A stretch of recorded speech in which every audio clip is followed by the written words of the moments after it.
This is Audible. God of War 2 by Robert E. Vardaman. Narrated by Peter Burkrot. Copyright 2013 by Sony Computer Entertainment America, LLC. This unabridged audiobook is recorded by arrangement with Del Rey Books, an imprint of the Random House Publishing Group, a division of Random House Incorporated, and was produced in the year 2013 by Tantor Media Incorporated, which holds the copyright thereto. Chapter 1. "My love," came the soft, urgent whisper. "I want you." Kratos, the god of war, stirred, moaned, and reached out. The beloved name Lysandra formed on his lips. He sat up and looked about the small firelit chamber. The scent of burning elderwood permeated the room. A fleecy, soft lamb's wool blanket had been spread, 2 goblets of wine nearby. It was perfect for a romantic moment with his wife. "Lysandra," he said louder, "where are you?" "Here, my love. You have come home from battle to me. I have missed you so." "And I have missed you," he said, somehow not moving, yet crossing the room and taking her into his arms.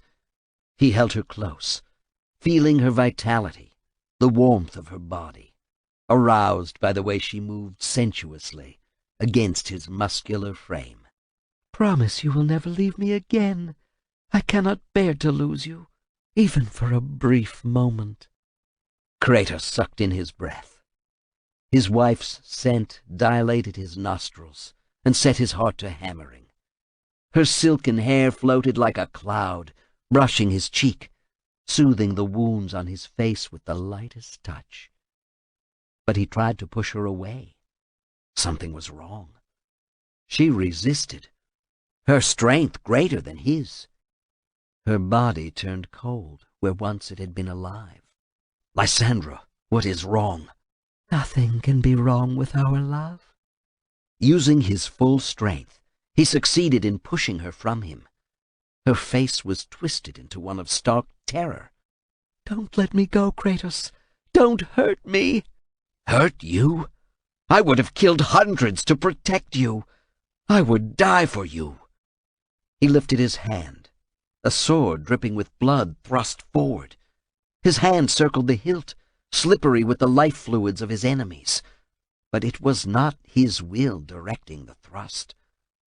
The coppery scent of blood, the sudden gleam of reflected firelight from the blade, the perfect balance and the keen edge, and Kratos screamed in agony as he thrust forward, gutting his wife. Lysandra gripped the sword where it penetrated her belly, cutting her fingers on the edge. The blood of his wife mixed with that of warriors he had slain. She looked from the blade spitting her to his shocked face, reached for him, injured fingers red with her own blood. Anguish flooded his senses when he realized what he had done. Then the screams of rage and fear were snuffed out. The only sound to be heard was the dripping of his wife's blood to the floor. He jerked away, and the sword pulled free from its fleshy berth, sending a gory arc of her blood and organs outward. A bit was flung into the fire, where it sizzled and popped. And then came total silence, except for a singular voice, the voice of a small girl. "Papa, what have you done?" "Calliope," he called to his young daughter. "She's dead? You murdered her! How could you?" Small fists hammered at his armor. He was clad in full battle gear, and Calliope attacked with the full fury of a frightened, angered child. He swung the sword. His muscles bunched as he tried to stay the blow. He could not. The pommel struck his daughter in the temple, knocking her down. "I did not mean this." Kratos stepped forward, greaves clanking and his body armor grating. The reflection from his sword, the blades of chaos attached to the bone of his forearms with cruel chain links, filled his vision and then blinded him. Rage exploded when he heard a mocking voice. "Ares!" he shrieked, and sought to kill the god with the very blades he had been given to do Ares' bidding. The swords, one in each hand, slashed out, but it was Calliope and not Ares who died. The little girl perished in a welter of blood and sobs damning him, crying out for her mother, now dead also by his hand. And the rage and loss exploded within his brain, so that he spun about and saw a dark figure. "Ares, you forced me to kill my own wife and daughter. I will kill you." But it was not Ares he faced, but a nebulous, black, misty thing. "Fight me! Fight me, you craven!" Kratos dismissed the blades of Chaos and clutched the blades of Athena, more powerful than any mortal could ever wield. But he was not a mortal now. He had destroyed Ares and was now the god of war. "I didn't know I was killing them. I loved them. Lysandra, come back to me. I didn't mean to slay you," Kratos said, seeking to stop the nocturnal torment the only way he knew. But he swung his blades at emptiness. He again stood on a barren plain that stretched flat in all directions. The more he tried to fight, the heavier the swords became. And when his muscles no longer responded, he sank to his knees and bowed his head. Kratos wept, and in the distance he heard soft whispers of concern. "He cries in his sleep. How is this possible? He is god of war. He sheds no tears for those he has slain in battle. Perhaps he—" Kratos came awake with a start.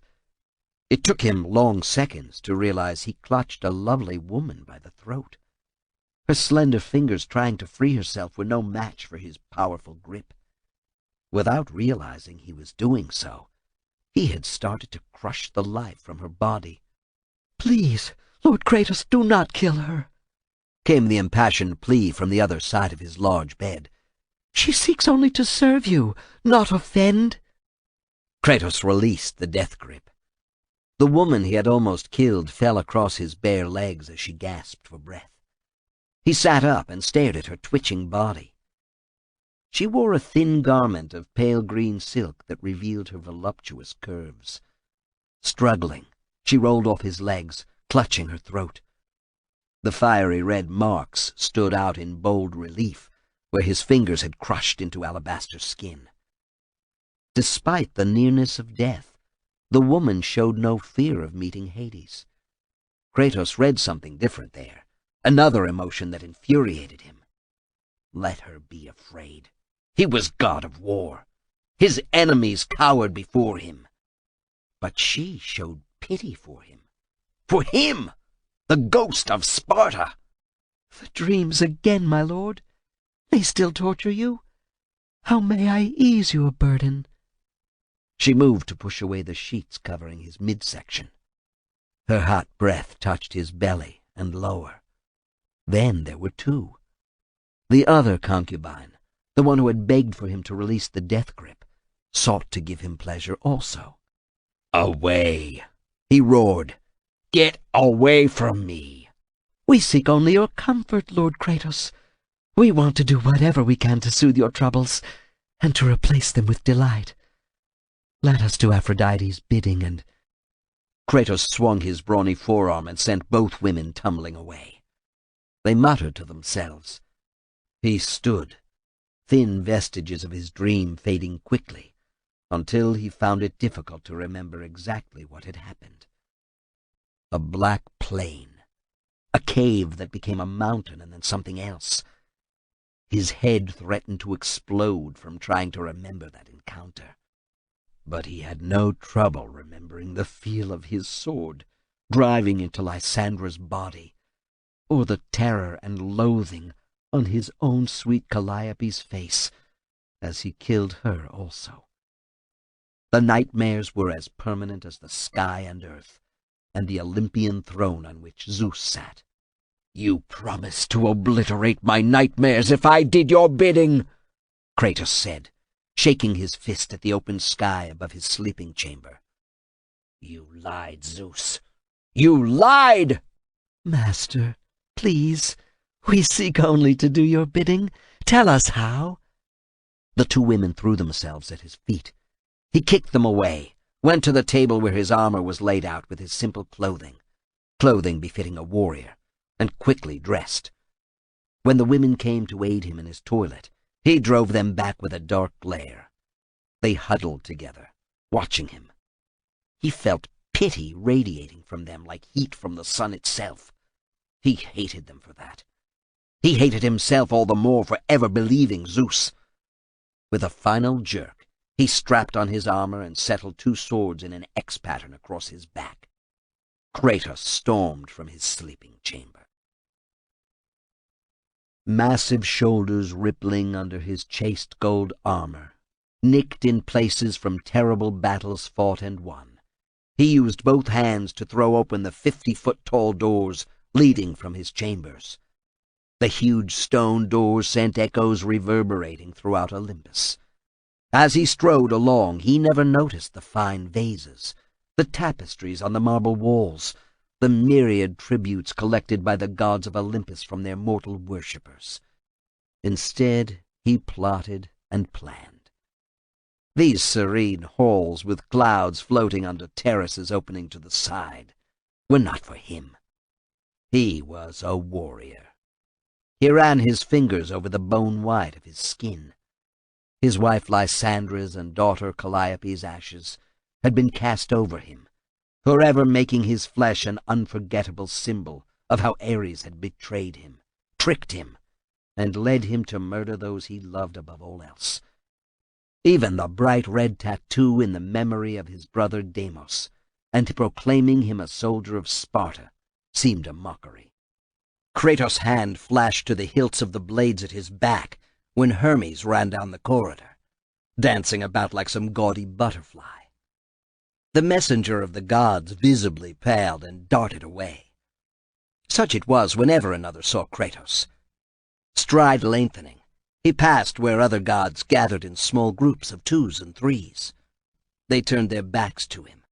He heard Zeus's sister Hestia sniff in contempt and say to Demeter in a voice just loud enough for him to overhear, "Has your crop been ruined by his endless war? My worshippers starve because of him and those terrible brutish Spartans," Demeter said. She glanced sideways at Kratos, then turned quickly and took Hestia by the arm to guide her away, going in the direction already taken by Hermes. Kratos' hand slid from the handles, and a sneer curled his lip, twisting his face into pure contempt. What did he need their approval for, when he was greater than the lot? Swinging about, sandals making slapping sounds on the travertine floor, he went to a huge vaulted atrium dominated by a circular aperture. Within the confines of the circle roiled a thin fog, turned the color of blood. Distant sounds of battle heartened Kratos, the clash of sword against sword, shields deflecting blows, and knives driving into exposed midriffs, the battle cries of the victorious, and the lamentations of the vanquished. Men strove in his name.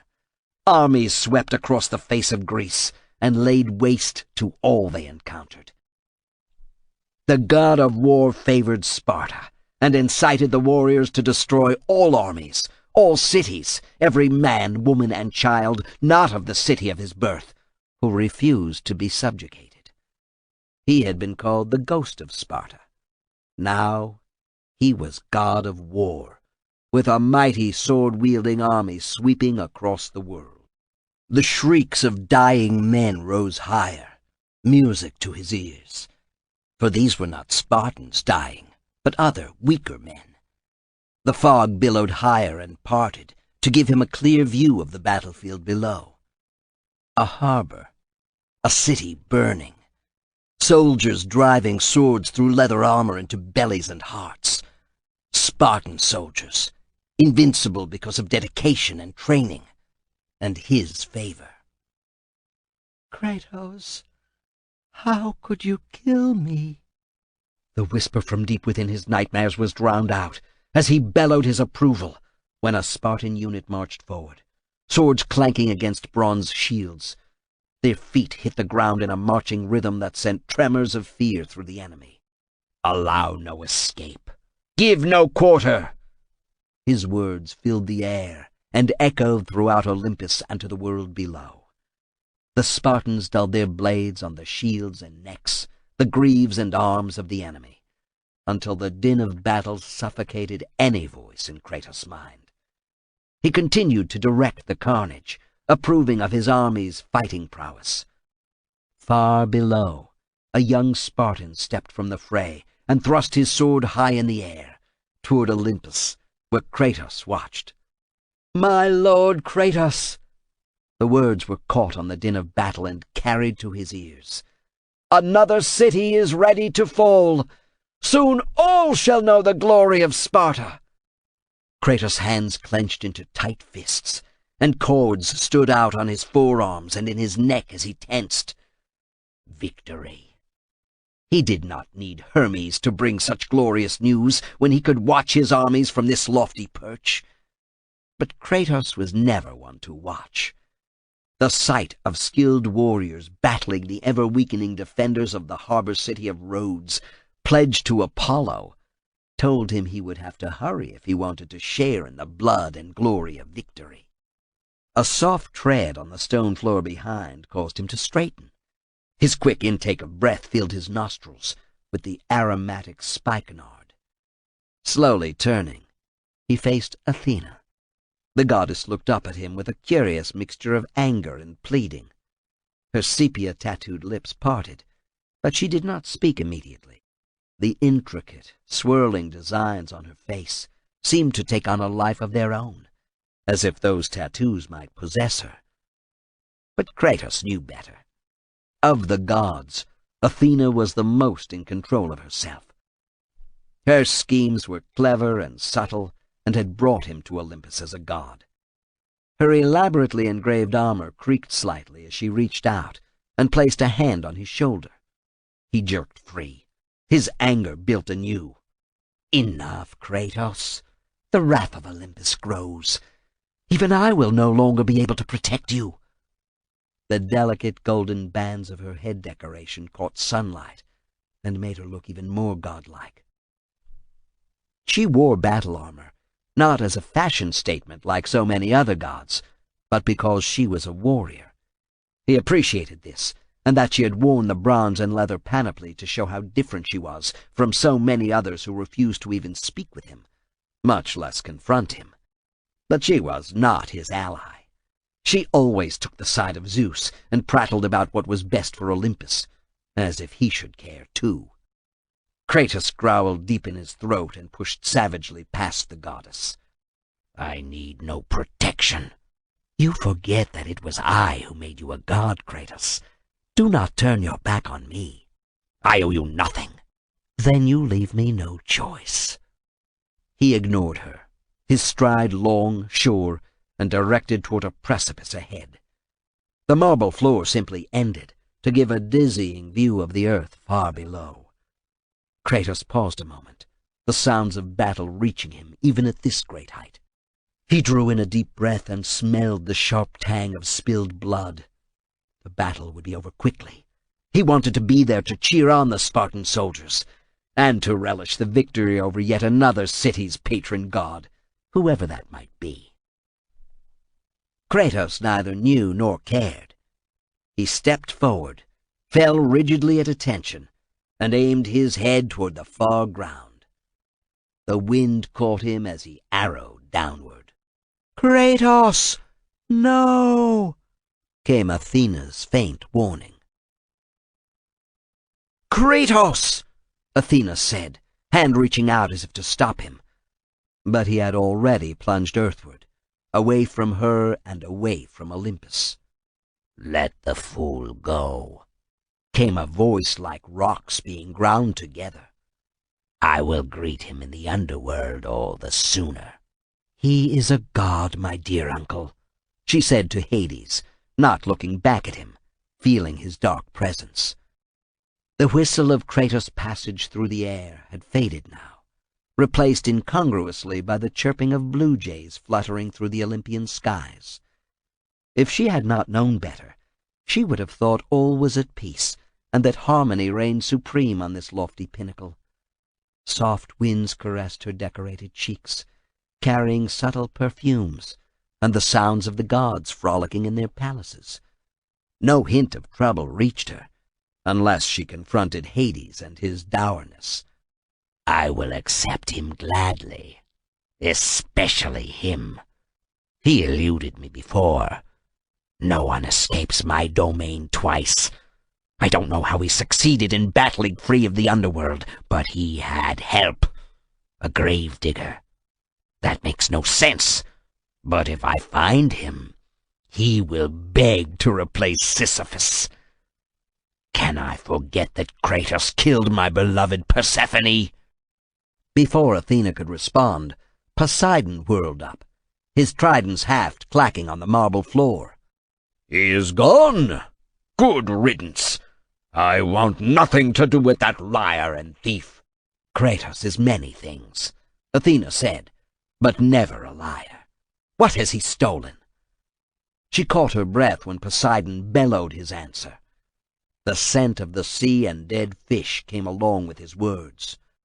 He duped me out of my rage.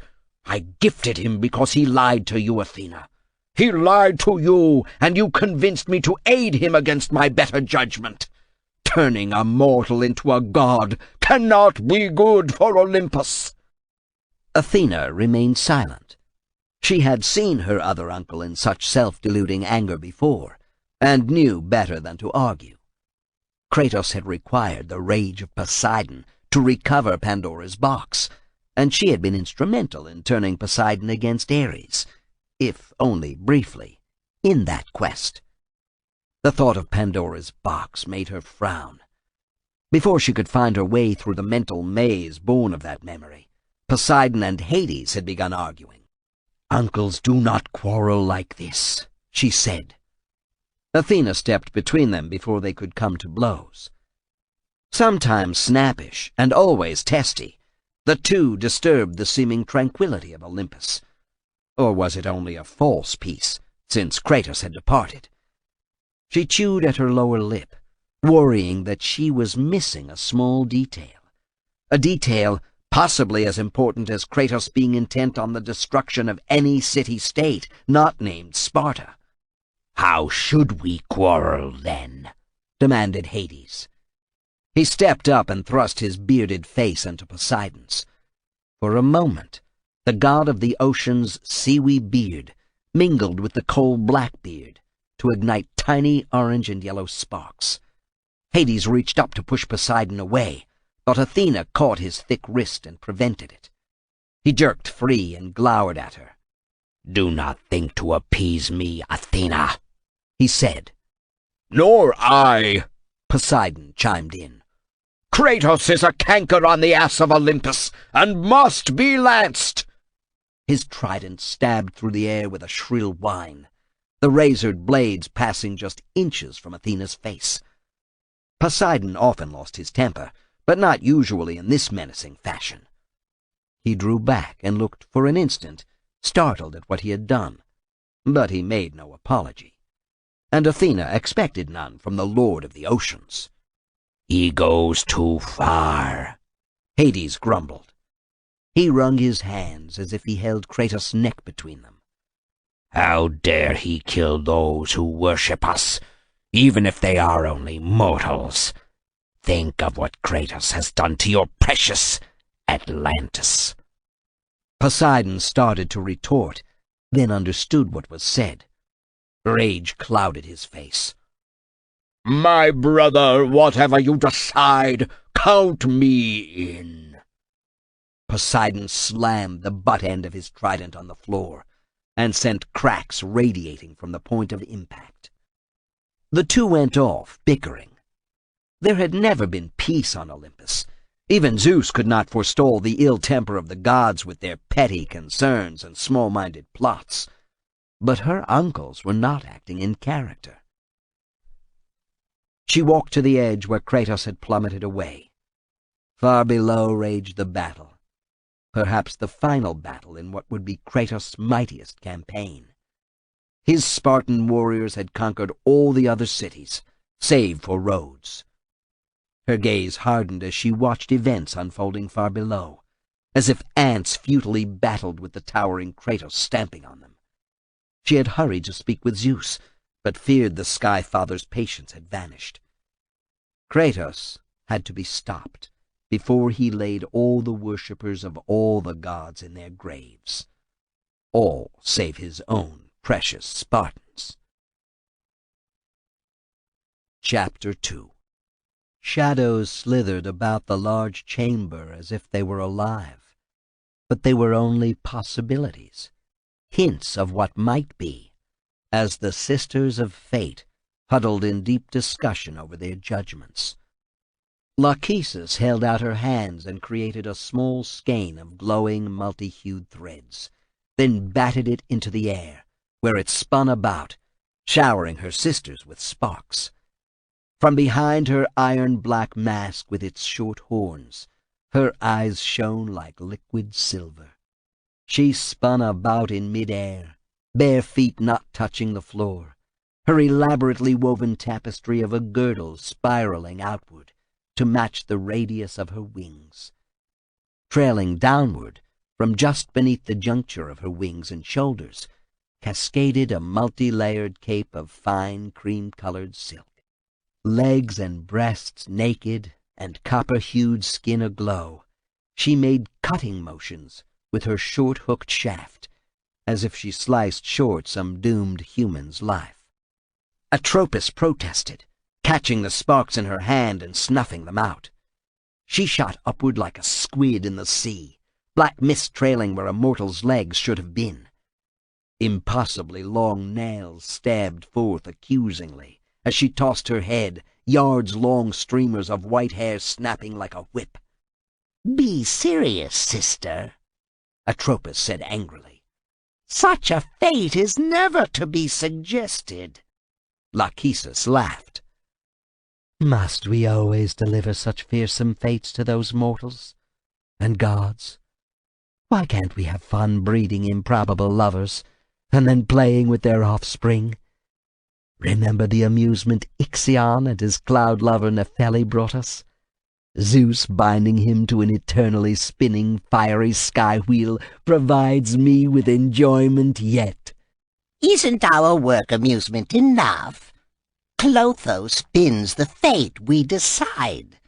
I measure the length of the thread, and you cut it. I get bored quickly with routine and seek occasional diversion, Lachesis said. She smiled wickedly. Surely our threads are inventive, even elegant as they flow. Was it not great fun when I made that hideously ugly pan irresistible to nymphs? Atropos looked furiously at her sister. He was hardly farcical when he aided the Athenians at the Battle of Marathon. You should have consulted Clotho, or me, before venturing beyond romantic trysts in the forest. She sniffed indignantly. Without Pan's aid, they might never have won. Lachesis shrugged off the possibility that Pan was all that interesting a destiny to craft. At least let us take another look at Hermes' thread. He ought to be given something more interesting than what you have done with him recently, Lachesis said finally. Enough! You both need to tend to your chores more closely, said Clotho, as she shifted her immense bulk. Rolls of mottled flab bounced as thick arms reached out to her sisters. She shook an admonishing finger like a taloned octopus tentacle at them, as she sided with Atropos. The gods are becoming restive, and we will need to deal with that situation eventually. One might even pay closer attention to our pet project, Lachesis said. Her sisters always insisted on work rather than enjoyment. Unlike Atropos or even Clotho, she wanted more than the satisfaction of a job well done. Duty? But why not stimulation as well? Yours. He is not our special scheme. Why do you even care about Kratos? Atropos ran deft fingers along a thread, extending from the loom chamber, measuring with precision using a notched talon to find the exact point to impart small vibrations that would cause a war because of a momentary lapse of etiquette. She immediately turned her attention to another strand, then reached out and tugged on the thread Lachesis studied so intently. You provoked him with that touch, Lachesis said, but she was not displeased. Kratos had grown too difficult to guide after becoming god of war. He had tried to wipe away the memories that Zeus would not banish for him through debauchery, and had failed. After he realized wine and the soft embrace of endless willing women would not give him surcease, he had turned to what he knew best, battle. Because of him, a dozen city-states lay in ruin. He, and the gods, could provide suitable diversion for some time to come. We need to discuss his fate if we are not to work at cross purposes, dear sisters, Clotho said. She worked on a dozen new threads, weaving them together and splitting another to birth twins, only to separate them, with each strand going onto a different spool. Lachesis nodded in approval. Such possibilities! I think the promise of Pandora's box is enough to keep us occupied for a while longer, Lachesis said. She whipped the thread of fate affixed to Kratos and sent him plummeting toward the earth and the battle to destroy Rhodes. The sight of him plunging earthward ought to have delighted her, but rather it gave her an uneasy feeling she was unable to define. Lachesis looked at her sisters, both diligently working at the thread stretching away to every point of the world. Neither shared her momentary disquietude about Kratos and his fate. And why should they? They controlled the world. They controlled Kratos' fate. Yes, his fate was sealed. She turned to other, more pressing matters. Being creator of so many destinies was a taxing chore, but she enjoyed it, even if Atropos and Clotho were such unimaginative sticklers for duty. Chapter 3. At rigid attention, Kratos fell forward. His arms pulled into his sides as he plunged headfirst toward the distant battle. The sounds of metal, flesh, and stone colliding set his pulse pounding. The smell of blood and the stench of death filled his nostrils as surely as he felt the bite of wind ripping past his face, across his shaved head. He had missed the tumult of battle while on Olympus, even as he guided his stalwart Spartans against one army after another, to spite the gods who shunned him. The ground rushed up, but Kratos had a chance to survey the fight. A smile of satisfaction pulled back his lips into what others might consider a sneer. His warriors fought well, and drove the soldiers of Rhodes into an ever-tightening circle, making them fight back to back, surrounded by swords and eventual Spartan-delivered death. With a deft twist, Kratos brought his feet under himself, letting his massive size demolish the roof of a palace. He recovered and stood to his full 100-foot height, looking around. Carnage everywhere bespoke a victory that gladdened him. The bay was filled with ships sporting the orange and yellow stripes of the Spartan navy. Although unneeded, reinforcements were landing every few minutes. The ships disgorged troops, but these fresh warriors would be disappointed. Their brothers-in-arms had almost crushed Rhodes. His gaze lifted from the ships to the immense bronze statue of Helios straddling the entrance to the harbor. Kratos would pull it down when the last of the Rhodes soldiers had died on a Spartan blade. It would be a fitting symbol of the utter defeat of the city. He barely noticed an eagle flapping furiously from the statue's shoulder toward him. Even if this was a hunting bird, it could not harm a god. Kratos reached behind him to draw the blades of Athena when the eagle swooped down to rake fierce talons along his shoulder. The electric jolt that snapped his back into an arch held him in a rictus he could not escape.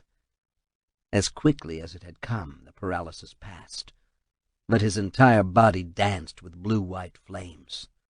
Athena, you conspire against me? Kratos swatted at the eagle, but it flew back toward the Colossus. The talons trailed crackling blue sparks. Kratos reached out to grab it, but the bird flew too swiftly and evaded his grasping fingers. He staggered and almost fell to his knees as weakness seized him in a fierce grip. The eagle landed on the shoulder of the Colossus and immediately transferred the shimmering energy, the energy stolen from Kratos, to the statue. Kratos shivered and fought, but the web of scintillant electricity enshrouding him could not be shaken off. In a fury, he saw the statue begin to stir as his energy invigorated it. The unnatural movement sent the men on the scaffolding screaming to the ocean below. The statue stepped out into the harbor, a giant bronze foot crushing a Spartan ship under its sole. The Colossus splashed water and capsized another vessel laden with soldiers. As it made its way across the harbor, the warships attempted to fight. Arrows arched upward, some ablaze, only to bounce harmlessly off heavy bronze legs. Then the archers and the ships carrying them were crushed beneath the juggernaut, coming for Kratos. Kratos tried to muster his strength. He was more than a minion of Ares now. He was the god of war. But the harder he attempted to lift his arms, to take a step, to draw the blades of Athena sheathed at his back, the weaker he became. Then the ultimate humiliation was delivered to him. He began to shrink. From godlike proportions, he shriveled up second by second. Where once he towered over the buildings of Rhodes, he was now the same size, and then smaller. He crashed through the flooring and landed hard, the shimmering web that had sucked away his size now fading. He looked around the chamber where he found himself, still a giant among men, but more of a size as he had been when he was mortal. Looking at his hands and powerful forearms, he knew he was still a formidable fighter, but lacking the full strength of a god would make combat more difficult. Athena, you will suffer for this. Then a wordless cry erupted from his throat. Being a god with a god's power had lulled him into an existence that was soft, decadent. Being the size of a mortal once more, lacking full godlike strength, only made him more determined to slay his enemies. Doing so now would carry more honor and reflect glory on the army of Sparta. He turned to see a handful of Rhodesian warriors enter the large chamber. They stared at him, wide-eyed. Then one cried, "The ghost of Sparta!" Kratos gave them no time to recover from their shock of finding him in their midst. He strode forward and grabbed the first soldier by the throat.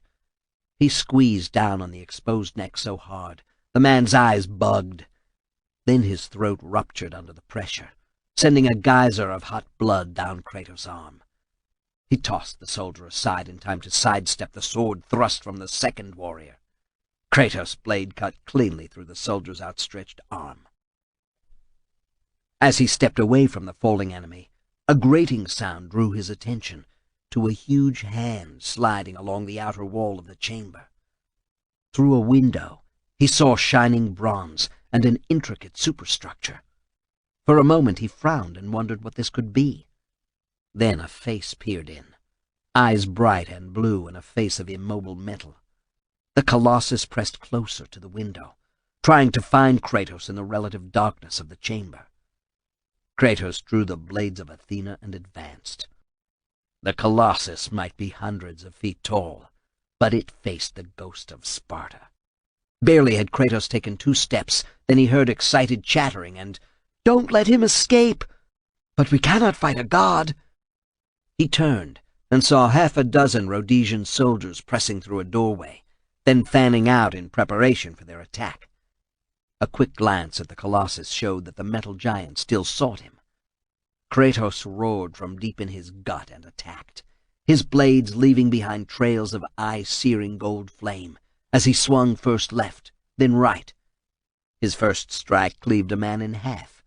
His second gutted the officer commanding the soldiers.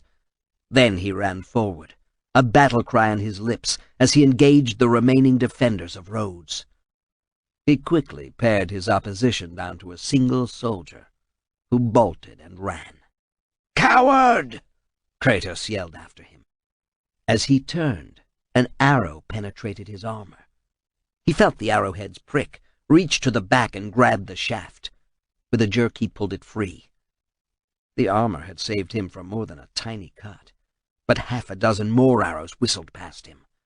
With blades swinging in a wall before him, he deflected several and found the source of so much feathered death.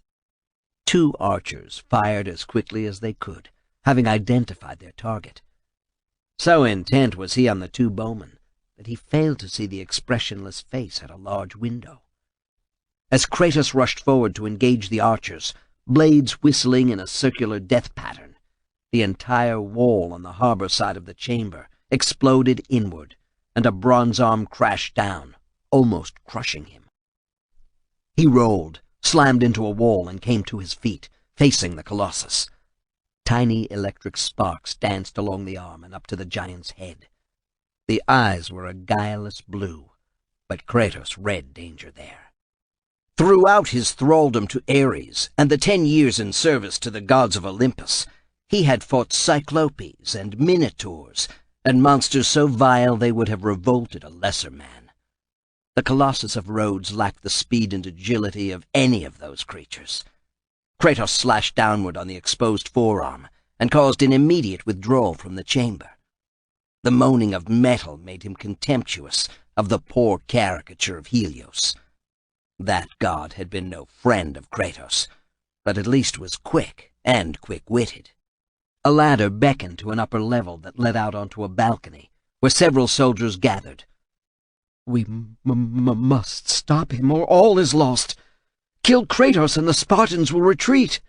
"But we cannot kill a god," protested a soldier almost the size of Kratos. "Is he truly a god? He bleeds. See the cuts on his face." No, that's another's blood." The first fighter took Kratos' measure anew, and came to a quick decision. Puffing out his broad chest to look even larger, he pushed the others aside and stepped forward. "Do you pretend to be a god? You bleed like a mortal. Where are your powers, other than in your swords?" The soldier snorted as he hefted his weapon. "You're only a mortal, and you will die." The huge soldier rushed forward, thrusting with his spear while hunching down behind his shield for protection. Kratos stood his ground, acting only at the last possible moment. One flashing blade cut through the spear shaft. As he pivoted, his second sword tip sneaked under the shield and upward. For an instant the soldier's armor held. Then Kratos felt the blade enter the belly and strike hard against the man's spine. Grunting, Kratos heaved and lifted the man high, still impaled on his blade. The other defenders of Rhodes reacted as he expected. They began backing away, keeping their swords and spears leveled at him as they sought to retreat. Kratos dropped the still-living soldier and kicked him away, a distraction that almost cost him his life. The great whooshing of metal sailing through the air gave his only warning. Instinctively, he dropped, rolled, and barely evaded the bronze fist as the Colossus smashed through the stone and mortar of the wall behind him. The Colossus recovered and slammed its flat hand down in an attempt to swat him like an annoying bug. The stone floor shattered, and the shock waves knocked the tight knot of soldiers off their feet. Every impact tore up more of the stone walkway and sent shards flying in all directions like deadly missiles. One long sliver of stone penetrated Kratos' armor and pricked his skin. He yanked it out. The needle-sharp tip was red with his blood. With a mighty heave, Kratos threw it at the Colossus, only to watch it bounce harmlessly off the metal chest. It took all of Kratos' accumulated skill to avoid the metallic fist crashing downward again. Worse, as he recovered and hacked at the impervious arm, sending sparks flying in all directions, he caught movement out of the corner of his eye. "Kill him, and we'll be given more land than we can walk in a week!" 4 soldiers rushed him while he chopped at the arm of the Colossus, now sweeping along the stone walk in an attempt to bowl him over. Kratos vaulted the arm, rolled, and had a chance to attack the left forearm, where some of the bronze plating hadn't yet been installed. The rods within the arm provided him with better targets. One stout rod parted with a loud snap, causing the Colossus to recoil, allowing Kratos to deal with the attacking soldiers. They proved easy opponents. Whether they fought for land or honor or their city-state hardly mattered. One after another perished under the slashing cuts Kratos delivered. As the last warrior died on the tip of his sword, Kratos saw movement. The Colossus staggered back, clutching its left arm where the wrist had been severed, leaving only a stump spewing scintillant blue sparks and a soul-chilling glow. The abbreviated arm swung around, sending the light searing through the air, sizzling and burning with the sweep of the arm. Kratos ducked beneath the deadly blue beam, hands gripping the blades as he readied for another thrust. But the Colossus moved with speed far surpassing what a monster of such metallic bulk ought to achieve. The severed limb swept around, but the good right hand smashed down, as if swatting an insect. Kratos jumped aside at the last possible instant, but the mighty bronze hand crashed into the terrace. The impact caused him to fly up into the air. With an agile twist, he came about and got his feet under him, only to find that he landed not on the stone terrace, but in the now outstretched hand. With a clatter of sandals against metal palm, he landed hard. The fingers curled over as the Colossus made a fist, intent on crushing him. Both blades drove upward. One penetrated a finger trying to clamp down on him and smash life from his mortal body. The other hacked off a chunk of metal from the adjoining finger. Kratos let out a bellow of pain as the Colossus squeezed and the fingers came down atop him. Only the small amount of bronze cut from the finger saved him. Rough edges tore at his body, but he fit through the hole he had hacked and came out atop the fist. Using his blades as poles, he drove them into the backs of 2 fingers and used this position to lever himself free. He tumbled to the terrace, rolled and came to his feet, weapons ready. The Colossus retreated again, stared at the nick Kratos had put into its finger, and then swung back its stump with the blazing light in a vain attempt to catch the god of war off guard. Kratos jumped to a nearby platform where a ballista had been loaded with a huge stone spear. The crew had long since abandoned their post and their mission to heave the missile out and smash the incoming Spartan ships. The bowstring was only half pulled back. Kratos grabbed the winch and put his full strength to drawing the bowstring taut. This was normally a job for 4 men, but Kratos was up to it. Muscles bulged on his powerful arms and rippled across his back as he worked. The string snapped into place with a solid thunk. He turned and moved the ballista about, aiming it for the ponderous metal giant still struggling out in the harbor. Burning blue eyes fixed on Kratos, and the mouth opened in a parody of a human grin. Cerulean light poured forth as the behemoth lumbered forward to attack once more. Kratos watched, estimated distances, and waited even longer. The Colossus was too slow-moving to dodge the massive stone missile he was about to launch, but he wanted it to strike directly in the center of the metal face. As the Colossus reached for him, Kratos triggered the ballista. The stone grated along the wooden rails and erupted with a speed so great it was hardly more than a blur. If it had struck any ship in the harbor, the vessel would have been doomed and sent directly to the bottom. But the heavy stone, despite its speed, did not strike the Colossus. Moving faster than it had any right to, the statue batted the stone away, delivering such a blow that the rock turned to dust. Kratos recognized the danger he faced now. The essence that the eagle had drained from him had been fully transferred to the metal colossus. With every passing moment, the giant statue became stronger, faster, more capable. "You will not defeat me this easily, Athena," he said, determination hardening within his breast. "Taking my power will not succeed. I am the god of war." A huge bronze fist rose and fell, shaking the foundations of the building, even as it destroyed everything in front of Kratos. He backed away, then took a running start and vaulted over the fist. Kratos landed heavily, facing 3 soldiers.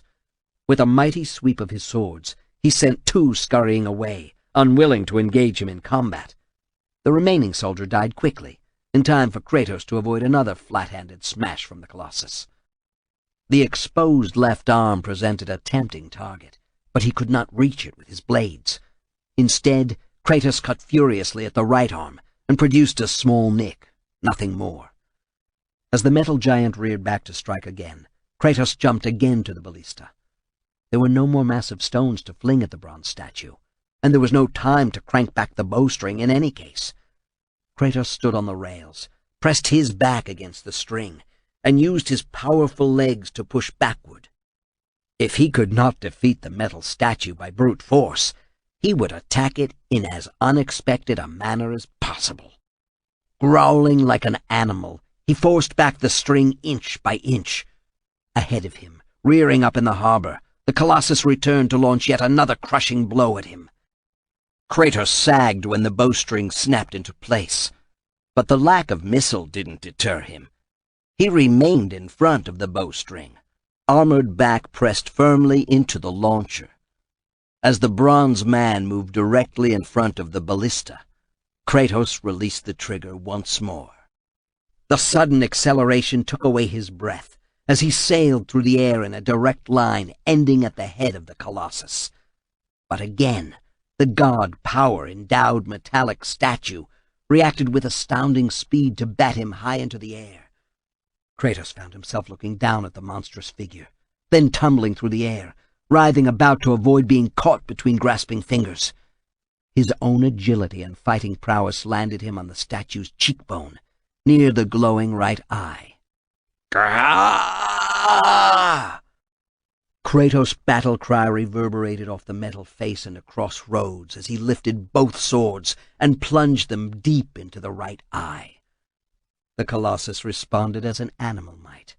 It grabbed for him and its injured eye, but Kratos was no longer there to provide a victim for the crushing might of the metal fingers.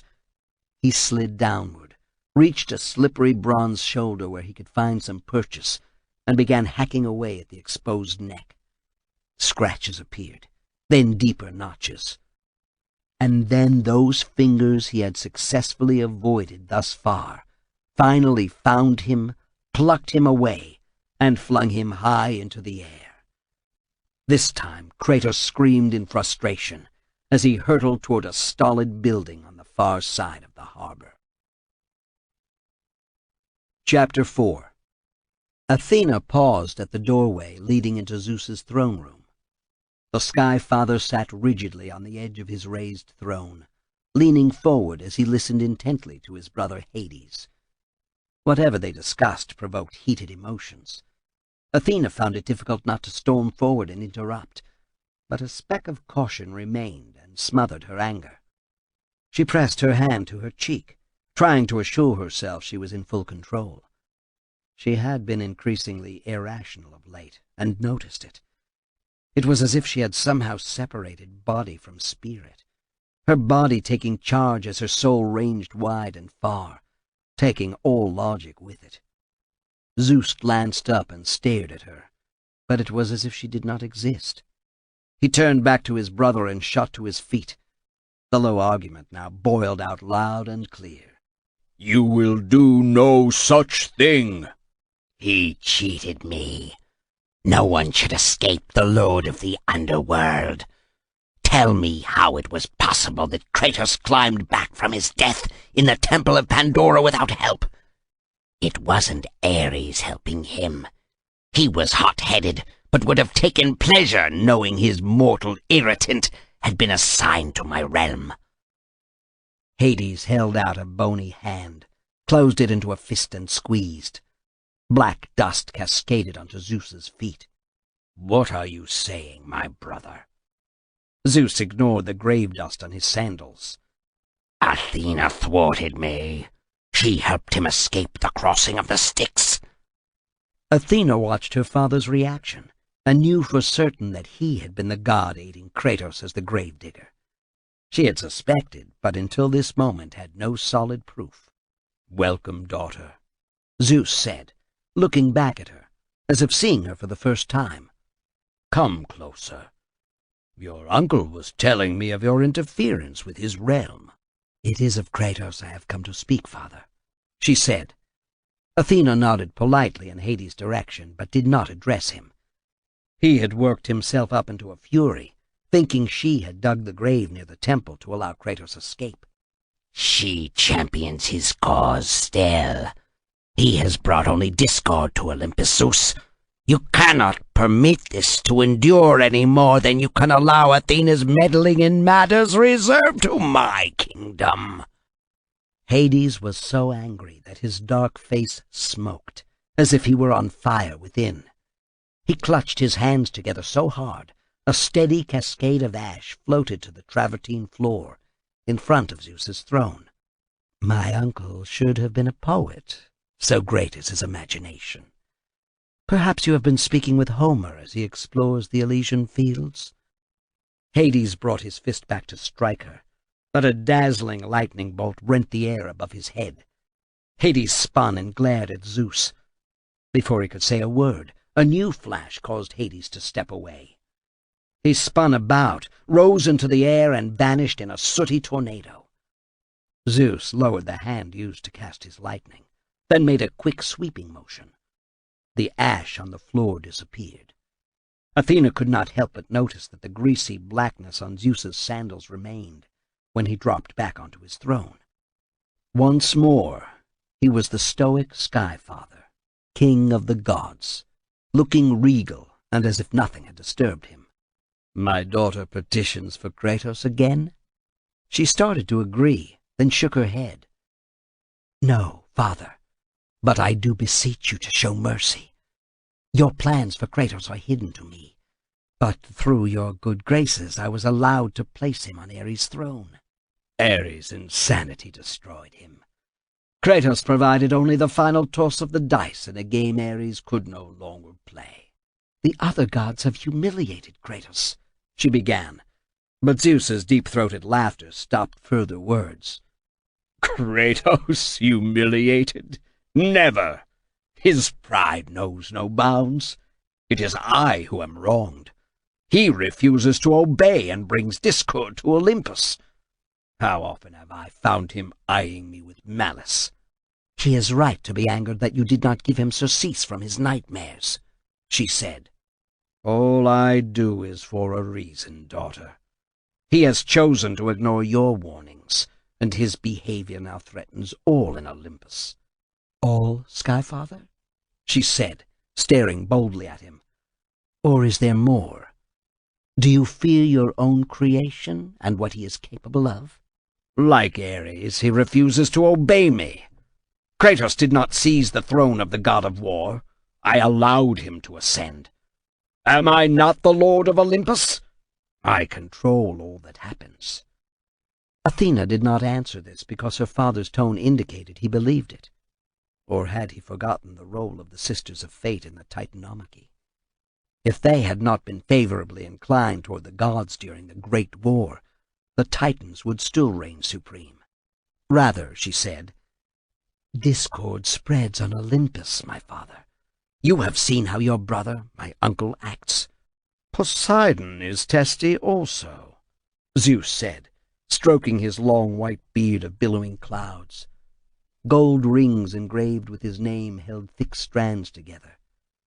With a toss of his head, he got his long white hair out of his eyes, pupilless eyes that glowed the blue of the sky surrounding Olympus. An air of thoughtfulness descended. Athena wondered at what went on behind those blank eyes. Kratos is the cause. Speak to him, my father. Convince him with your eloquence to return peace to Olympus. Would he listen to me? He has scorned your attempt to aid him. Zeus answered his own question. A sly smile crept to his lips. Of course he will listen to me. He needs to be taught humility because he reaches for that which he cannot have. His eyes darted to a curtained alcove on the far side of the audience chamber. Athena watched Zeus's expression alter from one of confidence, even arrogance, to something else. She looked over her shoulder as a gentle breeze blowing through the chamber stirred rose petals on the floor and the curtain. The glimpse of Pandora's box caused her to stiffen with sudden apprehension that Zeus would notice her attention on the box rather than on him. What? The question escaped Athena before she could stop. She took a step forward, one foot on the lowest step leading to the throne of the ruler of the gods. He seeks to depose me, just as Ares tried. No god or goddess will ever assume this throne. It is mine, and mine alone, to rule Olympus! His voice rose shrilly, and he half stood from the throne, his powerful body tense. Athena saw a touch of madness matching Ares in her father, and it frightened her. A dozen thoughts tumbled in her head on how to forestall any attempt on his part to exert more control over the other gods.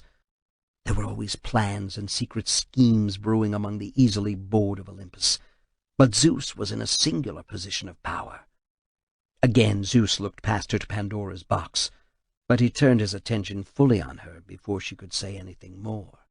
"Kratos has no aspiration for your throne, father," she said, then paused, thinking about this. She shook her head as certainty settled on her about Kratos' motives. "He only makes war using his Spartan soldiers to strike back at offenses heaped upon his head by the others." "I have treated him fairly," Zeus said. "He does not see that," Athena said. "He cannot. Therefore I must make him, if harmony is to be restored in Olympus."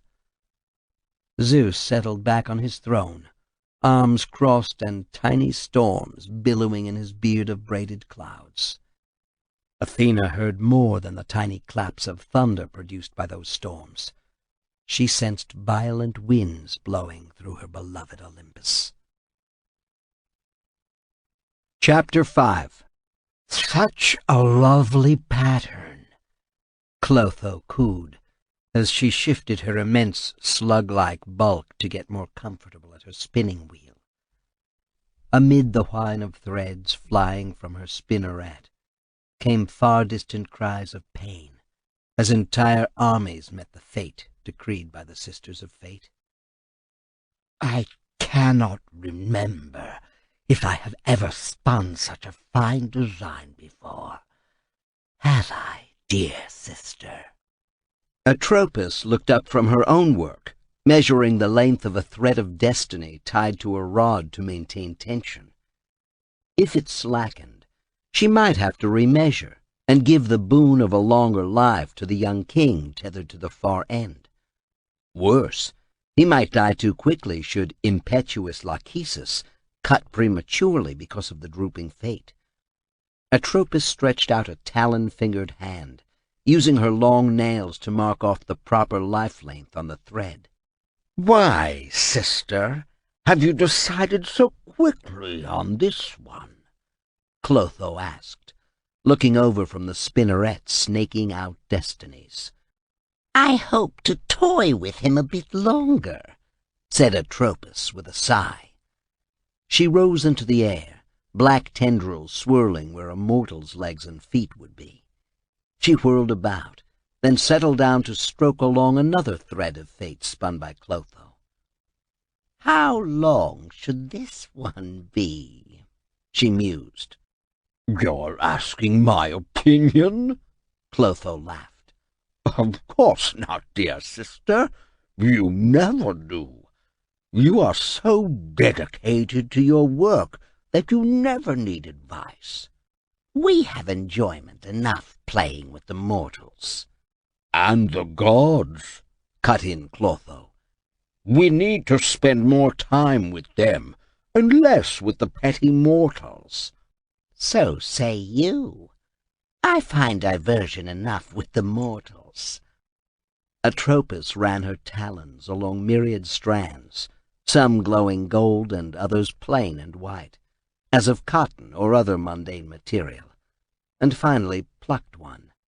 Kratos, Clotho said, seeing the ebony thread that occupied her sister's attention. that one will give us trouble. I feel it. Let me... Stop!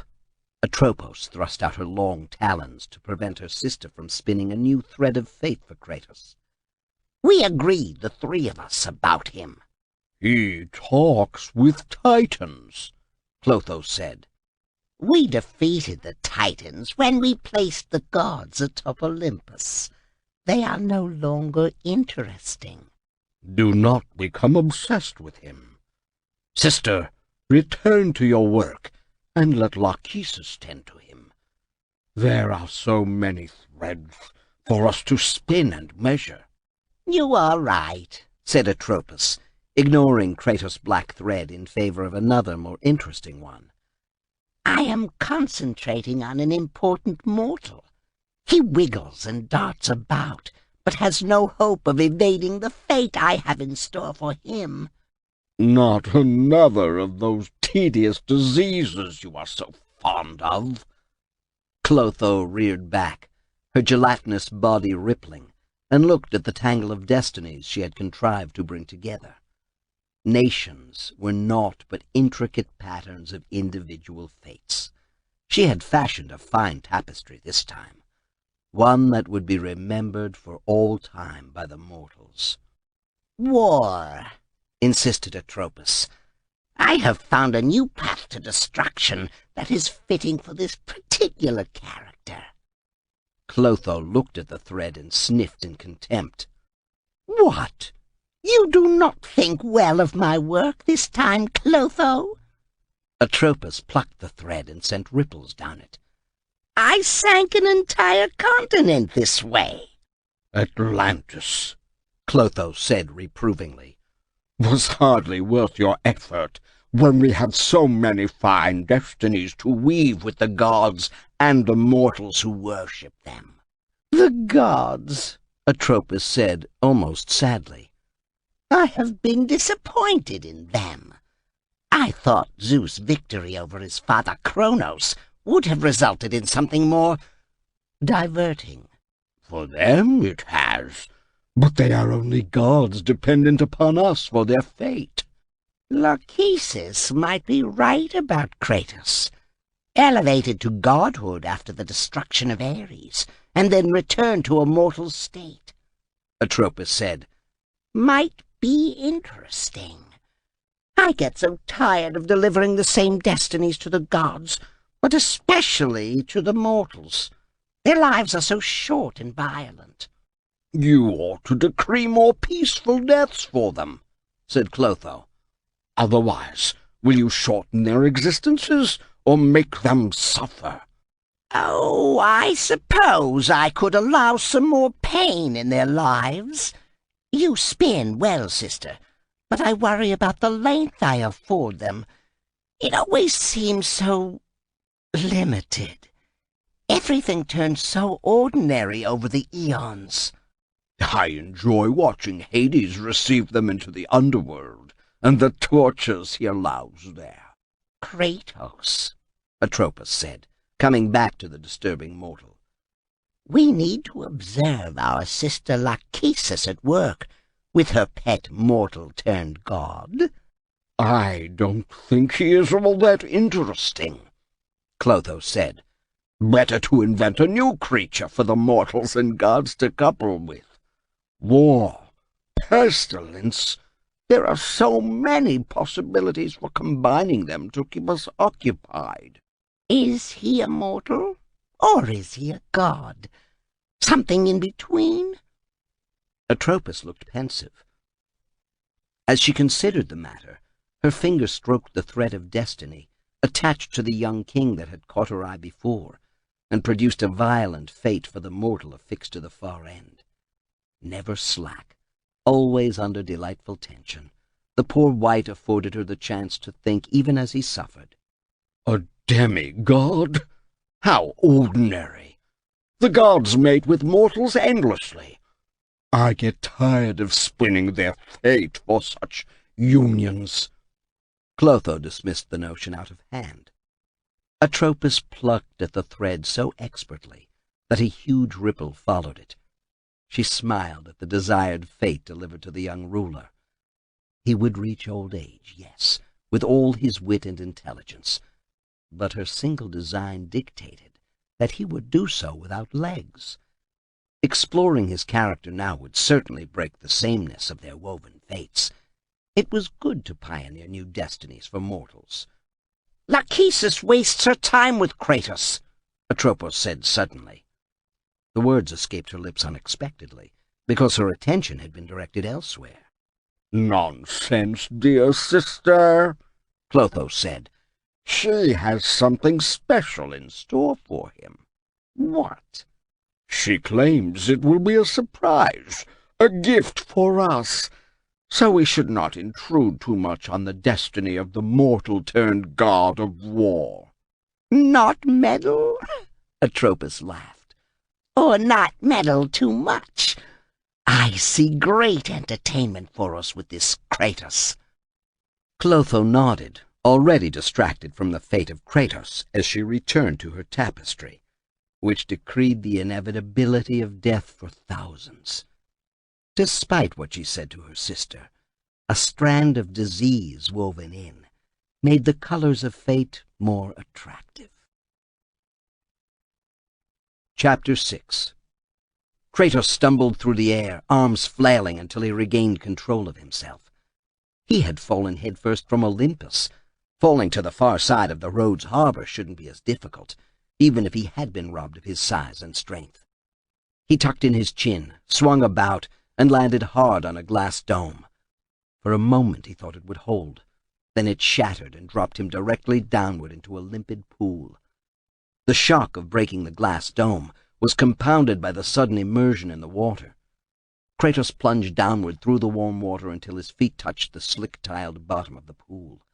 Powerful legs straightened and sent him arrowing upward. He broke the surface, gasping for air. The cloying perfume of the bath choked him. He swam to the edge of the pool and pulled himself up, shook like a dog, and sent droplets flying everywhere, then raced up the stairs and onto a broad balcony overlooking the harbor. The Colossus thrashed about noisily, destroying wantonly as it searched for him, unaware that he watched from some distance.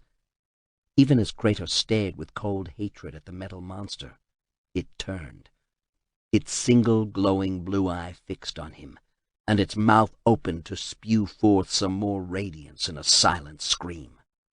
The sound of metal joints creaking warned Kratos he had only moments before he would again engage the statue in dire battle. He drew the blades of Athena, widened his stance, and waited for his opportunity. The Colossus moved ponderously in the deep harbor, but Kratos had experienced its quick reflexes. As it approached, it raised an arm to smash down again.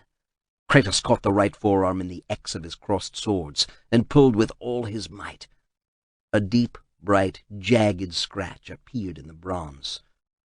The Colossus recoiled, then swung its left arm stump about. Kratos used the blades as climbing hooks to engage the exposed framework. More rods parted, and the Colossus reacted as a wounded animal might. With a powerful overhead cut, Kratos drove the swords downward onto the exposed metal wrist. Sparks flew in all directions. He swung again, fighting to keep his balance. The god of war made his way up the injured arm until he reached a spot where he could cast out one sword in a tremendous upward sweep. It embedded like a fishhook in the metal cheek. A hard yank sent Kratos flying upward, using his other sword to deeply score the metal with a deafening screech and poke into the remaining eye. Once more the Colossus responded. Kratos ducked under the wild grab, tore back a chunk of metal, and exposed a wound that oozed blue light, just as the single-ironed mouth did. He stabbed and slashed and found the metal yielding, and this almost proved his end. So intent was he on peeling back the metal sliver to expose the inner face, he neglected to dodge the right hand. He screamed in pain as the metal fingers closed about him, and squeezed, hard, harder. The pain matched anything he had ever felt, but he refused to yield. Working on the top finger until he had almost severed it, Kratos gained leverage and used his prodigious strength, only to find himself once more flung through the air. He crashed to a stone floor, rolled, and came to his feet. He stood, only to stare up at the sky, where storm clouds blew across the sun. The lightning blast that rent the sky warned him an instant before a resonant voice rumbled, "Kratos!" He glared at the clouds and responded, "I do not need your help, Zeus. I can take down this metal monster." "I offer you more than help, Kratos. I offer you power." Kratos threw up his forearm to shield his face as the clouds parted and a brilliant new sun exploded into being, a sun that fell from the sky. Squinting, he watched as what he had thought a lightning bolt turned into a long, scintillant sword. It embedded itself in a stone terrace on the far side of the harbor. "I offer you the blade of Olympus," Zeus continued. "It was this blade that ended the Great War and defeated the Titans. Drain your godly powers into the sword, Kratos. Only then will you reach your full potential." Kratos stared at the distant sword half embedded in the stone, then lifted his gaze upward to the clouds, now ablaze with Zeus' jagged, eye-searing lightning. The Colossus moved at the far side of the harbor, marshalling its strength for another attack, one that he would be hard-pressed to meet. "Why do you aid me now?" "What I do now, I do for the good of all Olympus. Wield this weapon, and all on Olympus will see you for who you are." Kratos was torn with indecision. He had no reason to believe or trust Zeus, but his burning need to lead his Spartans to victory against Athena, the treacherous bitch, was foremost. Still, Zeus, the Sky Father, was no more an ally than any of the other Olympian gods he so loathed. Zeus prided himself on his perfidy. But if Zeus truly thought this was for the good of Olympus, he would aid anyone, even the ghost of Sparta. Before Kratos could balance the risk of believing Zeus against the chance of some faithless offer, he found himself engaged with soldiers making their way up from the building's interior. He swung the blades of Athena about in wide, vicious arcs that ended one Rhodesian defender's life after another, but their sheer numbers would eventually swamp him, and the Colossus once more moved toward him.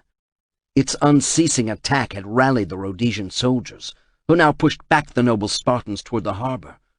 For them, Kratos could do nothing but provide an example. To achieve that victory, he knew he must accept Zeus' gift, the Blade of Olympus. He made his way through the destruction left by his Spartans, only to encounter another tight knot of soldiers, and an archer. Kratos glanced in the direction of the blue glowing blade that was his goal, then lashed out with renewed fury. As he laid into one soldier, one to his left cried, "Beware! The Colossus!" Kratos looked away from the fight for an instant. His entire body ached from his battles with the animated metal statue. Worse, his legs lacked their usual strength and speed of movement in his attacks. Kratos looked, and almost had his head severed from his shoulders. It was a trick. The Colossus rampaged in the harbor, but was no immediate danger. The soldier who had shouted afforded Kratos' opponent the chance to take advantage of the lapsed attention. Kratos barely brought his blades up in an X to trap the descending sword that would have split his head in half. Ordinarily, battle rage and his godlike strength would have easily prevailed. He was driven to his knees by the power of the blow. Worse, the distracting soldier attacked in concert with his companion. The two cleverly slipped their sharp-edged swords past Kratos' furious parries, scoring his flesh and creating rivulets of blood from their inflicted wounds. Kratos looked past them to the Colossus, and to the aid Zeus had offered. Die, Kratos! Die! Shrieked the soldier who had almost sliced his head in half. Long before Kratos had become god of war, or even Ares' minion, he had been a fierce warrior. Old reactions replaced reliance on godlike power now stolen away. He yielded before the potent attack, but turned it aside as it slashed down. Still on his knees, he released his grip on the sword hilts and drove forward, his shoulder in the soldier's groin, even as his fingers circled the man's legs, seeking nerves in the muscular thighs and cruelly gouging. The soldier's legs went numb, allowing Kratos to change the direction of his own attack. He lifted the man on his shoulder, spun him about, and threw him into his battlemate. They fell in a confused, struggling heap, but again Kratos discovered how the fight against the Colossus had drained him. It should have been simple enough to dispatch the two helplessly flailing men before they could regain their stances. He missed the chance to use his swords, so Kratos flopped on top of them, driving them back to the floor. His wrestling skills again saved him. A solid punch to one's throat caused him to choke, allowing Kratos to pummel the other into a stupor. Both men incapacitated, Kratos pushed himself to his feet, turned, and stared at his true enemy. The Colossus returned to claim its victim's death. This single-minded determination burned away any indecision. Kratos raced out an arched doorway and stared across a long, narrow stone bridge. The blade of Olympus gleamed like a beacon on the far side, and every joint in the Colossus creaked as it reared back and delivered with its stump a huge blow that crushed the stone terrace behind Kratos. He reacted instinctively. Legs driving hard, he sprinted forward across the bridge. Again the quickness of the Colossus almost sent him to the underworld. Both the left stump and the right fist rained down on the stone bridge, shattering it behind Kratos.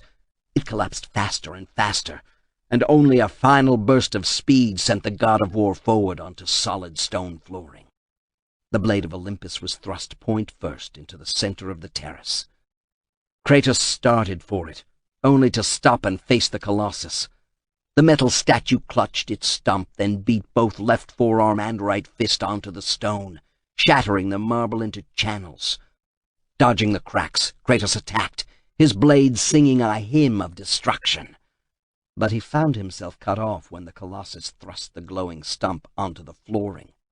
The cracks filled with searing flame that charred his armor and turned the blade of Athena fiery hot in his grasp. Kratos avoided the cracks, stared at the Colossus, and unleashed the rage of Poseidon. Kratos stood, arms held high, and felt the power build within. A nimbus of energy surrounded his body, crackling, sizzling, dancing about like evil insects set ablaze. He spun, then sent out a ring of the energy, fast, faster, until it exploded like the sun itself. The Colossus recoiled, momentarily stunned, giving Kratos an instant to attack. He slashed and hammered at the Colossus' right arm, ducked beneath, then opened a long gash in the bronze midsection that spilled forth blue light. Wounded, the Colossus clutched at the rent in its metal hide, giving Kratos the opportunity he had anticipated. The god of war ran to the blade and tried to pull it free. It resisted his efforts, but he felt a pulsation in the blade, a growing sensation in his gut. He gripped the hilt with both hands and heaved. The blade of Olympus remained stuck in the stone where Zeus had hurled it, but Kratos began to experience a curious weakness. He released the hilt and stared at the blade. "Truly, do I need your help, Zeus? What will this do to me?" The sound of battle, of the Spartans being repulsed, of his brothers in arms being killed, decided him. Pushing his doubts aside, Kratos once more took the blade in hand. Dizziness assailed him, but nothing more. To draw the blade from the stone, he had to willingly surrender his power. As alien as the concept of surrender was to him, he knew it was necessary. Kratos closed his eyes, gripped the blade, and willed away his power. The sword began to draw out his godhood. The world spun, and he felt his belly knot violently. He would have puked had there been anything in his stomach. His muscles quaked, and weakness seized him. His strength was now that of the Kratos of old, the Kratos who had been Ares' lackey, but also the Kratos who had slain a god. The blade of Olympus slid free from its stone sheath, all of Kratos' godly powers now residing within it. He lifted the sword and stared at it. He felt the power within quiver. That had been his power, and now he had given it to this weapon. The ponderous blade swung easily in his grip, almost naturally. The Colossus pressed its right forearm across the gash he had carved in its belly. The left arm waved about, spewing blue luminance as if it were arterial blood. Kratos rushed forward, the blade of Olympus held high over his head for a killing attack. He dived forward, somersaulted, and came up at the edge of the stone terrace as that severed limb swung above him. The heat from the blazing light blood melted parts of Kratos' armor, but he pressed on. Rapid cuts to the Colossus' right hand further infuriated the statue. It swung its right hand up and dropped it heavily to shake the flooring under Kratos. He avoided the blow, stepped up, and judged distances. With legs like springs, he shot forward, the tip of the blade of Olympus preceding him. The blade opened the gash in the statue's belly even more, and Kratos tumbled into the huge animated structure. He followed the scaffolding around the innards of the statue, circling upward. The sound of grinding and grating gears drew him ever higher, until he reached a platform looking out to a rotating shaft that drove the gears powering the Colossus. Carefully balancing, he trod a beam to reach the center of power for the huge bronze automaton. Almost as if it had a mind of its own, the blade of Olympus slid forward between the gears. For an instant, Kratos thought the sword might break.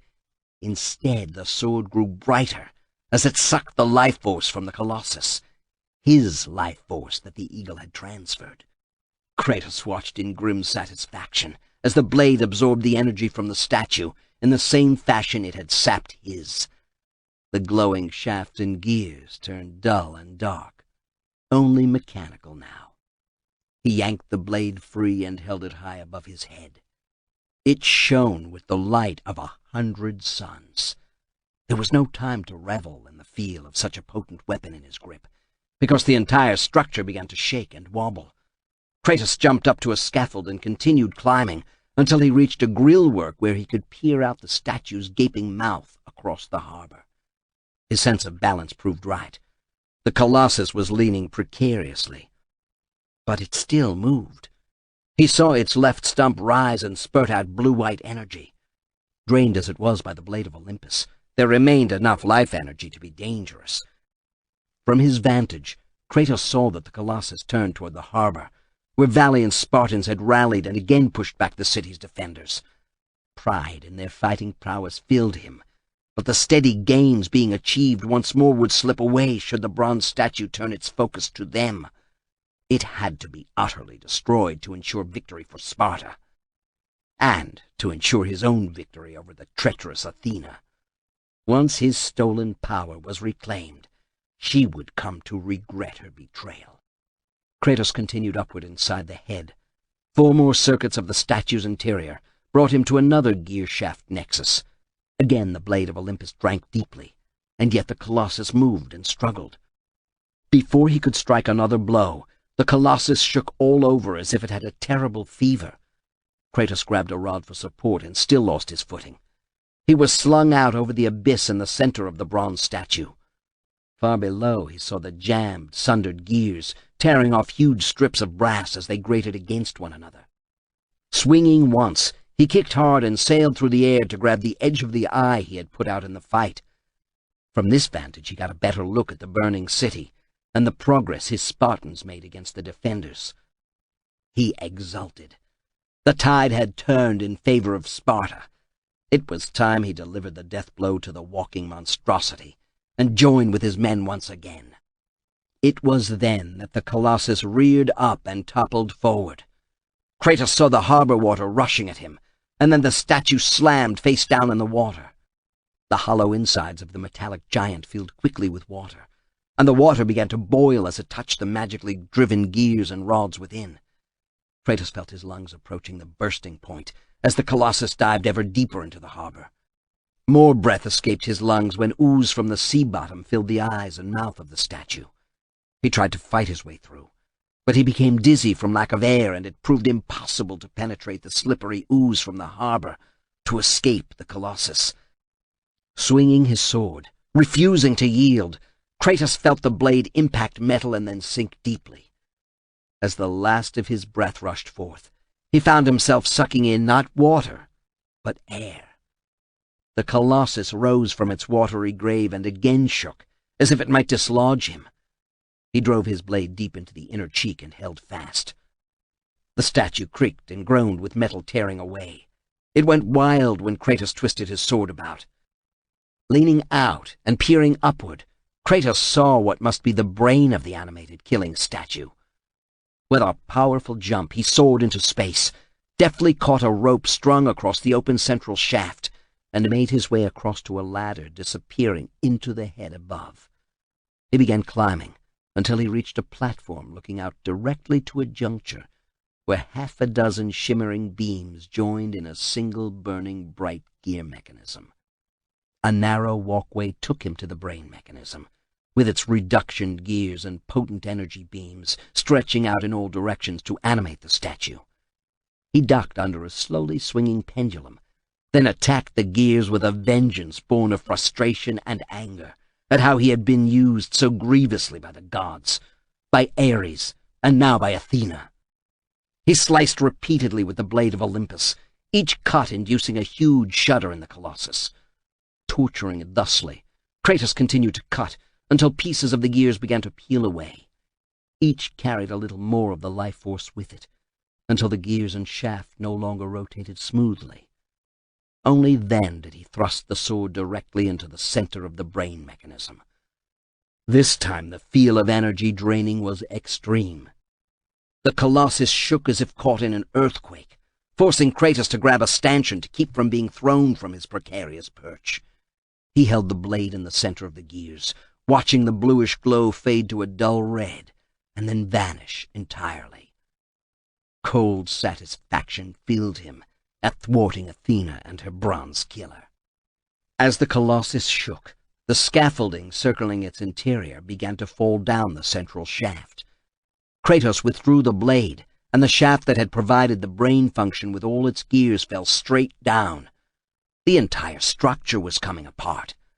Kratos circled the head and crawled out the mouth to the lips.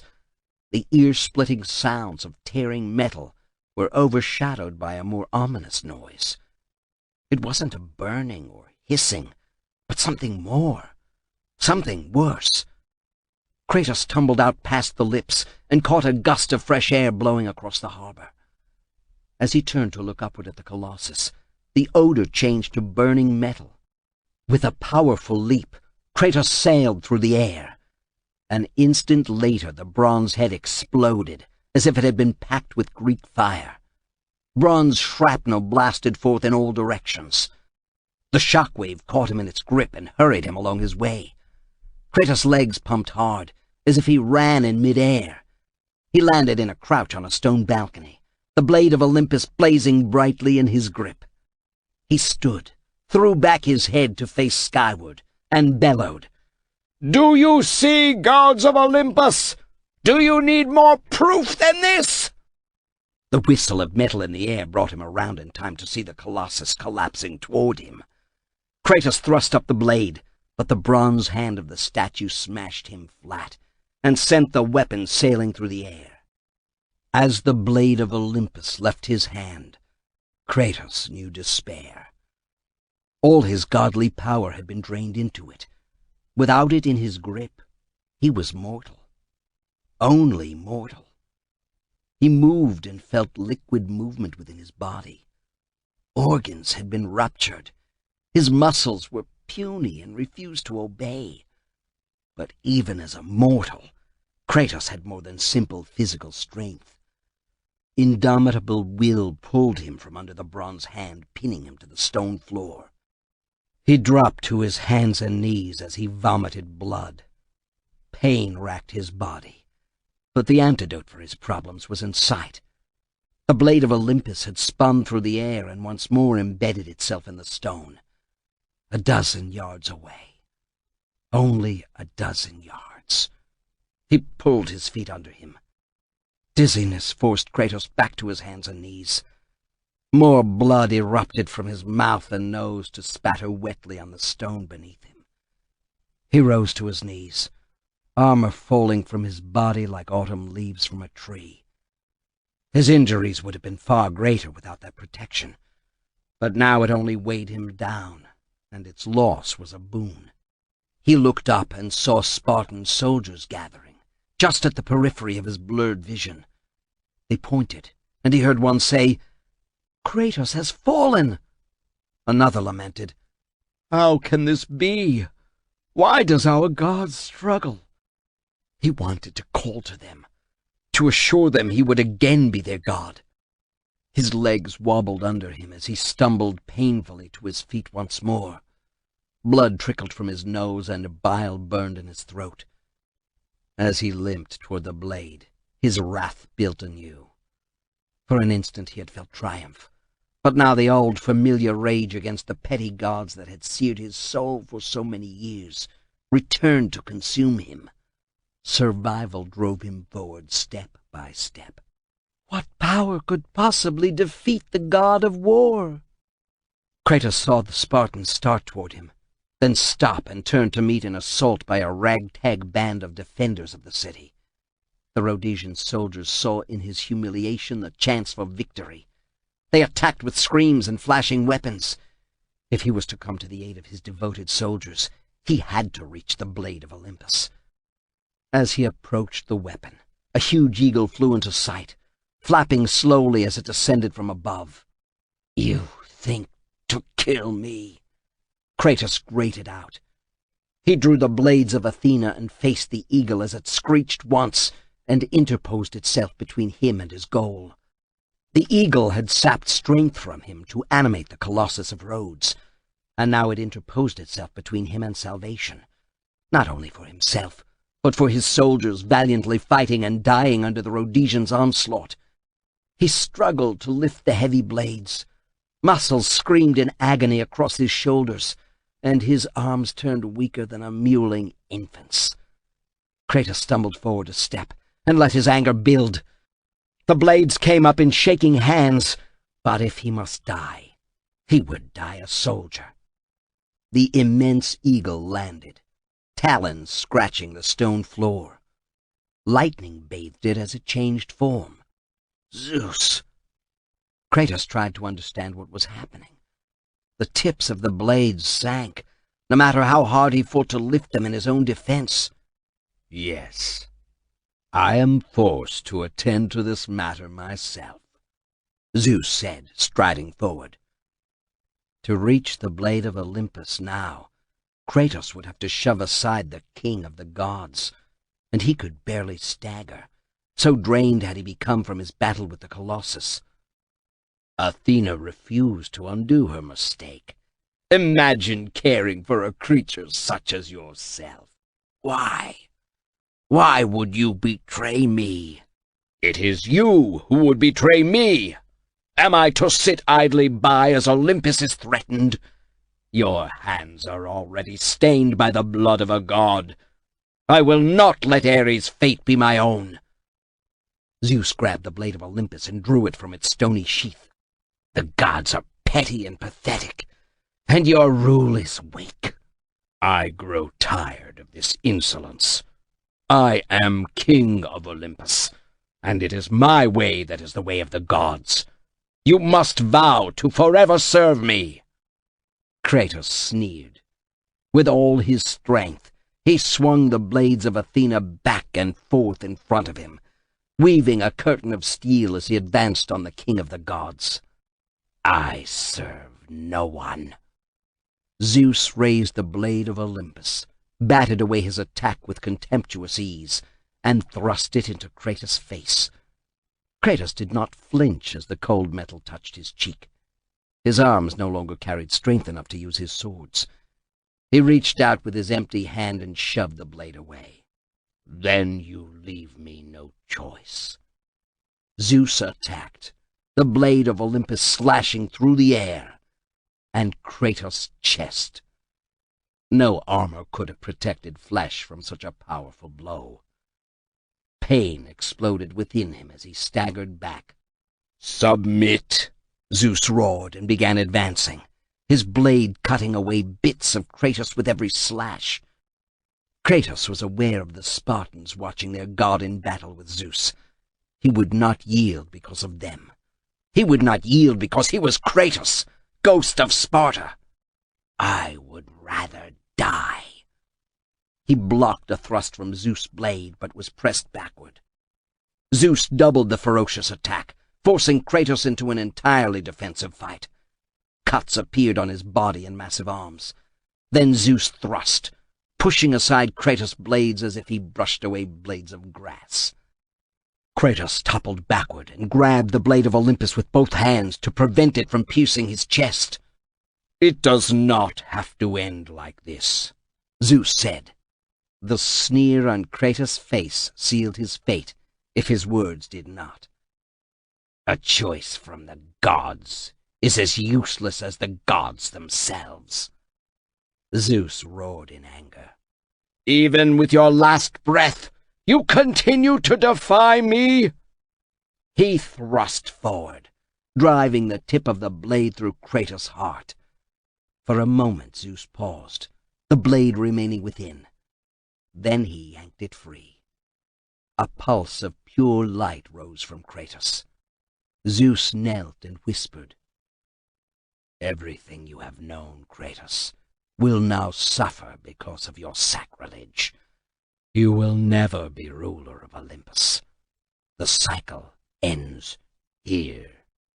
Zeus leaped to his feet, turned, and using the blade that had defeated the Titans, swung it in a broad arc that sent coruscating blue energy slashing through the nearby brave Spartans. Dying screams were ripped from their throats. Kratos realized that these were merely the first to die by Zeus' hand. Those Spartans, no matter where they were in Rhodes, would suffer a similar fate as the raging, unstoppable disk of energy sawed through them. "You will pay for this, Zeus. Be certain of that." Zeus towered above him, then began to fade. Kratos' vision blurred and turned dark. Chapter 7. The earth shook, as if shivering with a tremendous fever. Giant cracks appeared along entire continents, and small mountains rose as Gaia's spirit stirred. Formless, of the earth, and yet lacking in substance, she stretched and began to take note of the world as it had become after the war with the gods. The Titanomachy, the great war she and the rest of the Titans had lost. Gaia looked about and saw small changes, but for a Titan they meant little. Her focus sharpened and found the mortal whose life she had followed from his earliest days. It had not been apparent why she showed such interest in this mortal, until Kratos showed valor and skill in battle as a minor officer in the Spartan army. Eagerly, Gaia had watched his steady rise in the ranks, until he became the commander of the most victorious army in the history of that city-state. She had realized then the chance for power had returned, just beyond her grasp, but growing nearer by the instant. For a Titan, time was meaningless, and yet she had to abide since it was so important to the short-lived mortals. Worse, time had ceased to have meaning because her physical form had been ripped away, leaving behind only inchoate spirit. His military career had soared, even as his personal life proved tragic. But she saw how the gods played with their mortal pawn, cajoling and promising and manipulating him for their own ends. Her anger had mounted as Zeus entered the drama, But still Gaia could do naught but watch and wait. The gods would make an error that could be seized upon, and the eternal struggle between god and Titan would resume. For the moment, Zeus and the gods might hold the upper hand, but Gaia witnessed how they misunderstood what a deadly weapon they forged in Kratos, their new god of war. If they could not appreciate him, she would. Gaia stretched and flexed her ghost limbs, which extended to the core of the world, and now slowly rose to the surface once more, as her anger mounted. She and the other Titans had been banished when Zeus had defeated them, but the opportunity presented itself anew to depose the ungrateful gods.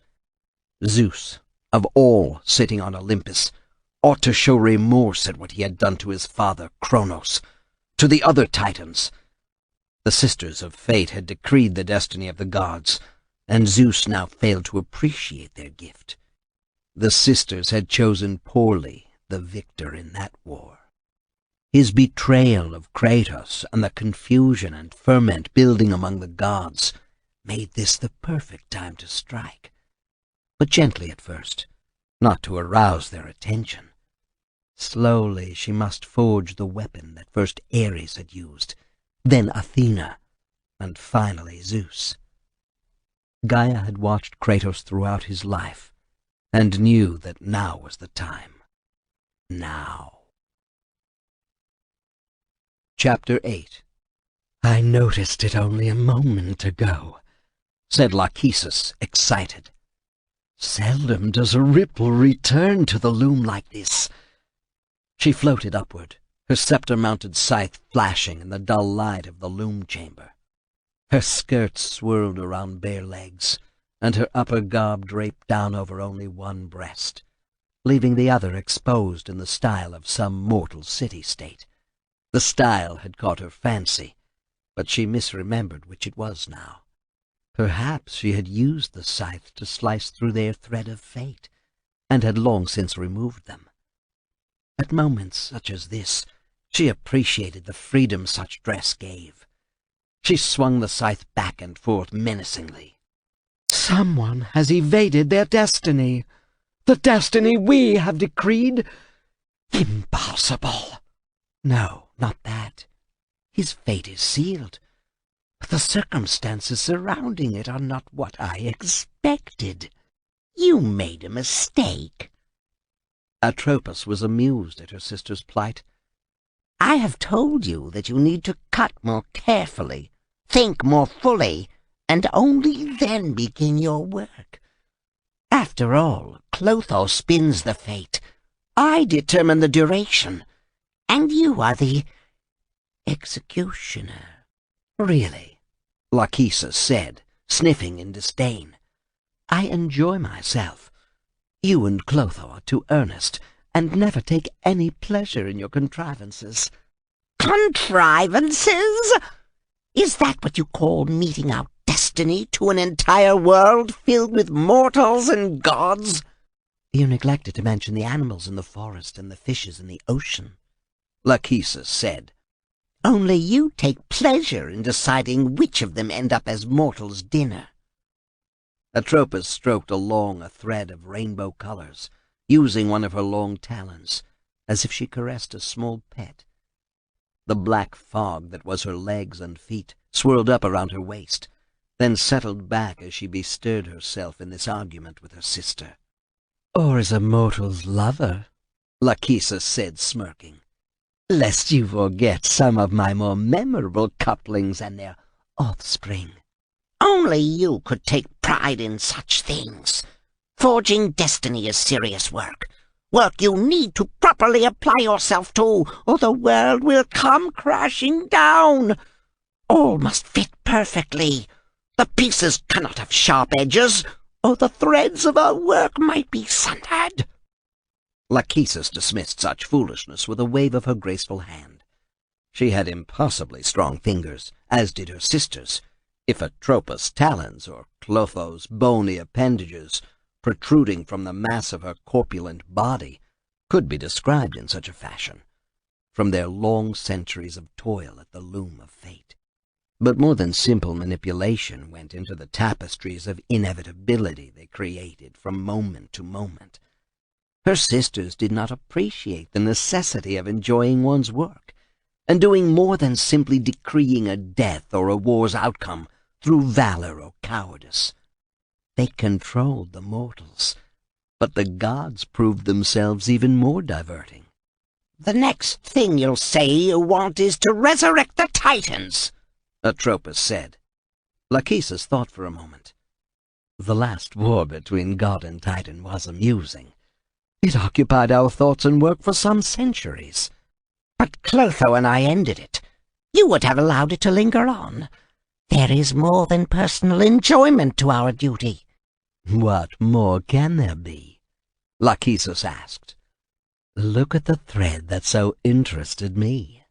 "The one that you mentioned?" Kratos is most fascinating. I know you've looked at it. Don't deny that. A mortal empowered by a god he kills, then a god himself. Atropos said, looking over her sister's sloping shoulder and touching the ebon strand that had caused such a commotion. The vibrations damped out even as she pressed her thumb talon to the thread of his destiny. "He is dead." Dying, Lachesis corrected. he is bound for the underworld and Hades' ungentle tortures. You should pay attention to proper work and stop playing with this toy," snapped Atropos. "The more you waste your effort on broken mortals such as Kratos, the greater the work Clotho and I must shoulder." Kratos is an engrossing god. We ordained that he die, and he has, but not in the fashion expected. How diverting! Zeus is becoming more irrational by the day, and all the more fun to watch. "Work such as we do is not entertainment." It doesn't need to be completely tedious either, Lachesis complained. We need diversions from the tawdry, ordinary fate so many mortals endure. You sound as if you long for the days of the Great War. Atropos finished a new thread, half smiled in satisfaction at a job competently done, then reached over and touched the thread of fate wrapped around Kratos' destiny. "Nothing. He is bound for the underworld now, and good riddance. He distracted you overmuch from your real work." As you say, sister, Lachesis said. She waited for Atropos to begin a more complex measuring of the fate for a smallish volcano in that boot-shaped peninsula. Lachesis nodded in approval. Many of the destinies ended with the mortals being encased in blocks of lava. She swung her crook about, the sharp inner blade coming down, almost, on many of the threads. If she did not cut, those in the lava blocks would not die, but would remain encased alive. But which should deserve such a fate? So much planning went into such a disaster. Mortals' lives had to be plotted out and ended at the precise instant, except those to be saved for more intricate diversions. Lachesis wanted to play some with the survivors, but knew her sisters would never permit it. They always denied her such explorations. Did they consider her their equal? Lachesis frowned as she wondered about this. Clotho's skill at spinning fate was great, but Atropos? All she did was measure the longevity of the mortals. Anyone could do that.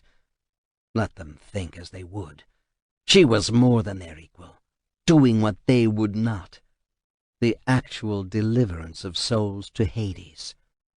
Lachesis stroked the thread still binding Kratos to his fate. When Atropos looked away, again engrossed in her work, Lachesis plucked it impetuously and let the faint vibration disappear into the underworld itself. With a contented sigh, she knew the result would be short-lived, but it gave her a measure of exhilaration to meddle with that which Clotho and Atropos said was pointless. There could be no doubt as to Kratos' fate, but there was no reason it could not also be amusing, even arousing, because it broke the tedium of controlling so many mundane dooms. Chapter 9. Darkness filled his universe. Kratos fought to move. Limbs refused him. A cry built within his throat, only to die in a bloody gurgle. Then he felt tingling across his legs. The feathery touches turned to stabbing pain that gave him hope that he still lived. Then those touches worked to his thighs and his chest and across his face. He blinked open one eye and saw, just before blood blinded him, the dark hands of Hades rising from the stone flooring beneath him, to engulf him and begin gouging into his inert flesh. Wisps of midnight fog touched his arms and legs, burned like fire, then tightened like chains on his appendages. More of the smoky tendrils rose from around him and beneath him, clutching his body. Where he lay, stone began to dissolve, allowing the hands to pull him downward. He screamed, but no words came from his lips, as the paving beneath him began to collapse. Even as he fell into the dark portal to Hades, the black tendrils gripped him more firmly and extracted an infinite amount of agony from him. Faster and faster, the marble beneath his body crumbled and caved in, and then he was falling downward at a speed that would have taken away a living mortal's breath. Darkness shrouded him.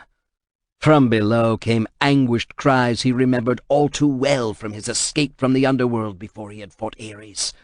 The stench of death filled his nostrils and made his tongue swell. Breath no longer filled his lungs. Fighting against the hands that clutched cruelly at his flesh, he looked down at his chest and saw through his body. Zeus had reamed out his midsection, leaving behind a hole bigger than his doubled fist. Kratos knew he was no longer among the living. The black tendrils hardened and dug even farther into his body, until he was completely enshrouded. And then he fell, sightless, unable to move, robbed of all senses, completely helpless. But he raged. Oh, how he raged! His body might have been stolen from him, but his mind fought against the injustice. Giving in easily was not locked in any fiber of his being. Even as he fell, he vowed vengeance on Zeus and the very pillars of Olympus. His wrath spilled over, and suddenly he was no longer encased in the blackness, but dangling above a fiery pit. Heat seared him and caused sweat intermingled with blood to drip from his flesh. Groping hands, now flaming, held him, limbs outstretched in midair. Every move sent new lances of pain into his body, but still he fought against the restraints.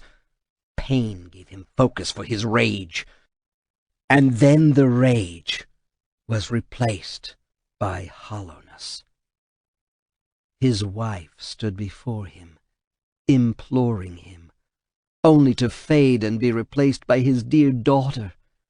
The physical torture meant nothing to him, but this, the nightmares Athena and Zeus had promised to eradicate, remained even in death. Now he was transported back to the village where Ares had duped him into killing both Lysandra and little Calliope. "No, no," he gasped out. The scene turned again. This was hardly more to his liking, because he lay flat on his back, the carnage of battle all about. His valiant warriors were dying under the onslaught of the barbarians, and the barbarian king towered above him, huge warhammer raised and ready to crush him. Kratos tried to remain silent, but the words were still ripped from his lips. "Ares, destroy my enemies, and my life is yours." Those were the words that had placed him in thrall to the god of war for too many years, the pledge that had set his feet on a road of butchery and soulless killing of any who stood against him, against Ares. Kratos wanted it to be different this time, for the barbarian king to slay him, but the giant of a man stayed his blow and looked back over his shoulder at the sky as the leaden clouds parted and the god of war appeared, and Kratos screamed as the blades of chaos seared through his flesh and bonded with the bones of his forearms.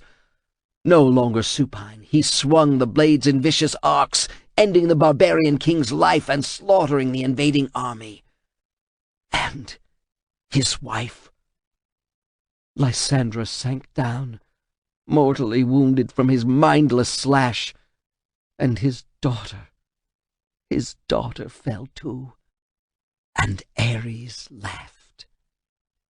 The god of war towered above the burning Athens, threw his head back, and mocked the gods of Olympus. Fight, Spartan!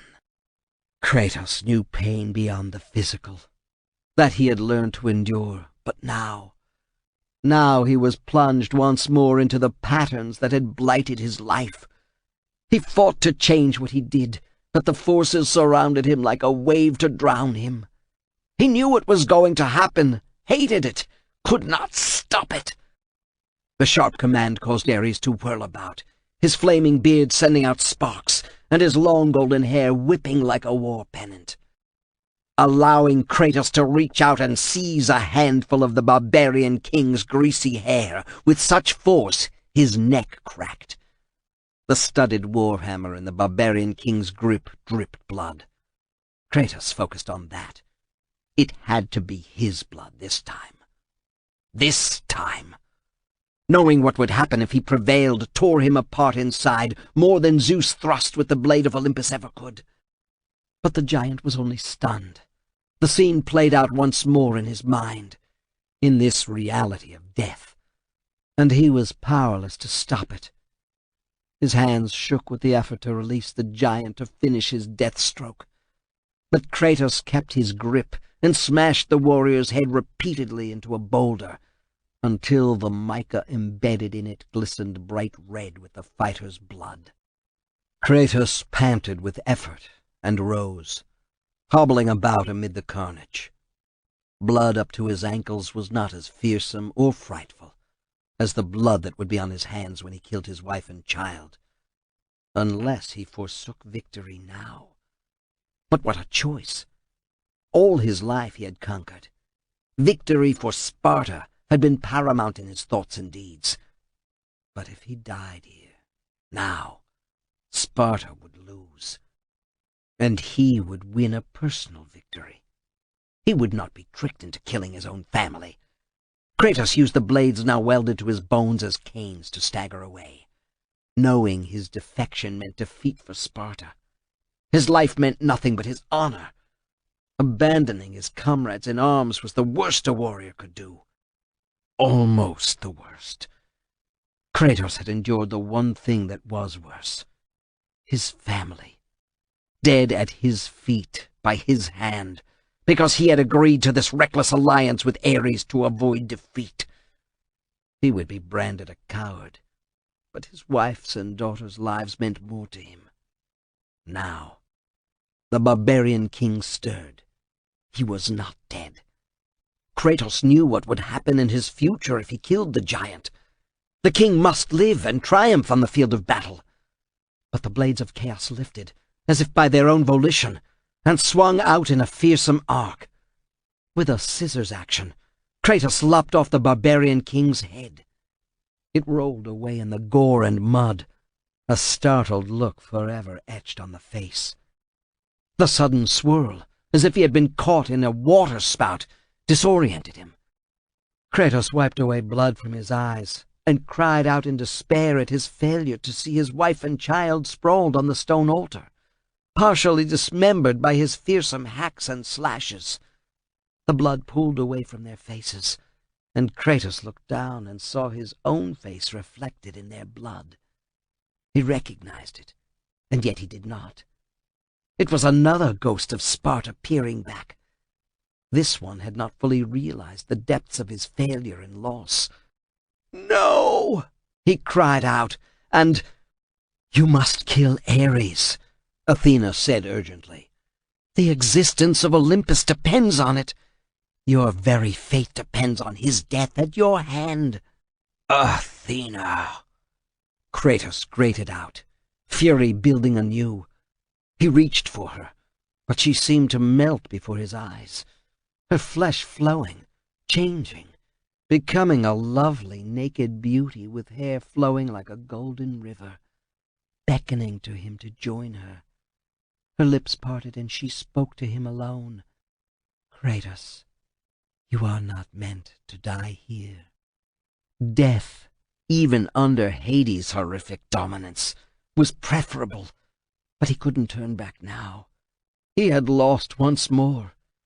In his victory over the barbarian king, he had lost everything, and now his punishment was to know it and be unable to alter his past, his present, or his future suffering.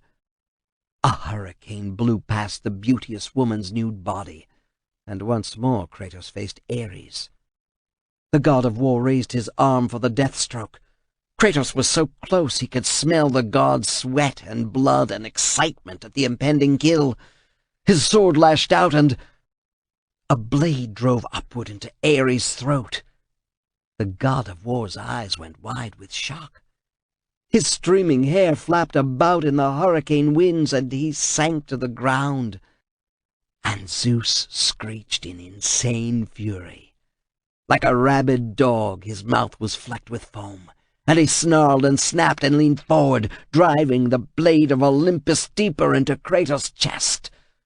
The pain ripped a new scream of fury from Kratos, and Lysandra, eyeless and sockets dripping dark blood, stood behind Zeus. Calliope clung to her tattered, dirty skirts, and the child spoke. "This is not the end." The torment all about him disappeared as if fog drifted in to hide it, but his pain remained. To remind him he dangled over the underworld, bait for Hades and his eternity of tortures. Kratos could never expect mercy from Zeus's brother. He wished for death, then realized the fiery fog, the intense darkness, the parade of visions of his family's death had faded from sight. A distant scent came to his nostrils that was not blood or death, but fresh earth.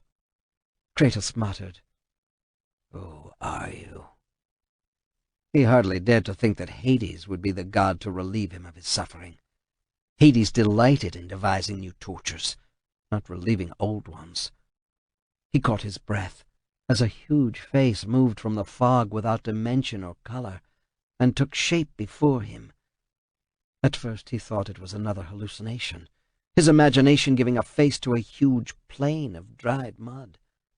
Brown and cracked, the face developed eyes and a flat nose, and a mouth so wide that it might swallow half the world. Back and forth the face moved as the features hardened. "I am the Titan Gaia, ever-present mother of the earth. I have watched you become a powerful warrior, and I have been with you through all the events of your life. But I can no longer simply watch." Kratos gasped as he felt his lungs fill with air, and his heart begin to beat once more. Each throb an effort, a new agony, but also a hint that life had not been entirely sucked from him through his descent into Hades. "We will help you defeat Zeus," Gaia said. He closed his eyes and was whirled about into the void. He sensed rather than saw Gaia, and other titans. Gaia lacked substance, reduced only to spirit. Kronos crept through the desert of lost souls, with Pandora's temple still strapped to his back, and the others were similarly imprisoned. Hyperion and Rhea and Themis, Iapetus, forever doomed to Tartarus, and Mnemosyne beside her still pool of limpid water. Kratos reached out to her for the aid she could give. If he had to be dead, let him drink from Lethe to forget his past. Death is an escape, Kratos. You are a warrior of Sparta, not a coward. Only a coward accepts death. Kratos kept his eyes screwed tightly shut, and still he saw the other Titans, all banished by Zeus after losing the Titanomachy, the lot of them staring at him as if he were still god of war. "I am no coward," he said, "but I have suffered loss too great to bear." Reflect on your strengths, not your weakness. All have that within them they deny, or do not wish to confront directly. Through constant victory, you ignore those parts of you that truly made you a man. I have lost them. By my own hand, I lost them. Do you allow the gods to use you like a slave? Is that the Kratos who became god of war? Is that the Kratos who vanquished those who opposed him? Kratos felt the desolation even more acutely. I alone cannot win against Zeus. The revelation struck him as powerfully as the barbarian king's hammer. You do not have to fight alone any longer, Kratos. The Titan said in a low voice that still rang like a bell and filled him with a touch of renewed confidence. You will have more than an army of mortals striving with you. The Titans will aid you as you aid us. Kratos felt the undercurrent of power and promise in Gaia's words, but also there was a touch of desperation that he shared. You must fight. I will show you the way to the Sisters of Fate. Only with their power will you defeat Zeus. Kratos screamed in pain and opened his eyes, looking down at the hole that Zeus had cut completely through his belly with the blade of Olympus. As he watched, the wound healed, and the pain receded. But the memory of what he had endured after falling into Hades remained, and formed a steel core in his soul. He struggled in the grip of the hands, but felt their hold weakening as he healed. A sudden spasm seized him, causing him to arch his back and thrash about as he became aware of his heartbeat and his lungs struggling like a bellows and blood pounding through his temples again. His hands ached and his arms and legs quivered with life.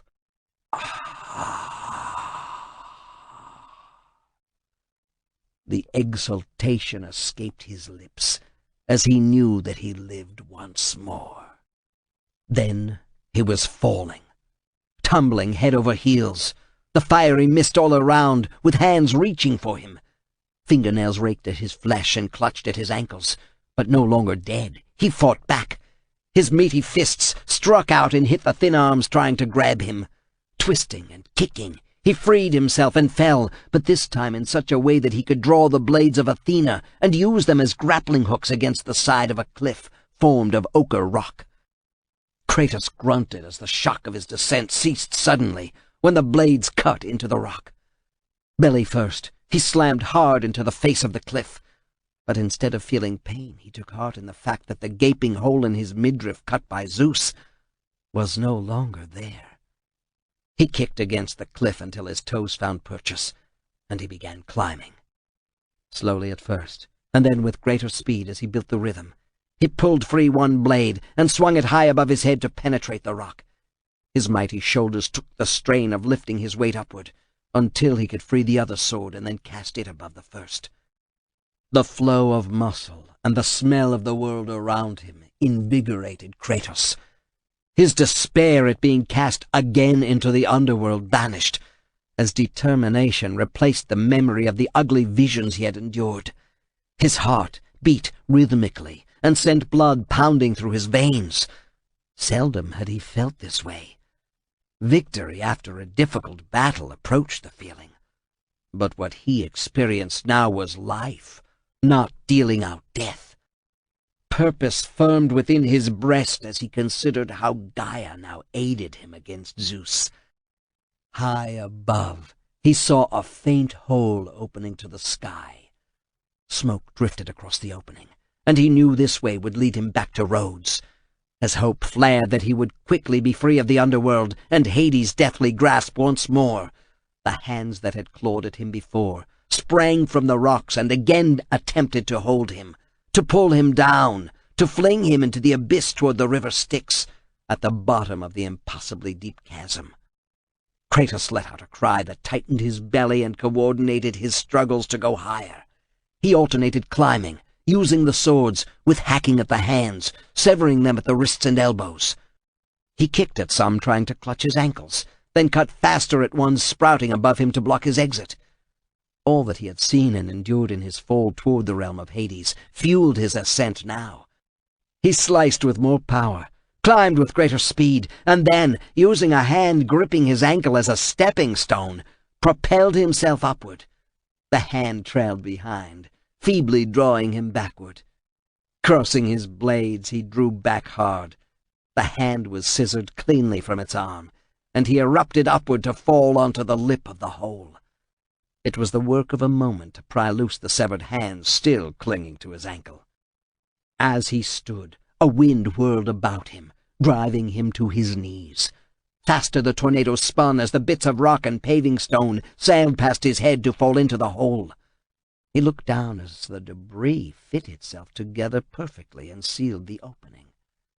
As suddenly as the wind had begun, it died.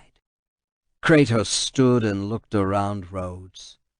Everywhere buildings burned, but his eyes were not for the destruction of an enemy city, but for the bodies of brave Spartan warriors slain by Zeus, using the blade of Olympus. He moved to a nearby soldier and saw that the man had been blasted by the powerful weapon. Another soldier had been killed in a similar fashion, and another, and another. Then Kratos stopped beside a battered soldier who stirred. The man's eyes flickered open and fixed on him. A smile came to his lips as he looked up and saw Kratos. The young soldier said, "My lord, I knew you could not be killed. I never lost faith." Kratos gripped him by the front of his armor and pulled him upright. "Return to Sparta and prepare for battle." "But our brothers are dead." The young soldier's face was covered with blood and dirt, and myriad wounds on his arms and legs made standing difficult. But he rose proudly before his commander. "Spartans never surrender. You can still hold a sword. Do as your god commands!" Kratos reached out and gripped the soldier by the cuirass, then pushed him back to emphasize his orders. "And what of you, my lord?" They both turned as the sound of heavy wings beating against the air came from above. A few yards away, a fiery-winged Pegasus came to a landing, hooves scraping across the stone. Its wings stroked downward a final time, and then folded as the creature patiently awaited its rider. Another gift from his new allies. "I am going after Zeus." Kratos turned from the young soldier and mounted the fiery steed. With a powerful surge, Pegasus became airborne, with its rider securely astride. Chapter 10. They meddle again, Atropos complained. She crossed her arms and tapped her long talons in pique. "How dare they challenge their fate?" "Yes," agreed Lachesis, "the fate we decreed for them." She settled back, looking pensive, as her sister angrily tapped her long fingernails, so she ran her hand up and down the scepter that ended in the scythe used to cut the threads of destiny. It took considerable effort on her part not to give in to her own impatience. Then she pushed aside such rash behavior and thought more deeply. Perhaps it is not such a bad thing for the Titans to challenge the gods again. We settled this matter centuries ago. I won't have my work undone. Why not, dear sister? The world has become complacent. I would call it boring. This could add spice to an otherwise bland meal. Meals, spice. I don't understand you at times, Lachesis. We decided the matter of supremacy of God over Titan. There is no second chance. Because it has never occurred before, doesn't mean it shouldn't now, Lachesis pointed out. They toyed with the lives of mortals, gods, and Titans, and always decided in the same way, eon after eon.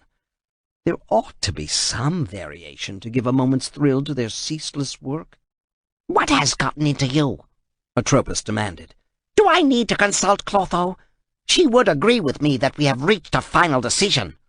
Yes, the Titans were banished and the gods rose to Olympus triumphant.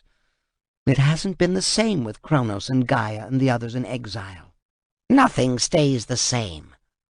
Atropos tugged on a thread and ended a life. Lachesis stifled a yawn. She almost pointed out to her sister that Kratos had avoided the fate they had set for him, but held back the tasty tidbit. If Atropos and Clotho were going to be such drudges, it wasn't her fault. She could have a bit of fun with the mortal-turned-god, and finally return to mortal. Such delicious fate. You need to attend your chores more closely, Lachesis. Atropos rolled up the thread into a tight ball, let it rest in her palm for a moment, and then whooshed it out of sight. Atropos might enjoy such petty displays, but Lachesis longed for more, and she would get it. Reaching out, she found the thread controlling Hades' destiny. A few tugs and a little stroke along the thread produced the effect she desired. The Lord of the Underworld was roused now, and feeling the effects of a wellspring he did not even acknowledge. He was only the first of the gods that Lachesis touched, since their fate was so exciting to manipulate. This is wrong. Clotho must weave new destinies. We cannot. Oh, Atropos, you remember what gifts they brought us. Why, Poseidon alone heaped riches up to the sky in an attempt to sway us. Lachesis chuckled. When the gods triumphed, he thought his tribute had bought the day for them. He is a foolish god. I never liked him, with that seaweed beard and bad manners. Is Zeus better? His beard is spun from clouds and storms, Lachesis said. She cared little what the gods' beards looked like, though Kratos was fetching. The small, neat triangle of a beard offset his strong-boned cheeks, and the darkness contrasted with the bone-white of his skin and shaved head. It was a nice touch, having the oracle of the village forever stain Kratos' flesh with the bone ash from his dead wife and child. Kratos, you have real work to finish, Atropos said. We decided his fate. By now he ought to be safely in Hades' embrace. Yes, by now he ought to be in the underworld. Atropos returned to her measuring of destiny for what would seem a chance meeting between Dionysus on the Isle of Laconia and the king's daughter, Caria. A smile curled her lips at the potential for a thrilling love affair, but Lachesis rested her agile fingers on a particular strand, an ebony-black strand. Kratos. It wouldn't hurt the scheme of things if she toyed with him a while longer. After all, he was only mortal, even if he could provide such a diversion. There would be ample opportunity for her to weave a new destiny for him, and then return him to the fate decreed by Atropos and Clotho. Lachesis chuckled as she worked. Chapter 11. You are meddling, raged Hades. He was almost in my grasp, and you let him go again. I did nothing but send him to the underworld, Zeus said, frowning. Was someone meddling? Athena? She knew better than to go against his wishes. though where Kratos was concerned, he felt a growing knot of skepticism. Zeus looked up when Hades growled deep in his throat, more animal than god. He found his brother's ire increasingly difficult to tolerate. He fingered the blade of Olympus resting against his throne, and considered how quickly this problem might be removed. A quick slash, and Hades would follow Ares into the sky, dissipated, and no longer annoying. But he had decreed that one god could not slay another, so that he had to turn Kratos mortal again, before running him through with the blade of Olympus. Thus far, Zeus had enforced this edict, and had agreed with Athena that it applied to all gods, the Lord of Olympus included. Still, Hades was unbearable. You rescued him. How else could he avoid the fall to the banks of the river Styx? I vow that he never arrived. He does not lack for work, Zeus said, his hand resting on the blade of Olympus again. The power within it thrilled him and reminded him of the final battle against the Titans. With that memory came an anger that knew no bounds. Kronos had not suffered enough. Zeus had chained Pandora's temple to his father's back and forced him to crawl endlessly through the desert of lost souls. After Kratos had killed Ares, it had been such a pleasure to banish Kronos to Tartarus for still more torture. He could revisit that decision, perhaps dangle a bit of hope out to Kronos that he would no longer suffer, then find a punishment even worse than Tartarus. To give hope and then snatch it away was the worst, the best of all tortures. You mean all the Spartans you sent to my realm? Hades stroked his long sooty beard. Many will be crossing the river Styx, Zeus said. He wished Hades would leave so he could ponder the matter of Kronos. The renewed energy in the blade of Olympus reminded him of the Titanomachy, and the greatest day for the Olympian gods, his greatest day of victory. Since then, there had been nothing but petty squabbles among the gods to mediate, and the more serious matter of Ares wanting to kill his father, to sit on this very throne, had occupied too much of his time. Zeus had thought manipulating Athena to offer Kratos the god of war's throne would have returned peace to Olympus. If anything, it had made discourse impossible and battle inevitable. You can send all the armies in all the cities to me, and it won't be enough, brother, Hades said.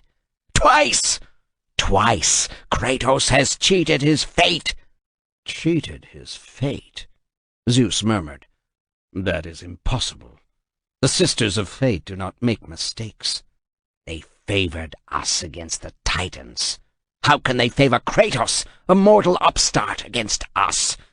They can't. It is your intervention that has rescued him. I know it. You know nothing, Zeus said coldly. I am sovereign in my realm, yet you meddle in my affairs. Kratos is mine, and you stole him away. Twice! Hades puffed out his chest and allowed fires to glow in his coal-like eyes. Smoke curled away from his body to the point that Zeus almost sent a lightning bolt to give reason for such behavior. Return to your domain, and let me deal with Kratos and matters of greater import in Olympus. You order me away like some scullery maid. I am your brother, Zeus. You cannot. Hades stepped back and glared as the Skyfather stood and grew until his head brushed the dome of his throne room. His eyes flashed like deadly beacons, and he fought to keep from violating his own decree against one god killing another. Hades read the message in his brother's eyes. Zeus almost laughed when the Lord of the Underworld backed away, then bowed deeply. You have your own concerns, Hades said. He looked up, and his submissive attitude evaporated like fog in the morning sun. Don't meddle with mine. Hades stormed away. Zeus took a step forward, arm cocked back to unleash a lightning bolt, but stayed his hand when he saw Hermes at the doorway, watching intently. The messenger of the gods retreated, then let his winged sandals lift him away. Zeus started to order Hermes to return, then sat heavily on his throne. Kratos, he said, his fury growing, this is your doing. You will never return to Olympus to sit on my throne! On my throne! Zeus then released his lightning bolt and blew a huge hole in the wall. Shards of stone and precious gems cascaded down, leaving behind a dusty cloud. With a huge intake of air, Zeus exhaled and blew it away in a furious windstorm, then sank back on his throne in a dark collar. Chapter 12. The Pegasus flapped furiously to gain altitude, giving Kratos the chance to see the destruction that had been meted out to Rhodes. A coldness gripped his heart. His army had fought well, but it would take more than their strength to stand against the blade of Olympus. The fire burning across the city caused huge curtains of choking, greasy black smoke to rise, but the Pegasus constantly banked to avoid the worst clouds. Kratos saw the slaughtered army that had tried so unsuccessfully to defend Rhodes. Then the flying horse spiraled upward enough for him to look directly down into the harbor. Kratos reveled in the sight of the bronze colossus, stretched out beneath water made so murky with shed blood that it was difficult to make out the statue's form. But he saw the severed left hand. The stump still radiated a dull red heat, but the head had been blown off and the bronze torso was crisscrossed with deep dents and more than one substantial gash. Kratos reached over his shoulder and touched the blades of Athena sheathed at his back. Those trusty swords had done great damage to the Colossus, but the real injury had come from the blade of Olympus. Kratos' hands shook as he thought how Zeus had duped him into draining his godly powers into that blade. The Sky Father's words rang mockingly in Kratos' ears. Wield this weapon and all on Olympus will see you for who you are. Kratos could only wonder if Athena had approved. She had lied to him as egregiously as Zeus had. Was she laughing at him for assuming the eagle that had stolen his power and infused it into the Colossus was her totem?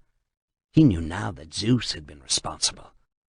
But Athena had to have known. His strong knees pressed into the flying horse's shoulders, guiding the Pegasus away from Rhodes and toward Olympus. Distance still cloaked the immense peak in mist, but he imagined the outline. Atop the peak stretched the palaces of the gods, and the one on the highest elevation, the finest, the most opulent, belonged to Zeus. He would storm that palace and kill Zeus, no matter that the king of the gods held the blade of Olympus still infused with his own energy. Kratos' anger choked him and made him sure he could defeat any god, even Zeus. They will all fear me for what they've done. His lips drew back into a thin slash. The powerful horse's wings began to flare. Before, the feathers along the trailing edges of the wings had emitted sparks, but now long streamers of fire exploded from the entire surface and swept back to leave a fiery outline in the sky. Faster, Kratos urged the Pegasus. He hunched over and gripped the mane with a ferocity that caused the Pegasus to neigh loudly. The winged steed spiraled higher and then struck out away from Olympus. The more Kratos tried to force the Pegasus toward Olympus, the more the horse resisted. As a bird sheds feathers, the winged horse spewed additional sparks from its wings as its agitation grew. To Olympus, Kratos ordered. I must face Zeus. The Pegasus refused to yield to his powerful direction. You defy the god of war. He pressed his knees hard into the animal's flanks to coerce its obedience, but he froze when the air began to boil about him. The sensation was like that he had felt while suspended high above the underworld, and the voice speaking to him was instantly recognizable. You are no longer a god, Kratos, boomed Gaia's resonant voice. Zeus, Olympus, and the blade that holds all your power will forevermore be out of reach. Your only hope is to find the Sisters of Fate and the Island of Creation, and travel back through time to the moment Zeus betrayed you, for only then will he be truly vulnerable. He settled down astride the Pegasus and glowered. Zeus would suffer for his treachery.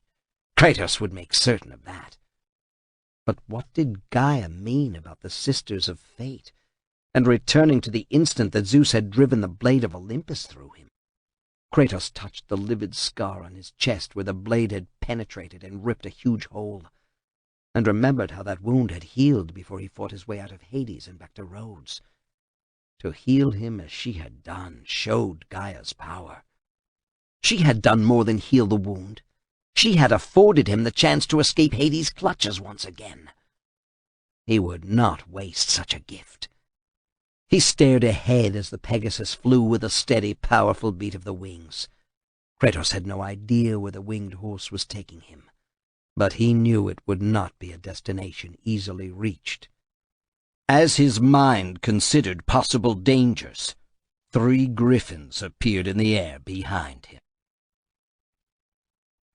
Chapter 13. Atropos stared at the vast tapestry that was the world's destiny, but she didn't see the clever knots or intricate warp and woof that she and her sisters had created. What Lachesis said bothered her. Lachesis was always unsettled and unsettling, never getting down to the serious work of choosing the ultimate destinies for those most deserving. Still, what her sister had said caused Atropos to think more carefully about Kratos.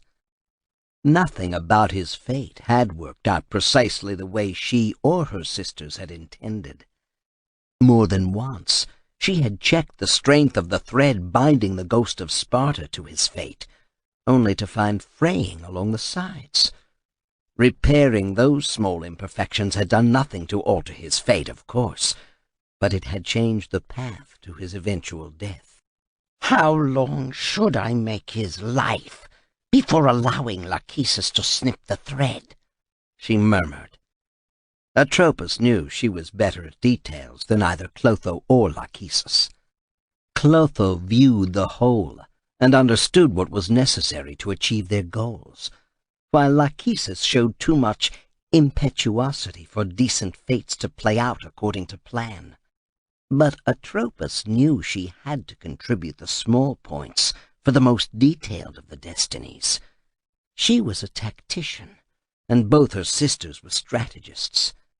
This had satisfied her, until Lachesis had taken such an interest in the mortal Kratos, and had apprenticed him to Ares. Atropos could only think that Lachesis had wanted Kratos to become god of war, and further disturb the serenity of Olympus. The gods and goddesses had become too complacent in recent centuries, and had come to believe the Sisters of Fate were their allies. She sniffed. She and her sisters did not take sides. Letting the gods triumph over the Titans had nothing to do with the merits of one side played against the deficiencies of the other. But what was it that Lachesis saw in this Kratos? Atropos wound a few more strands around his thread of destiny to strengthen it and make his fate more certain. Sloppy work got them nowhere. Not that her sister cared. She favored chaos over definite conclusions. She watched the way the thread vibrated and expertly interpreted the countering shakes and quivers needed to produce an outcome more in keeping with the Sisters of Fate's overall view of the world. Removing Kratos might be necessary, though he had avoided such fate and had climbed out of the underworld. Again. Atropos frowned at that. She carefully examined the first escape from Hades' clutches and saw that Zeus had intervened on Kratos' behalf. "The Gravedigger," she said, "an appropriate disguise and not lacking in irony." Without Zeus's aid, Kratos would have been forever consigned to some dark, dangerous corner of the underworld. From the way Hades acted when Kratos' name was even mentioned, he would have consigned the Spartan to Tartarus. This thought produced an even more intense frown to crease her face. Kratos imprisoned and tortured, where so many of the Titans had been sent. That would not have been a good decision. Had Zeus realized this and saved Kratos because of it? Or had the Sky Father simply acted from short-term petty motives? Killing Ares had been paramount. Zeus would not go against his own edict and allow one god to kill another. But Kratos had not been a god then. What more perfect instrument for the old god of war's destruction than to use the weapon he had so carefully forged? Ares' mistake had been in forcing Kratos to kill his wife and daughter. Rather than temper the steel of his mighty sword arm, it had broken him for use by the god. A very costly mistake. Atropos scowled as she studied Kratos' black thread. Her talons measured his life, and saw that the thread had become distended from the original spinning. This could not be due to him losing his godhood. If anything, his thread of destiny would stretch even longer as an immortal. Why hadn't it shortened? She measured and scowled more deeply. Zeus had killed Kratos. That had not been part of Kratos' destiny, nor his contact with Gaia. Atropos shifted position, rose on her pillar of black smoke, and bent almost double to peer more closely at the smaller threads, spun together to form the larger. New threads appeared, ones not of uniform black. The colors defied description. She caught her breath and recoiled. How had Kratos done all this without the Sisters of Fate taking a more active notice? Atropos' lips thinned to a knife's slash of a line. She floated upward to better study the dark thread of fate stretching away. After brushing back her trailing white hair, she settled lower again, her anger mounting. There was no way this could have occurred, unless one of her sisters had permitted it. Clotho had no interest in Kratos, but Lachesis? Wasn't she always going on about how dull it was, cutting the threads at the precise point Atropos determined? She had taken a fancy to the god of war, and, from what Atropos could see, considered him a special project to be nurtured and coaxed into relieving her own perceived boredom. Such arrogance! Lachesis should not meddle. Spinning, measuring, and cutting the lines of destiny was a moil they should share. Lachesis should not tend to Kratos alone. That must change. And Atropos saw part of the change had to come on Olympus. Zeus arrogantly thought himself above fate. Hubris among mortals made them aspire to godhood.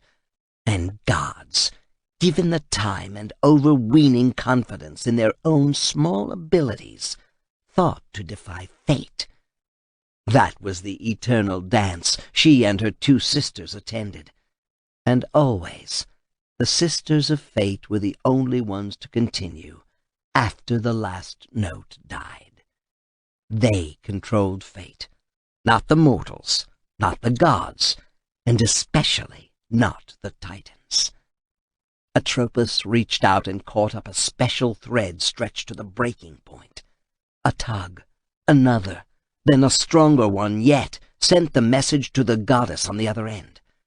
Hermes was not the only god privy to the secrets of Olympus. Iris was goddess of the rainbow, and sometimes served as a messenger. Atropos lounged back, thinking about what might be done to alter the destiny of those dwelling on Olympus, without infuriating her sisters because she had not consulted them. Fate was a dangerous process, requiring considerable thought and discussion among the three. Yet, Atropos felt a hint of the excitement Lachesis must feel as she ventured out on her own in this matter. With exquisite care, she ran her talons along the threads, plucking out one here and another there, reweaving them so the length remained the same, and yet the content was changed. Atropos tested the tension of a thread where it was tied to a post. She smiled at her achievement of altering the threads without leaving a trace either Lachesis or Clotho could detect. Fate determined by only one and not 3. Heady power. Before she could follow this logic and pursue it in other ways, she closed her eyes and sent forth her projection. The speed of her journey was infinite, and Atropos appeared in Iris's chamber, a ghostly image of herself. Atropos looked around the neat, well-appointed bedchamber high atop Olympus, and immediately knew she had found the right place. A shimmery curtain appeared across the chamber. A rainbow formed. Its misty substance brightened and turned solid, arcing from one side of the chamber to the other. Through this arch strode a smallish, pert goddess, but one well-proportioned, wrapped in white clouds that constantly flowed to reveal delightful patches of bare skin, and then modestly hide them again as she moved. Atropos understood why Iris and Hermes had never become lovers. Each was too consumed in personal beauty and self-aggrandizement. But why hadn't Iris successfully challenged Hermes as messenger of the gods? Using her beauty, Iris could certainly have influenced many of the gods, and possibly some of the goddesses, in the same fashion that Hermes used to cement his position on Olympus. Iris stared at her with wide-set eyes and a round face. Her skin was the purest alabaster, causing the violet-colored eyes to seem more piercing than they were. "Your rainbow is lovely," Atropos said. "Give me the message you wish delivered, and I will tend to it after a most magnificent storm in Crete that promises me the chance to display my full radiance." "Too busy to be civil? Do you know who I am?" Atropos wasn't sure if she ought to be outraged or amused. This goddess showed no fear, but it might be due to lack of understanding who had appeared in her chambers. "One of them, one of the Sisters of Fate. I guess you are Atropos, since I have heard whispers that Clotho is different." The goddess smiled sweetly. "Yes, Atropos, you measure duration of life for the mortals. Perhaps you wish me to add color to a life." Iris held out her hands and produced a rainbow stretching from one palm to the other. The Sister of Fate appreciated this outspoken goddess' skills more than the moment. She would be most useful in shaking the foundations of Olympus, but in a good way. "I come seeking a boon," Atropos said. "I hope nothing as grand as the steeds of time gifted to you by Cronus," Iris said. "I am not so great and powerful to bestow such on you, but do not think that I will not give you all that I can." Again Atropos caught the hint of wariness in the goddess, and perhaps a touch of sarcasm. She looked for advantage, and why not? A favor to one of the Sisters of Fate might give her significant benefit on Olympus, and for what Atropos had in mind, it would. "You are ignored by the others because of Hermes," Atropos said carefully. "As is your will," Iris said equally as carefully. Both circled verbally, one dog sniffing out the other to find purpose, and perhaps gain advantage. "I merely determine the result. How a mortal, or a god, reaches it is often quite a revelation, but they never fail to meet their fate. Ever." Even as she spoke, she wondered about Kratos. Lachesis had aided him more than she let on. Zeus had helped Kratos escape the underworld before, but had Lachesis toyed with the god's fate? The unrest rampant on Olympus after Kratos became god of war was certainly nothing Zeus could have wanted. The second sending to Hades' outstretched arms proved that.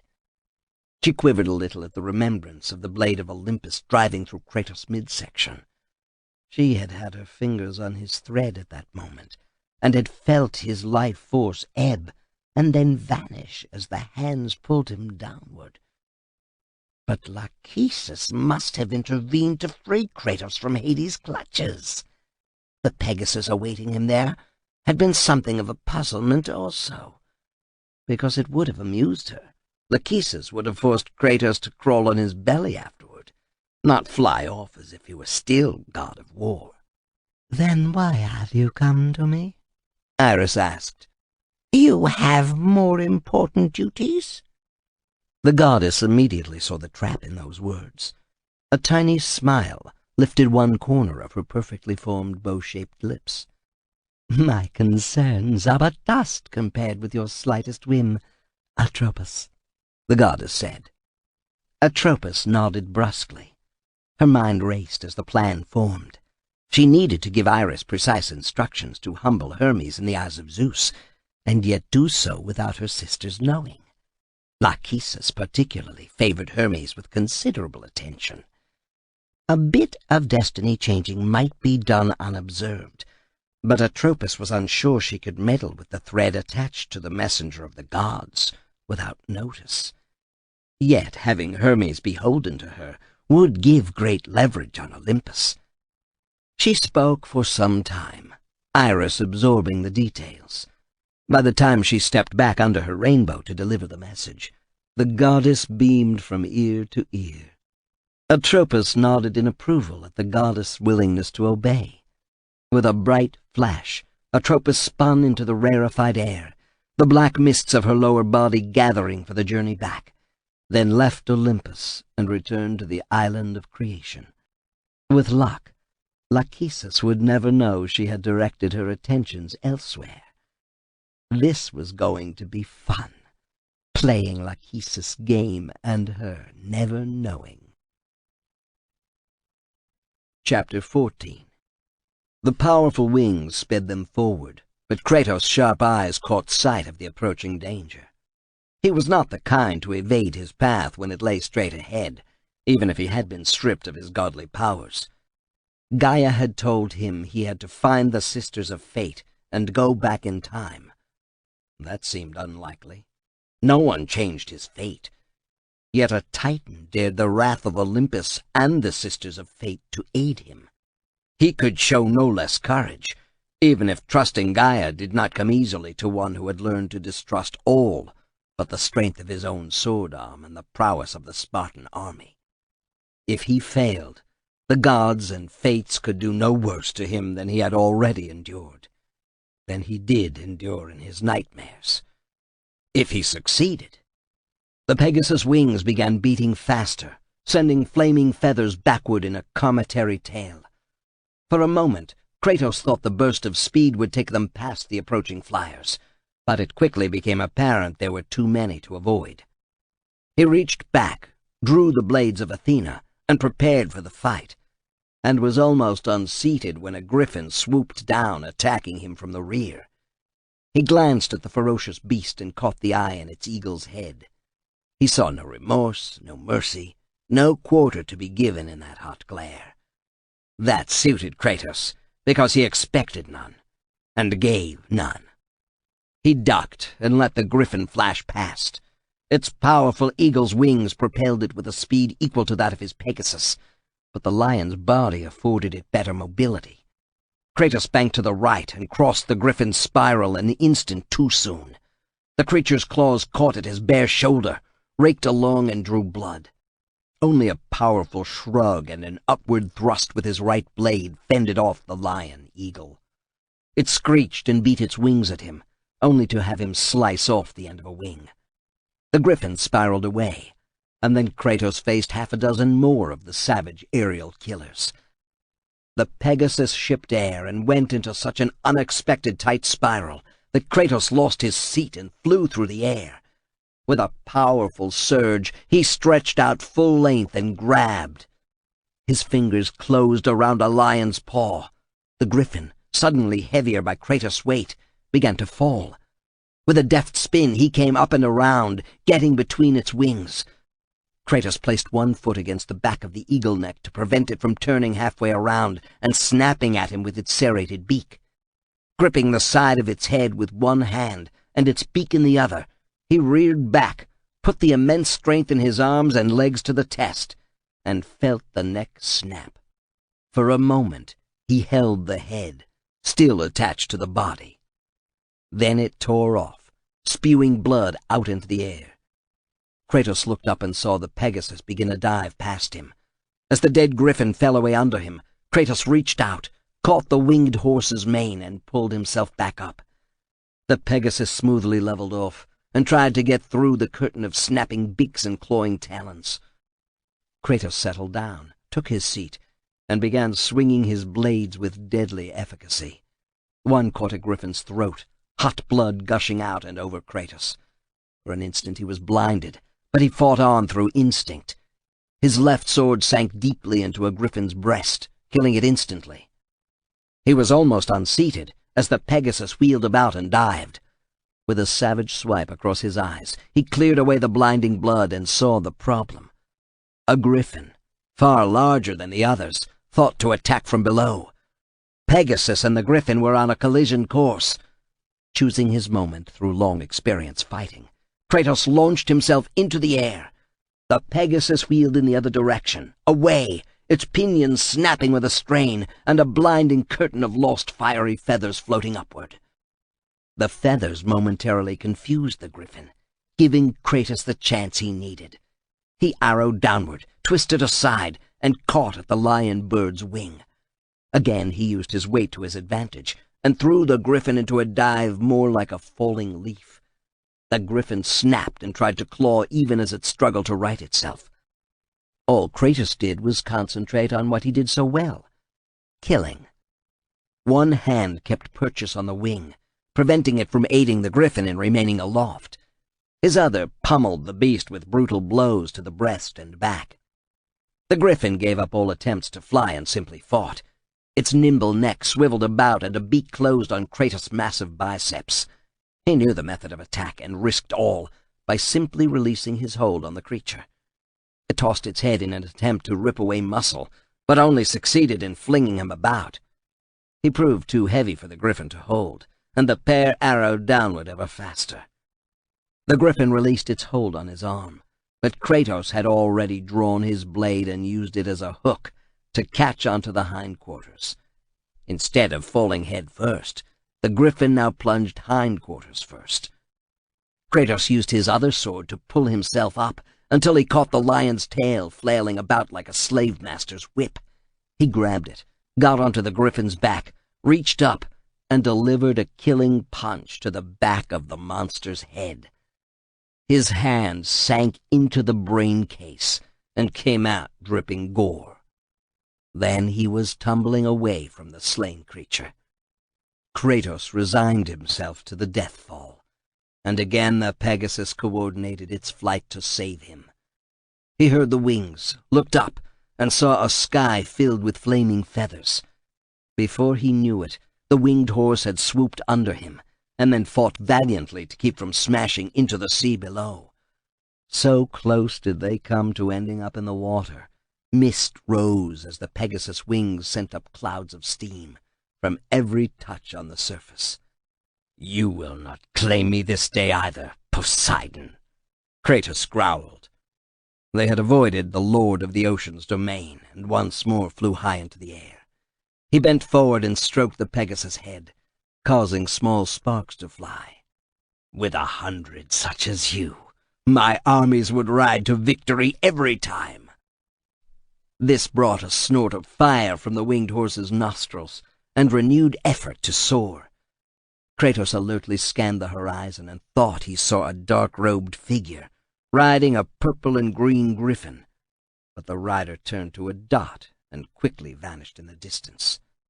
"Is this our destination?" Then Kratos realized the question was meaningless. They flew there because the Pegasus weakened.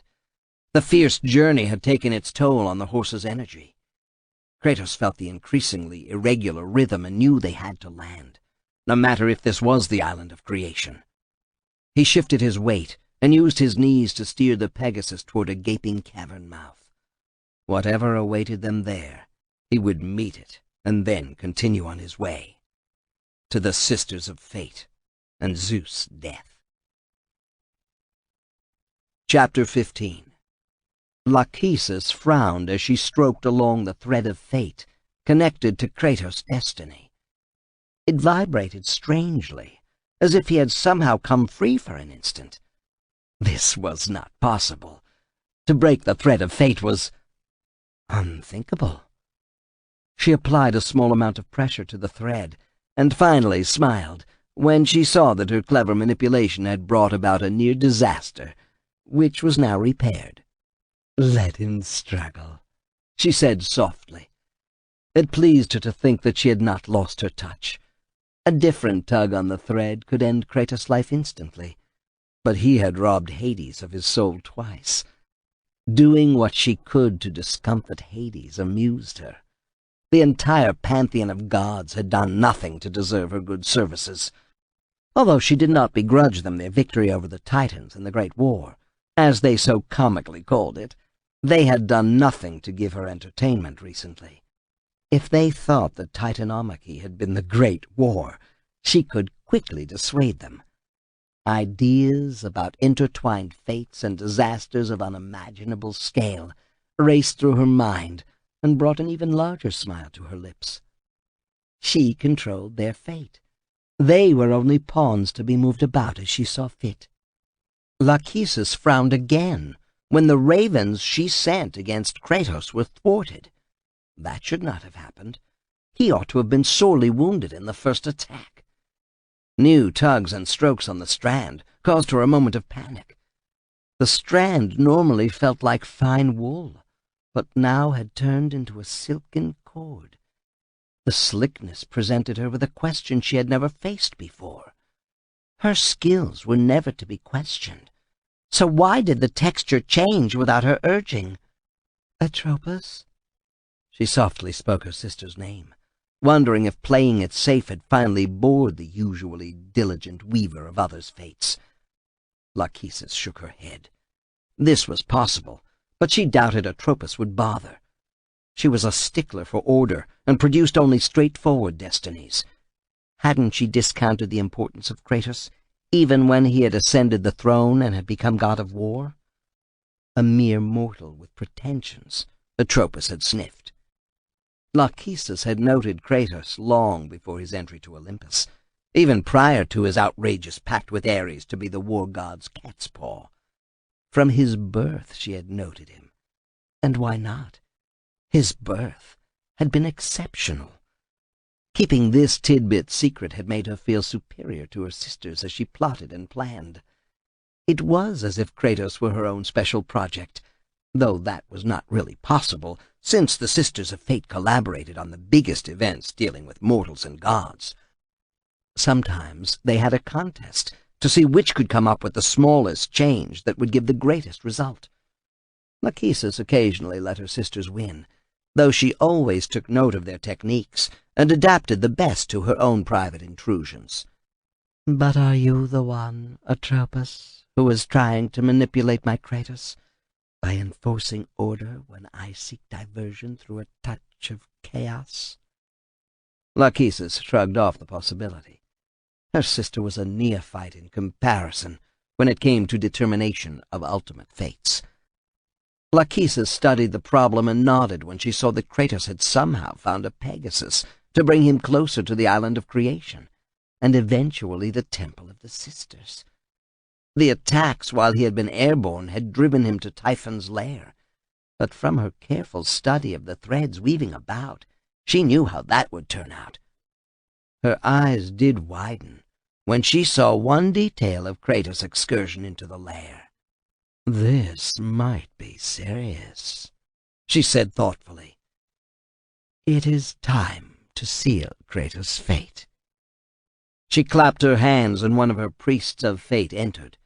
He bowed his cowled head and held the posture, awaiting her orders. "Summon the warrior of destiny," she ordered. "He is to intercept Kratos before he reaches the island of creation." "You no longer wish to play with this mortal-turned-god, mistress?" She stared at the still-bowed priest and wondered what thoughts ran through his head.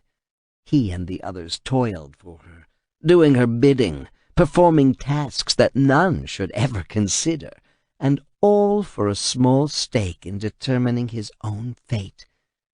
Never had she allowed this, But it did keep a steady river of supplicants flowing to her service, all expectant and fearful, and all foolishly optimistic that they could cheat their fate. The fate she and her sisters spun for them.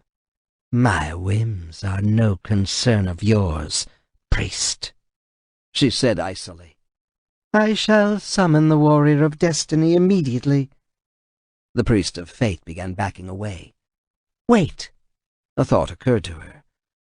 "I want you to be certain he is given this also." She rose and seemed to float ghost-like across her chamber to a marble column. Placing her hands on the ribbed column and pressing on a hidden catch, caused a tall, thin crevice to appear. Resting inside was a case made from obsidian, as long as her arm and as thick as her wrist. Lachesis reached in and withdrew the case.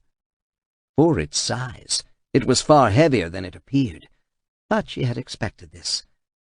Contained inside was a weapon of immense power, and one that should be used only in the direst of emergencies.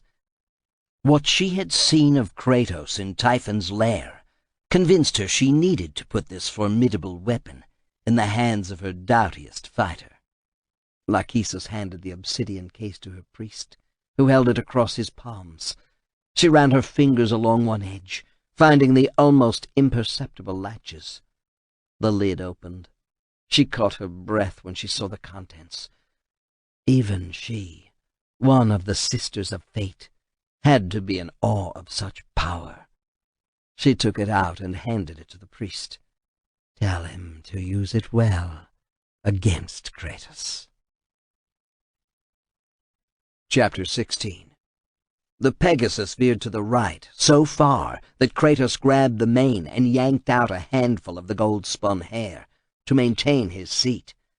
The horse immediately swung back and threaded its way deeper into a cavern festooned with icicles and a freezing blast that took away Kratos' breath.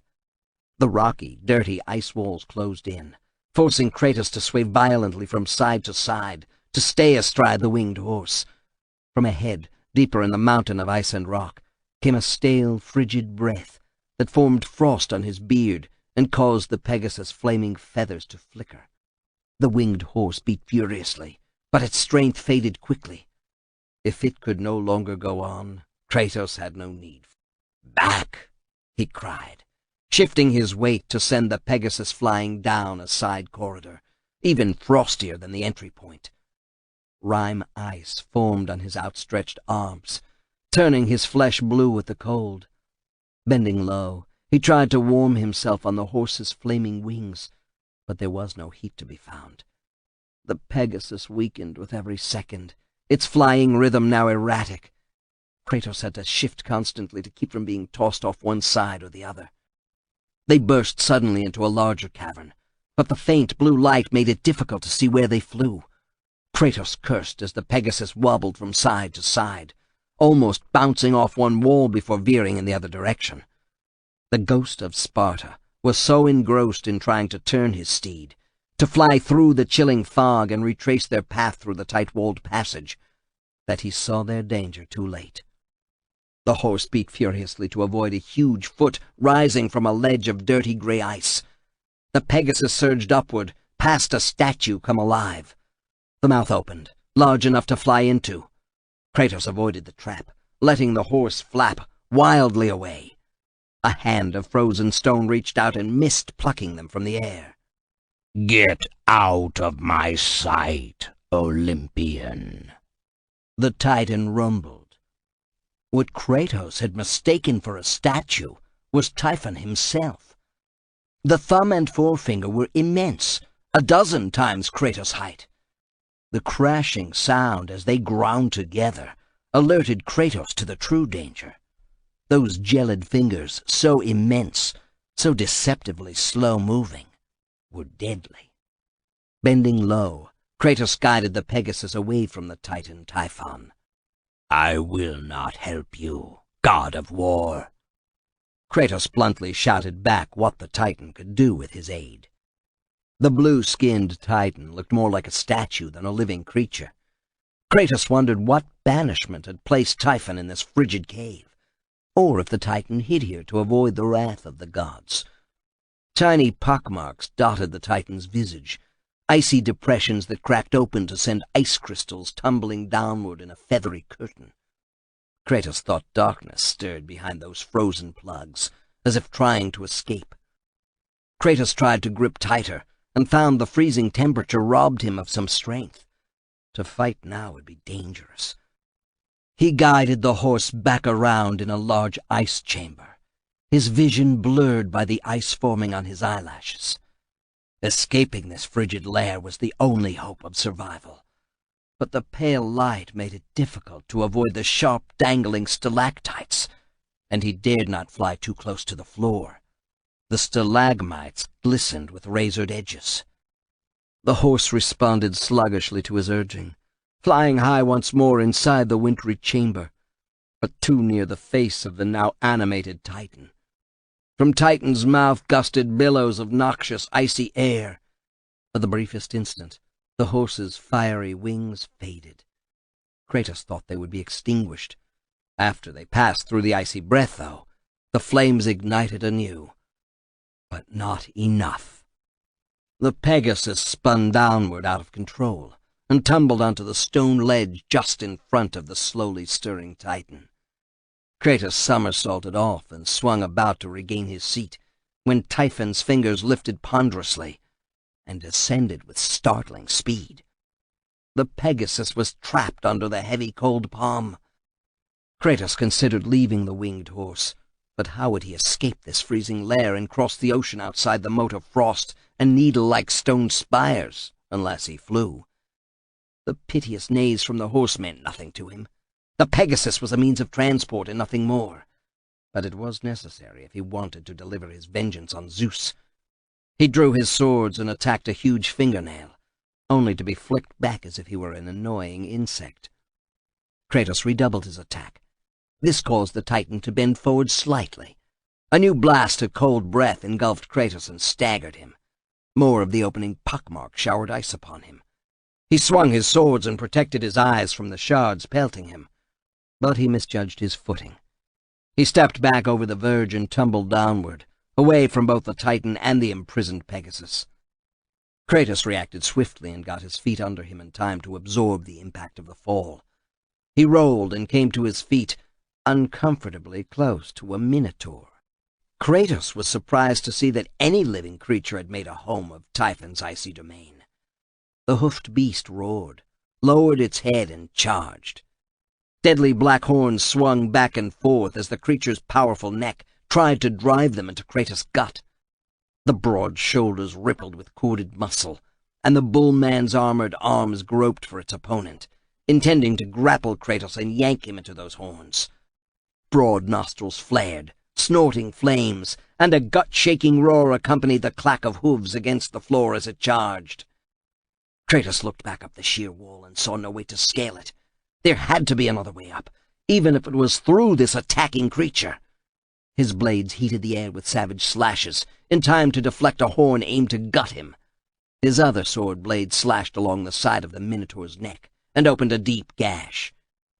This infuriated the monster and made it all the more vulnerable. Kratos' rage was more directed. He chose his targets more carefully, delivering a cut that severed the hamstrings of one leg. As the Minotaur keeled over, it exposed its bull neck. Kratos jumped up and drove his blade down into the unprotected flesh. The Minotaur was a potent adversary, and this did not finish it. Then Kratos planted both feet on its chest, raised his pair of swords high above his head, and drove them down into the Minotaur's mouth, repeatedly. It died. He jumped down and once more surveyed how best to ascend the base of the Titan's stony throne. Kratos snorted, and plumes of frost formed. The warm Minotaur's blood that coated him kept the cold at bay for now, but Kratos did not think it wise to dally in this freezing prison. Kratos ran down the cavern until he found a part of the ceiling that angled back toward the Titan. Using his swords as grappling hooks, he dug into the rock, climbed to the stalactite-crusted ceiling, and began crossing it. The swords penetrated the rock and held long enough for him to swing in the direction of where Typhon sat, blowing huge clouds of condensed breath like a forge billows. Kratos felt increasingly wary as the depressions on the Titan's face continued to become free of ice.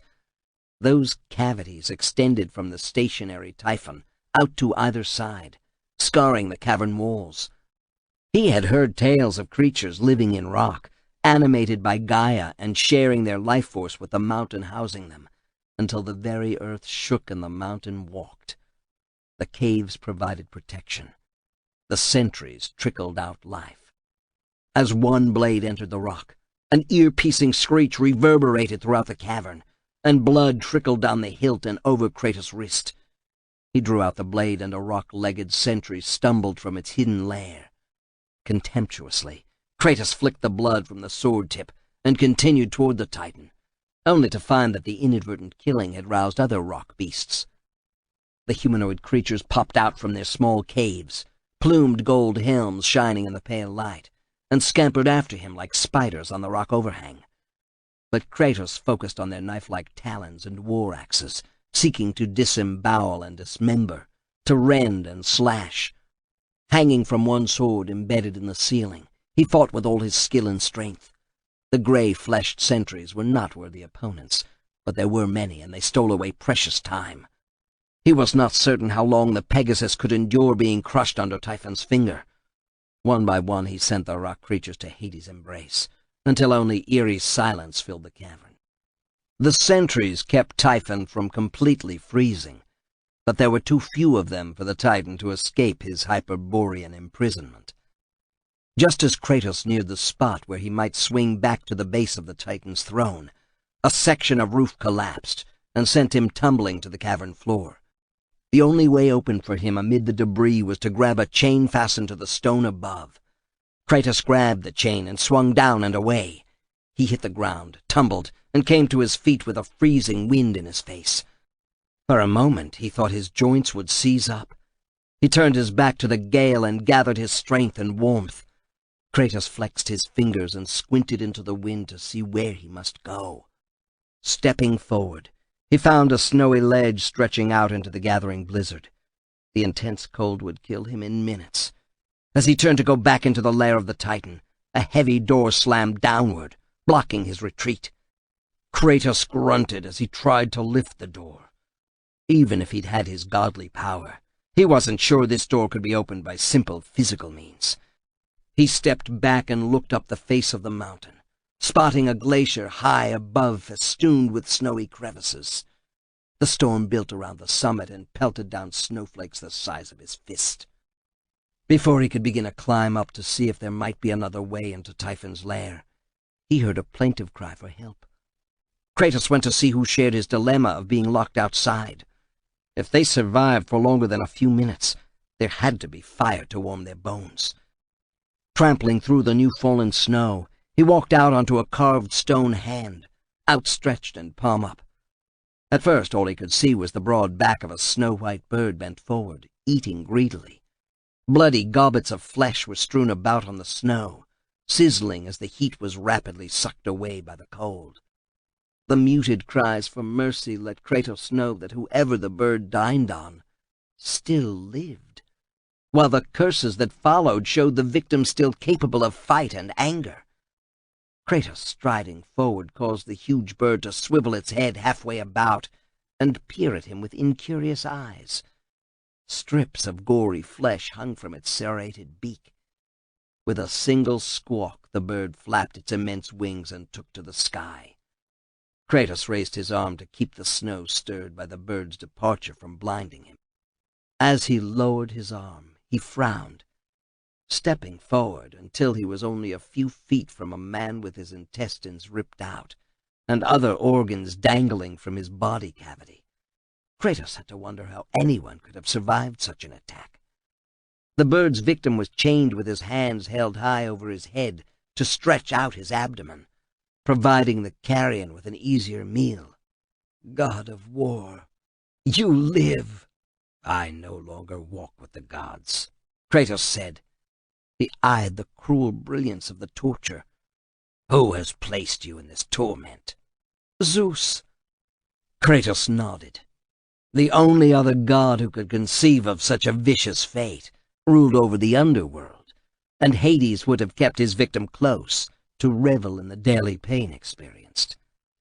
Added torture came from the fierce weather. The guts sizzled as their heat vanished into the hungry maw of the piercing wind. I am Prometheus, and my only crime was helping mankind. When I took the fires of Olympus to the mortals, Zeus considered it a betrayal. Kratos moved so that the setting sun was not in his eyes. The light from the blood-red sky caused Prometheus to almost disappear, his blood mingling with that staining the sky. Snow fluttered all about, making it seem that the sky filled with dancing drops of gore. He condemned me to be savagely consumed every day by this cursed bird. And then with the fall of night I am healed. Prometheus coughed up blood and grayish lung tissue. He tried to lift his head, but his strength, his reason for life, had been ripped from him. How long I have been here. How long I have suffered this curse. I truly do not know. A massive shudder passed through his body, and he died. Kratos watched as the organs that had been yanked free from Prometheus' innards slithered back into place. The missing intestine regenerated and curled up dutifully, like rope coiled by an able seaman on a ship's deck. When all the insides were restored, the belly and chest flesh slapped up into place.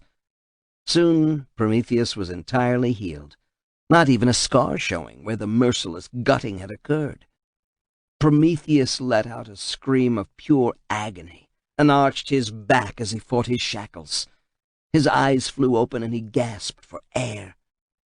Healing is worse than the death, but worse still is to awake knowing that I have nothing ahead but pain and suffering, he said, panting harshly.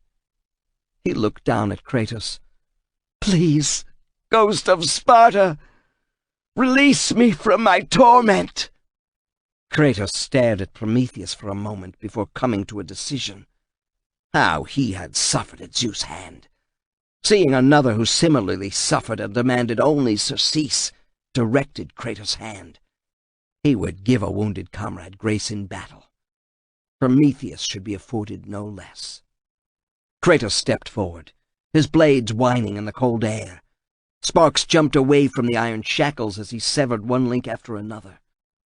Kratos stepped away as Prometheus tumbled forward, but Kratos quickly saw he had not freed the man. Prometheus slid through the statue's fingers and dangled from the chain above a giant bowl, ablaze with an eternal flame. The only way to kill me, Kratos, is to burn me in the flames of perdition. Prometheus kicked feebly as he dangled above the fire. He strained to set himself on fire, but could not accomplish this self-immolation. Kratos stepped closer and let the heat rising from below renew his strength. He flexed his arms and stretched his legs until the frost melted away. He bent to better study the problem. A quick look at how the chains were tangled around Prometheus showed Kratos he could not send the affront of a death to Zeus as a message without going below. He slipped and slid down the frozen palm of the statue before dropping to another ledge below. Staring up at the dangling Prometheus, he knew there was no way to sever the chain and send him into the fiery bowl. Typhon's bane! Prometheus grated out. You must get the bow, hidden in the Titan's eye! Prometheus swung about in obvious agony, his flesh burning and healing, only to be burned again. But Kratos saw the former god staring toward a crevice some distance away. Putting down his head against the growing snowstorm, he slogged forward and felt air blowing from inside the mountain through the crevice. Turning sideways, Kratos barely fit into the crack in the rock. He found himself on a walkway that spiraled up from below and led to a stone bridge at Typhon's eye level. A blood-curdling shriek brought him about. A trio of scrawny harpies had been posted to guard the bridge. They let out a shrill screech as one, and launched into the air for their attack. Leathery wings beat at the frigid air, and breath gusted out of twisted, broken noses as they clawed at him. Their stench sickened him. Kratos hated harpies and their ferocious, mindless anger. He ducked one's attack, then drew his swords and pressed the others backward, down the ramp to a level area. Immediately Kratos saw his error. Now he faced not only the three harpies, but a Gorgon as well. He averted his gaze a split second before he would have been turned to stone. Lambent green light bathed his back and formed his shadow like a new warrior before him. The harpy shrieked and attacked. Kratos reared up, swung his swords in a broad arc to get their attention, then fell flat on his belly, exposing the harpies to the Gorgon's deadly stare.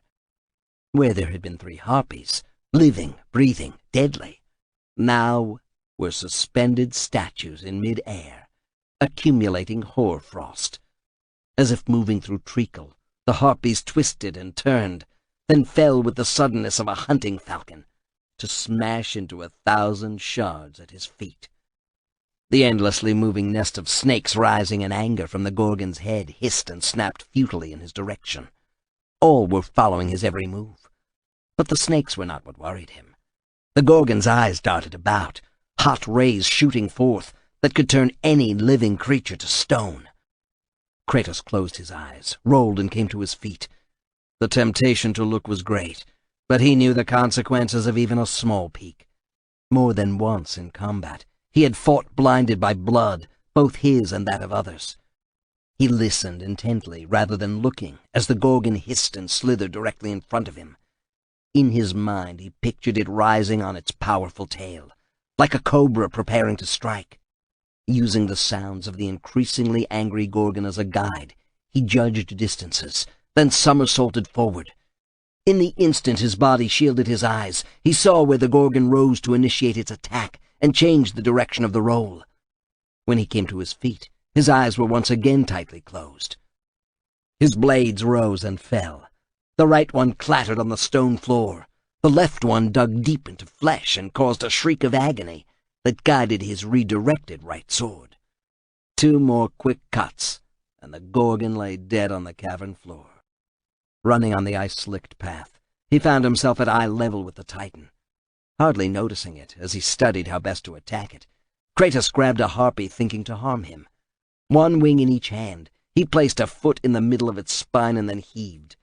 The wings ripped free as the backbone broke. Angrily casting away the severed parts, he saw a way to reach the Titan and attack. Kratos froze in his attack when a deeply resonant voice filled the cavern. Typhon spoke. "You cannot win, Ghost of Sparta. Surrender. Let me crush you quickly. I promise you a painless death before consigning your shade to the underworld." The Titan stirred, but did not remove the finger pinning the Pegasus. "Your mother Gaia has told me what I need to defeat Zeus. Will you oppose her?" Kratos called. "Yes, my mother's poor judgment doomed the Titans." "You hate Zeus, as do I. Let us work together." "No, I would kill him myself, not allied with a disgraced and fallen god such as yourself." Kratos worked into position, moving slowly, carefully. A quick look showed how difficult his path would be, but he also saw his goal. A slight shadow, a curve and nothing more, floated on the Titan's eye. A second, longer study of the eye confirmed it. The bow moved as Typhon blinked slowly. He exploded into action. Blades flashing, he hacked away at an icy spire until it cracked, tipped, and finally toppled toward Typhon. It fell onto a flat-topped rocky spire, giving him a bridge to get closer. Kratos took a step out, ducked back as Typhon's icy exhalation threatened to freeze him where he stood, then ran at top speed up the bridge he had created.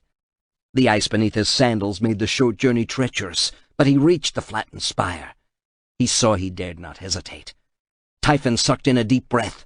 If the Titan exhaled, Kratos would perish flash-frozen. Feet slipping against the ice, then pumping harder, he launched himself into the air and landed on the Titan's cheek.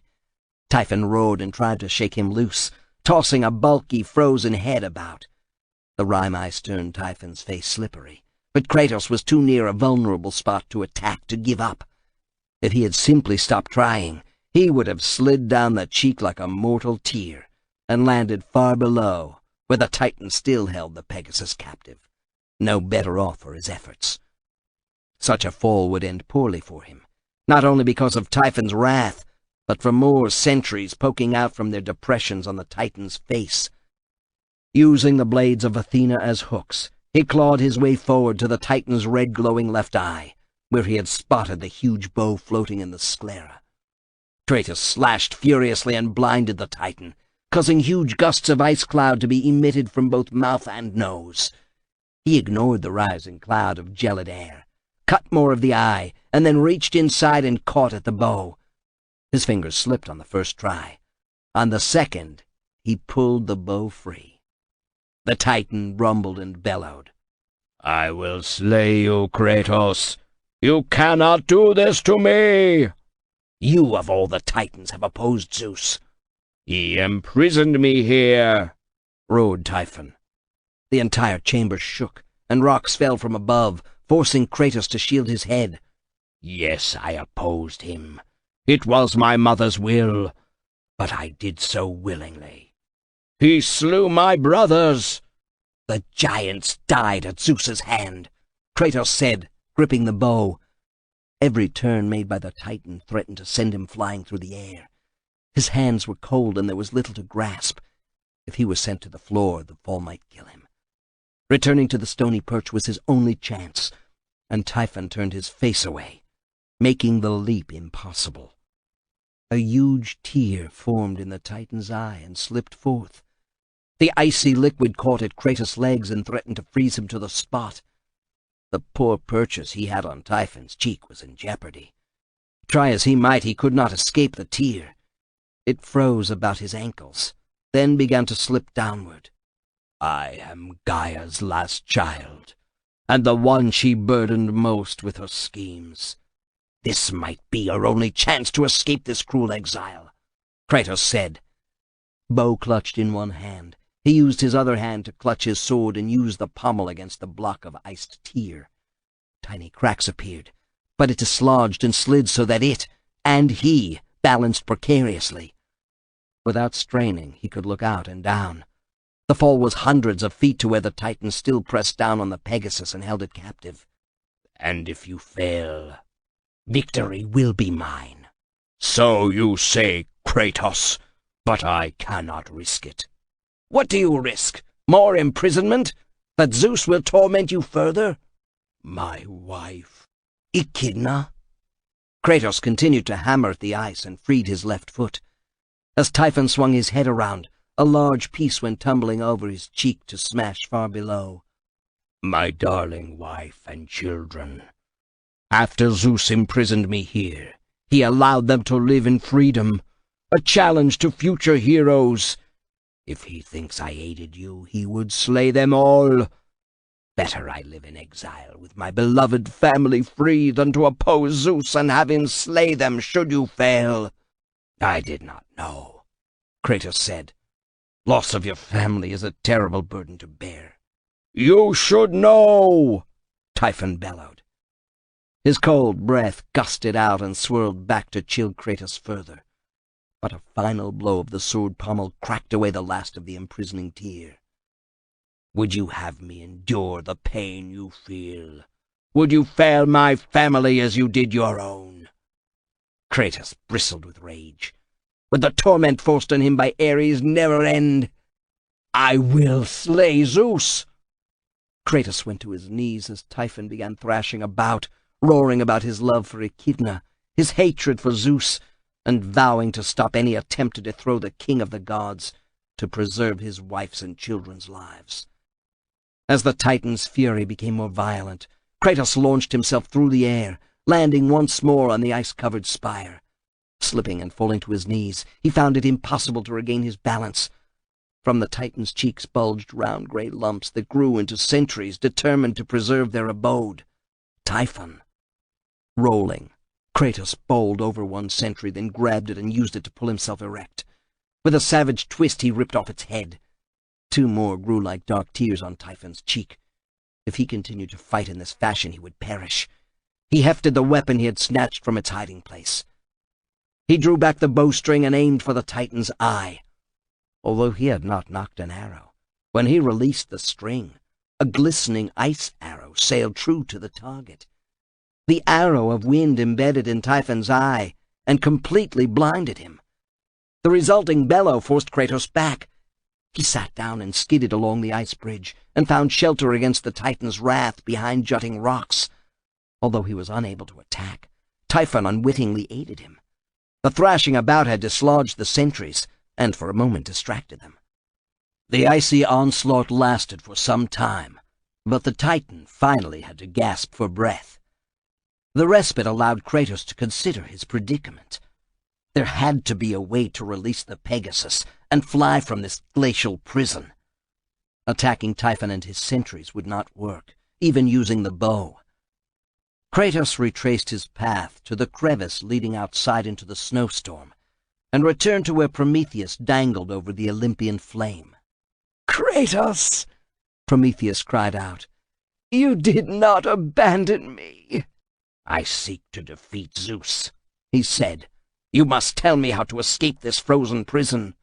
"Free me from my torment, I beseech you. Give me surcease, and I will tell you how to escape." Kratos drew back the bowstring, then released it. An icy gust of wind winged its way to ricochet off the chain holding Prometheus. A second arrow created a swinging target, but Kratos was expert in all weapons. Not needing to fall into the rhythm of reaching for a new arrow every time he fired, he filled the air with the icy missiles. One link began to yield. Kratos concentrated his fire on it. The link snapped and Prometheus plunged downward into the center of the bowl. He landed on his feet and was immediately bathed in flames. He threw his hands high above his head and spun about to ensure that every inch of his body was exposed to the cleansing, killing fires. "This gift I give you, Kratos, for you have given me the greatest gift possible." Kratos recoiled as a cloud of ash rose from the smoldering body to rain down on him. He felt a tingling sensation that turned into fiery pain, not unlike that when the old oracle had dusted him with the ashes of his wife and child outside Athena's temple. Kratos touched the bone-white skin where those ashes had forever branded him, but the new ash did not erase or add to his visible shame. Deep within he felt a grinding, however, a grating of one internal organ against another, a power growing that could not be denied. Kratos gasped as his entire body quivered and shook. The ice that had formed on him melted away, and the red tattoo glowed with an inner light. Where he had felt enervated by the battle with Typhon, now he experienced only a lightness of body and spirit. He looked down and saw the white ash that had been his wife and daughter, permanently marking his skin, begin to shimmer until he had to close his eyes or be blinded. He had felt despair at fulfilling Gaia's mission, though he accepted it as the only way of delivering to Zeus the fate he deserved. Now Kratos' new power also added to his resolve. He was the ghost of Sparta, and victory would be his. More than simple power, Prometheus' ash had imbued him with the knowledge of the path away from this prison.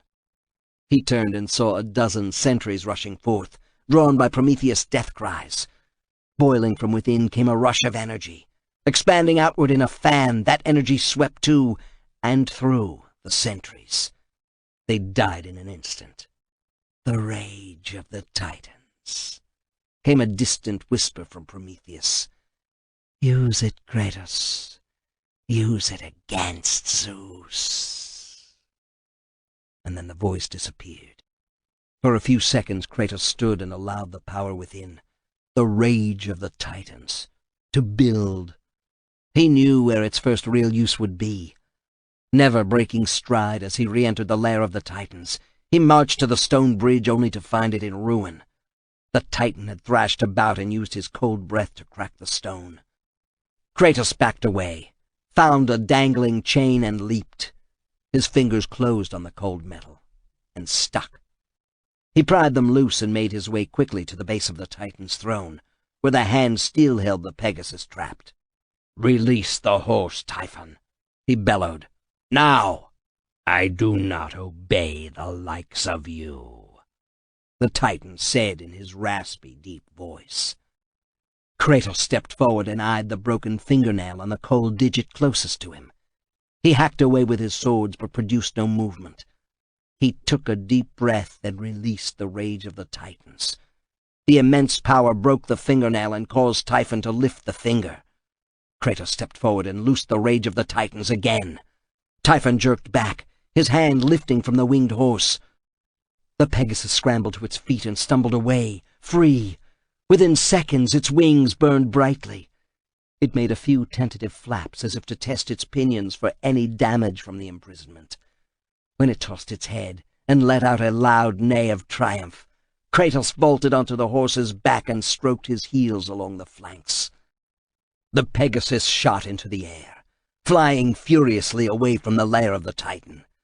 Behind, Kratos heard Typhon cursing him with an anger that Kratos knew well, an anger that came from having your life and family destroyed by the gods of Olympus. Yet leaving the Titan scarred but alive in the seclusion of its frigid lair was the closest thing to sympathy Kratos would show a creature who had chosen to oppose him. Kratos, astride the winged horse, exploded out of the cavern into the bright cold daylight, darted upward, and flew on toward the island of creation. Chapter 17. Gaia stirred again from her slumber when the gods mentioned Kratos. Her interest had been piqued when not only Zeus, but also Hermes began speaking of him. Now another goddess brought Zeus information that puzzled her enough to eavesdrop. For anywhere there were trees and earth and rock, there was Gaia. "Kratos has broken Prometheus' bonds and freed him, Sky Father," Hermes reported. His winged sandals whirred softly as he hovered a few inches above the floor in Zeus's throne room. Over him fluttered puffy white clouds, but they took on leaden underbellies as Zeus glowered at him. How is this possible? Am I to get no relief from that upstart? Zeus reached out and formed a thunderbolt in his right hand, playing with it and making Hermes uneasy. From her vantage, Gaia held back a deep laugh, seeing the messenger of the gods become so nervous. Zeus might unleash his potent weapon at any instant and reduce Hermes to smoldering ash. That would provoke more than consternation among the Olympians. I killed him with the blade of Olympus, cried Zeus. How do you come by this knowledge? What god sent you with this message to provoke me? None, my father, Hermes said. I happened upon this information by accident, and thought you should be the first to know. If you prefer, I could tell it to someone else. You were fluttering about as you do, and you just happened to see Kratos release Prometheus? What a coincidence. Please, Sky Father, it is true. I have no idea why I had to be near Typhon's cavern, but I was. Hermes looked frazzled and confused. Well, that he should, Gaia thought. The Sisters of Fate decreed that he be there when Kratos released Prometheus. She inhaled, and mountain ranges rose. When she sighed, river valleys formed and continents moved. Gaia had hoped for his triumph, but now there was more than hope. Distinct possibilities existed. He could not free Prometheus, Zeus said.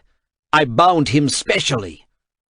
He sat on his throne, arms crossed over his massive chest. He tossed his head to flip his beard outside his arms, and his long white hair billowed. He used Typhon's bane to sever— He took the bow from Typhon's eye, interrupted Zeus. The Sky Father leaned forward, his hands now gripping the arms of his throne. The mighty throne creaked under his weight as he half-levered himself to his feet. Impossible. Not that impossible, apparently. He used the bow to sever the chains holding Prometheus, and then— Chains are not all that bind him, interrupted Zeus again. The eagle I magically attached to Prometheus will follow him no matter where he goes. The king of Olympus looked more content, until Hermes spoke again. If you let me finish, dear father, you would know that Prometheus fell into the flames of perdition. How dare he release the fire-giver from his torment? A better question is, how did he get a Pegasus to ride? There was none in Rhodes. Someone in Olympus aids him, Zeus raged. Gaia appreciated the paranoia that seized Zeus now. He would blame others dwelling on Mount Olympus, and never know that she had been the one who gave Kratos his winged transport. Zeus snapped out of his reverie. Who, Hermes? Who on Olympus gave him the Pegasus? I cannot say. No one has mentioned such a scheme to me. You're lying. You know! Why do you refuse to tell me? I speak of only the things I witnessed with my own eyes, protested Hermes nervously. I swear, father, I would have told you. Quiet!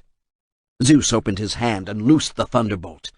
It crackled and then exploded, sending Hermes tumbling backward in the air, feet overhead. I will not tolerate your lies. It is my sworn duty to tell only the truth when delivering an official message, Hermes said, fighting to regain his composure. While no other god or goddess entrusted this message to me, I vouch for its truth. It cannot be, Zeus said, settling down into a glum reflection. You are right, King Zeus. It is not so. Zeus snapped upright to better see the newcomer. Iris, what are you saying? Hermes cried. I spoke only the truth to my father. I'd not dare to lie. But you would, Hermes, Iris said. She stepped forward, every footstep a glowing rainbow on the marble floor. You think to ascend the throne and replace our Lord Zeus. I— never! Hermes bowed deeply in Zeus' direction. I am completely loyal. Gaia watched carefully. The gods fought among themselves. Prometheus was not released by Kratos, and there is no danger to you, Zeus. Why are you saying this, Iris? It's wrong! Hermes failed to control his winged sandals and floated upward until a thunderbolt from Zeus' hand forced him back to a more subservient position at the base of the throne. Why are you filling Lord Zeus' ears with such drivel? You think to deceive him, then replace me? No. Quiet! Zeus bellowed. He turned to Iris. What happened? Iris began spinning a tale at odds with the truth. Gaia shivered with delight, then subsided when she realized that Iris had not thought to replace Hermes as the messenger of the gods on her own. But no alliance with other gods and goddesses was possible. Gaia thought deeply on this, and realized that Kratos faced a more dangerous foe than ever. The sisters meddle again. What machinations have they set in motion? Why tinker with Iris' fate to cause dissension on Olympus? Is this their attempt to halt the Titan's rise to power? So you see, Skyfather, Iris continued, Kratos is made powerless by the fates. This I have learned and report to you. She looked at Hermes out of the corner of her eye, enjoying the gods squirming at her lies. My powers are unchallenged, then, Zeus said when Iris had finished. He glared at Hermes. He slowly lifted his right arm and pointed. I banish you to earth. Until I decree otherwise, you will not enter Olympus on pain of my wrath. Zeus unleashed another thunderbolt that exploded above and brought down a rain of marble fragments and plaster as it opened a view to the naked sky above. Hermes started to speak, but stopped himself, knowing there was no message he could deliver to change Zeus' mind. Instead, he simply bowed his head as he backed from the throne room. In minutes, he flew from Olympus and down to the grimy, petty world of the mortals. Gaia watched the messenger of the gods, the former messenger, depart in disgrace, knowing that he would oppose both Iris and Zeus for this banishment. The more confusion that stalked the corridors of Olympus, the easier her task. But it worried her that she was not the only one seeking to sow chaos among the gods. Chapter 18. 6 days. Kratos clung to the back of the Pegasus for 6 days, as they flew toward the edge of the world and the island of creation. The flying horse seemed indefatigable after its imprisonment by Typhon, but Kratos grew weak from lack of food and water. As god of war, he had no need for constant sustenance, but Zeus had stolen that skill along with the rest of his godly powers. More than once the Pegasus had swooped low over an isolated island to allow him to sample water, but the horse was as driven as Kratos himself. The long hours and endless sea flowing beneath gave Kratos time to consider how he would best Zeus. The king of the gods sought adulation, worship, total obeisance. And what did he give in return? Treachery. Treachery that had to be answered. During his brief time as god of war, Kratos had rewarded those who had worshipped him. Sparta had sent out armies at his command and was conquering the world, taking spoils and sending the bounty back to the populace to grow stronger yet. He fought alongside the stalwart warriors and sought solace in battle.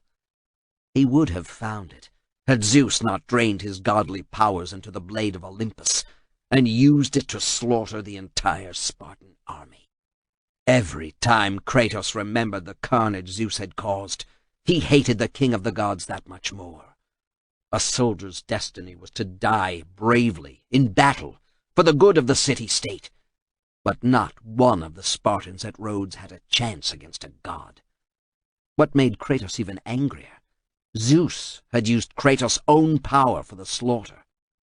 Kratos had another thorn of guilt festering in his soul, knowing his energy and godly powers had been responsible for so many deaths in his own army.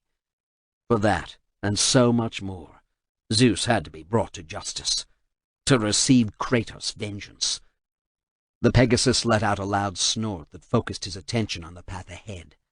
The sky was clear, but Kratos saw a distant spot growing larger.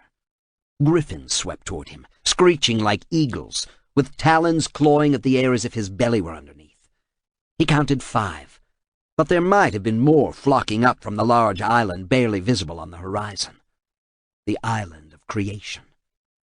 Just beyond the island was the edge of the world, with oceans falling off to either side, crashing into oblivion. He had arrived. Now it was time to fight his way through to the Sisters of Fate and wreak revenge on Zeus. As the flight of griffins closed on him, Kratos reached back so that Typhon's bane came to his hand. The recurved bow bent almost double as he drew back the string and let fly one of the wind arrows. It distorted the bright sunlight as it flew like a mirage, then vanished in the breast of the lead griffin. The creature let out a squawk, flipped onto its back, and then fell headfirst to the sea far below. He had not expected the other attackers to be deterred by the death, even of their leader. 2 griffins formed into a team on either side as they attacked. Typhon's bane sang as he unleashed one arrow after another. One griffin, quicker than the others, twisted its head about and caught an icicle. Eaglebeak crushed the arrow, but the griffin had underestimated the power of the bow. The arrow shattered into 1,000,000 shards, each of which turned into a smaller arrow. The griffin gurgled, and then blood poured from its nostrils and out its beak as the tiny missiles continued their flight. It was punctured by thousands of tiny projectiles. Kratos swayed easily to the other side and caught one attacker in the eye with an arrow. Before he could swing Typhon's bane about for the remaining griffin, it surged forward and snapped viciously at the Pegasus' wing. Bits of feather and fire scattered behind as the Pegasus continued toward the island of creation, but the griffin refused to yield.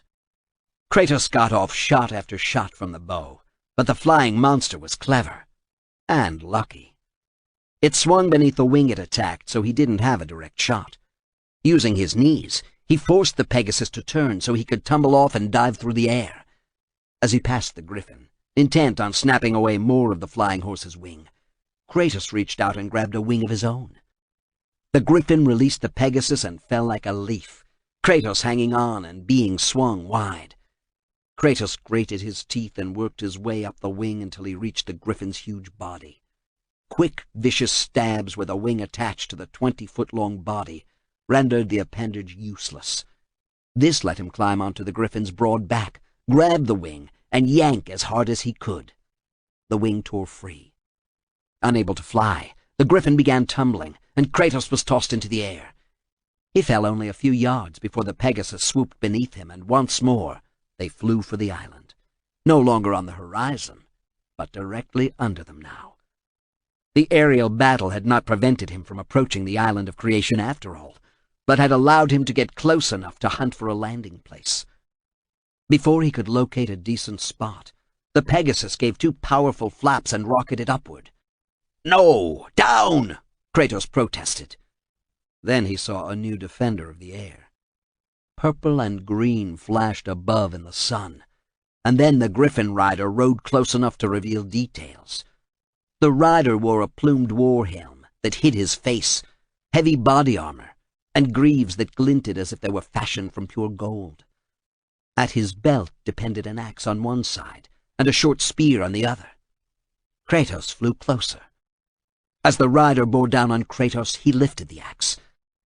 And then the griffin rider flashed past, giving Kratos a better look at his adversary. Determination rose in Kratos as he wheeled the Pegasus about. He had seen his opponent days earlier, before he had entered the lair of the Titan. He had been a tiny speck in the distance and had avoided a fight. How fearsome could a soldier be who ran from battle? "Be wary, Kratos," came Gaia's voice in his ear. "This warrior is the minion of the Sisters of Fate. He has been summoned from afar. They do not send him to do their bidding lightly, not when they control fate itself." What is his weapon? Although the axe blade gleamed sharp and deadly in the sunlight, Kratos instinctively knew the real weapon was the short spear thrust into the warrior's belt. It had the aura of power, deadly power, about it. "The Spear of Destiny," Gaia said. "Fear it, Kratos. Do not let it touch you. He cannot stop me. He is a more dangerous foe than you realize, Kratos. The warrior of destiny would prevent you from reaching the island and the palaces of the Sisters of Fate. You do not want to fall to him, or your shade is forfeit for all eternity." Kratos barely heard Gaia, because he was so intent on the warrior of destiny flying directly at him. He had been overconfident when first he had seen the warrior, but now took to heart Gaia's warning about the spear, since he felt its power even at this distance. If his encounter with Zeus had taught him anything, it was to be wary of strange weapons. His blades flashed through the air, engaging the battle axe and cutting away part of the warrior's helmet to expose flesh the color of corroded copper on the scalp. Then they soared past each other, but Kratos guided the Pegasus in a tighter circle and attacked the warrior's griffin from below. He stared up at the purple, green, and tan belly where feathers smoothly flowed into the tawny hindquarters of the huge creature. The warrior sought him but could not find where Kratos hid. Then the warrior of destiny knew. Kratos stood and stabbed upward with both swords to gut the griffin as it surged above him, blotting out the sky with its immense bulk. A shower of blood splashed into his eyes, blinding him. The Pegasus broke off the attack, banking away. Kratos used his forearm to wipe away the griffin blood, taking care not to injure himself with his chain-wound wristbands.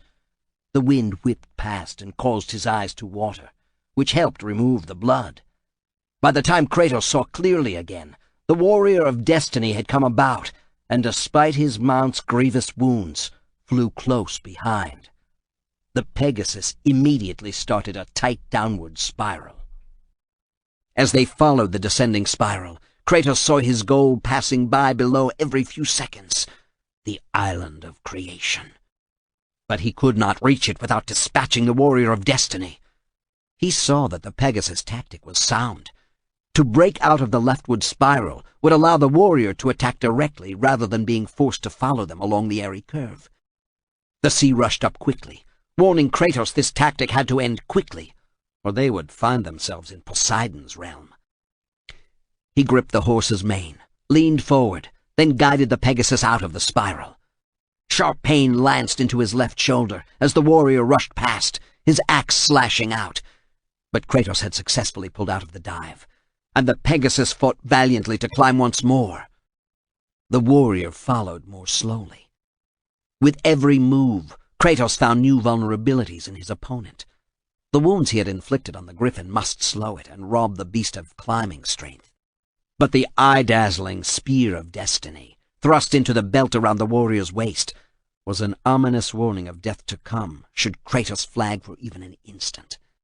Within its crystalline depths danced tiny motes, every color of the rainbow, some combining into larger specks only to explode. The warrior had not used the spear for a reason, and Kratos knew it. To fling the spear and miss meant the loss of a potent weapon. Better to engage with a battle-axe until a spear thrust was certain to find its target. The flyers leveled off. Kratos saw his chance. The Pegasus flew faster and showed greater maneuverability than the Griffin, giving Kratos a split second to act. He gathered his feet under him, then shoved hard and launched through empty air. He gripped the Griffin's leonine hindquarters and clawed his way to stand on the broad back. 10 feet ahead of Kratos, at the front shoulder, the Warrior of Destiny turned, saw his danger, and recklessly flung the axe over his shoulder. Kratos easily avoided it as he walked forward on the Griffin's back, swords thrusting in front of him. The warrior got to his feet in time to take a blade deep into his chest. He staggered back, clutching the wound, spewing greenish blood. Kratos wasted no time pressing his attack on the wounded warrior. The armored figure fought to remain on his feet atop the bucking Griffin. Kratos blocked a half-hearted advance with his swords and thrust again, hot metal finding a new berth in the warrior's upper left arm. Seeing weakness, Kratos surged ahead for the kill. The Warrior of Destiny was stronger than he appeared and grappled with Kratos. The two struggled, strength against strength, until the warrior swept one foot out and around a leg, tripping Kratos. They fell, the warrior atop Kratos who lay on his back. Then Kratos saw the real danger. The Spear of Destiny had somehow flown from the belt to the warrior's hand. He held the spear aloft, so that the ghost of Sparta saw its every detail. It was a short thrusting spear, but the tip sizzled with electric energy.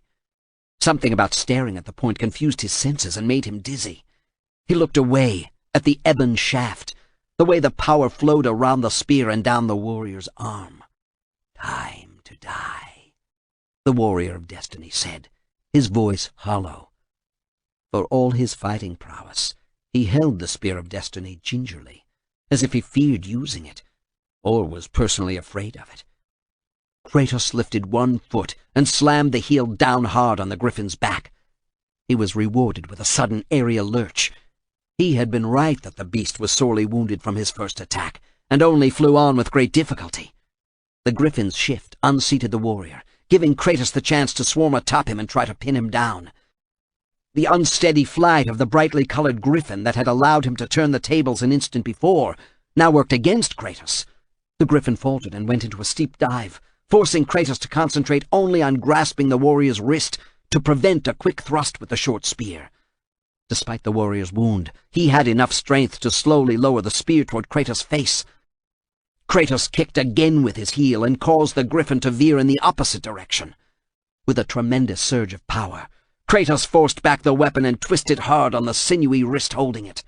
The warrior yelped in pain and released the Spear of Destiny. Kratos grabbed the weapon and thrust with it. The warrior jerked back, tried to maintain his balance, and then fell away to splash into the sea far below. "Poseidon take you!" Kratos snarled. He held the Spear of Destiny and felt it quiver.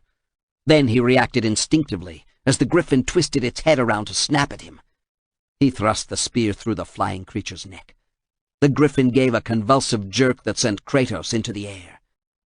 He watched as the griffin, spear impaling its feathered throat, smashed into a balcony at the very edge of the island of creation. Then he realized he was plunging to his death also, since the Pegasus was nowhere to be seen to provide an aerial rescue. He let out a loud, long battle cry, drew both swords, and turned head first to plummet toward the island of creation. Chapter 19.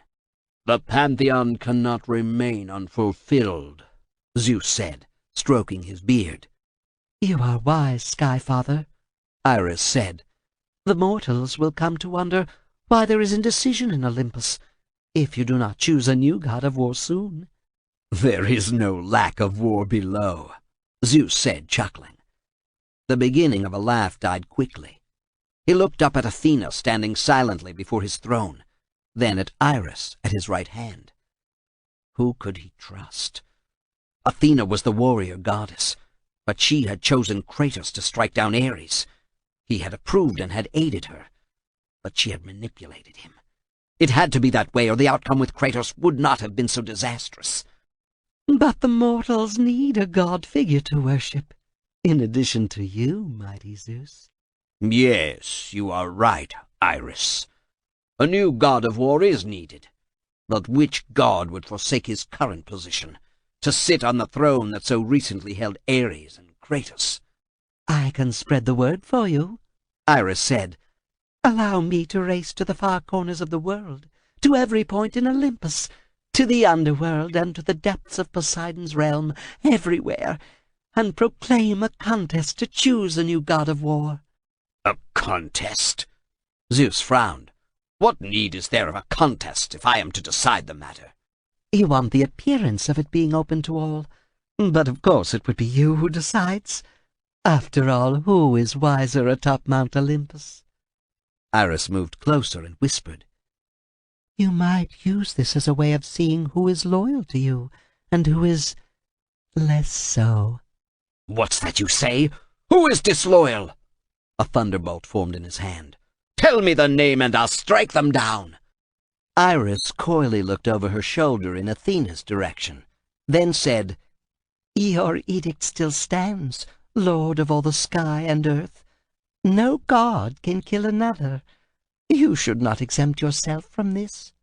Why not? I'm king. I can do as I please. You are the mightiest of the mighty, but you cannot stand against all the gods. Many plot and scheme against you even as we speak. Tell me who they are. I command you, Iris. You are my messenger of the gods. Mine.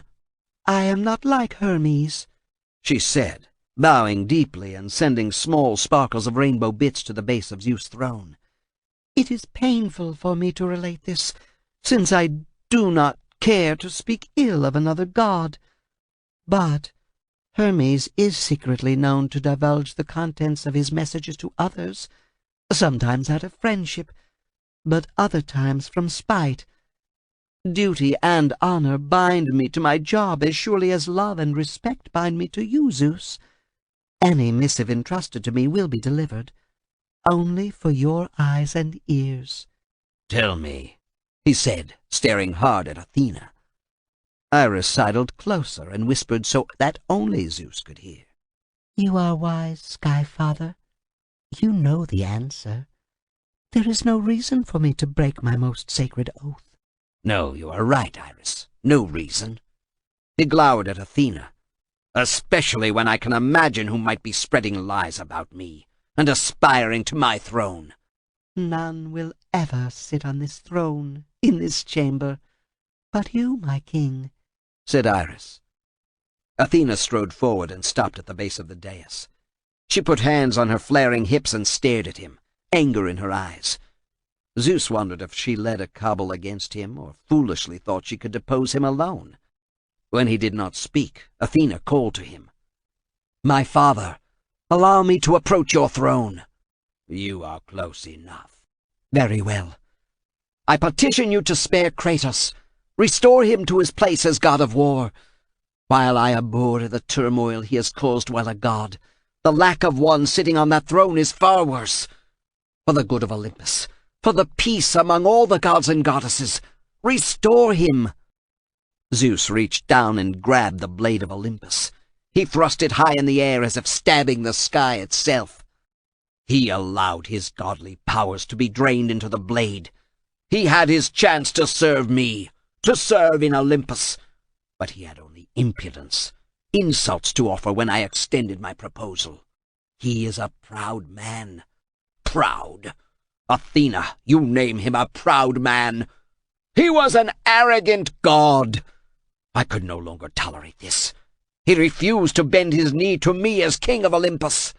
So you killed him and set in motion designs of which we know nothing. He escaped the underworld. How did he do that a second time? Kratos is a clever man and a warrior second to none, but he was aided in his escape from Hades. "What are you saying, Athena?" demanded Iris.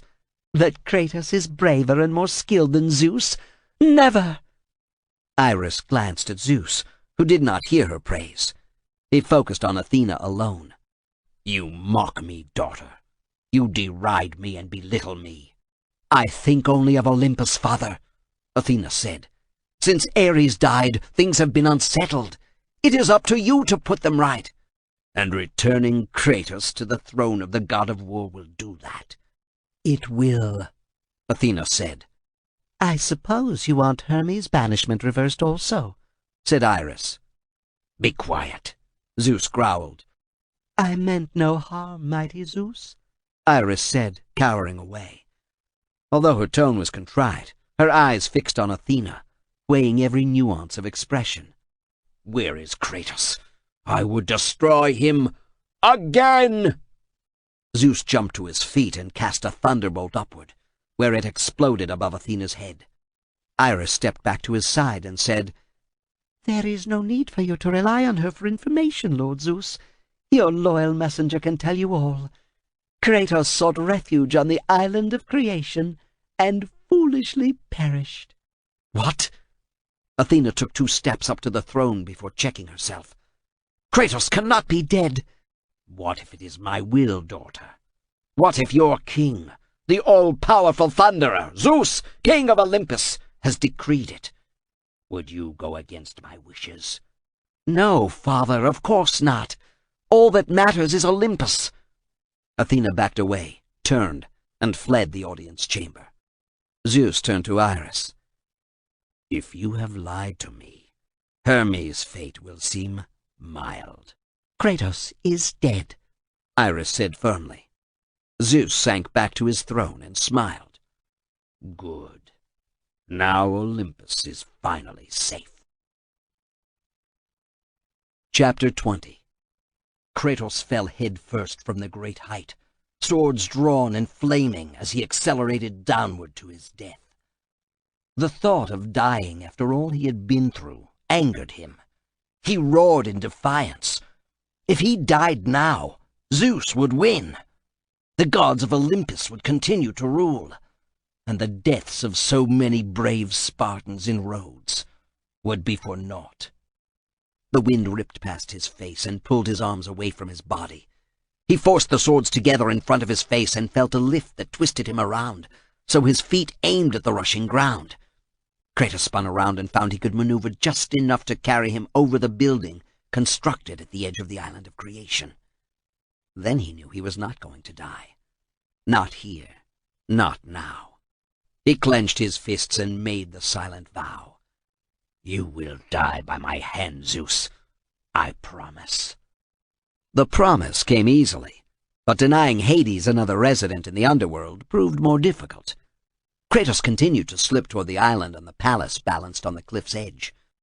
The terraces rushed up ever faster, and then Kratos swung out with his blades to leave deep cuts in the stone. Sparks trailed behind and dust exploded from the deep grooves he gouged. As he slowed, he ran out of wall. He fell freely again, but his reflexes were superb.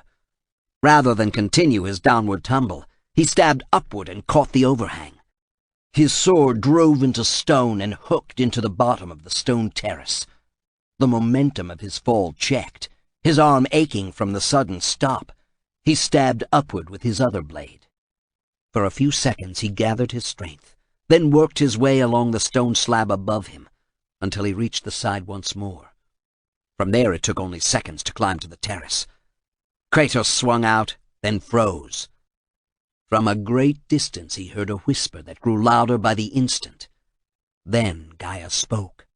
Kratos, behold the island of creation, home to the Sisters of Fate.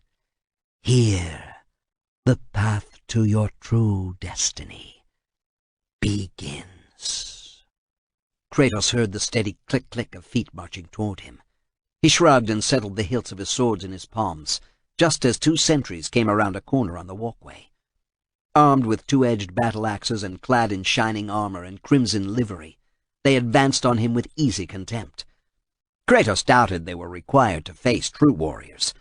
Their helms sported bristled crests, their greaves were spotless, and the sigils on their armor unsullied by anything as taxing as combat.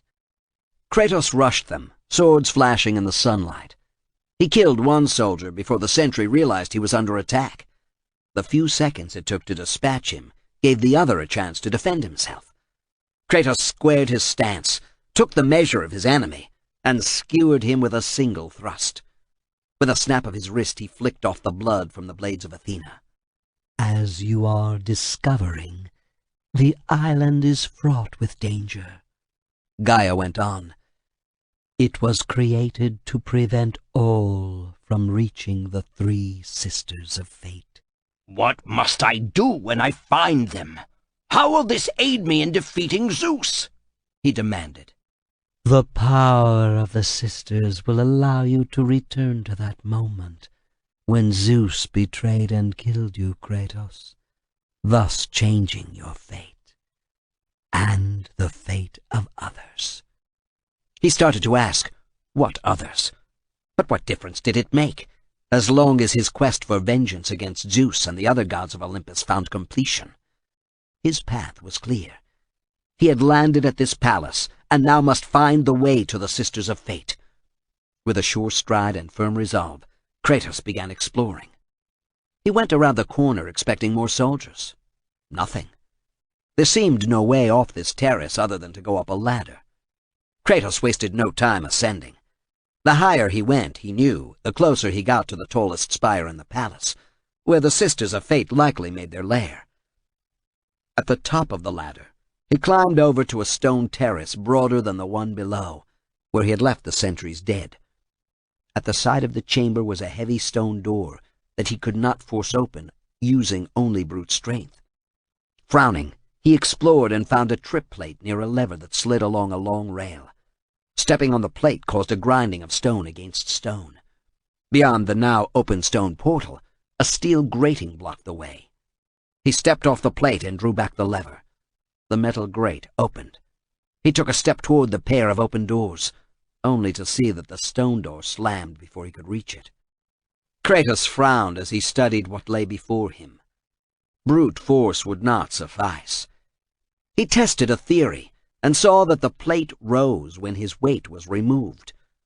Looking around, he hunted for something to hold down the pressure plate while he drew back the lever. The way ahead required something more than could be found at hand. Leaving the chamber, he went back down the ladder, caught up the corpse of a sentry, and climbed back to the chamber. Grunting, he dropped the body onto the pressure plate. With the dead weight holding the plate down, the heavy stone door opened. He drew back on the lever, sliding it the entire length of the rail. The instant he released the lever, the steel grating began to slide shut. Kratos reacted with battle-hardened reflexes, running to the door after pulling the lever back as far as he could. The closing grating forced him to somersault through. The steel bars slammed shut behind, but he had passed through to a narrow corridor that led to another door. Unable to go back even if he had wanted, Kratos pressed forward. He braced himself, gripped the lower edge of the door, and exerted his full strength. Metal and stone creaked and broke, dropping the door down to reveal a bridge. a bridge that ended only a bowshot away. Kratos strode out and stared down 1,000 feet to the boiling sea. The water swirled around this island, the island of creation, to cascade over the edge of the world. Beyond, where the bridge ought to have led, he saw what had to be the island of fate where the Sisters of Fate resided. The cliffs around that island were unscalable from the ocean, sheer, rugged, and dotted with waterfalls that would sweep any man to his death should he venture too close. The only way to the island was across a bridge that did not exist. Kratos paced back and forth as he examined possibilities for crossing the chasm. Then he began judging his chances of crossing the straits between the islands, or finding the Pegasus and flying across. Where it had gone after his aerial battle with the Warrior of Destiny, he could not say, but it had been increasingly feeble during that battle. He could not fly then, and he could not cross in any other way. Retreat was impossible, as the way back was blocked.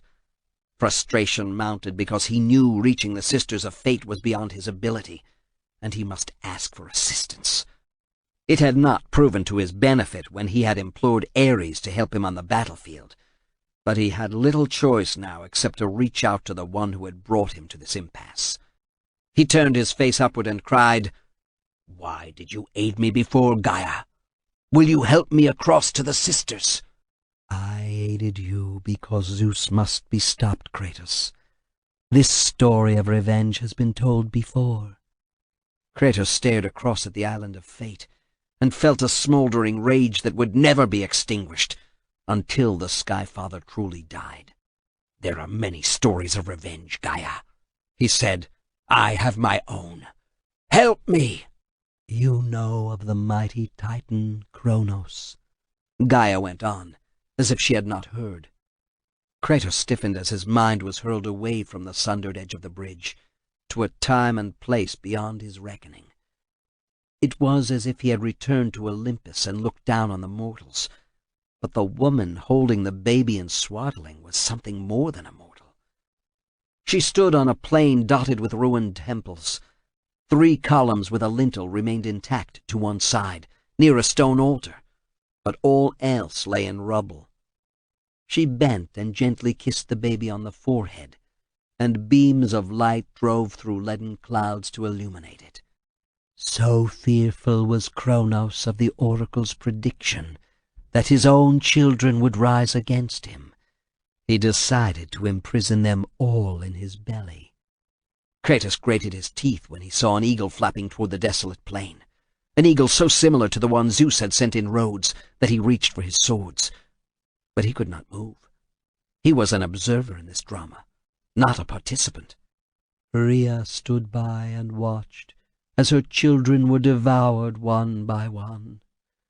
But when the time came for the last of her children to be eaten, she was unable to bear another such loss, and devised a trick to save the baby Zeus. Zeus. The name came out of Kratos' lips as a snake might hiss. The eagle swooped down and caught the baby in its claws. Rhea stepped away, her arms falling limply at her sides. She bit her lower lip to keep from crying out, for in the distance came Kronos. The immense Titan lumbered toward her on that barren mountaintop, coming for the baby now hidden among a flock of golden eagles high above. Those powerful birds would take the baby to an island far beyond the spying eyes of Kronos. It was I, Gaia continued, who cared for him.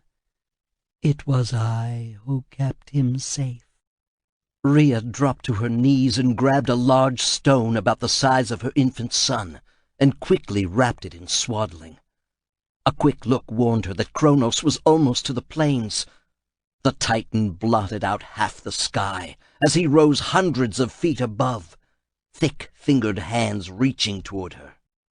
Rhea hastily laid the swaddled stone on the blood-stained altar and backed away. Then she watched as Kronos knelt. His immense hand closed over the altar and took away the stone hidden by cloth. He held it up, as if contemplating a delicate morsel of the finest food, then opened his gigantic mouth and popped in the treat.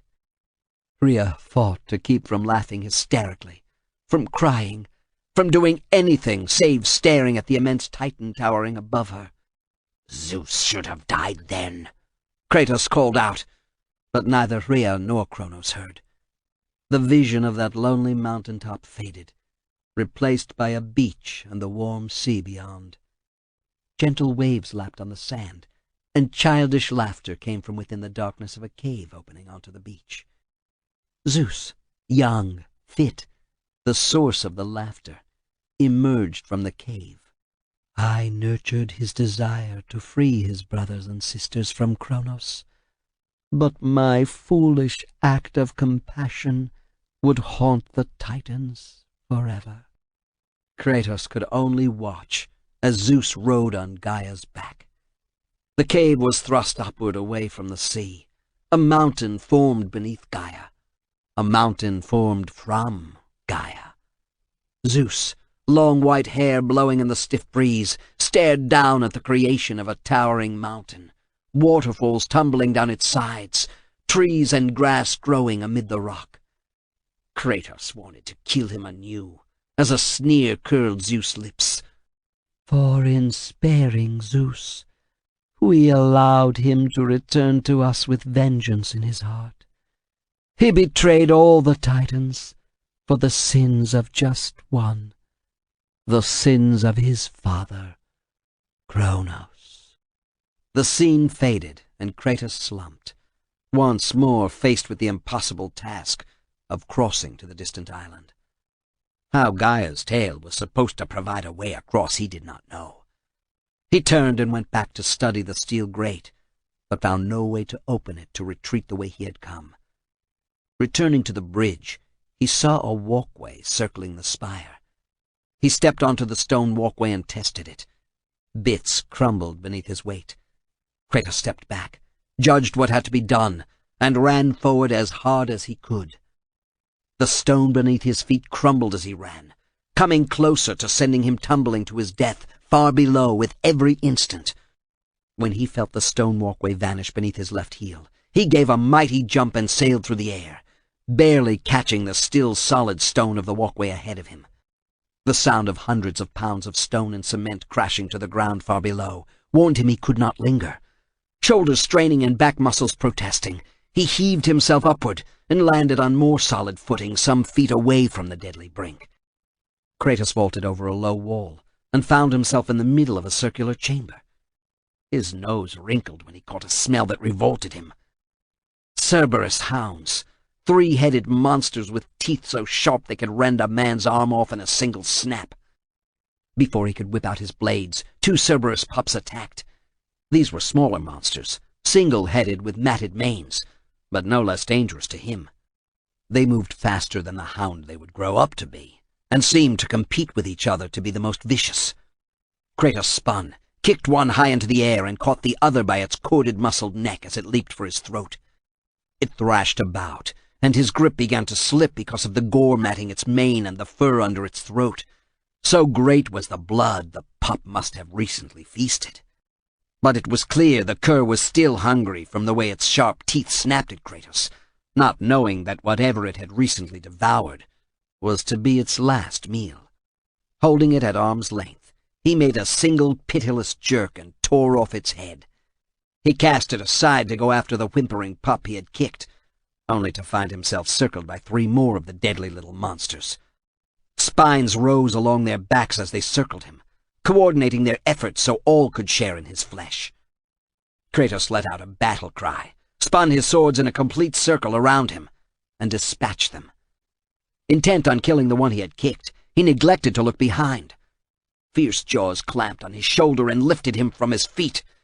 Dangling from the thrashing jaws so all he could see was the dome above the chamber, he began anticipating which way the jaws would toss him in an attempt to rip out his shoulder blades. When he found the proper rhythm, he jerked hard, forced his shoulder deeper into the middle mouth of the full-grown Cerberus, and felt a weakening. This was all he needed to smash his fist onto the top of the dog's head and gain his release. He was thrown to the floor. Looking up at the Cerberus towering above him, all three heads snarling and snapping, he did nothing. He remained in a crouch, frozen. Its heads weaved about on independent necks.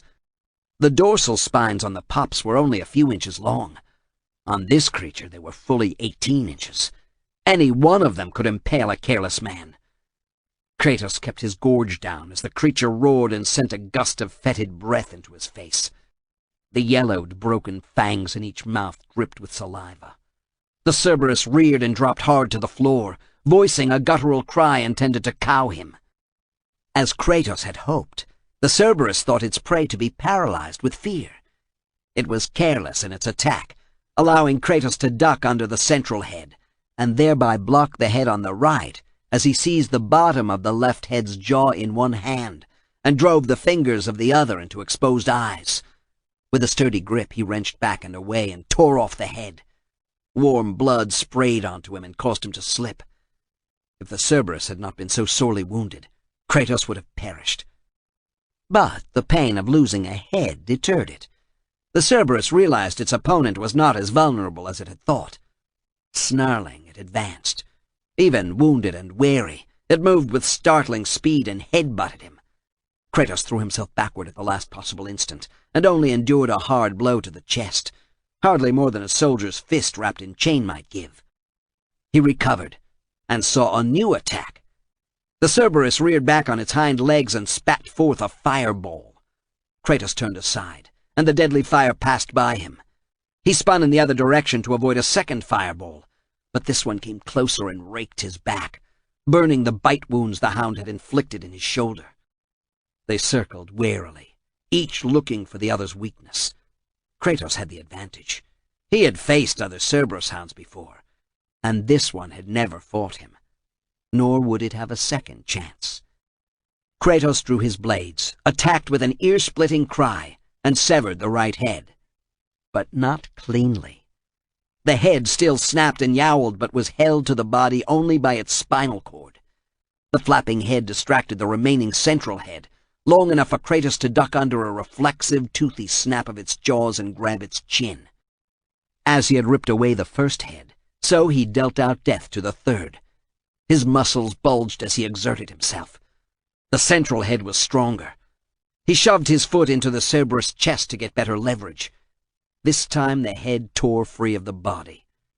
So much blood was spilled that the head slipped from his grasp and went bouncing across the floor. It stopped in front of the mewling pup he had thought to kill earlier. The Cerberus pup's back legs had been broken by his earlier kick. Kratos walked over and looked down into the yellow eyes, filled with nothing but hate. He tentatively reached out and let it strike at his hand. He kicked it back to land beside the thrice-beheaded Cerberus, in the center of the chamber, where it could die in its own time. Panting from the exertion, he surveyed the room. He saw only one exit. If he wanted to reach the Island of Fate, he had to take it. Chapter 21. Straining, every muscle at the breaking point, Kratos shoved the huge stone block across the chamber, grinding the bodies of the Cerberus pups beneath it, to leave a blood-smeared trail. When he positioned the block properly, he jumped onto it, caught a railing, and pulled himself up and over to a walkway around the palace that hadn't collapsed. He edged around and got back to the collapsed bridge, staring at the island beyond. There had to be a way. As he turned to explore further, an arrow whistled past his ear. "There's the intruder!" cried an archer, pointing with the tip of another arrow being knocked. "Be cautious! He's the one that killed the Cerberus and her pups!" Another archer joined the first, speaking in a low voice. Kratos didn't have to know what they were saying. Their mistress had to be one of the Sisters of Fate. "Hold! Wait!" Kratos called to them. "I would speak with—" He got no farther. Both archers let fly with their arrows. He batted one aside with the flat of his hand. Moving his head slightly allowed the other to slip past harmlessly. Being allowed to speak with their mistress was not going to happen. He grabbed Typhon's Bane, drew back the string, and let fly before he recognized the target. The icy gust flew off into his left to impale an archer. Beside the dead archer were two others preparing to loose their missiles. Kratos gave them no chance. 4 quick releases of the string sent 2 arrows into each, killing them. He surveyed the way over to the terrace from which the archers had fired. That provided him as good a direction to explore as any. The archers had to be guarding something important. And if he approached cautiously enough, he might find a way to declare his intentions of speaking with the Sisters of Fate, so he would not have to fight his way through a phalanx of other guards. Going to the side of the bridge, he judged distances and how difficult it would be to reach that terrace, drew the blades of Athena, and then leaped into space. The blades dug into the ornate stonework facing the palace wall.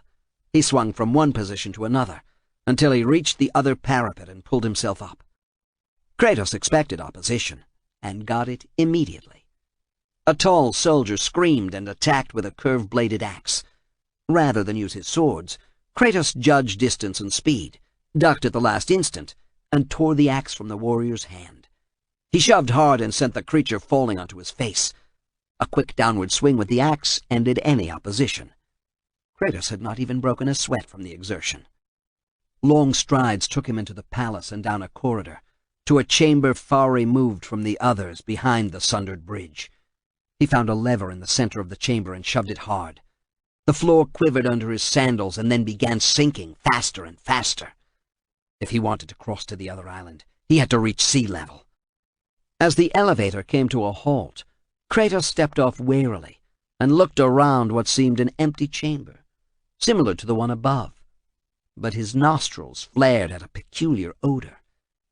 Making him certain he knew what he faced, he heard a small hum, a tiny sound that would have meant nothing without all the other clues.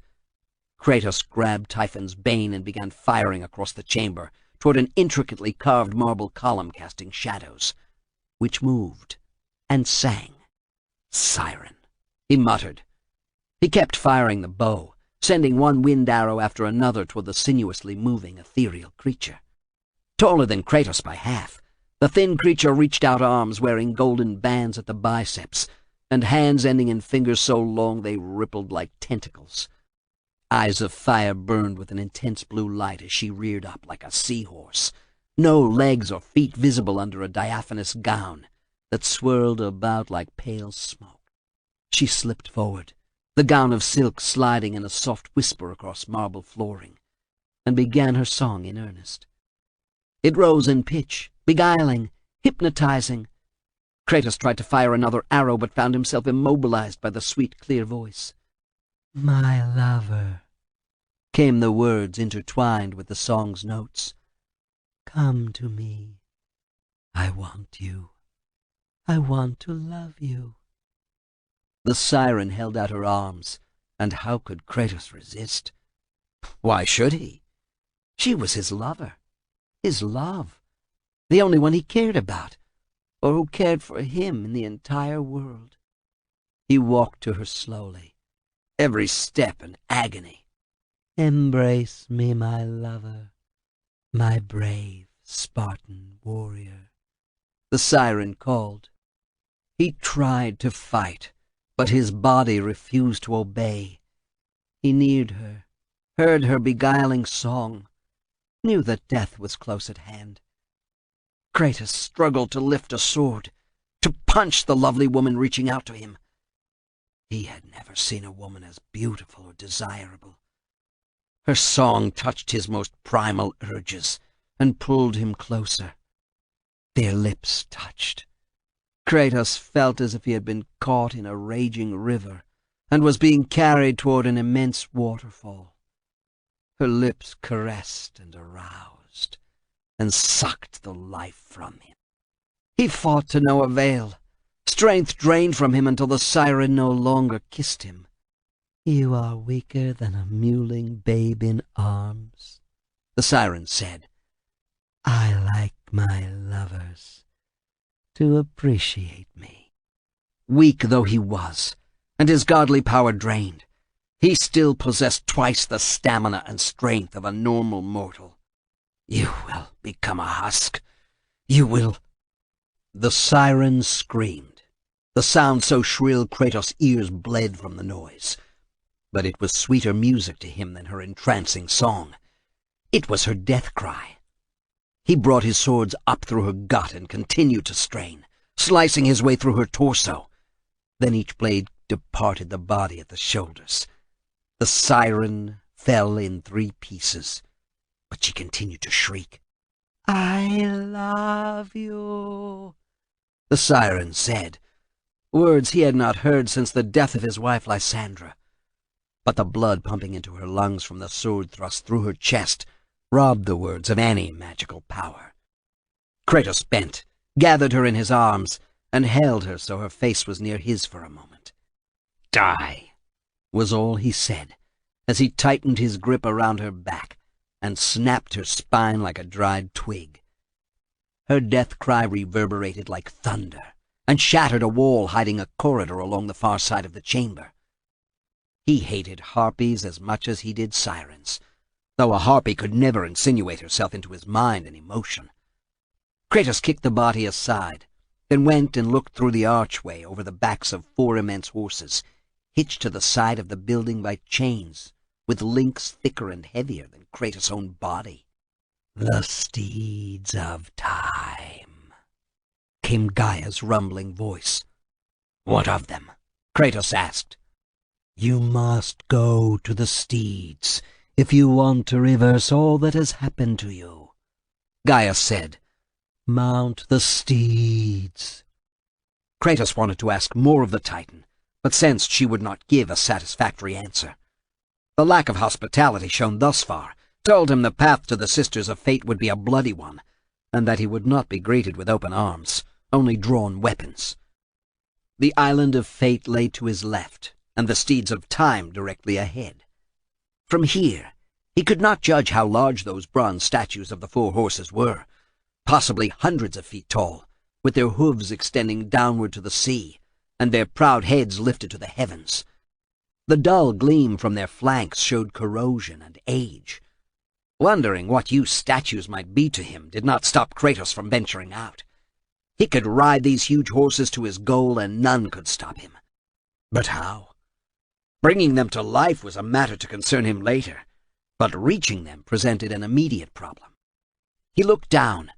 20 feet below, one of the chains that served as tether for the team stretched wider than most bridges.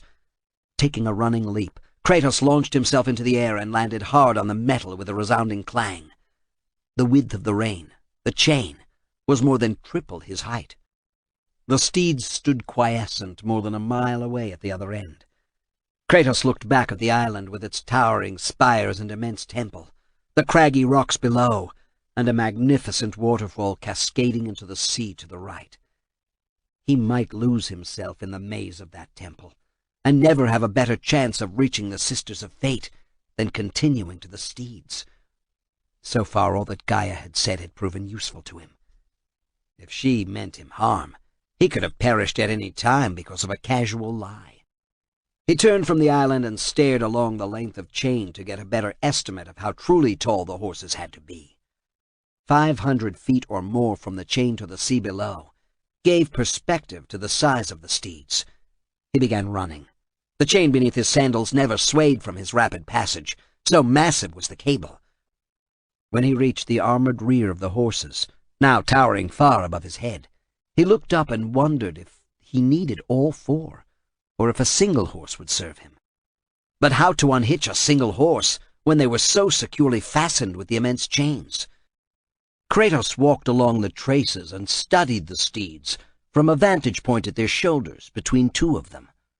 Seeing nothing that would drive them forward, or bring the stolid statues to life, he climbed a ladder up over the mane on the horse to his left and reached a large structure. He walked around it looking for an entrance. When he came to a large bronze door, he tried to open it. The door rattled but did not budge. "You need the horsekeeper's key to enter," came a baritone voice from behind. Kratos turned and then looked up at a giant of a man, outfitted in the finest armor possible. He wore the armor of a king of Athens. "The ghost of Sparta," the huge warrior said, sneering. "Then what they say is true." "Theseus," Kratos said, no friendliness in his tone. "Of all the fools who try, you are the last one I would expect to seek an audience with the Sisters of Fate. And you are the last one I would expect to become a servant of the Fates. I serve and protect the Sisters of Fate for the glory of Zeus." Theseus spread his arm wide and implored the skies. Kratos made no effort to hide his contempt. "The time of Zeus is coming to an end," Kratos said. You seek the sisters to kill Zeus." He laughed uproariously. "You no longer possess the powers of a god, Kratos. I doubt you are capable of killing me, much less Zeus. Let me pass, and I will let you live, old man." Theseus laughed again. "That is your choice." Theseus swung his staff about, the tips glowing with dancing blue magic. Wicked edges along the shaft gleamed in the sun as he spun it about easily, spinning it in a circle that came close to Kratos' face. "There is more to your sentry duty, Theseus," Kratos said, circling the immense man. "What do you seek from the Sisters of Fate?" Kratos drew his blades and squared off against the Athenian king. Theseus backed away and could not meet Kratos' direct gaze. He lowered his staff, keeping the point aimed at Kratos' chest. His entire body shook with emotion. He spoke softly, so softly that Kratos strained to hear. "Dionysus," he choked out. The hero king of Athens looked up, stricken. "Ariadne saved me from the Minotaur, and I loved her. She loved me so much, she risked her life to give me the twine I used to guide myself out of the labyrinth. Her father, King Minos of Crete, allowed none to escape his prison, but I saved the Athenians before they were fed to the Minotaur. Ariadne saved not only me, but also my fellow citizens of Athens," he said. "But Dionysus claimed her." The king's face hardened, and Kratos saw resolve. He knew what went through Theseus' mind now, for it ran through his as well. "That is your reason for being a lackey to the Sisters of Fate?" Kratos asked. "I want Ariadne's love and my father's life." "You sacrificed your lover for what?" Kratos said. "Dionysus is not known for his fidelity. You want the sisters to change fate by giving him a new lover so you can again have Ariadne in your bed." "He forced me to leave Ariadne on the island of Naxos, and she cursed me as I sailed back to—" Theseus turned forlorn. Then his face hardened with bitter memory.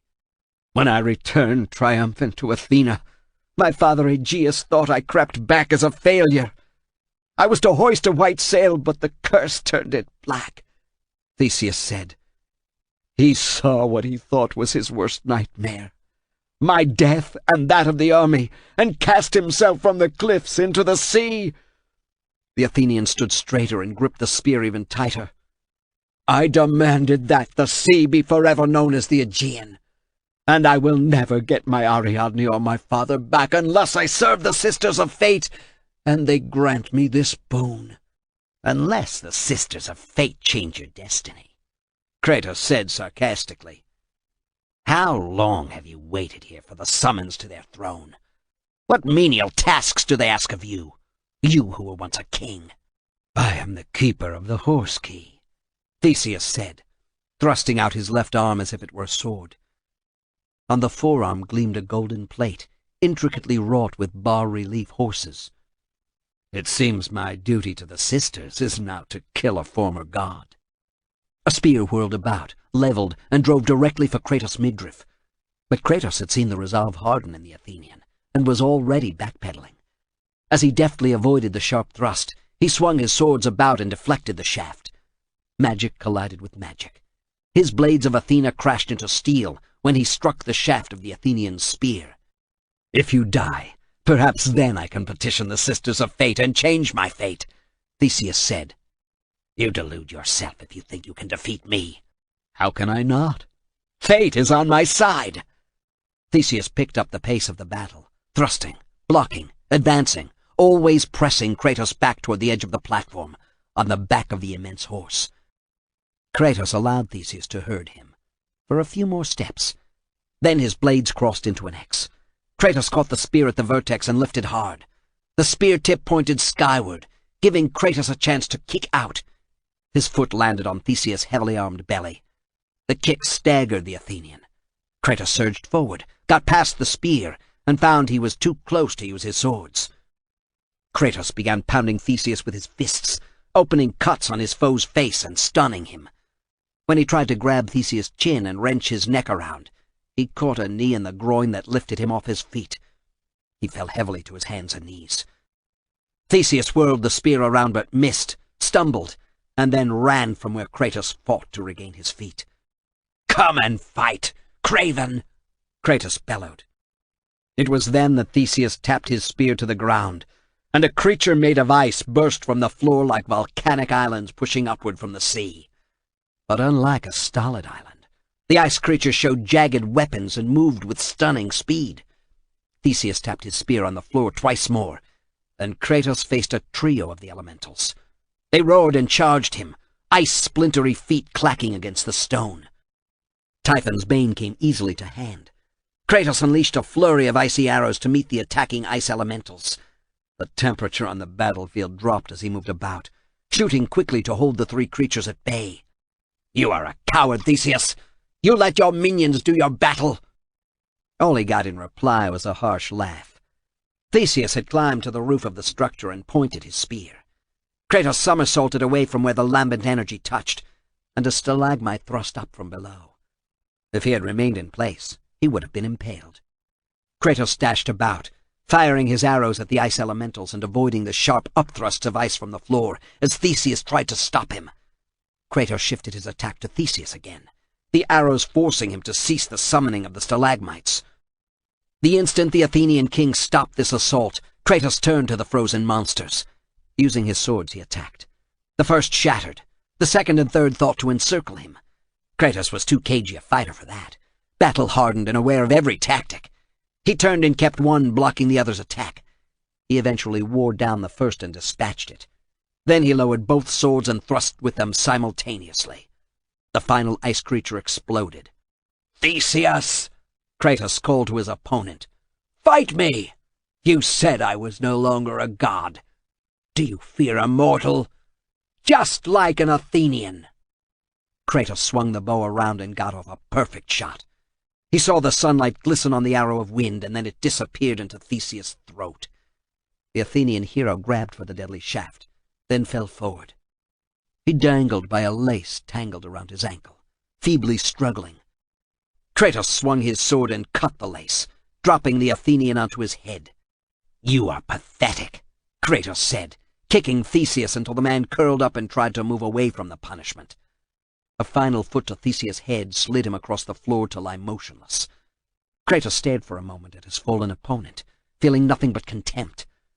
Kratos seized Theseus' left arm and pulled it up so he could pry loose the golden armlet. The horse-keeper's key.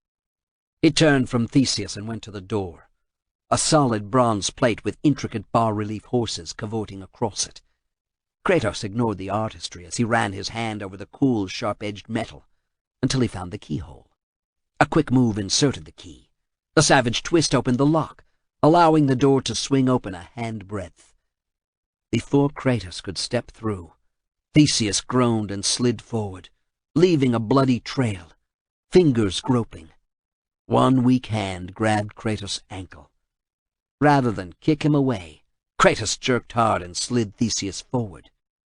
Kratos opened the door, then twisted free as he slammed it hard against Theseus' head. Blood spattered. Kratos slammed it even harder, over and over, until Theseus was almost decapitated, his head in gory ruin. He slammed the door on Theseus' head one final time, before stepping into the room beyond the door. Chapter 22. "She lies!" Hermes stamped his foot and crossed his arms over his chest.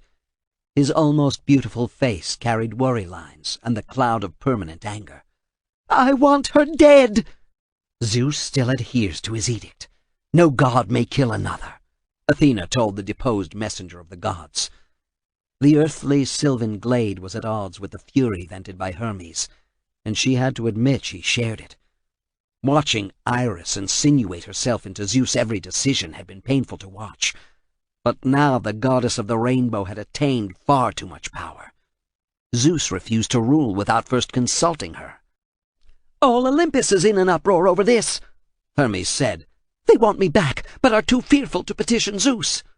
With Iris at his right hand, such a petition, even by all the gods, would fall on deaf ears. Athena said, She claims her messages are delivered more quickly and accurately than yours, and without bias. Without bias? That's all she does! I heard one she delivered to Hades. It was packed with innuendo, and caused Hades to consider declaring war on Helios. She sows discontent like dragon's teeth. Athena could not argue, but saw no way to either depose Iris or cure the malady afflicting the Olympian gods. Fights were common. The gods were increasingly fearful, especially of being spied upon and betrayed through such ill-gotten knowledge. Even Aphrodite had taken a vow of chastity, though Athena was doubtful it would be kept long. Since Kratos had been turned back into a mortal, conditions among the gods had worsened. Or had the cancer started growing when he killed Ares? Or even before? Athena had been used by Zeus to eliminate Ares. She saw that clearly enough now, and worried her father would try to use her again. But to what end?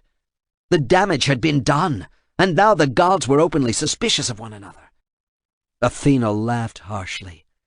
They had never been friendly, for all the familial relations, but the outright hostility was new, and growing like a poisonous weed. Help me, Athena. You have always liked me, I know. Hermes tried a lewd wink, but did not succeed. Help me, and I will finally let you have your way with me, as you have always desired. If I did desire an end to my chastity, Hermes, it certainly would not be with you.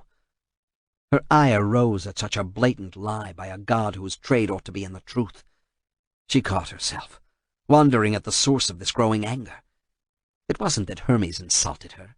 He spoke as he always did, and with his situation as desperate as it was, she could afford even more latitude in his speech. There was something more at work. He reached over and took her arm, gently shaking her. You must help me get back in Zeus's good graces. The touch broke her thoughts. She pulled away from him and nodded. I will do what I can. What have you found? Many of the gods refuse to even acknowledge my existence, Hermes said in a conspiratorial tone, as if this was important news. His voice merged with the soft wind blowing through the elder trees and scattering the white blossoms and pinnate leaves like tributes to the gods. Athena looked around to be sure that Artemis was not hiding in a nearby stand of trees, spying on them. Artemis had become fast friends with Iris, the pair sharing a love of rain and the smell of a shower-drizzled forest. Athena was not sure Iris appreciated the animals and forests, but there was no denying her rainbow could not exist without a storm. That started Athena thinking in another direction. Could Iris be removed if the Anemoi could be turned against her? The wind god seldom entered Olympus, Zeus decreeing only sunny days at a temperature that pleased him throughout the home of the gods.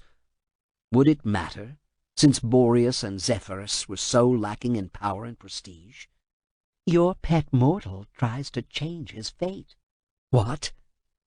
Athena's thoughts had uncharacteristically become unfocused, but Hermes shocked her into attention now. He has reached the Sisters of Fate. He must venture to their island of fate, but he is close. He fought their warrior of destiny and defeated him. Then the sisters know he seeks them out? They must, Hermes said, shrugging. What if he succeeds in winning their support? Zeus' life would be forfeit. Kratos or Zeus, Athena said, thinking about the difference of one or the other on the throne of the king of the gods. Is one better than the other to rule Olympus? Only if Kratos will reinstate me, Hermes said. Zeus will see the error of his ways and retract your banishment, Athena assured the fretting god. You think he will? Soon? Athena was not certain this would happen soon, but a sense of impending doom filled her, and made her wonder if an oracle might assuage her growing fear of the future. Or would an oracle only make her fear worse? I must return to Olympus, she said, before Zeus notices I am gone. Hermes impulsively clutched her. Athena forced herself away, then spun about and returned to Olympus. Heartsick, she quickly realized that the atmosphere of distrust had magnified, even in the short time she had spent speaking with Hermes. Chapter 23. Kratos stepped forward, only to jerk back when he got a shock from the Horsekeeper's key and the spark it emitted. The dancing blue energy from the key spread rapidly until the entire door was bathed in the potent energy. Kratos glanced over his shoulder at Theseus' body, now limbed with the energy from the door. Flesh sizzled and burned from his skeleton. Realizing this was likely his fate too if he tarried, Kratos entered the low-ceilinged room. Only quick reflexes saved him from being skewered by a rising spear of ice, matching the ones Theseus had used outside. Kratos watched carefully for a pattern, but could find none.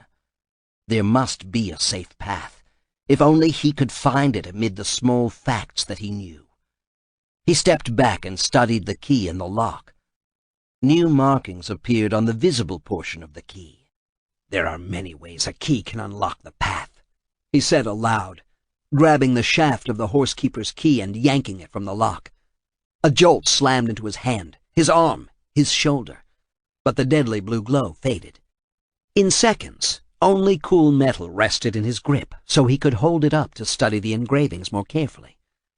Kratos turned it around in his hand, then lowered it until the broad part of the key was parallel with the chamber floor. A simple turn matched the pattern to the one there. The voids on the key offered a map to the safe areas on the floor. He moved quickly, stepping on the areas not afflicted with stabbing icicles. Kratos worked his way deeper, and found that the air inside the room was close, musty, as if the door had not been opened in years. A low stone altar at the far end held a bowl shimmering with flame. Words had been chiseled into the stone, but Kratos was unable to read them from this distance. He approached it carefully, studying the sigil and the text embedded on the front of the altar. As he came within arm's length, a white fog began to coalesce behind him. The fog swirled and sizzled and took form. Kronos' immense head spoke. "Our destiny has brought us together, warrior. For the good of the Titans, I now bestow on you what is the last of my power. Use my rage against Zeus."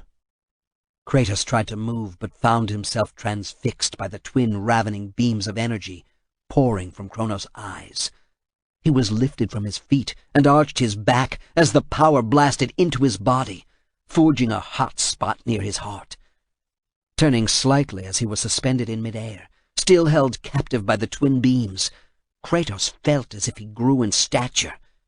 Any weakness within disappeared, and he trembled with newfound ability. The eyes winked out, freeing Kratos from his rictus. He collapsed to the floor, landing on one knee. Hand braced on the floor, he recovered his senses, then stood. The white fog had vanished, taking along with it Kronos. Kratos turned back to the altar and saw 6 guardians crowding into the room, carefully avoiding the spots where icy spears might erupt. Each was as tall as he, and carried wickedly curved swords, helms dull and body armor shining. Kratos sneered at them. More garrison soldiers. They looked good in formation, but they were not likely good fighters. His opinion of their prowess changed when they split into 2 groups, 3 coming at him from the left, while the other trio on the right waited to see how he attacked.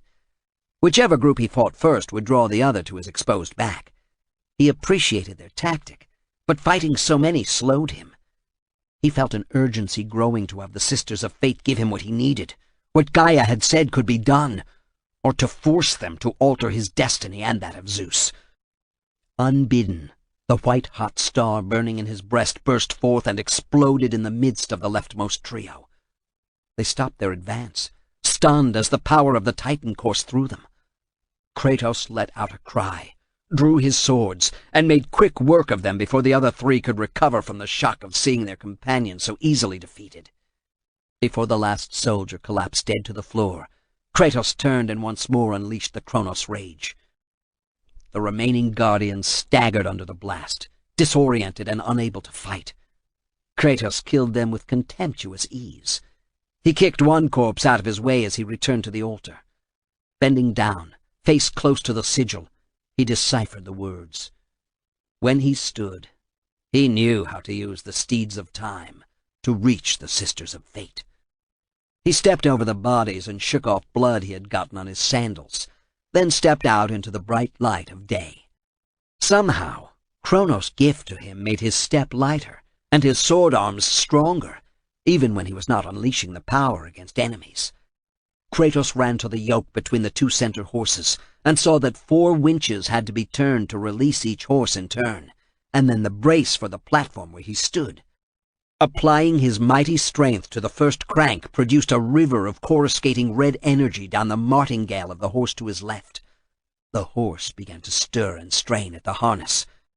Kratos repeated the release for each of the other 3 horses, until they reared, struggled in harness, and neighed loudly. He bent, grabbed the bar in front of him, and heaved. The brace rotated forward like the helm of a ship. Then the platform dropped precipitously, making Kratos think he had fallen into a clever trap. But the platform rotated around, came up and then down into place at a higher level, almost level with the backs of 2 of the horses. A crackling noise came from a box to one side. Kratos kicked it open and saw curled up 2 long whips of the purest yellow flame. He grabbed the handles and swung them about, one in each hand.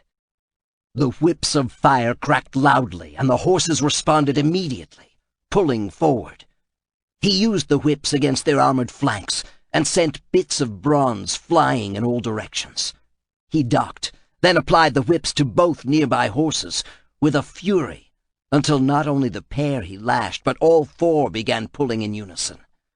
Kratos continued to crack the whips, and the steeds of time began straining to pull harder. The chains that made up their harnesses creaked ominously, as if the steel links might not be strong enough to endure the pressure. Kratos glanced behind and saw the island of creation being pulled along at the far end of the chain.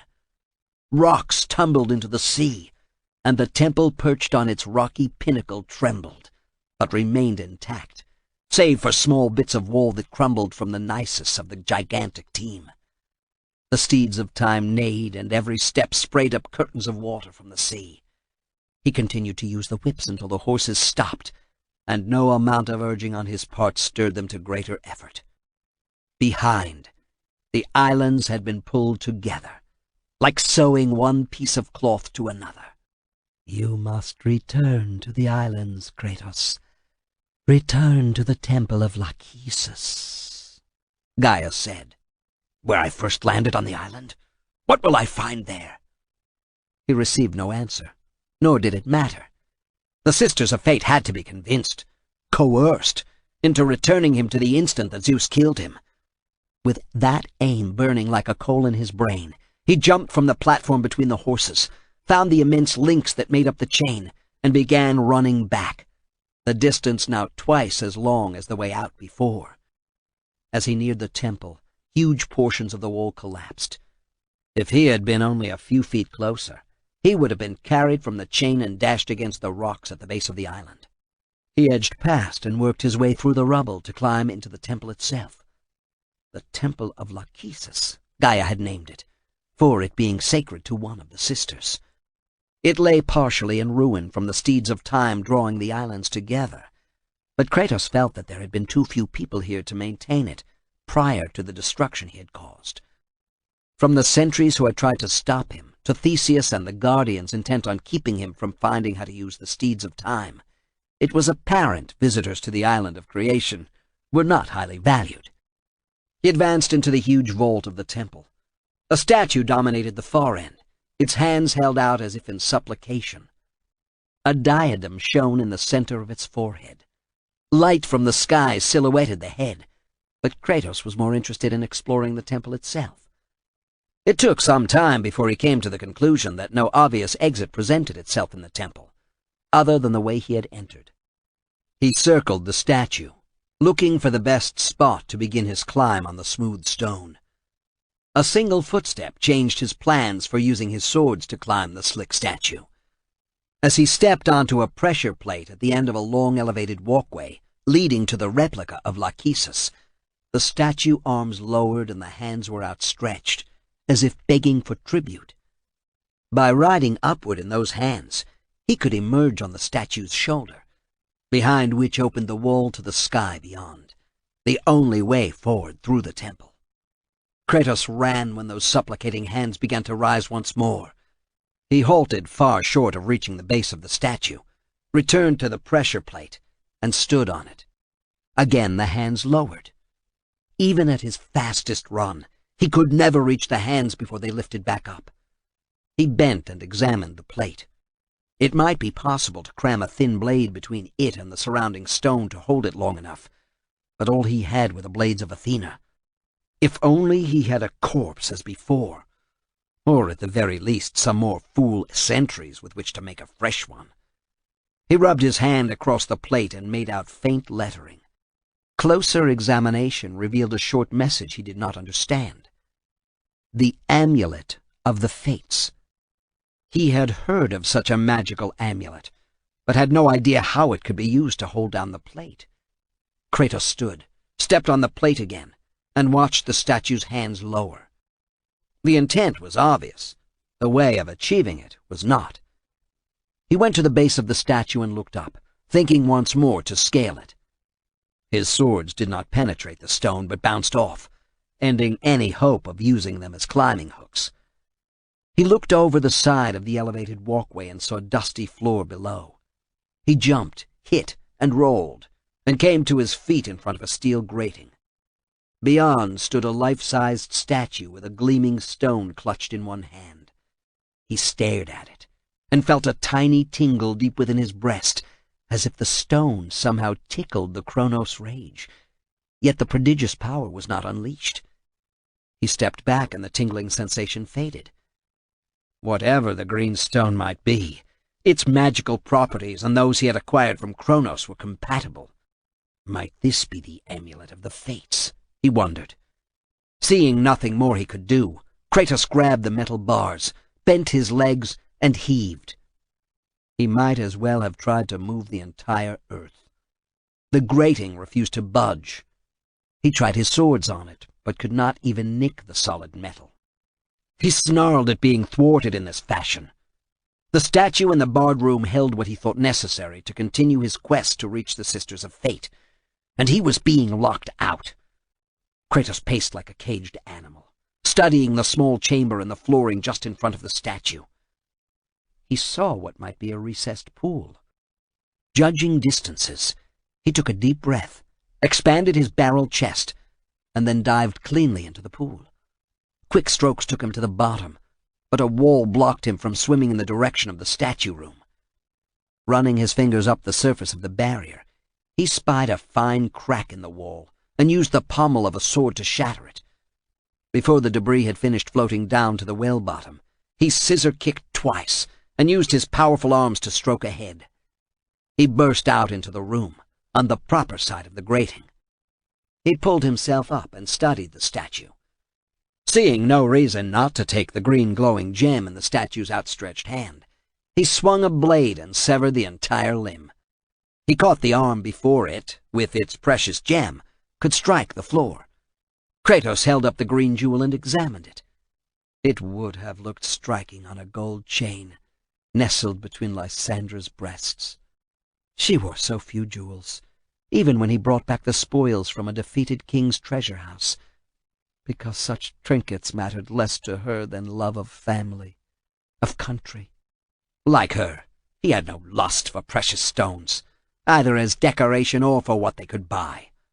He had been a god, and needed only to ask to receive anything he craved. When he had fought for Sparta, when he had been Ares' lackey, wealth had meant nothing to him. Battle prowess had been all he sought, all he cared for to achieve victory. Turning the gem over and over, he studied the sharp planes, the gentle angles, the illuminated depths. The Amulet of the Fates. The words came unbidden to his mind, though no words had been spoken. The longer he gazed into the interior, the clearer it became what usefulness the jewel might provide. Time became sluggish, if not entirely halted. He blinked his eyes and saw only the green gem. With a lithe dive, he re-entered the underwater passage and emerged on the other side of the grate. He had to exit this level, go back outside, and see where he had originally entered the temple of Lachesis above. It was the work of only a few moments to scale the wall, and once more face the towering statue with the diadem in its forehead. Kratos purposefully stepped onto the pressure plate. As it yielded under his weight, the statue's arms lowered. He knelt to see if there might be a spot to wedge the green stone, but found nothing. But the magics within him stirred, fed by the Kronos rage, and yet not blasting forth the destroying energy. Rather, one magic fed the other. He looked up at the distant statue. This time he did not attempt to run forward and reach the rapidly rising hands. He held out the amulet of the Fates. It vibrated and turned warm, and then he felt as if he had been plunged into some netherworld. The room turned a green reminiscent of the angry ocean, and movements all around were slow, as if everything floated in honey. His movements were precise, easy.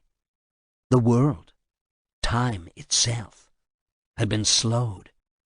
He saw the outstretched hands begin to rise.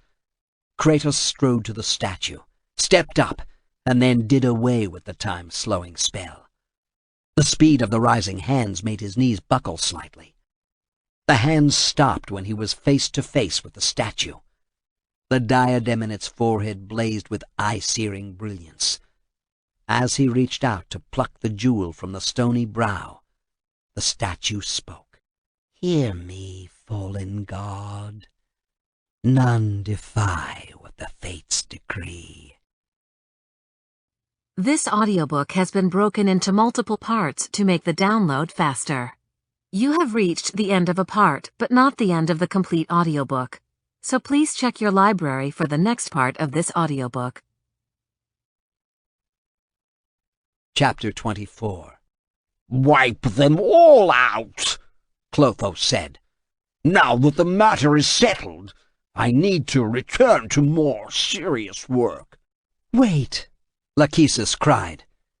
sister, it isn't that easy. "Why should it be easy? But it is simple," Clotho said. "The gods are misbehaving grievously, and we know why. The Titans are stirring after the great war and threatening Olympus.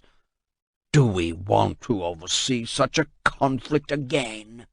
The Titan Omaki set the world spinning in a different direction, Lachesis said. Was that so bad? Why should we try to keep the peace? To keep everything stayed? She saw a different problem, and it was one her sisters avoided even mentioning. The Titans were growing bolder after so many centuries of imprisonment, servitude, and solitude. It did not surprise her that Gaia was responsible for shepherding Kratos from Hades' arms all the way to the island of creation. What did surprise her was how this could have happened. She and her sisters worked as a team. She frowned because she did not understand how Kratos had defeated the Warrior of Destiny so easily. The threads intertwining the two destinies should have merged, with only that of the warrior continuing. She shook her head, the black horns on her helm reflecting rays as dark as her thoughts.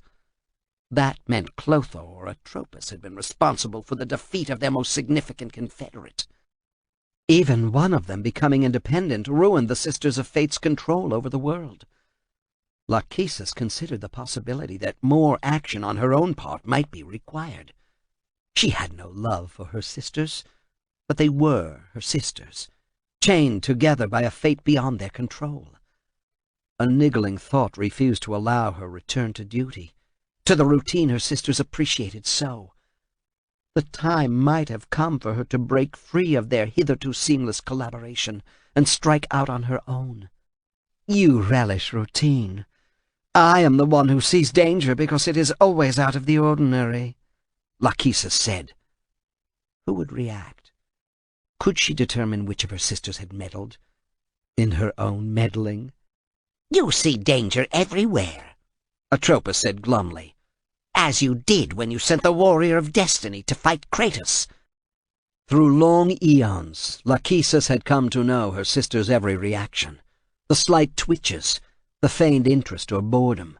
The simple statement left her speechless, however. How could Atropos know of the Warrior of Destiny's failure? Lachesis had been improvident, and had reacted rather than thought through her actions, not as either of her sisters would have. But the impetuous decision had invigorated her, and made her dreary existence a little better. Was Atropos only guessing as to her role, though? Or had she followed a thread of fate and knew the truth?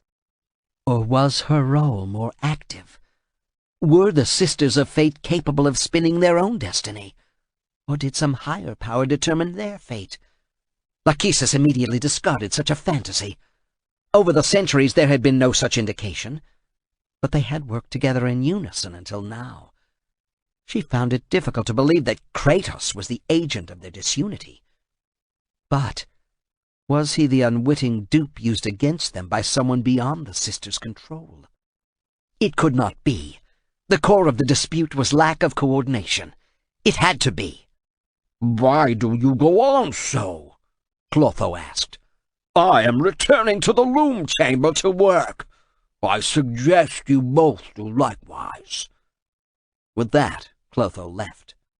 "Kratos is more dangerous than you can imagine," Lachesis said to Atropos when their sister had left.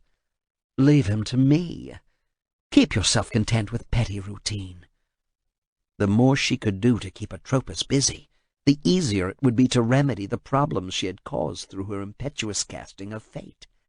"You think to dismiss me so easily?" Atropos flared. "I am not some simple-minded creature who does nothing but measure for your cut on the threads of destiny. You mock me when I try something more." "We all decide on the destinies," Lachesis said warily, noting how her sister had admitted to independent action and not informing her sisters. "Then it is up to each of us to spin, measure, and cut." "I would do more," Atropos said. "This meddling of yours with what the three of us have decided is wrong." "So wrong?" Lachesis said, uneasy at her sister's vehemence. It was as if she had been caught doing something illicit. "So wrong that you wanted to try it also? What have you done?" "Kratos is not yours alone," Atropos said. "I don't find him as interesting as you obviously do, but he is diverting. For a while, at least." She crossed her arms, talons pointing downward as she rose haughtily on a column of black fog. Lachesis started to press the matter, then remembered that discord among the sisters only caused woe. The times they had argued, the world had spun away in chaos, order failing, and the mortals doing as they saw fit because of neglected threads. Better to placate Atropos and find, and correct, what she might have done to Kratos' destiny. Her tinkering was hardly ever useful or productive, because she hadn't the practice at it Lachesis did. "We need to widen our view of the world," Lachesis said, thinking this would divert her sister.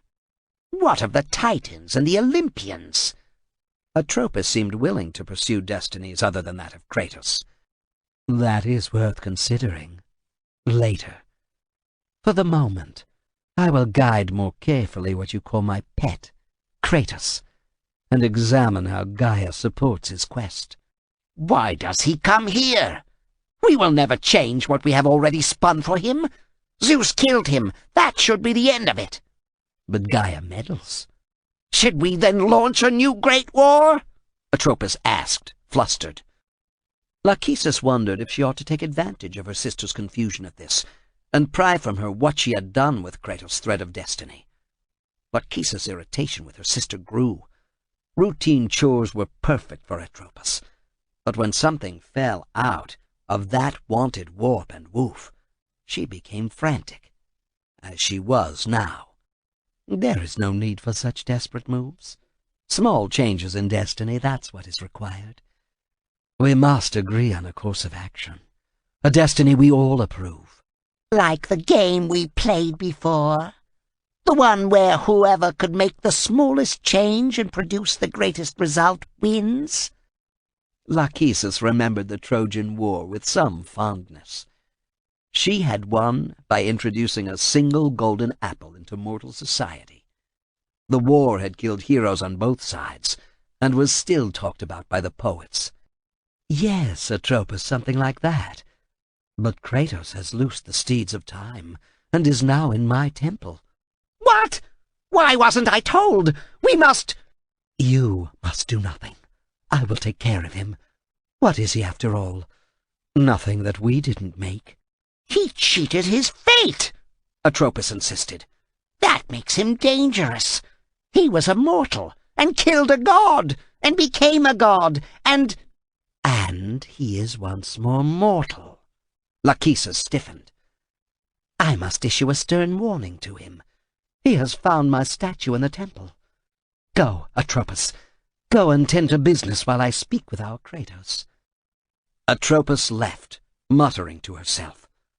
Her boneless fingers moved sinuously, creating knots of destiny and as easily undoing them in a nervous gesture. Lachesis forced herself to ignore her sister and devote her full attention to Kratos. She cleared her throat and spoke. Chapter 25. None defy what the fates decree. Kratos glared at the talking statue. Its eyes blinked and its lips moved, but it was stone, not living flesh. Lachesis might speak through the likeness, but the sister of fate was elsewhere. This infuriated him. There was no reason for her to be distant. Let her face him and not use a stone surrogate. That is how it must be. Only death awaits you at the end of your journey. My death is what began this journey, Kratos said, fists clenched tightly. He stepped forward and wanted to strike out, but he also wanted to hear what Lachesis had to say. Gaia had said that the Sisters of Fate alone could return him to the precise moment needed to save himself and kill Zeus on that desolate, devastated terrace in Rhodes. The fates have not deemed victory for you. Your soul will never find peace for what you have become. I am what the gods have made me! He could no longer contain his anger. Swords flashing, he cut across the statue's cheek, sending bits of stone and rock dust to the floor far below. His fury mounted at being thwarted by Lachesis. A second powerful slash cut the nose off the statue. The diadem in the forehead glowed more brightly, a blinding green that caused his innards to burn with a fire that threatened to consume him. This spurred Kratos to even greater acts of violence. Cheek and jaw, throat and each side of the head. He hacked until his muscles bulged and the helmeted head of Lachesis slid backward, finally severed from the body. Kratos reared back, placed his foot against the ravaged stone face, and pushed hard. The head grated along a few feet, then toppled to the floor behind the statue, and shattered into 1,000 pieces. Kratos vaulted down, walked around the remnants of the statue's head, and saw a ghostly face in an arched portal to one side. You will die here, Kratos. We will never allow you to reach our sacred temple. Kratos turned away, ignoring Lachesis' phantasm. He stopped and drew his swords when a pair of boars snorted, snuffled, then brandished their curving tusks before charging him. He stood his ground, waited for one giant boar to leap, and then dodged to one side. Four-legged animals, once committed to such an attack, could not recover or change direction easily. Kratos gutted the boar as it flashed past him.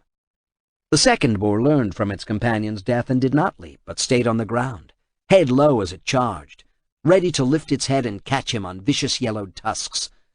As dangerous as this attack was, Kratos dealt with it easily enough. Rather than use his sword, he bent down, grabbed hold of the boar's ear and one saliva-wet tusk, and jerked to one side. The heavy creature flopped onto its side, kicking and squealing. Kratos balled one hand into a sledge of a fist and smashed the pig in the throat. It died, drowning in its own blood.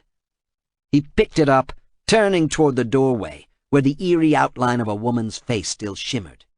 "Here, Lachesis," Kratos called. "Take your servant." He hurled the boar through the face. It flared as if he had disturbed a desert mirage, swirled about inchoate, then coalesced back into a taunting visage. "We will never alter your fate, Kratos. You were meant to die by the hand of Zeus." Kratos turned away. The illusory face of the Fate could not harm him. If Lachesis could have become corporeal, she would have died by his hand. From what she had said, she cowered in her palace with her sisters. Kratos needed only to find the palace and the flesh-and-blood bodies of the sisters to persuade them to alter his destiny. The swords clacked together to reassure himself of how that persuasion would be accomplished. Having his blades already drawn saved him. A towering Cyclops dropped from a walkway above and crashed into the stone floor not 10 feet away. For the immense one-eyed monster, such a distance was hardly more than a short reach. It grabbed for Kratos. Only his swords blocked the questing fingers. He lopped off too, sending the sausage-thick fingers spinning away on the marble floor. Although the Cyclops' body blocked his view, he knew what else he faced. He heard the squeals and snorts of more boars as they devoured the severed digits. The Cyclops let out a roar of pain and fury and charged. Kratos spun his swords about, stabbing, hacking, slicing, and then he was forced to retreat under the fierce attack. The single bloodshot eye fixed on him with an intensity that would have frightened a lesser man. For him, it meant only that he had an eye to blind.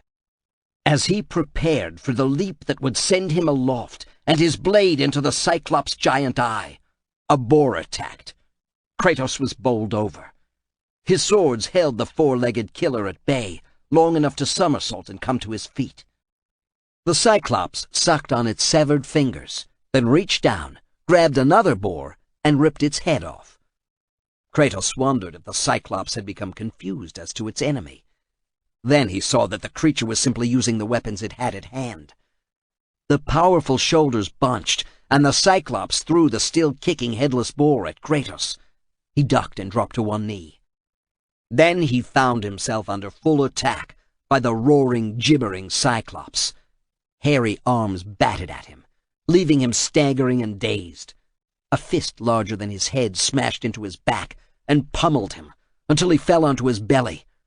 Then the Cyclops kicked him, lifting him off the floor and sending him crashing into a wall. Eyes blurred from the punishment, Kratos saw the Cyclops lumber toward him, hands grasping for its enemy. All Kratos could see was the hand with the 2 fingers cut off. He shook his head clear and then released the spell contained in the amulet of the Fates.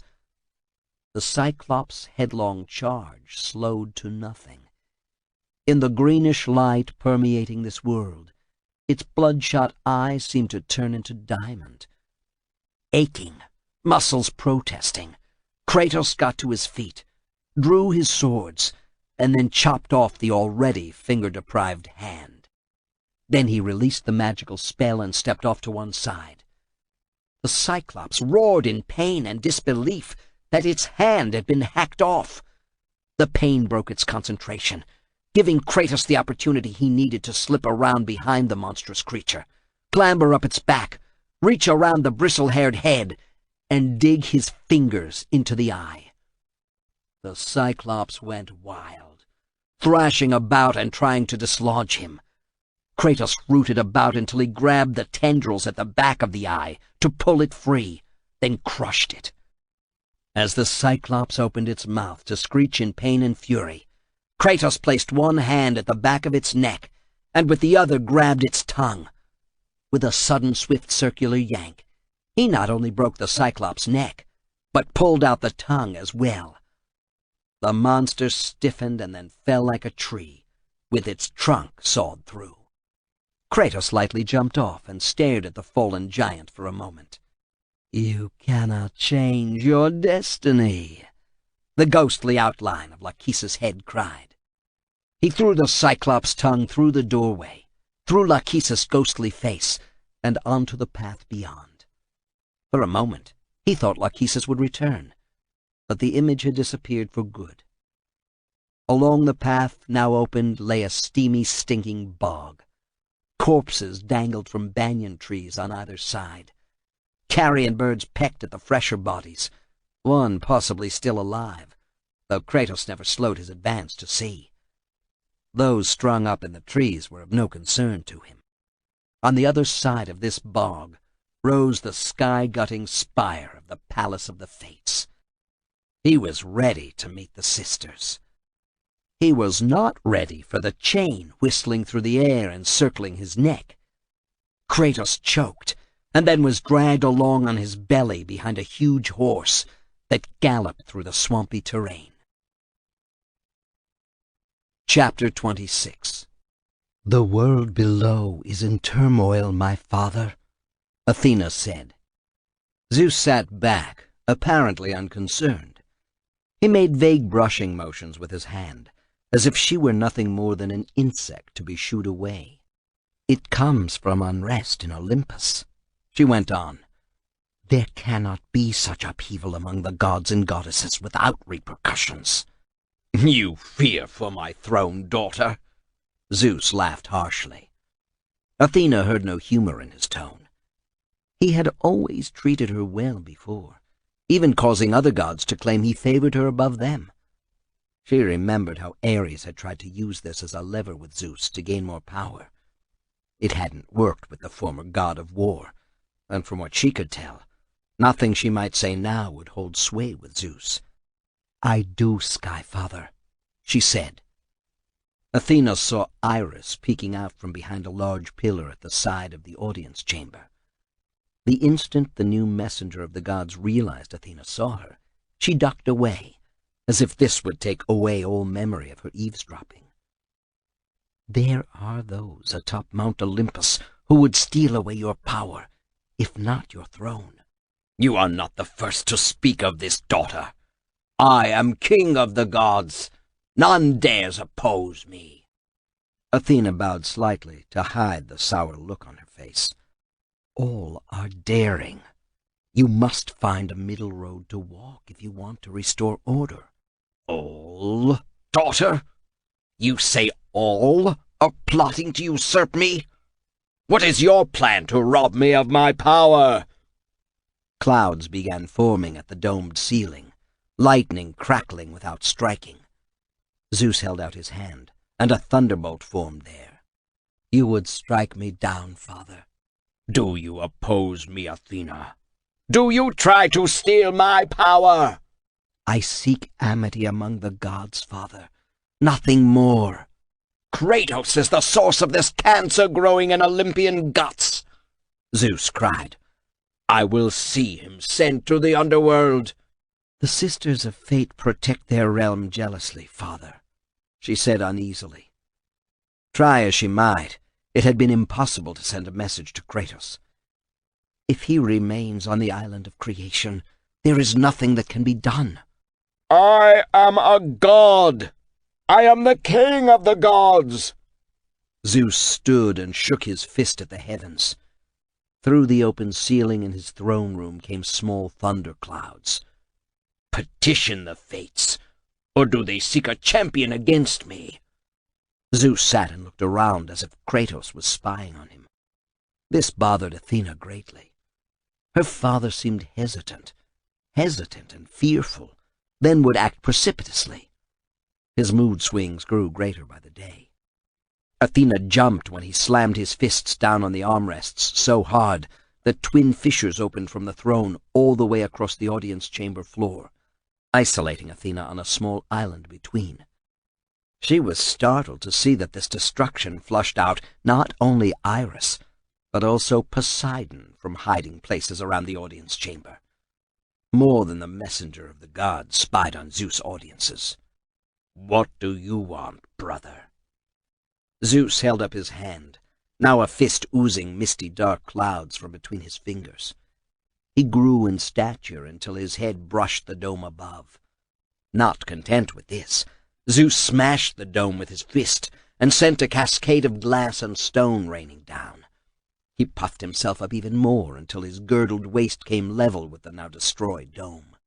"I have come to protest an invasion of my realm, brother," Poseidon said. He started growing, then realized there wasn't going to be room, even if he punched a hole in the audience room above his head. "Return to a more civil size." Zeus shrank back to a size more in proportion to his audience chamber. He grated his teeth together as he fell heavily back onto his throne. "Do I have your permission to sit on my own throne, brother? Or have you come to depose me? I have my own realm beneath the sea, Zeus." Poseidon strode up, rudely pushing Athena aside. She stepped away. Iris moved closer so as not to miss a single word of the exchange. Athena worried that Iris would find even more in this exchange to turn to her own advantage. It was an exaggeration to claim that Iris alone was responsible for the disquietude among the gods, but she contributed to it with her rumor-mongering, her half-truths, and the constantly formed alliances that she respected only until they no longer gave her power. Iris was a cause of the distrust spreading through the Olympians like an unchecked plague, but she was not solely responsible. "Why not return to it?" Zeus said. "I need some peace to properly rule." "Peace!" snorted Poseidon. He spat seaweed onto the floor and squeezed out his dripping beard before going on. "The mortal philosopher Plato said it too well. Only the dead have seen the end of war. I find an invader challenging my rule of the sea. Kratos?" Zeus laughed harshly. "He has become a will-o'-the-wisp, with everyone seeing him still on Olympus." "Not Kratos," said Poseidon. "Oceanus! The Titans become bolder. He thinks to regain transcendence over my realm." "You are unable to fight him? A Titan who has been stripped of power and discredited for so long? You are no brother of mine if you cannot chase him away, back to the dark realms of Tartarus." "Oceanus," Zeus said, snorting in contempt. "He was the least of the Titans." He turned dark as he added, "Unlike Kronos, I have your permission to do as I see fit." Athena started to warn her father not to give Poseidon unlimited power. Her uncle was cantankerous and quarrelsome, but he was also ambitious. Poseidon on the throne of the gods would create a war among them that would never end. Poseidon lacked any hint of diplomacy in his soul. Zeus might rankle, but he could be subtle and clever when the need arose. His succor of Kratos in the guise of the gravedigger before the battle with Ares proved that. She just hadn't seen that facet of her father's character recently. Not since Kratos ascended the throne of the god of war. "Defend yourself as you see fit. You don't need my good wishes for that, brother." Poseidon wrung out his beard again to hide the broad smile. Zeus could not see it, but from the side of the audience chamber, Athena did clearly. So did Iris. The messenger of the gods hurried away. It was as if Ares' death had released ambition unseen among the Olympians before. While many had complained about Zeus' rule, they had acceded to it so that they could pursue their own pleasures, both on Mount Olympus and among the mortals. But now, more than Poseidon and Iris aspired to the throne, and Zeus continued to direct his wrath against a mortal. Kratos might have been a god, but he presented less danger to Zeus than many of those who remained gods. Athena left Poseidon and Zeus trading barbed comments, wondering what she had to do to restore order among the gods. Should she depose her own father, or should she aid Kratos in his quest to slay him? She caught her breath as she realized the direction her thoughts were taking. There had to be another course that did not force her to oppose her father, or aid those who did. There had to be. Chapter 27. The chain snapped tight around Kratos' thickly muscled neck and yanked him off his feet. He hit the ground hard, and then was dragged behind an immense galloping paint horse. The patches of color on the horse's flanks were fire-bright. The hooves kicked back at Kratos, but the chain was long enough to hold him at a safe distance, if safe could ever be used to describe being strangled to death by the ever-tightening chain. He grunted as he hit a dead tree and flew high in the air. He landed hard but caught a quick glimpse of the rider. The man wore a barbarian's armor, heavy metal leaves across the shoulders and chest, bare arms save for furred wristlets. leggings that might conceal greaves, but probably not. Despite the barbarian not wearing a helm, Kratos failed to see his face. What mattered more was the speeding terrain under his belly, ripping at his flesh as he was pulled faster and faster behind the warhorse. Kratos grabbed the chain with both hands and pulled, trying to dislodge it from his throat. He felt the links cutting into his flesh and cutting off his air. The world turned a bit darker as the horse sped along a trail. For a boggy stretch he landed only on hard spots. Rocks, stumps, debris. It all tore at Kratos' flesh and distracted him from the one act that would save his life. If he didn't get the chain unwrapped from his neck, he would die. The horse jumped over a fallen tree. Kratos slammed hard into the log and then was airborne. For this brief instant, the tension slackened in the chain. He ducked his head, unwrapped a turn of the metallic leash, and shoved his right arm up so the chain snapped tight on his forearm instead of his neck. Then he hit the ground, and the air gusted from his lungs on impact.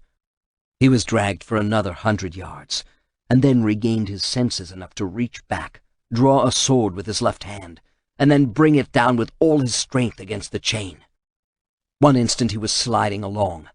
Then he was sitting up on the path, trees on either side and the fire-branded horse galloping into a glade without Kratos' weight holding it back. The rider sawed on the reins, forcing his mount to dig its hooves into the soft earth. Dirt flew up into a cloud. Then the rider swung about and trotted back to where Kratos now stood, with a blade in his hand. "By the gods, it is true!" The rider marveled, staring hard at Kratos. "The sisters are smiling upon me today. I have fought my way through the guardians of Hades, crawled my way out of the fires of torment, all for a chance to change my fate. And what better place to start than by taking the life of the man who stole mine?" "You," Kratos said, sneering. "How many times must I kill you?" The barbarian king threw back his head and roared in defiance. As his head tipped back, Kratos saw the white scar on the barbarian's throat. He had severed the warrior's head and sent it into a mud puddle when last they had faced each other. The thick black beard once more hid the scar caused by decapitation, as he lowered his chin to peer at Kratos from under beetled brows. Kratos could hardly see the eyes in those hollowed pits, but he thought they burned with more than bloodlust. There was cunning focused solely on his grounded foe. "For my efforts, the sisters shine their light upon me, delivering the very object of my vengeance, Kratos." Kratos staggered slightly as the world spun about him, the dim light of fading twilight and the noxious rising bog gases replaced by the heavy scent of spilled blood. A battlefield ankle-deep in dirt, turned to mud by so much spilled blood.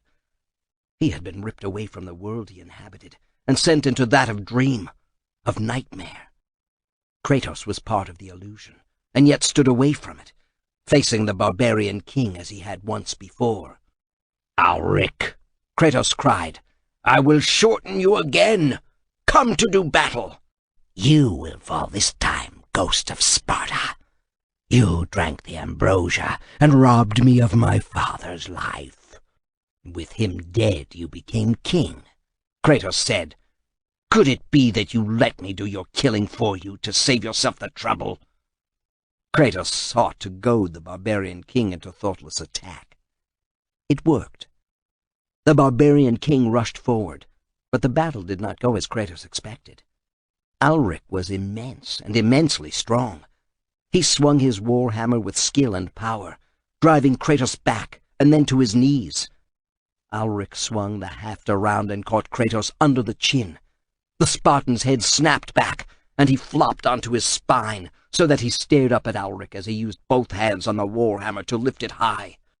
Muscles rippled as Alric prepared to bring it crashing down onto his foe's skull. But all Kratos could see was the intricately braided beard and the human knuckle bones woven into it. Kratos called to Ares for succor and relived the unholy bargain he had made with the god of war. And the fight swiftly changed. Ares slew the barbarians freely, easily, and Kratos found himself possessed of renewed strength, and the blades of chaos welded to his arm bones by lengths of chain. The fight became one-sided, and Kratos sent Ulrich to the underworld where he belonged. He stumbled and found that he no longer waded about in the ankle-deep bloody mud of nightmare. Reality now matched his hallucination. Ulrich had returned from Hades' clutches. "We have some things in common," Kratos said. "Hatred of each other?" the barbarian king called. "Yes, and we have both left the underworld behind. There is one more thing we have in common," Ulrich said. Kratos said nothing. He clutched his swords, evaluating his best attack of this mighty warrior returned from Hades. "My father's death. I will not die until you pay for killing him," Ulrich said. Before Kratos could attack, the center of the glade began to change. The rapidly opening hole warned Kratos he had no time to spare. Leaping over the gaping maw that stretched all the way down to Hades, he swung. But Ulrich was too intelligent a fighter for such an obvious attack to succeed. He galloped away, out of Kratos' reach. Kratos reached behind and drew Typhon's Bane. He began firing the arrows as quickly as he could.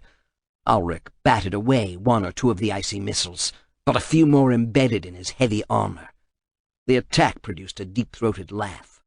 "Is that the best you can do, Ghost of Sparta?" The horse galloped toward Kratos, its rider wielding the mighty warhammer. Kratos somersaulted to the left side of the fiery steed, forcing Ulrich to swing the hammer across his body. This shortened his reach and afforded Kratos a few inches, which saved his life. The spiked hammerhead grazed his back, but then it was too late for Ulrich to attack in any other way. The barbarian king depended on his horse to carry him out of range for any attack Kratos could launch. Kratos used his swords on the horse's legs, chopping the hooves off just above the fetlocks. The cannon bones snapped and the horse fell head-first onto the ground, sending its rider flailing through the air. The horse's body prevented Kratos from instantly following up his attack and putting an end to Ulrich once more. Single-mindedly, he went around the mutilated horse, his eyes only on Ulrich. This almost brought him death. Ulrich swung his warhammer in a whistling arc to hold Kratos at bay. He clenched his teeth, then let loose a heart-stopping roar. "Attend me, my warriors! Come to your king and fight once more beside me!" A sudden stench filled the air, which made Kratos' nose wrinkle. The smell was too familiar. It was present in cemeteries and on battlefields and anywhere else that death held reign. In front of him opened the hole again, allowing the dead barbarians slain by the Spartans to creep out from the underworld. One grabbed Kratos' leg and tripped him. With the agility of a cat, Kratos hit and rolled, came to his feet, and swung the blades of Athena with deadly accuracy. The dead barbarian's head exploded from his shoulders, bounced once, and then disappeared back over the edge and down to Hades. The body continued to fight. Kratos kicked out, tripped the flailing soldier, and sent it after its head. He recovered in time to see Ulrich shaking off the effect of his fall. With contemptuous ease, he swung his warhammer about. The spikes embedded in the head glistened with fresh blood. Kratos wondered where it had come from, then realized it was his own. Ulrich had not connected squarely with his blow, but had drawn blood. Kratos felt the large round spot on his back beginning to throb from the injury. Kratos started for Ulrich, then stopped. The barbarian king placed the haft of his hammer on the ground, then tapped it several times with deceptive gentleness. The earthquake that radiated outward would have knocked Kratos from his feet if he had not jumped as hard as his powerful legs could propel him. When he landed, the ground still shook, but the worst of the quake had passed. A well-aimed sword cut opened a long gash on Ulrich's cheek, but the barbarian king paid no heed.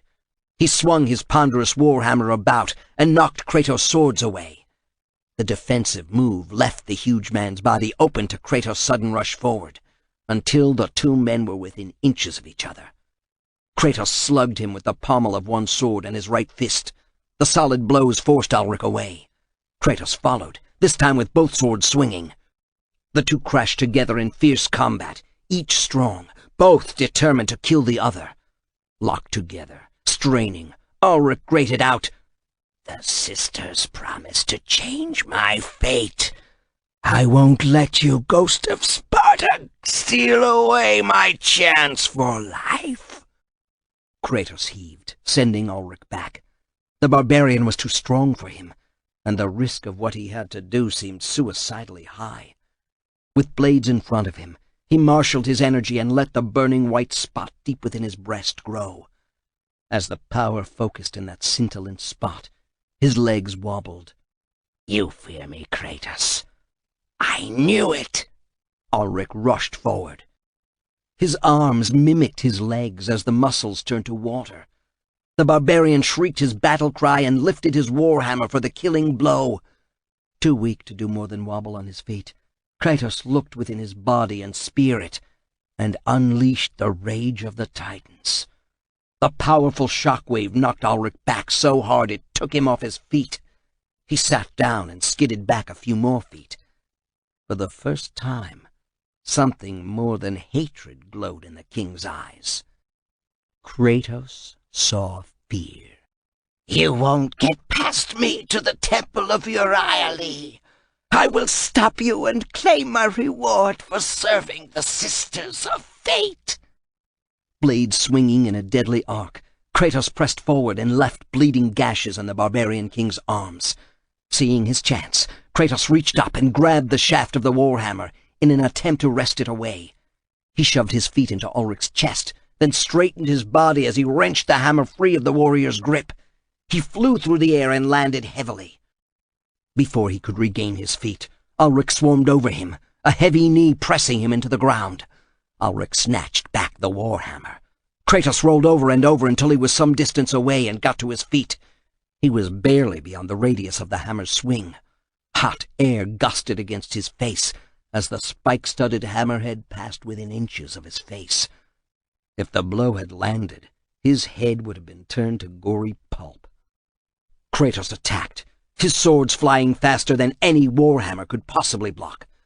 Ulrich exerted his immense strength and used his long arms as effective levers to change the direction, but it was too late. Kratos was inside the giant's guard.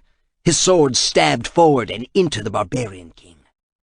Ulrich never reacted to these wounds, but he did when Kratos once more grabbed the haft of the warhammer and wrenched it away. Real fear mingled with utter hatred for a brief instant before Kratos swung the hammer about and caught Ulrich on the side of the head. The blow knocked him face down to the ground. Kratos squared his stance, judged distance, then brought the hammer down in the middle of Ulrich's shoulders, with every ounce of energy locked in his battle-hardened body. Blood spattered as the spikes dug in and the spine cracked. Kratos swung again. This time he aimed lower. The spine broke.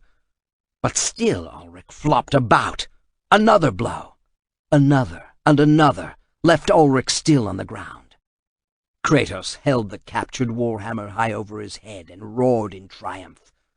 Then he kicked the body to the edge of the Hades hole, and finally into it. Kratos allowed himself a moment of satisfaction. Before, Ulrich had outfought him, and only Ares' intervention had saved him. Rather, it had resigned Kratos to a life of servitude to the god of war, the now dead god of war. He had no more time to relish the victory. The undead barbarians continued to crawl forth from Hades. He hefted the warhammer and swung it in a wide circle, knocking two back into the hole. He heard their anguished cries as they once more fell to the underworld. When the last had been dropped back through the hole, it began to close. Kratos placed the warhammer on the ground and leaned on it. Blood trickled from between the spikes. Kratos swung the hammer about and slammed the head down to wipe off Ulrich's blood, causing an earthquake. He grunted without humor and hefted the warhammer so that it rested on his shoulder.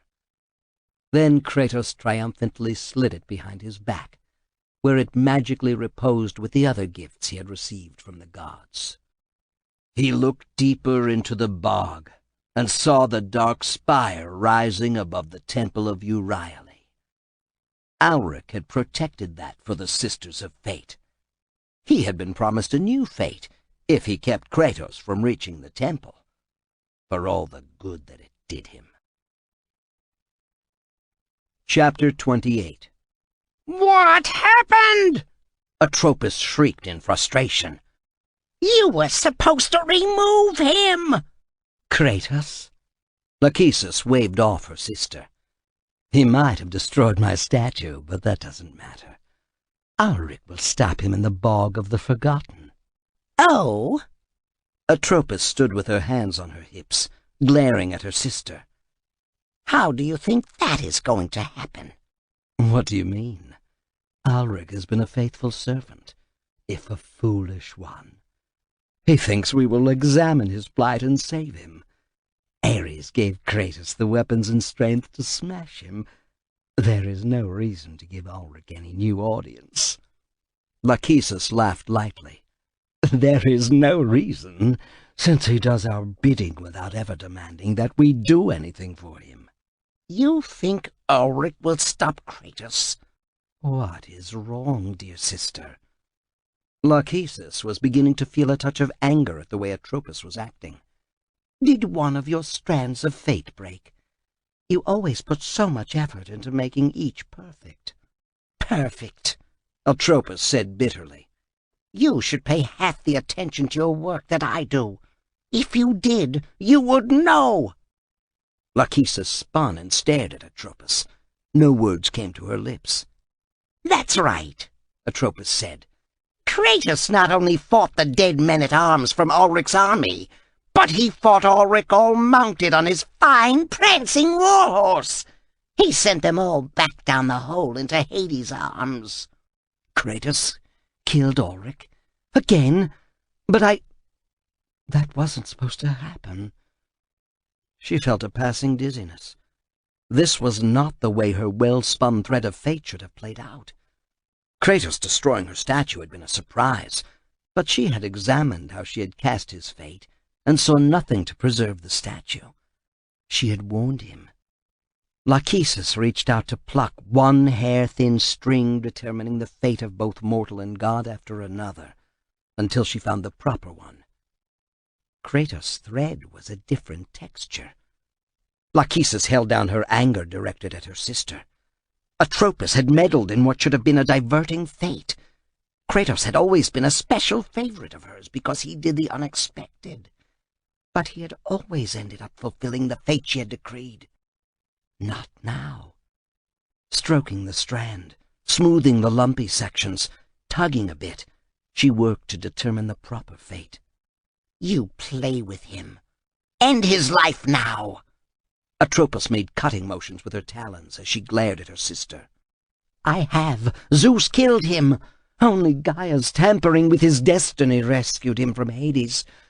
That will not happen again. I assure you of that. As you thought you had taken care of the matter in your temple? I toy with him for my own amusement, nothing more, Lachesis said. And it is not my fault Ulrich failed. Did you spin his thread? No, Atropos said. The sisters stared at each other. Do you think that Clotho decreed that Kratos return Ulrich to the underworld? Why would she? Lachesis thought hard on this matter. She was capable of seeing the interaction of thousands of intersecting destinies and keeping them straight, or knotting them permanently, although the thread of Gaia had been increasingly difficult to cope with. In the past, the thread had been an earthen color, tinted with greens, but recently she had tried to trace the thread, immediately after Clotho spun it, and found the task difficult. The thread had become slippery and difficult to sever. On impulse she had sliced through, only to find that her shears had passed through as if cutting mud. An attempt to reform had been unproductive. Moreover, Atropos had come into her chamber on some errand or another, and she had hidden her attempt at the slicing. But how had the thread become so insubstantial? Clotho's skills were unquestioned. Could Atropos have meddled once more where she had no business? Her sister increasingly intruded, as if spying. Lachesis worried that Atropos would find her thoughtless decision to send the Warrior of Destiny against Kratos. A valued ally had been defeated. Was Clotho interfering? Weren't there enough mortals, gods, and yes, even titans, to keep Clotho and Atropos busy? Lachesis' resentment grew that the burden of untangling the skeins of fate fell to her and her alone. She might have seen how badly you handled Kratos, and thought to put it right. End his life now, Lachesis. He has gone too far. The steeds of time. Your temple has been desecrated. Ulrich, end the thread now. Lachesis felt her hackles rise. Who are you to tell me what to do? I know how to spin destinies, better than you or Clotho. Should I do your chore? Atropos reached for Kratos' thread of fate. Lachesis jerked it away from her sister's groping fingers.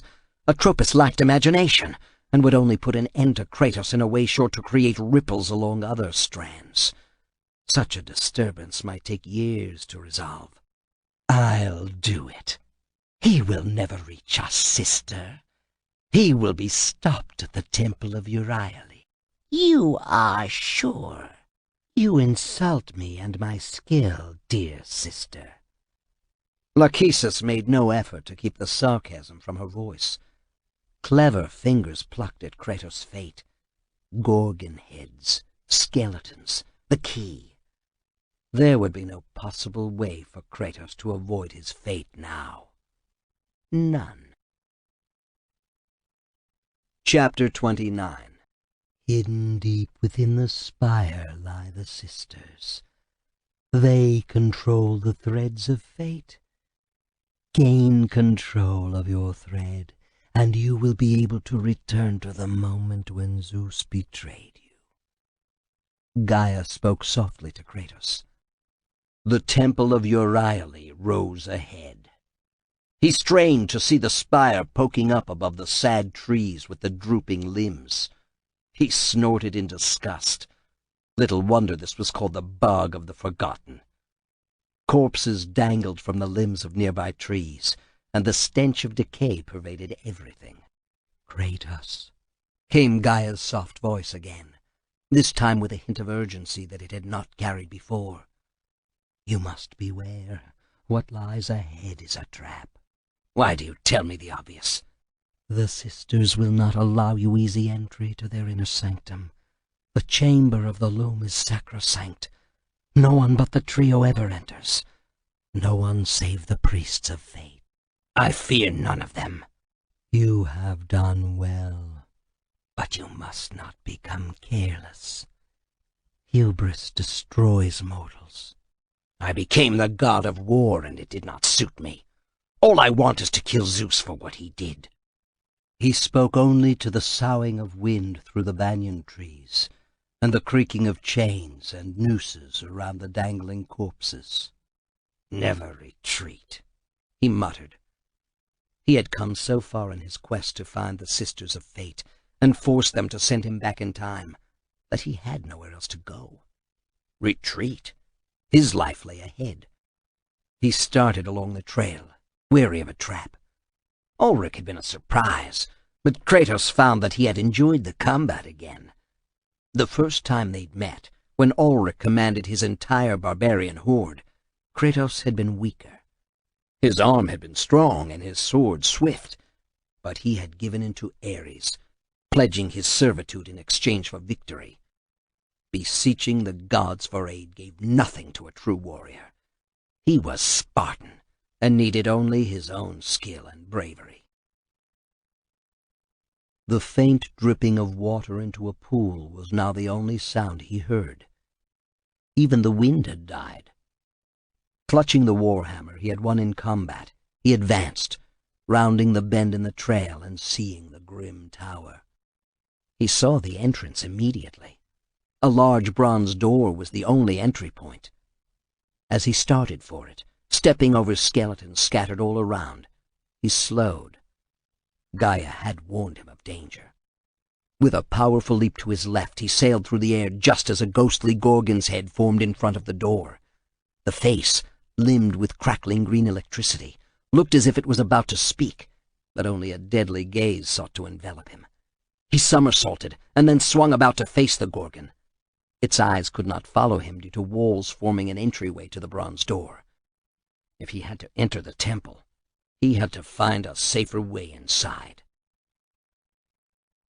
As he stepped on a bone and broke it, he froze.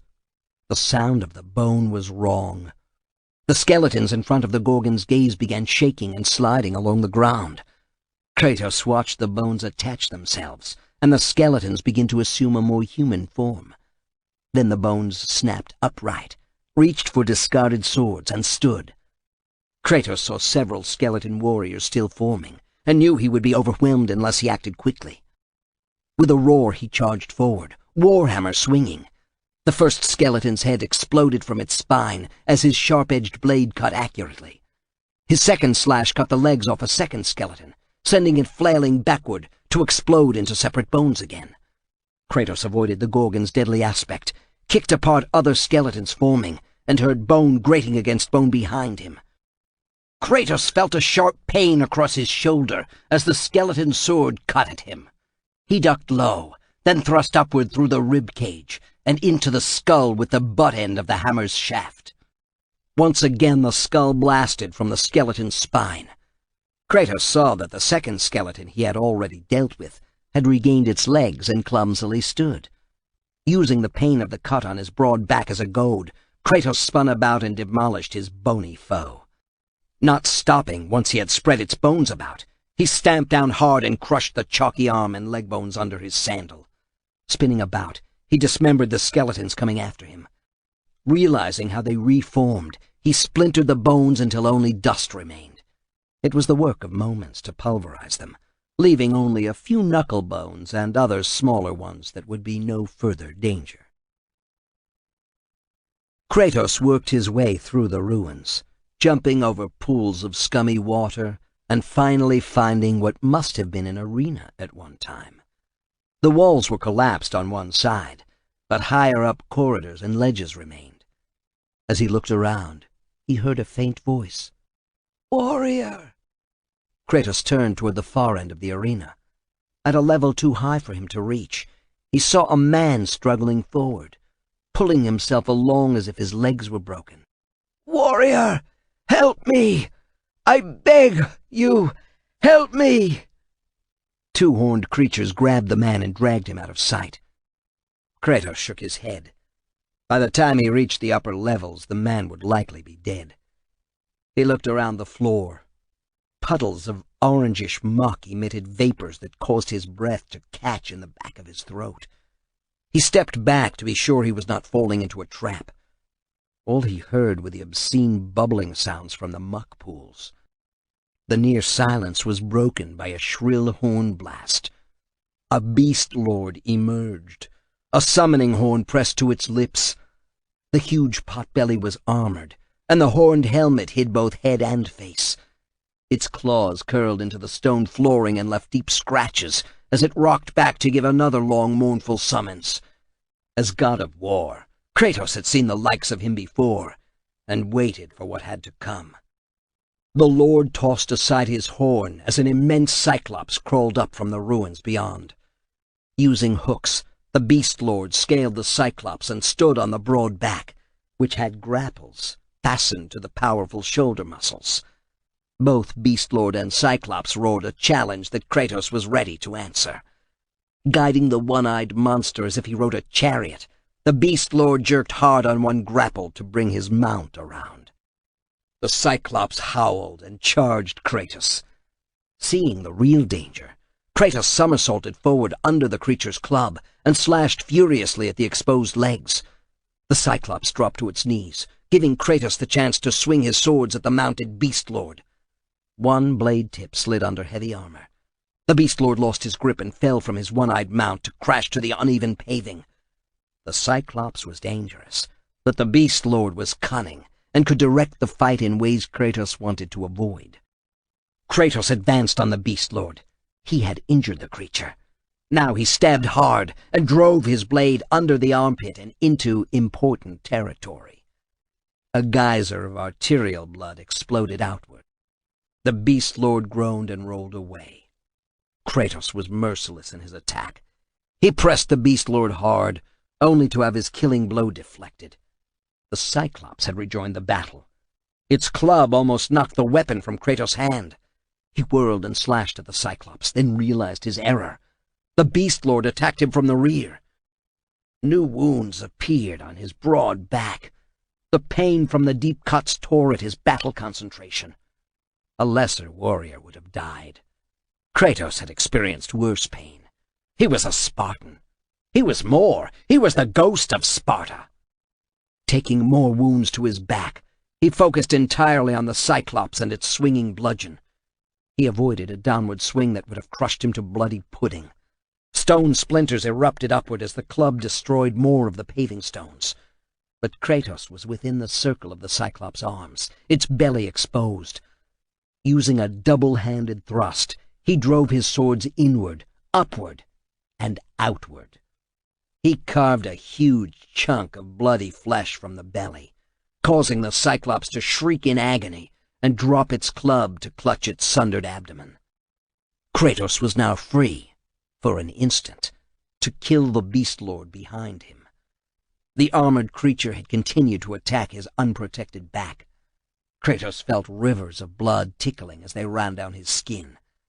He drove the Beast Lord's face down to the stone flooring, then stamped down hard on his head, squashing it. He stepped back and sneered at the fallen creature. Kratos shook himself and sent his blood spraying in all directions. He turned and saw that the Cyclops refused to die. It came for him.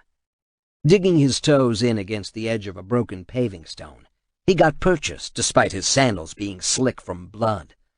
He waited until the Cyclops came close enough, then launched himself forward. He climbed the front of the Cyclops by grabbing handfuls of flesh until he stared into the single huge eye. Kratos drew back, then punched hard. His fingers drove through the eye's viscid innards, then he grabbed and yanked. The eye popped free. Sightless, the Cyclops easily fell to him. As Kratos stepped away from the body, he saw faint twitching in the Beast Lord's body. He stamped several more times. It was only when he stopped that he heard the sounds of a fierce battle being waged. Kratos stepped to the archway, looking over a river of sludge with circular metal islands, and saw the warrior who previously had cried for his aid battling a pair of minotaurs on the far side, high atop a stony ledge. Kratos jumped down to the first round island, saw chains and sprockets on the side, then began pushing a long handle. The entire platform rotated and moved toward the far side of the putrid river. If he reached the far side in time to save the warrior, he would. If he failed, that did not matter. This was the way forward. Kratos put his back to the lever and began rotating the metal disc under his feet, when the water began boiling all around, and 8 sentries rose out of the water and slipped onto the disc. Somehow, he didn't think they had come to help with the lever. Chapter 30. "He will take me back if I give him this news," Hermes said. "Hold." Athena warned the messenger of the gods. "Zeus is in no humor right now. The other gods are restive, and there are the Titans." She looked around Hermes' chosen place of exile. He punished himself unduly, remaining in the Egyptian desert rather than along the Nile Delta where it was cooler and populated with people rather than sand fleas. Still, the purity of the sands appealed to her, and the absence of destruction. Perhaps this oasis free from Olympian strife, temporary though it might be, soothed Hermes. "What are you talking about?" Hermes stared at Athena. "Gaia? She is powerless. Kronos was exiled to Tartarus after Kratos returned Pandora's box to Olympus. But Typhon has been woken from his mountain sleep, and Oceanus starts to make trouble in our uncle's domain. There is much yet that I do not understand, Athena said, ignoring Hermes. We must be certain what we say when we speak to Zeus. So much had slipped beyond her control. Her favorite town still lay in ruins after Kratos had battled Ares. Her worshippers had begun to restore the temples and shrines devoted to her worship, but they were chary now. Sparta had spread its military tentacles, with Kratos' blessing, and would destroy any city that might challenge its power.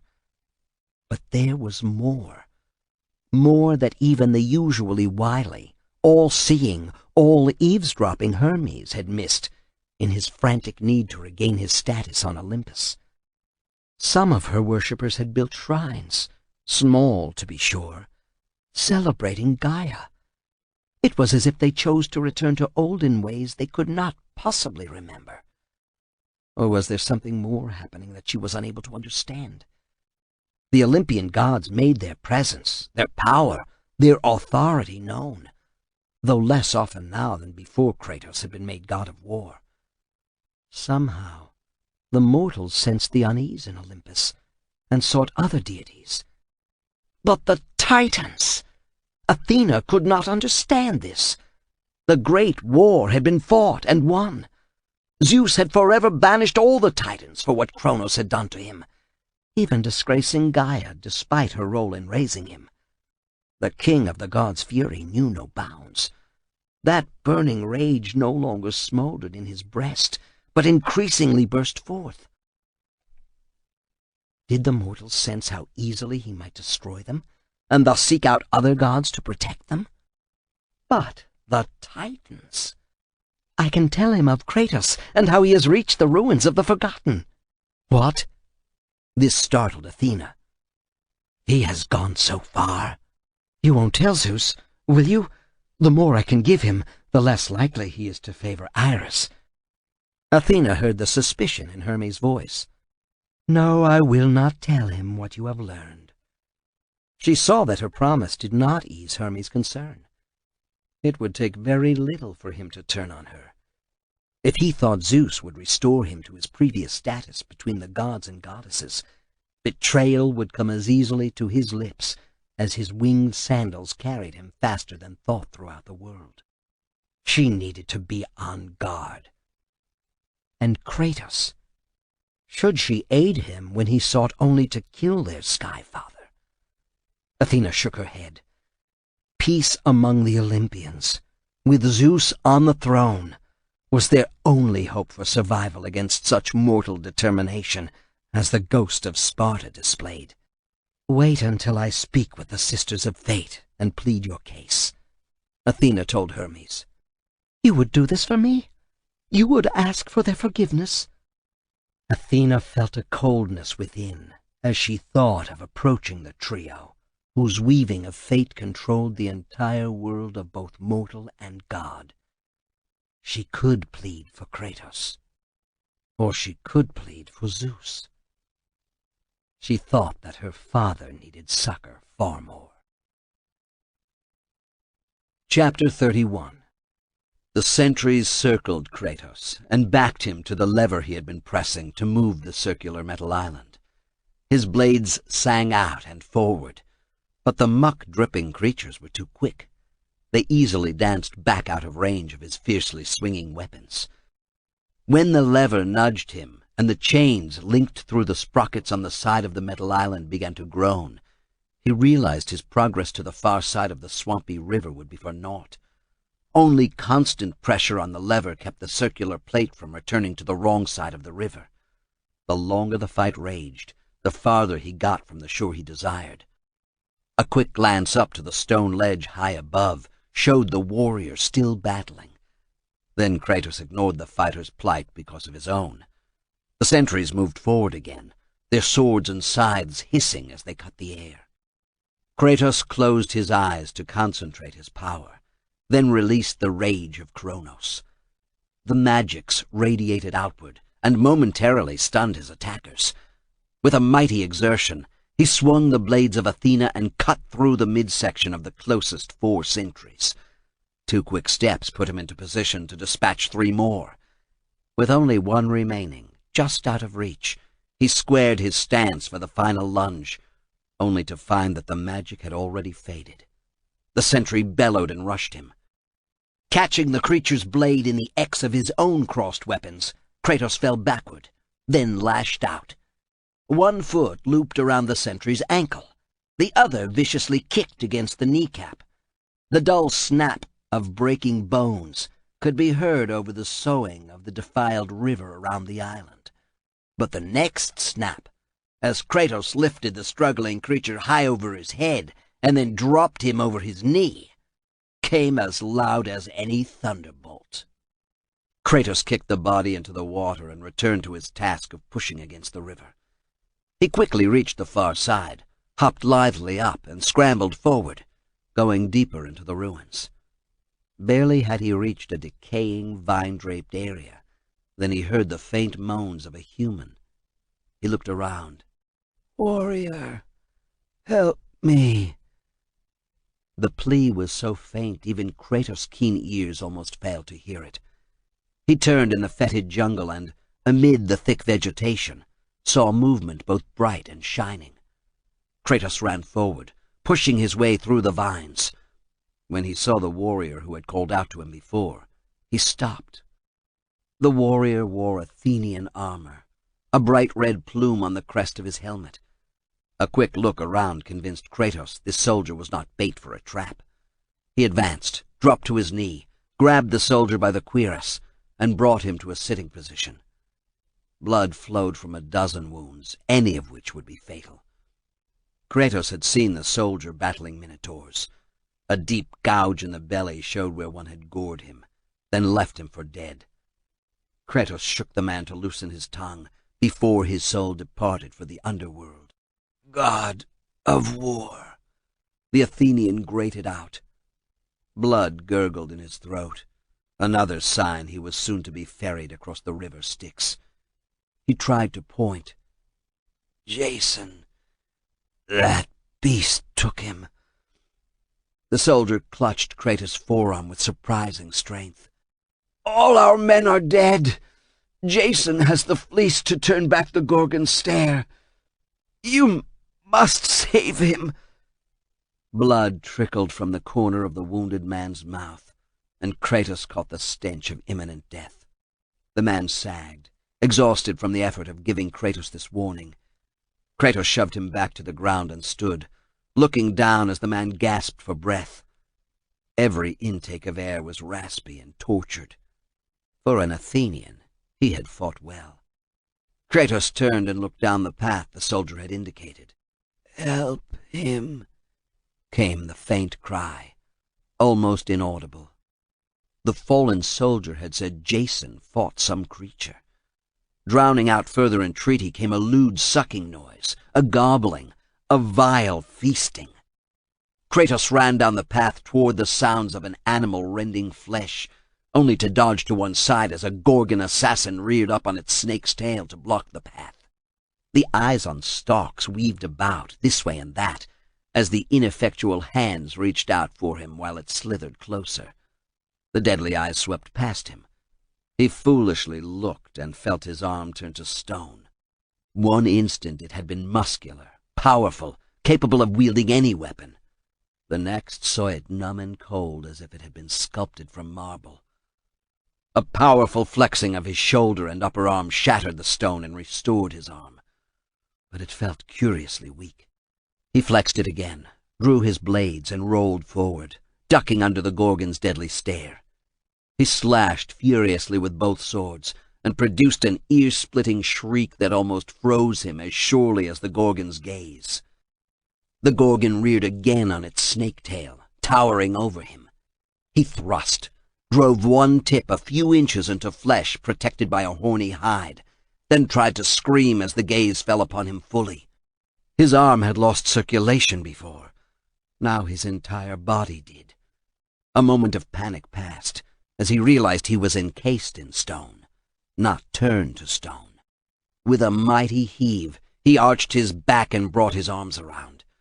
Bits of flying stone tore at his flesh as he broke the enshrouding marble. Kratos paid no attention to such minor injuries. The true danger lay in front of him, as the Gorgon reared back and brought down the twin beacons of death. Capture him in stone again, and he might be unable to break free.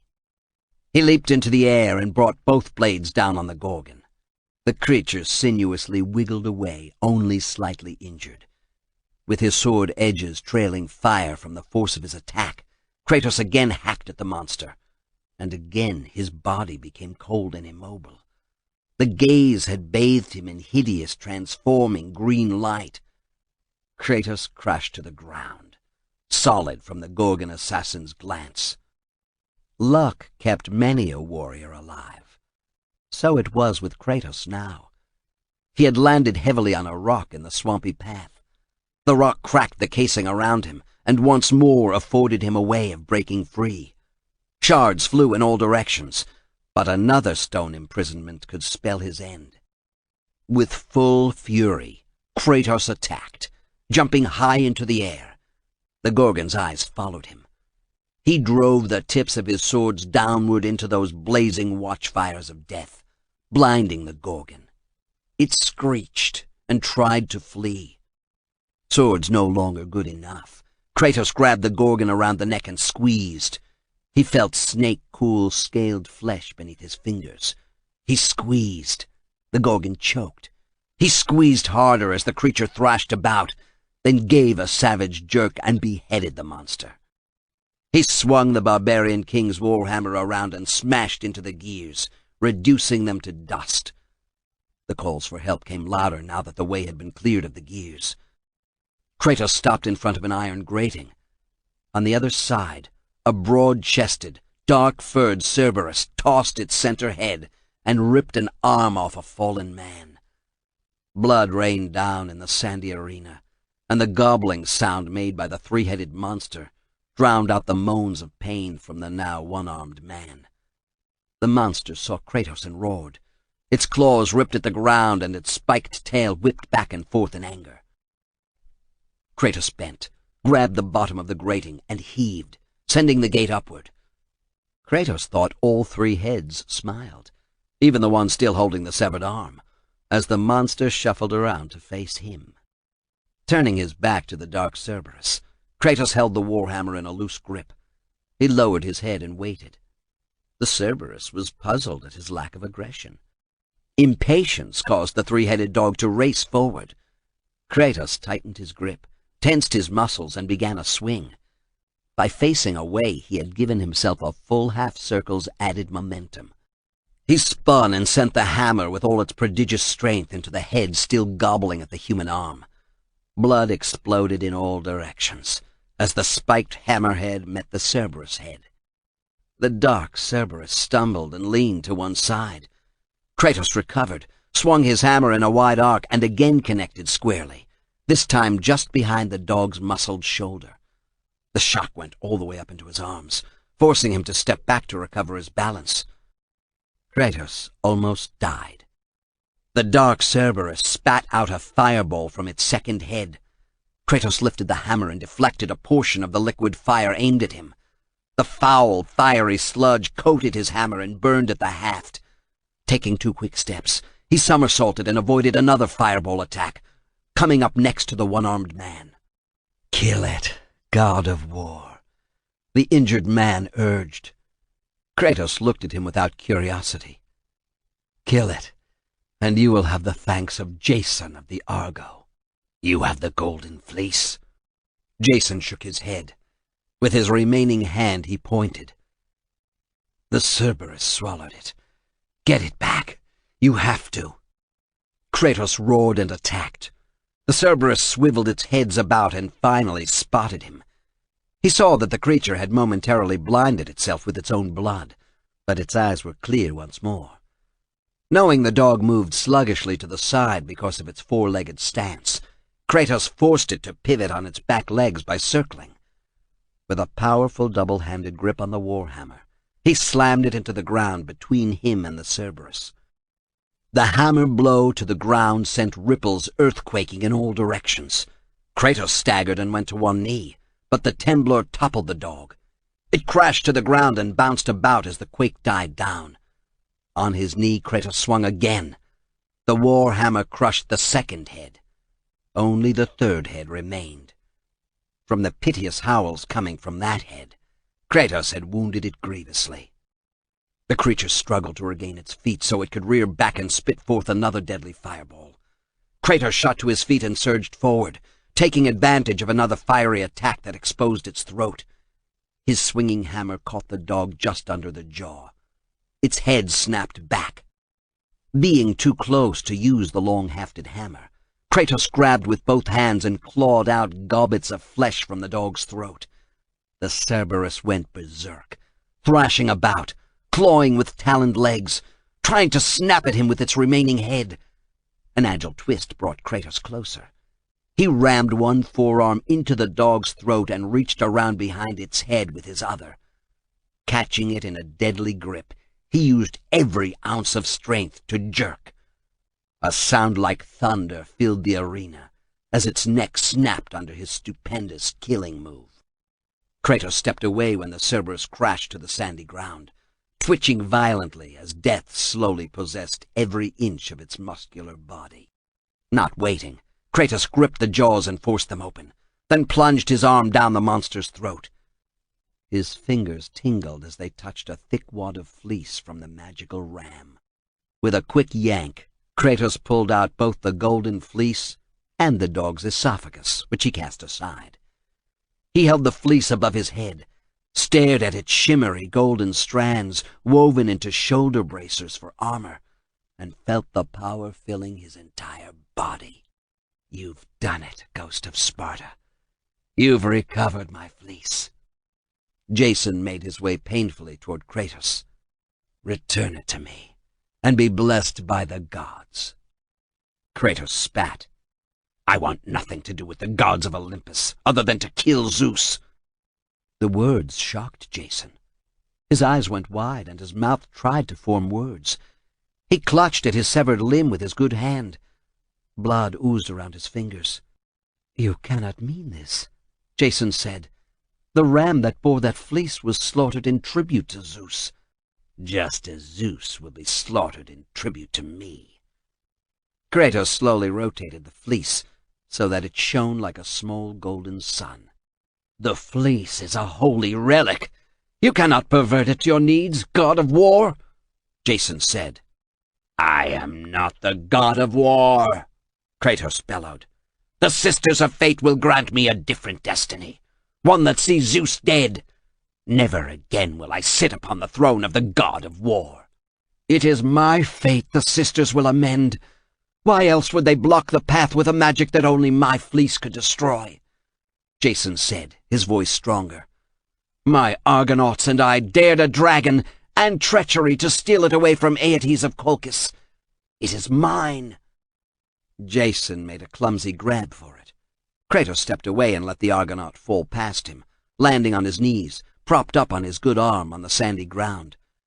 Jason looked up, imploring Kratos for mercy.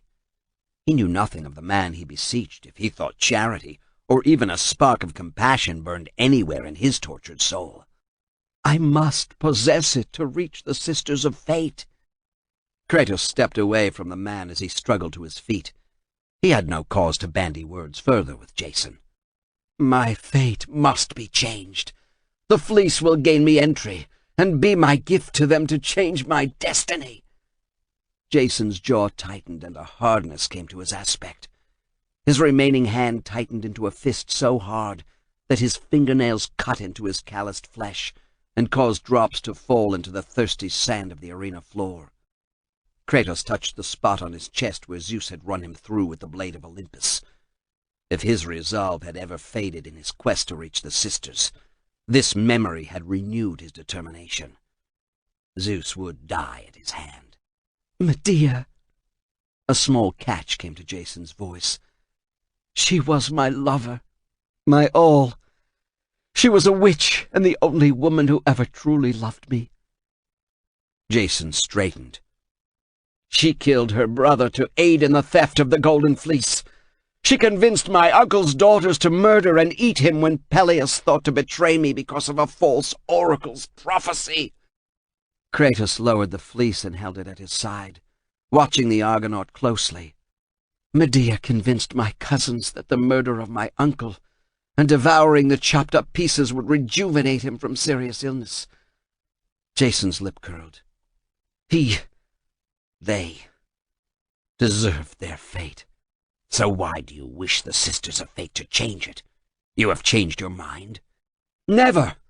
Medea did this for me, and I forsook her. I pushed her aside for the daughter of King Creon.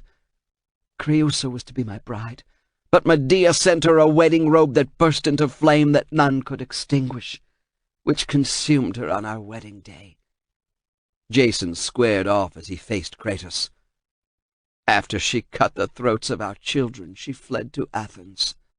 Jason paused, ground his teeth together, then said, "I would have her back. I want the Sisters of Fate to return me to Medea's bed." To kill her? "No!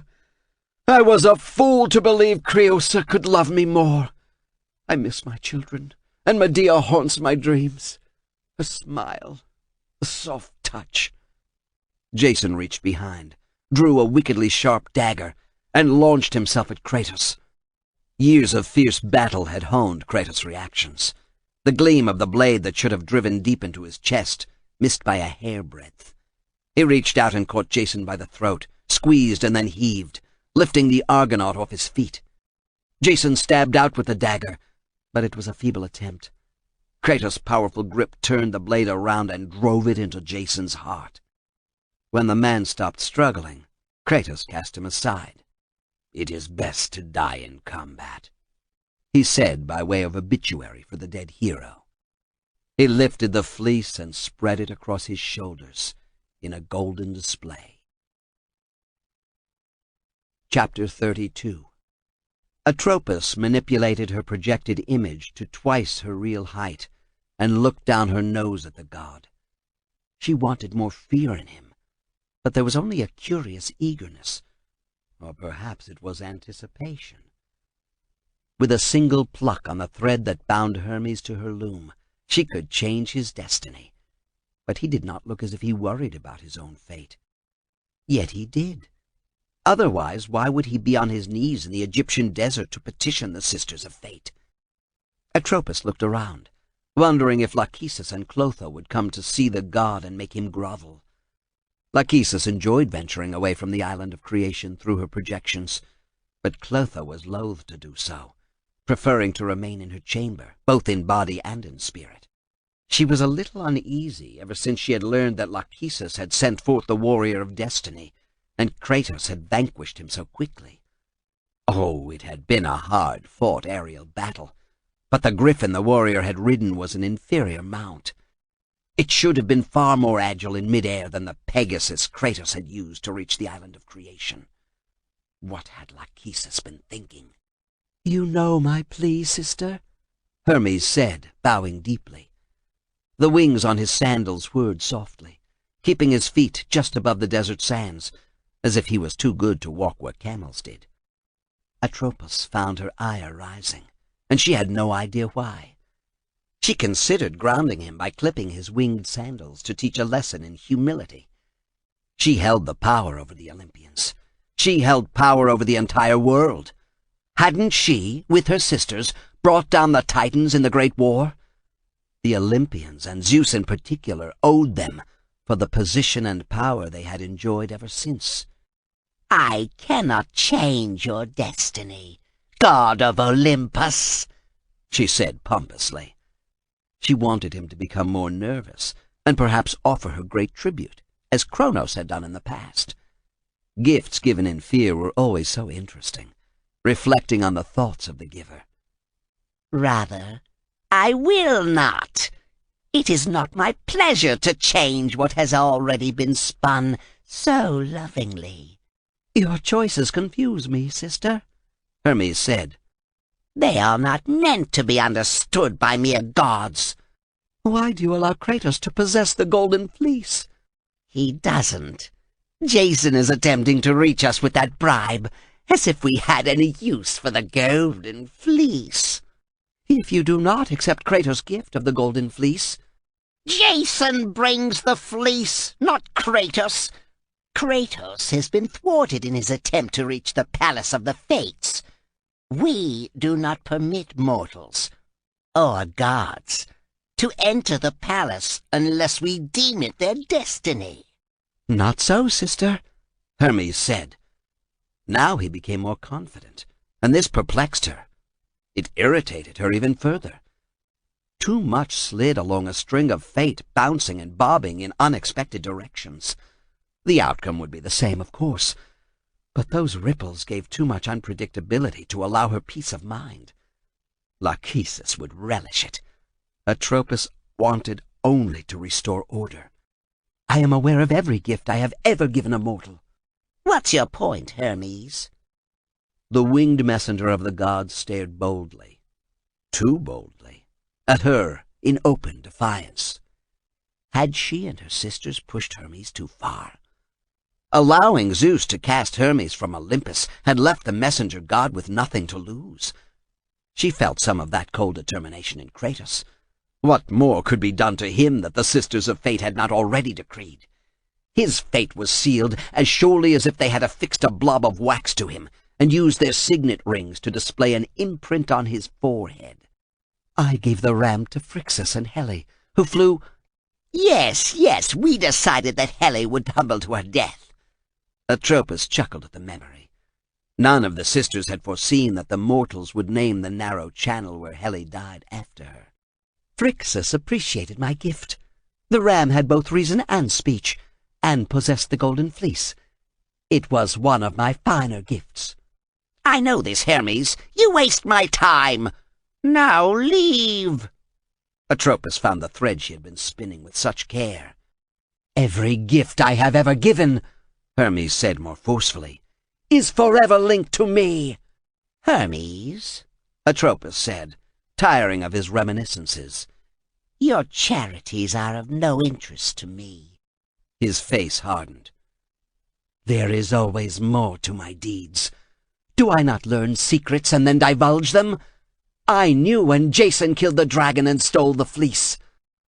Atropos glared at him. Then she felt a coldness build within that was both unexpected and unusual.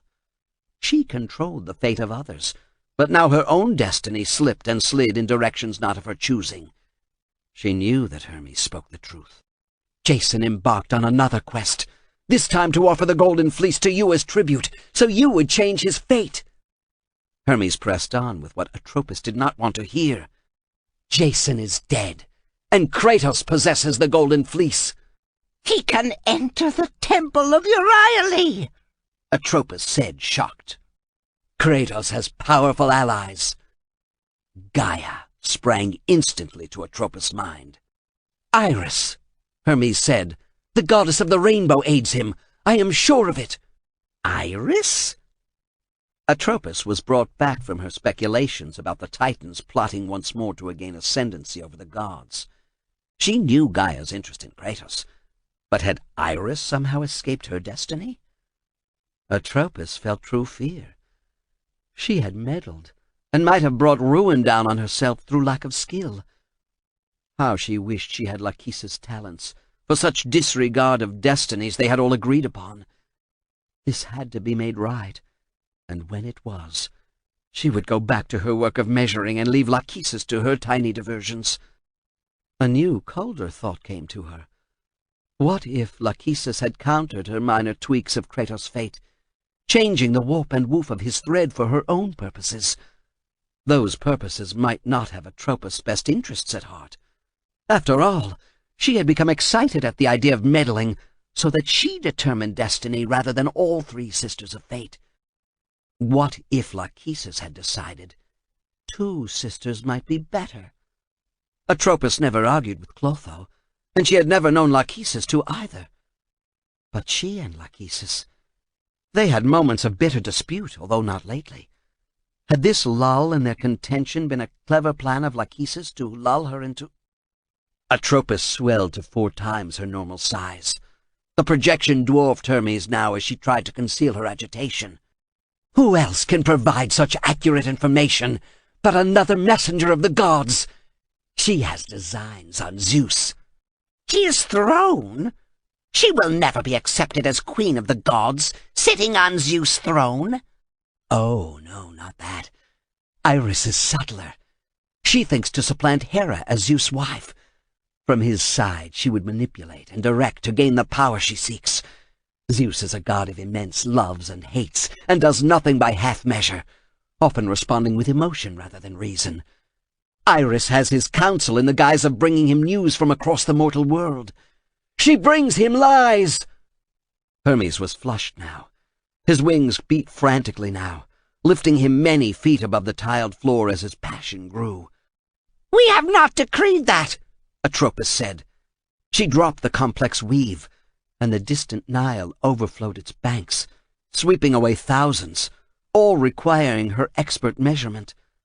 Forgotten for the moment, she left those threads of fate and sought the ones for Zeus, Hera, and Iris. No reworking revealed itself, but Lachesis was always changing her work once she became bored, and Clotho was the subtlest of the sisters. She could have worked in a strand that Atropos might never find without shredding the entire thread. The Sisters of Fate had not decreed such an upheaval in Olympus. But had one of the sisters? Atropos stared at Hermes and wondered. Had Lachesis become tired of her role as only one of the three Sisters of Fate? Did she have ambitions to become the Sister of Fate? Chapter 33. Kratos stood before the Gorgon gate, its eyes emitting the deadly green beams that would permanently turn him to stone. His return through the ruins had been quick because a burning need rose within him. If Jason had sought the Sisters of Fate, other heroes might also come to beg them for a different destiny. His need lay paramount. He had killed Ares, the god of war. Now he intended to kill the very king of the gods. Kratos touched the spot on his chest where the sword had penetrated and left his entrails dangling. He looked at the Gorgon gate and sneered.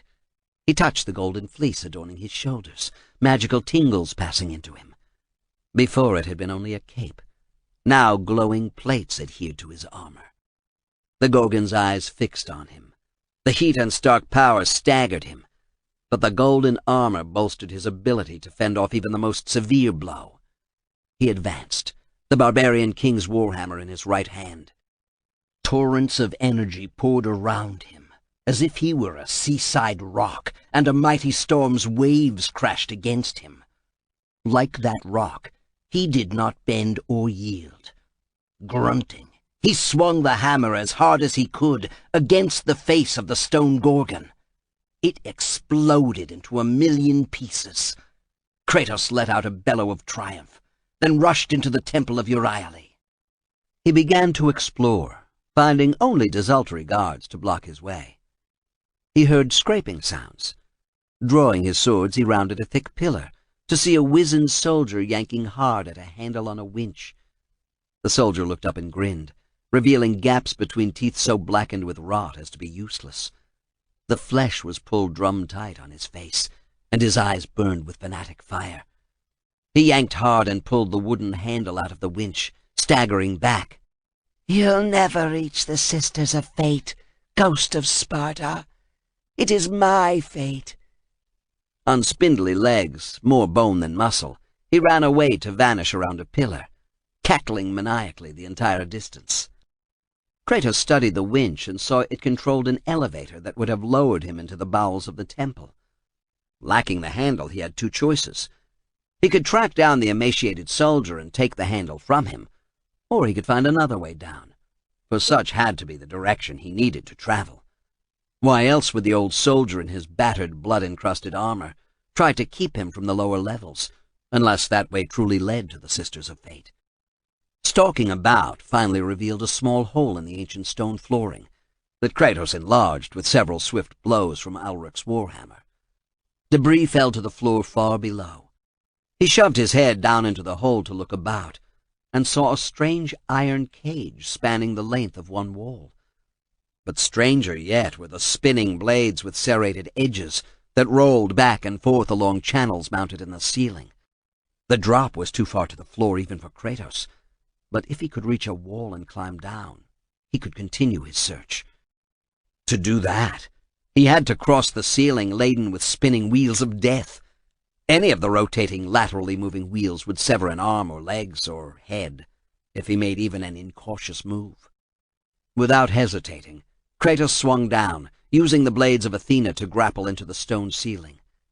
He fell into a rhythm that allowed him to swing forward, pull free his sword, and then reach for a new secure anchor in the ceiling. But this almost caused his death. His path crossed that of whirling saw blades that came racing from the walls, following tracks on the ceiling. Kratos was forced to time his progress across to match the accelerating speeds of multiple saw blades. When he had almost reached the far wall, he was forced to use his sword to block a saw blade spinning directly at him. The impact wrenched his hand free. He dangled by one arm as the blade whipped past. It took several seconds for him to recover his senses. Then he saw the blade had reached the end of its channel and was coming back at even greater speed. Wrenching himself about, he thrust his sword into the ceiling, got a firm anchor, and swung out of the way at the last possible instant. Kicking hard, he swung to and fro, then shot outward in an arc that caused him to smash into the wall. Quick reflexes brought his swords about and into the stone. From here it was the work of a moment to lower himself to the floor. "It's a trap! A trap!" Came the weak moan from inside the iron cage along the wall to his left. Kratos examined the mechanism and frowned. The decrepit soldier who had stolen the handle had been impaled on spikes mounted on a vertical wall that traversed the interior of the long iron cage. "A lever," the skewered man whispered hoarsely. "Be quick, or be dead. Like me." The soldier shook spasmodically, then fell lax. Kratos wondered for a brief moment how much of his life the soldier had wasted in attempting to change what the fates had meted out for him. But before he could wallow any deeper in that pool of thought, Kratos forced his mind back to the task at hand. Carefully, he examined the structure that lay before him. The warning given seemed accurate. He bent his back to pull the external lever, which drew back the piston mounted with the spikes and the impaled body enough to enter the cage. He released the lever and watched how the mechanism worked. A second lever along the rails worried Kratos. He walked farther, peered around, and saw a stone grate. He moved the lever twice more, watching and counting. On the third pull, he stepped in front. The piston began moving behind him. Stride long, Kratos went to the second lever in a nook beside the cage. He judged distances, counted duration for how long he had before the piston rammed the spikes into him, then drew back this lever. A heavy door opened beyond the edge of the grating at the far end of the cage. By now the piston was speeding up as it came down the interior of the cage. Kratos gripped the edge of the grating, which was at the end of a steel tunnel, and heaved. The grating moved ponderously. He applied every ounce of his immense strength and lifted it in time to avoid being impaled as the soldier had been. But he saw the doorway ahead closing. He dived forward through the door at the last possible instant. He hit the floor 15 feet below, rolled, and came to his feet, alert. All around the immense chamber rose stone pillars. Sea-green marble floors stretched about. But what drew him was a solitary pedestal in the center of the chamber. On it, open, lay a book. Rubble surrounded the pedestal. When he kicked at the debris to get closer, dust rose and shards scattered. Kratos stared at a petrified hand amid the debris. A single stone finger pointed up at him. His foot came down and ground the hand into dust. He saw words on the book's open page. They had been written in blood. "I am all that remains. I know now that I will never reach the sisters." Kratos had reached out to turn the page when he heard the awesome sound of breaking stone. He looked up as a pillar collapsed toward him. Flying behind it came a huge gorgon, snakes on its head a wiggle, and its reptilian tail whipping about like a monstrous flail. Stubby arms reached for him as pendulous teats bobbed about. Amid the destruction of the column, Kratos was forced to jump straight up, or be crushed as that deadly tail turned the pedestal and the book into dust with a single powerful smash. He stumbled away, reaching for the warhammer. By the time he regained his balance, he faced the towering monster, which hissed at him. Euryale, Queen of Serpents. Kratos, murderer of my children. You are surprised I know you? Yes, I am aware of the misery you have brought my brood. Her attack was blindingly quick for such a huge creature. She swept her tail around, forcing Kratos to jump over it, then tried to freeze him with her gaze. He landed on one knee and lifted the golden fleece, deflecting the deadly stare. You will die, Kratos, ruthlessly cutting down my line. Your hands still wear their blood. Praise to the sisters, for on this day, Kratos, you will meet your end. Kratos had no time to bandy words. He swung the warhammer and smashed Euryale in the chest, knocking the monster back. He swung the hammer around in time to block the swish of the tail. The sting in his hands told him that if the blow from the powerful tail had connected, he would have been broken into small pieces. He drove the heavy hammer into her flesh, but failed to elicit so much as a twitch of pain. Euryale was driven by fury and beyond sensation. Except, perhaps, the sensation of pleasure she would take at Kratos' death. As she flopped on her stomach, she swung the tail about, then brought it high for an overhead blow. Kratos saw how the Gorgon queen fought and abandoned the warhammer in favor of his razor-edged swords. This almost cost his life. The deadly beams from her eyes caressed his left arm. He screamed in pain before it began turning numb. With an involuntary twist, he got his arm free, only to have his leg caught up in the petrifying gaze. Instinct took over. He somersaulted twice and came up behind a pillar that afforded a momentary barrier to the Gorgon's weapon. Rubbing his arm furiously produced needles of sensation. He flexed his hand and found he had restored its use, but he had no time to treat his leg similarly. The Gorgon slithered around, seeking him out. Rather than continue to run, as Euryale undoubtedly expected him to do with his injuries, he drew his swords and once more somersaulted, straight at her. He rolled under her twin death beams and came to his feet, ready to strike. His leg betrayed him and he lost his balance. The Gorgon hissed in victory, but Kratos never surrendered. His left leg scraping across the floor, stone on stone, he came to a kneeling position at arm's length.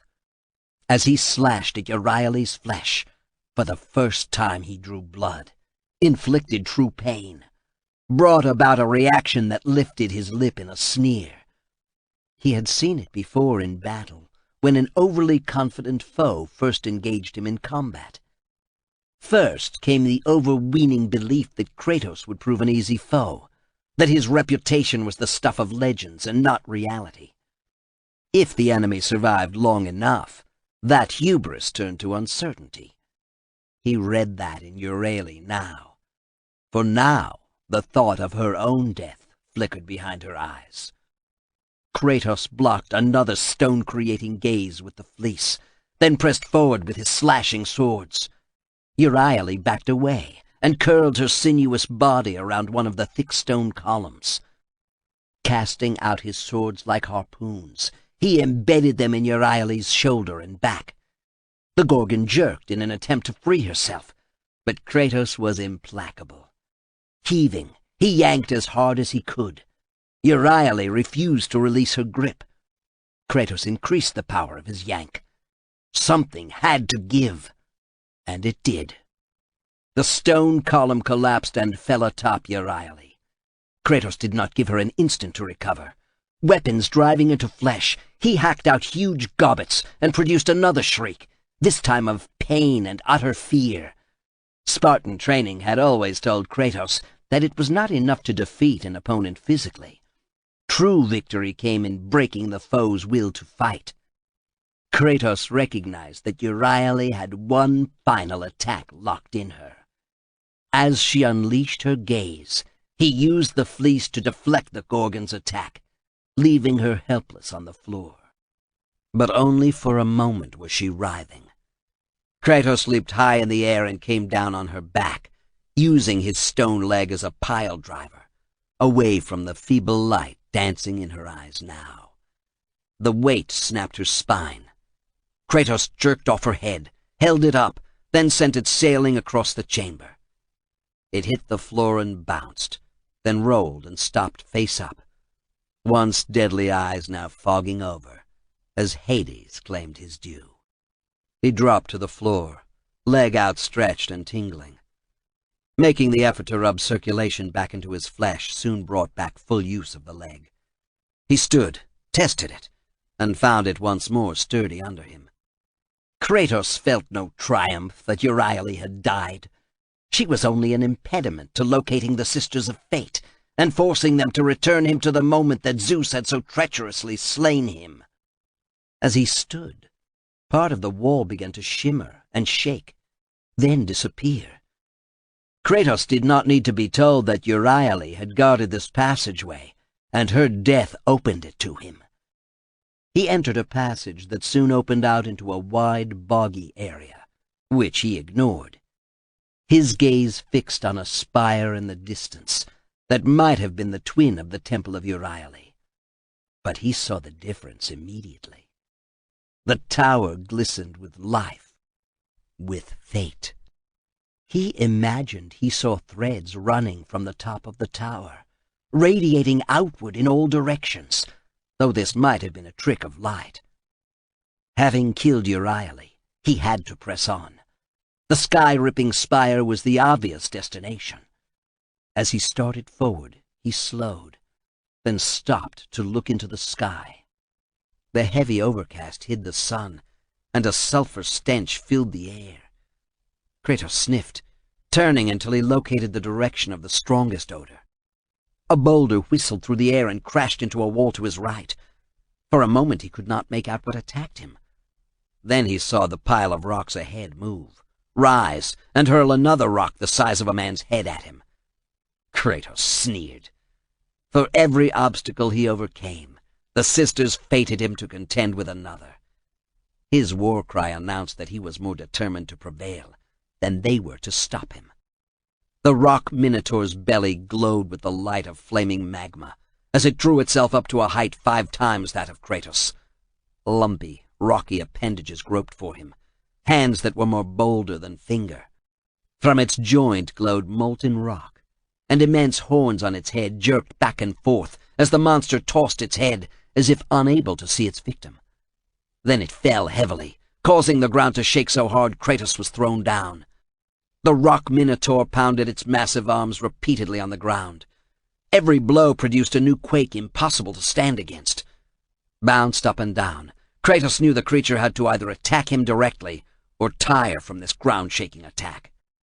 The rock minotaur foolishly chose to attack. As it reared up, thinking to fall forward and crush him under its ponderous weight, Kratos got his feet under him and jumped straight up into the air. The blades of Athena bounced off rocky limbs, but he had no easy target on the arms or legs. As he soared high, he whipped the swords about and came down just in front of the stony head with red, glowing rock-melt eyes. Both blades drove deep into the rock minotaur's head. It roared in pain and began to spin about. Its abnormally long arms, covered with sharp shards of stone, were the spokes of a wheel rotating around its axis. Kratos jumped again, leaping over first one and then the other deadly arm. As long as the rock minotaur spun in this crazy, dizzying attack, he could not attack directly. If he backed off, the pounding would create earthquakes that would knock him from his feet. Kratos kept jumping, waiting, biding his time. The horned head thrust in his direction with every rotation, but the arms presented the most danger. When he got the rhythm, Kratos landed on one arm, then launched himself upward to again attack with his swords. One sank deep into flesh beneath the rocky hide. The other rebounded off a stone horn atop the Minotaur's head. The combination of deep wound with stunning blow interrupted the Rock Minotaur's attack for a brief instant. Kratos sprang. His swords raked across the Rock Minotaur's throat and caused it to rear back, further exposing its belly. Swift cuts opened wounds on the monster's underside. Rather than bleeding, it leaked molten rock. The bright rivers pouring from the Minotaur's innards glowed red-hot, and then trickled in orange rivers as lava leaked out and cooled. Kratos landed hard only feet from the Rock Minotaur's belly, the heat searing his flesh and causing rivers of sweat to blind him. When new gobbets of molten rock sprayed outward, sizzling and hissing past Kratos, he drove forward as hard and fast as he could to stab with both swords. The Minotaur reared up, more lava oozing from the new cuts in its body. With two powerful slashes, Kratos bored through the belly and meted out still more punishment. As the Minotaur bellowed in pain, its guts leaking out in gouts of magma, Kratos jumped, landed on the heaving shoulders, and used his swords to hack and slash until he found the most vulnerable point. He shoved both blades deep. The Rock Minotaur shuddered, began glowing between the armor plates covering its back, then crashed face down. Kratos stood panting from the exertion, but he did not look at the fallen creature. He looked past it to the spire rising in the misty distance. He was near his goal. He felt it. The Sisters of Fate would have to grant his request, so he could kill Zeus. If they didn't, he would kill them, and then slay the King of the Gods. Chapter 34. The throne sits empty. That is not a good thing, Poseidon said, his voice rumbling until it filled Zeus' private quarters. We must replace the god of war soon. It pains me to agree, but I must with my watery brother. Hades said, You make a grave mistake if you do not replace Ares. You mean that I should replace Kratos? Zeus said. He pulled a thunderbolt down and ran it up and down his fingers, then caught the lightning between thumb and forefinger as he looked up to his brothers. Both drew back, fearing Zeus would unleash his thunderbolt against them. This flash of fear pleased Zeus. There had been too much dissension between the gods and goddesses he could not turn to his own machinations. Such rebellion could get out of hand.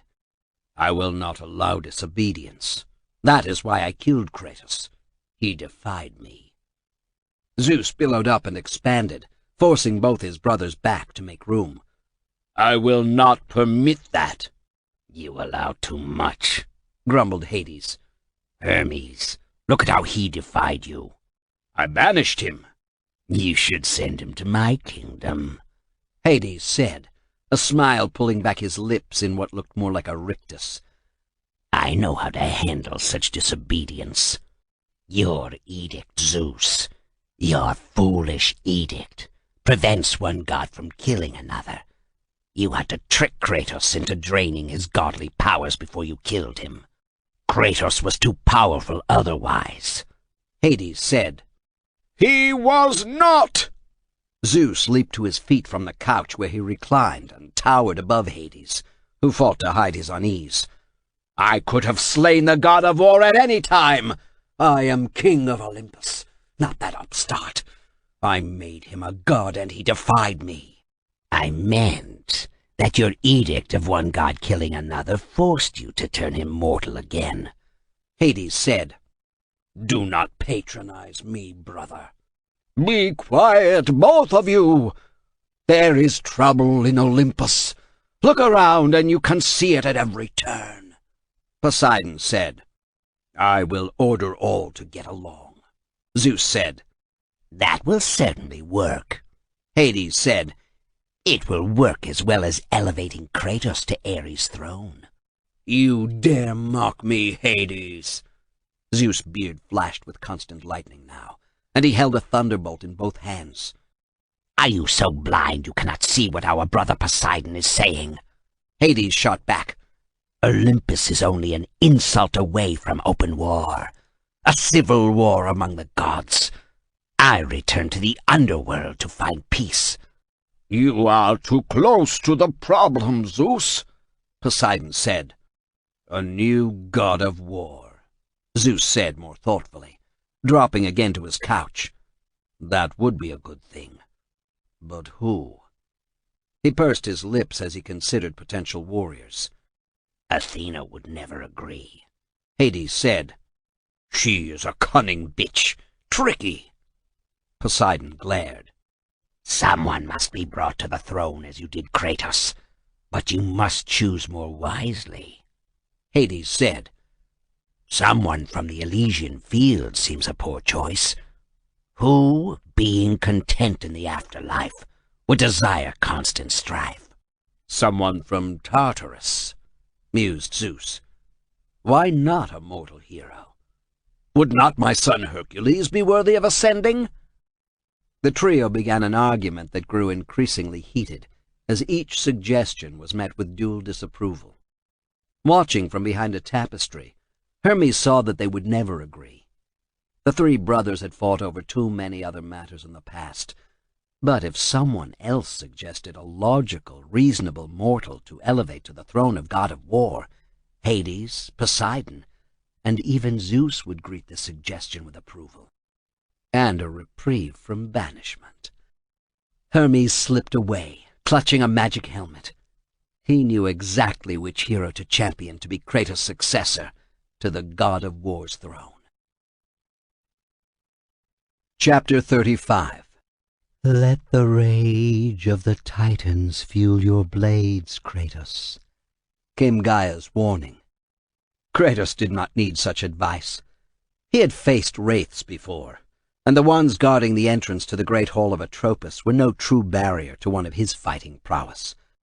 They floated atop a black fog, rather than walking on mortal legs, slender bodies elongating as they surged to attack with arms like whips. Sparks exploded from the tips of those deadly seeking arms, but he quickly parried as if they were metal swords. With several quick cuts, he brought the keening wraiths upright, where they were easily defeated with devastating cuts from his swords. But he realized Gaia's suggestion had merit when several wraiths closed in on him. Singly they were quickly vanquished, but as a phalanx they proved mightier opponents. The rage of the Titans blasted forth. Kratos laughed without humor as he cut down one wraith after another, dispatching the final one with little sense of satisfaction at a job well done. He was a warrior. They were his enemy. He had defeated them, and that was as it should be. He turned toward the great hall when he heard a distant cry. "Who's there? Help me! I'm trapped!" At the sound of the voice, Kratos touched the golden fleece. This potent defense against spells had been gained following an earlier plea for aid. Jason had been a small impediment to reaching the Sisters of Fate, but he had given up the fleece and thereby aided Kratos. Another seeking the sisters, another failing to reach them, might provide yet another useful trinket that would guarantee Kratos' success. He entered the temple and looked around the high-vaulted area. Empty at first, it now held two bearded men dressed in thigh-length togas. In one hand they each held a knife, and in the other a scroll. "I seek the Sisters of Fate," Kratos said. "You are not wanted," the nearer man said. "We are the high priests of the Sisters."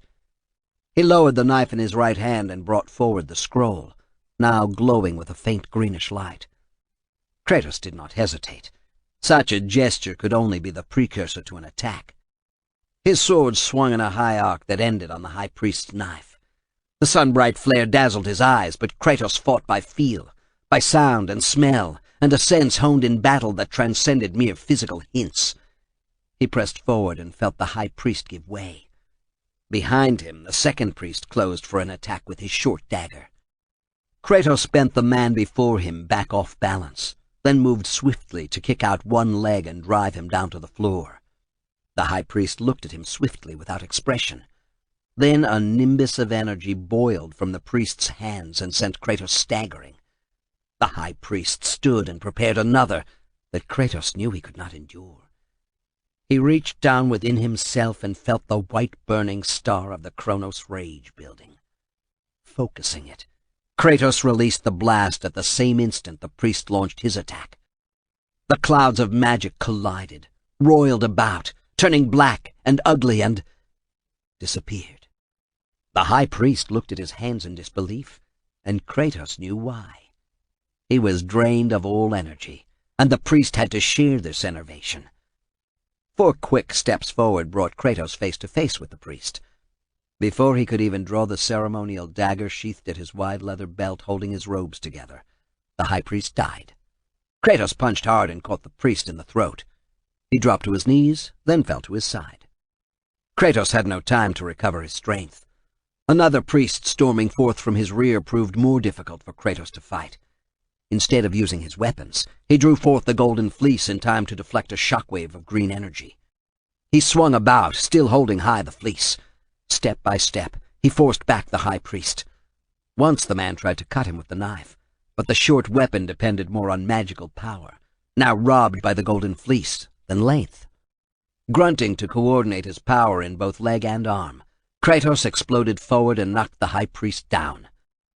The knife flew from the priest's hand, and the scroll was half pinned under his body. A fist to the face stunned the high priest. A second ended his life. He might as well have been hit by a steel-plated maul. Kratos went to pick up the scroll, but it turned to greasy ash with the high priest's death. Stepping away, he knew he had alerted Atropos, if not all 3 of the Sisters of Fate, with these 2 deaths. The sisters had to rely heavily on their priests for defense, and to keep away petitioners begging for alteration of their fate. Kratos sneered.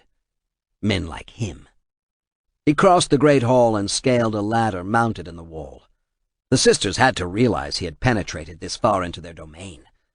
From his encounter with Lachesis' statue, he knew he was not going to be a guest welcomed by any of the Sisters of Fate, and killing 2 of their high priests would set them to redoing his fate in an even less agreeable fashion. Reaching an open area, he paused to study a stone bridge stretching across a courtyard far below. A stone head with eyes emitting what had to be deadly beams guarded the way across. "Up here! Help!" Kratos craned his neck around to see the temple walls soaring even higher from this point. Whoever begged for his aid was up there. He saw an arched doorway to his left and entered, emerging onto a large terrace looking down onto the rumps of the steeds of time. Seeing no way to advance, Kratos walked the length of the terrace, found a ramp leading downward, and carefully trod it. The stones were loose and slippery from seawater. He came to an immense door, a dozen times his height and almost as wide. From beyond he heard cursing, probably from the man who had begged for his aid. Planting his feet firmly, Kratos grabbed a handle fashioned along the base of the door and lifted with all his might. Even this was almost not enough to budge the ponderous weight, but it began to yield slowly. Then with a sudden surge shot upward to stand fully open. An army could have marched through, but Kratos saw only a shallow bath, tiled in sea greens and bright blues. He stepped forward. He looked over his shoulder at the grating noise. The door plummeted from above to once more close. "No!" came the cry of a warrior splashing through the pool. He pushed past Kratos, armor clanking. A shield slung on his back hid his identity as he bent forward, pounding his fists on the closed door. "That door was my only escape!" The warrior leaned against the door, his shield gleaming and a golden helmet held in one hand. "I have faced test after test in search of the sisters, and now you have dashed it all away! You certainly do not live up to your reputation, ghost of Sparta. Nor do you live up to yours, Perseus, a great hero trapped in a tiled natatorium filled with perfumed water." Kratos laughed harshly. "Trapped so completely you cry out to any who enters Atropos' realm for help." Perseus pressed his hand against the door, ran it along the cool metal, and then turned to face Kratos. Their eyes locked. Kratos saw resolve harden in the hero who had fought the Grii, a trio of powerful witches. Perseus had fought Gorgons and killed the monster that King Cepheus had tried to appease with human sacrifice. For all his deeds, he looked ordinary to Kratos. But then the ghost of Sparta was used to those soldiers of his own army. Spartans were a breed apart. Perseus walked down the steps to the edge of the pool, studying Kratos closely. He lithely jumped into the pool and sent ripples running from where he stood calf-deep in the limpid water. "But perhaps this is a test," Perseus said thoughtfully. He threw his head back as if petitioning the gods of Olympus. "Are you watching me, sisters?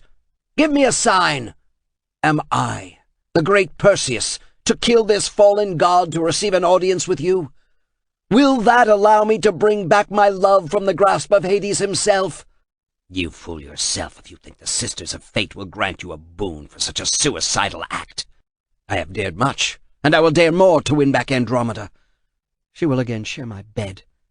She and I have a love that powers the music of the spheres." Perseus reached to his belt and drew out a sling.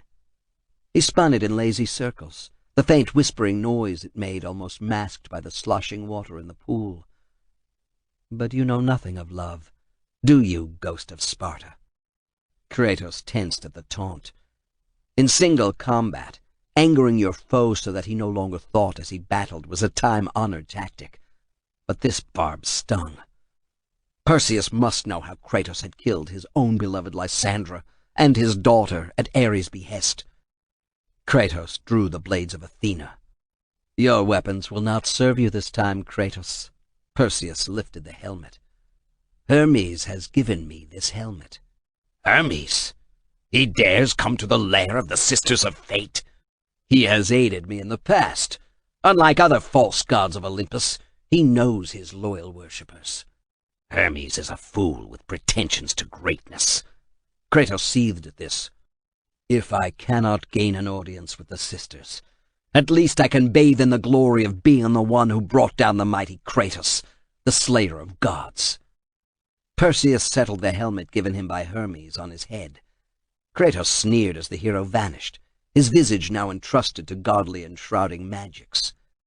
"Although I hardly think a Harpy's fool such as yourself deserves such praise." Perseus laughed with real joy at the possibility that the sisters would receive his sacrifice and grant him an audience. The hero's disappearance under the helmet did nothing to slow Kratos' reaction as a rock suddenly appeared, flying directly at his head. He twisted aside violently, the sharp stone whizzing past his face to crash into the door behind him. The stone had been hurled with such force that it remained embedded in the bronze door. Kratos waded out farther into the pool, looking for any sign of Perseus. Through pure instinct, Kratos brought up both swords to deflect another missile. He spun and slashed. At nothing. "Wrong!" Perseus cried. "I am over here!" Kratos attacked where the voice had come from, farther toward the center of the pool. Again his blades found thin air. He stood stock still and let his ears, rather than his eyes, tell him where Perseus was. The sighing of the leather sling warned him of another stone coming toward him. Kratos bent, let the missile pass him harmlessly, and looked for the ripples in the pool where Perseus stood. He might be invisible, but he left tracks, even if they were liquid and evanescent.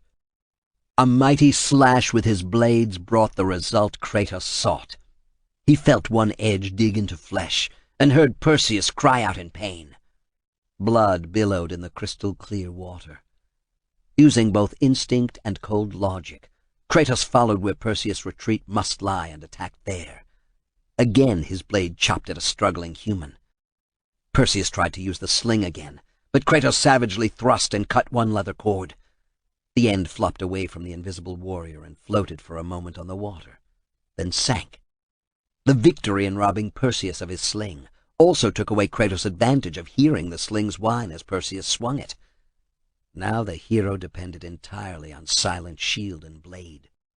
Kratos saw the dual ripples moving in a V toward him, then ducked and thrust as if he could see Perseus' shield. The impact of his blade rattled all the way up to his shoulder, as he miscalculated and drove his sword directly into that shield. But Kratos recovered quickly with a wide slashing arc that produced more blood in the water. He watched as the trickle of blood moved away. In his mind, Kratos pictured Perseus retreating, his back exposed. Reaching Perseus would be difficult. Kratos reached down inside himself and coaxed the white point of energy that launched the Kronos Rage into a smolder. But try as he might, he could not generate more than a tiny speck from it. He had exhausted himself using it against the High Priest. That did not prevent Kratos from releasing the Kronos Rage, feeble though it was. The shockwave radiated outward, and Kratos was instantly thankful he had not unleashed the full power of the rage. Knee-deep in the water, he felt a sudden tingling shock that spread through the pool, momentarily stunning him. But if it unsettled him, it caught Perseus entirely unawares. The hero screamed and thrashed about in the pool, causing a commotion impossible to miss. With a mighty leap, Kratos shot from the water and brought both swords down in a double-handed thrust. If he had misjudged the hero, he would die. Both swords found fleshy birth in Perseus' shoulders. The hero vented a huge scream of pain. Kratos drew back and saw that the impact had knocked the helmet from Perseus' head. His opponent was no longer invisible. That did not mean Perseus was helpless. He swung his shield about like a discus and forced Kratos to retreat. Moving in the water slowed both their steps, but Kratos was not as severely wounded. No matter that the shield resisted his every sword thrust, Kratos had other weapons. Kratos was momentarily dazzled when Perseus swung the shield about and reflected light into his eyes. Something magnified the brilliance, until it was as if he stared into Helios' chariot, pulling the sun behind it. Kratos squinted and then blinked furiously, in time to recover. As Perseus pressed an attack, trying to use the edge of his shield to slip under Kratos' neck and decapitate him, Kratos unlimbered his warhammer from its magical satchel at his back. The mighty killing tool rose high and crashed down on Perseus. The shield might protect against the blades of Athena, but such a crushing attack could never be turned aside. The hammer blow drove Perseus to his knees in the water. As Perseus fell, momentarily exposed, Kratos reached out and grabbed the son of Zeus and Danae by the throat. A swift twist, and he shoved the hero's head under water. At first, noisy bubbles rose. They slowed. Then Kratos yanked his foe out of the water, swung him about, and ripped the shield from his weakened grasp. Perseus sputtered and tried feebly to fight. Kratos growled deep in his throat, lifted, and heaved Perseus with all his strength out the far end of the pool area.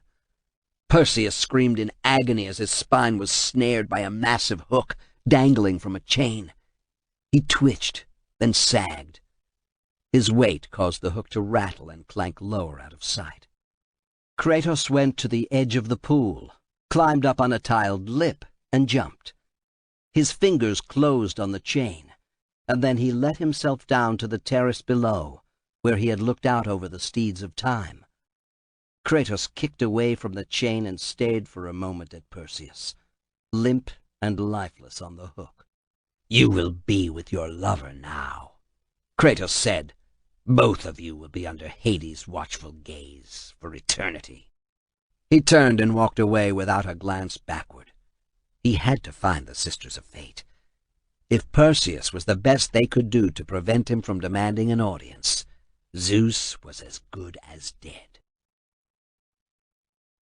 Chapter 36. "You were foolish, Atropos! Foolish!" Lachesis stormed about the chamber of the loom, then came to a halt and stared at her sister in disbelief. "We should tell Clotho." No, no, don't tell her. This is not as serious as you make it seem. Atropos' long, black, boneless fingers played over the skein of fate she held. Dozens of the threads ran in all directions, some colored, others plain gray and white and black. There were so many ways of determining a mortal's destiny that she had codified them long since. Black resulted in utter despair and eventual death, usually through suicide.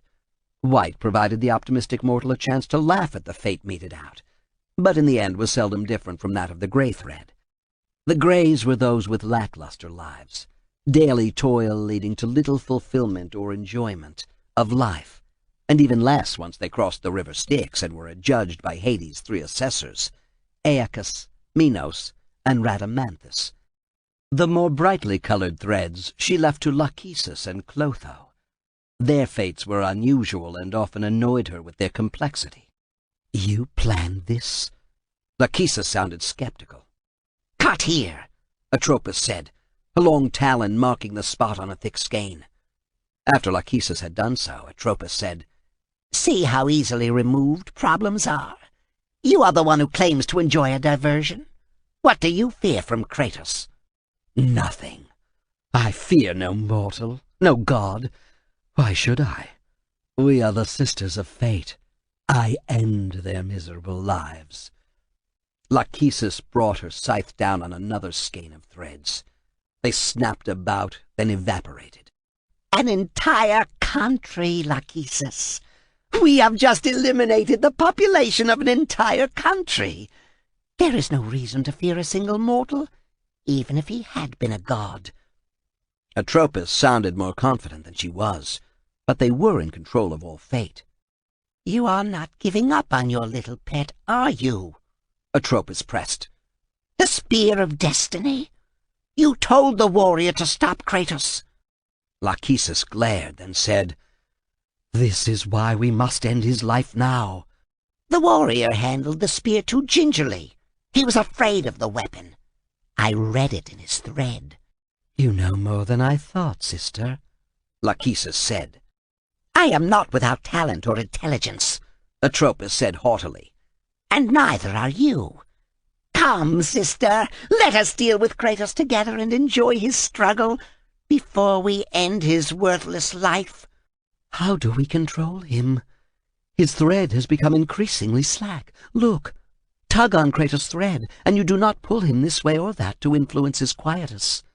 He will eventually come to the end of his thread, the conclusion to his fate. It will be as we have decided. Until then, we cannot control him. Gaia laughs. Determine her fate anew, Atropos said. I have followed Kratos, Lachesis said, through the bowels of your temple.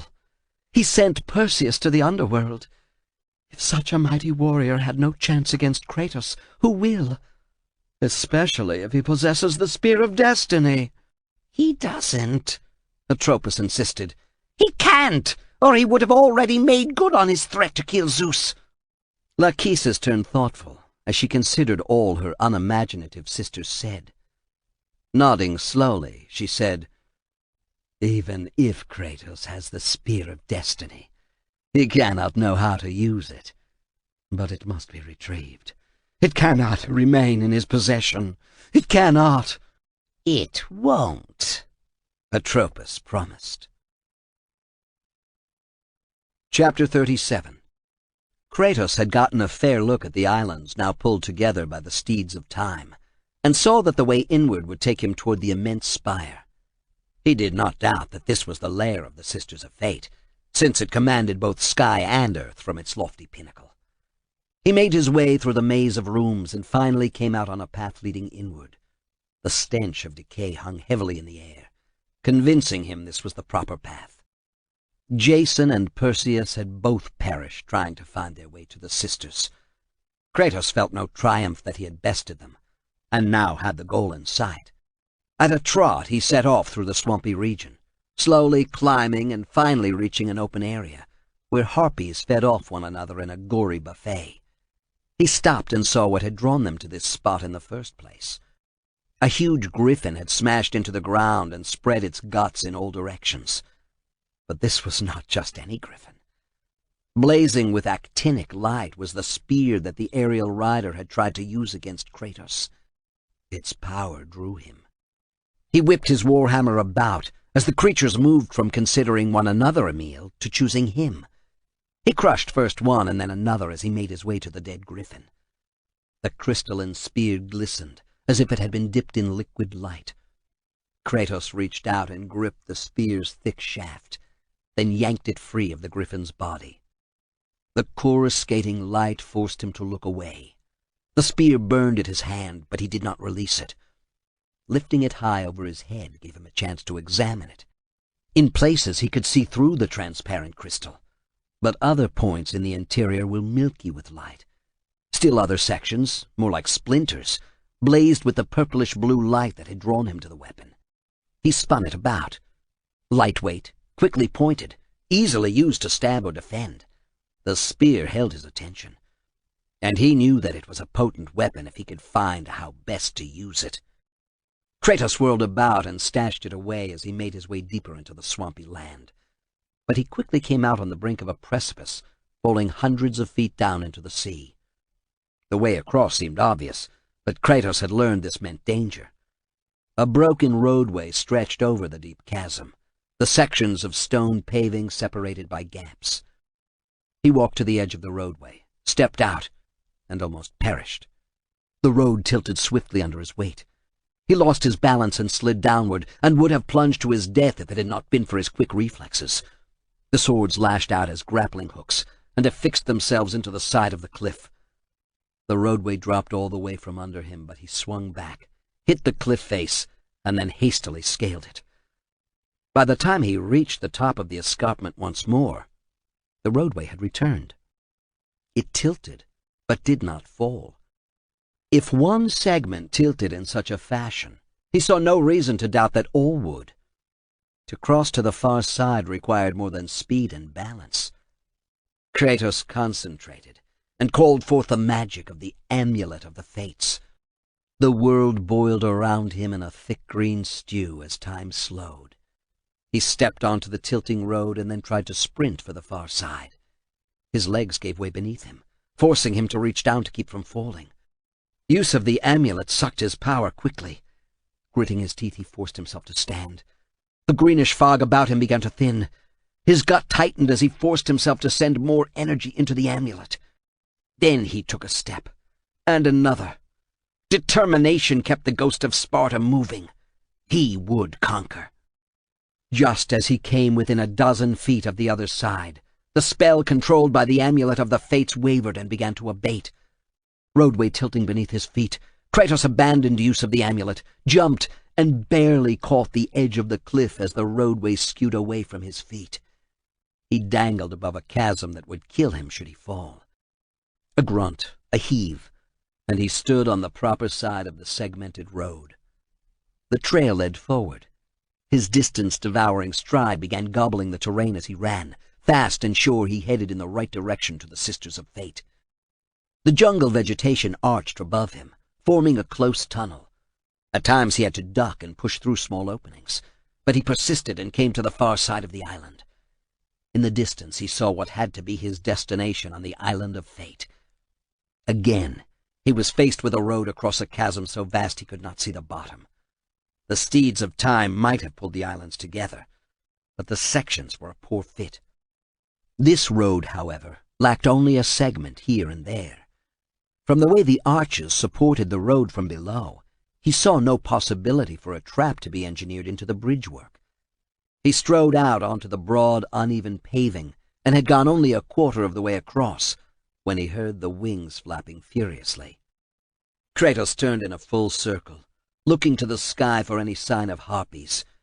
He hated the flying hags, and would not mind working off some of the rage that had built within his breast by pulling off a few wings and then casting the flightless, still-living bodies into the great chasm to their deaths.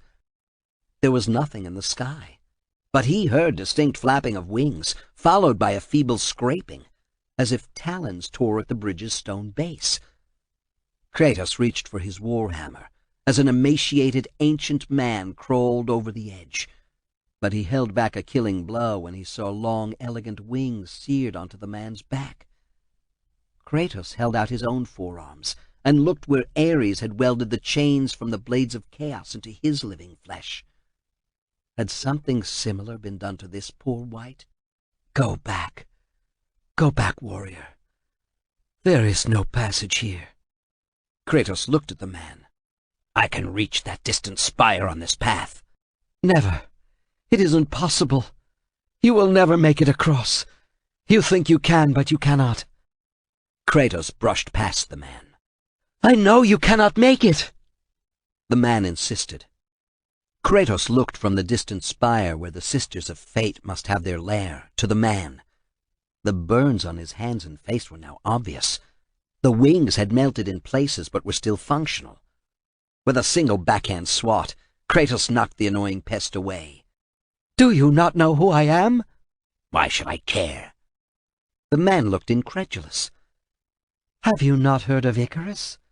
Of my father Daedalus, and the marvelous creation he made so that I might escape from Crete?" The man turned and spread his wings, flapping them hard enough to create a small turbulent gust of air, intended to blind Kratos. Kratos pushed him away as he tried to crowd close once more. He saw that the wings had been magically fused to Icarus' shoulder blades, in such a way that scar tissue surrounded the base. The wings fluttered about, once more trying to disconcert Kratos. Despite their lack of spread, the wings were powerful. "It is my fate to make it across, none other." Kratos studied the stone roadway. He could make it, no matter what Icarus said. He started to cross. "This is my test. The sisters will grant me an audience, not you. You will die, White Warrior. You will die!" Icarus grabbed Kratos to hold him back. I will reach the Sisters of Fate, and I will use your wings to do so, Kratos said, glaring at Icarus. "The sisters will not allow you to bathe in their pure light." Icarus let out a gurgling sound as Kratos seized him by the throat. With startling agility, Icarus broke the grip, ducked under arms trying to encircle him, and jumped onto the Spartan's broad back. "It is my fate only that I cross this chasm." With a tremendous flap of his wings, Icarus unbalanced Kratos and pulled him back onto his heels. Kratos reached behind to swat the annoying man, but another surge of those long wings lifted both off the bridge and sent them falling into the bottomless chasm. "You will fail! You have already failed!" gloated Icarus. His cries turned to pain as Kratos pulled him around so that he fell belly up, unable to use the wings to soar. Kratos looked down into the man's face. The skin was as drawn, as taut as a drumhead over the bones. His eyes were sunken, and thin sandy hair floated about in wild disarray as they fell. Kratos drove his fist into that face and felt bones break. He began hammering Icarus in earnest when the man refused to yield. "Wait!" gasped out Icarus. "Perhaps the sisters have sent you to help me. I realize that now." Kratos drove forward, the headbutt breaking Icarus' nose and sending up a blinding spray of the man's thin blood. "If I give you my wings, together we will succeed. Take my wings and help me across." Even as he spoke, Icarus tried to wrench free. Kratos pummeled him mercilessly as they fell faster through a billowing reddish cloud that rose from the edge of creation itself. "We can work together, White Warrior." Icarus grunted as Kratos landed another powerful blow to his face. "Please, have pity on an old man. Help me change my destiny and see my father one last time before I die." Kratos flipped Icarus over, reached down, and wrenched with all his strength. The wings tore free, leaving behind bloody, glowing stubs on Icarus' back. He screamed as he fell faster into the red mist. Kratos pulled the feebly beating wings about and placed them on his own back. He screamed in agony as the wings magically bonded to his shoulders. Tendrils of sensation worked their way down into his back, through his chest, and all over his shoulders, no longer giving pain, but a curious itching sensation. Clapping his hands together in front of him brought the wings forward. Spreading his arms opened the wings. In seconds he learned how to use the wings and employed the powerful shoulder muscles to slow his fall, then to glide away. You have your wish, old man. Hades will see to another reunion this day, Kratos said, but he spoke to emptiness filled with surging clouds of choking red gas. Using the wings proved easier than he had anticipated, but still he could not swoop and then soar back up through the thick crimson fog. He banked and spilled air from under the wings, slowing his descent, but try as he might, he could not power the wings downward with enough energy to climb. Kratos spiraled about a chain with links thicker than his body, broke through a lingering cloud of red mist, and saw then that his fight with Icarus over the wings had been more dire than he had believed possible. "The Temple of the Fates is far above you, Kratos. You must get back to the surface," boomed Gaia's voice. Banking sharply, Kratos flew closer to what he saw now was an immense face, crusted over as with corrosion, and landed on the lower eyelid. Kratos got his feet under him and stared into the right eye of the Titan he had banished from the world, and doomed to forever hold the weight of the earth on his shoulders. Atlas blinked, and his enormous eye focused on Kratos. Chapter 38. Oh, adds to my torment. You are far too small, even for an Olympian, to be a god. Yet you have found me. Kratos looked over his shoulder and saw nothing but the Titan's huge body stretching down into the mist below. He had already fallen a huge distance from the world above, but to dive off the island now meant even more distance had to be traversed. Kratos staggered as Atlas blinked, and the blazing red eye focused on him. Kratos! The name came out as a roar and reverberated like a rung bell. Atlas had identified him. Now his rage would become unbridled. You dare show your face to me after what you have done? Atlas shook his head. The gigantic chains binding his forearms clanked with even this simple motion. Atlas was securely bound, just as Kratos had left him, burdened with supporting the weight of the world on one shoulder and the pillar of the world on the other. This had been a gigantic battle between Atlas and Kratos when he had served as champion of Olympus. For her own reasons, Persephone had released Atlas from his torment in Tartarus to destroy the pillar and end all life in the world. Kratos doubted Hades had put her up to it, but the underworld would have been crowded with enormous numbers of dead mortals. Kratos had no qualms about trying to kill the Dark Goddess, nor of gaining Hades' eternal ire. But Atlas' fate had always been a sore point with him. Atlas should never have tried to destroy the pillar, but release from his eternal torture was a potent reward for the deed. Kratos had to admit the Titan had contrived a devious scheme to accomplish his destruction. Dragging Helios from the sky and plunging the world into darkness had been but the first part. Eliciting the cooperation of Morpheus to put the gods into a deep sleep had given the Titan time to use the sun to begin his raising of the pillar of the world. The ghost of Sparta knew his own fighting prowess. He also knew that luck had aided him in chaining Atlas. I will make you suffer, Kratos. Atlas, you must trust me. Much has passed since we last met. Kratos groaned as Atlas reached up with a hand large enough and strong enough to balance the world itself, to crush him. He was caught between thumb and forefinger. Why would I ever trust a servant of Zeus? Because I seek to destroy Zeus. Kratos grated out the words. His breath gusted from his lungs under the tremendous pressure of Atlas' fingers closing it. It took all his own effort to force his hands into the thumb and finger to keep apart that deadly vice. Despite his own superhuman strength, he was as weak as a mewling baby in the Titan's grip. Atlas laughed harshly and shook his head in mock sorrow. Kratos, Kratos! Still the arrogant and foolish warrior. You have not changed. Blackness stalked Kratos' senses. Tiny tendrils of deadly darkness crept up on him from all sides. The effort of holding apart the Titan's digits sapped his strength. If he flagged for even an instant, he would be crushed like a bug, then discarded with no further thought.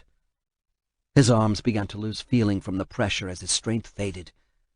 Aware that Atlas lifted him back to eye level and peered more closely at him, Kratos fought away ultimate blackness. And how do you plan to defeat the king of the gods?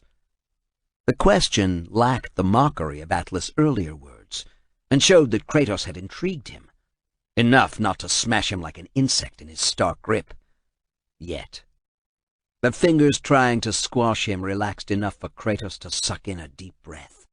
By taking the blade of Olympus back and driving it into Zeus' heart, it holds the power I once wielded as the god of war. The blade of Olympus. I have not heard that name in many years. Since the end of the Great War. Atlas relaxed his pressure entirely and held Kratos in the palm of his hand. Lightning flashed all around as Atlas got a far-off look in his eye.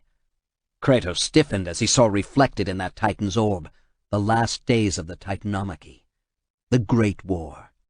I saw Zeus floating through the thunderclouds, lightning dancing from his fingertips, Atlas said. I had never seen the young king of the gods look angrier. Conjured thunderbolts exploded from Zeus' grasp, carrying not only power but a reddish tinge as well. It was as if the god's own blood mingled with his magics. Even I recoiled as the lightning crashed downward and began to spin, slowly at first, and then faster, until a mighty tornadic column climbed into the heavens from the earth. Kratos stayed his tongue. Atlas relived the days of the Great War and convinced himself of Kratos' plea. Anything material was caught up in that vortex and sent skyward. Buildings, crops, people, it mattered not at all as the spinning cloud grew and crossed the land.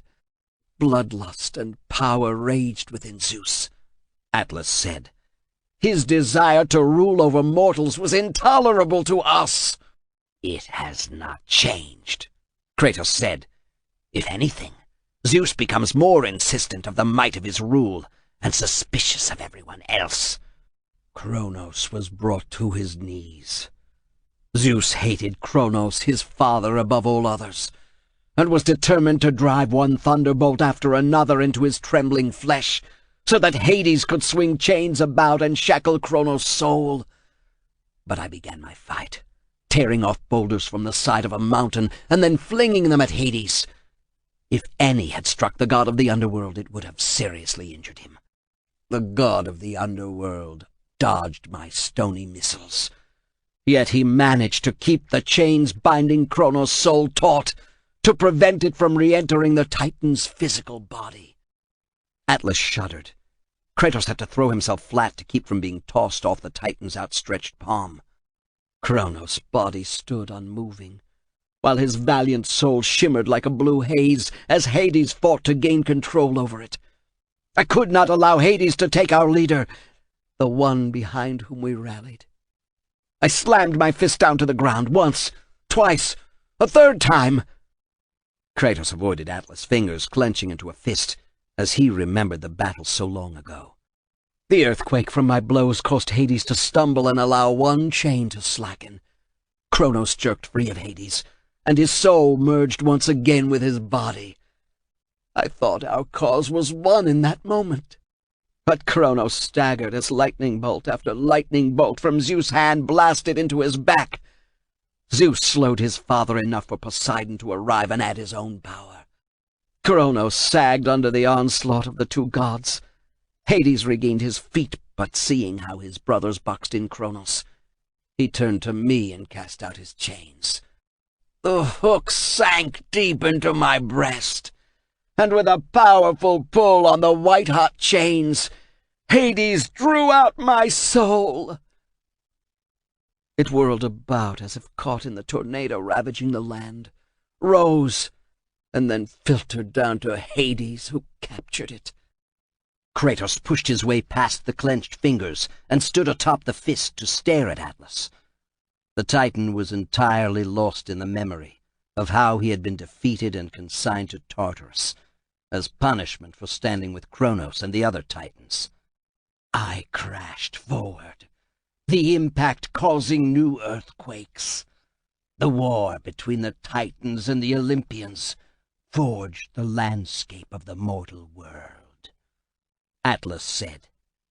His booming voice had turned to little more than the whisper of wind through the treetops. The gods continued to assault me, but I rose with the last of my strength. Atlas' eyes widened in the remembered pain of Hades sucking the last of his soul. Kratos stared at the Titan. Atlas' face showed a blank expression and lifeless eyes. It was a war that we knew the Titans must win. Atlas' voice came stronger now as memory of the defeat faded and anger returned. If we lost, it would mean an end to the golden age of Titan rule. Peace and prosperity for mankind would be no more. Zeus came across the battlefield and stood near the top of a funnel cloud that whipped about him. The tornado grew around him until he was completely enshrouded. Zeus pointed. The funnel drove downward, crashed into the battlefield, and blasted out a deep crater. The cyclone winds died down. Atlas said in a hoarse whisper. Zeus stepped from the crater and faced those of us still battling in the distance.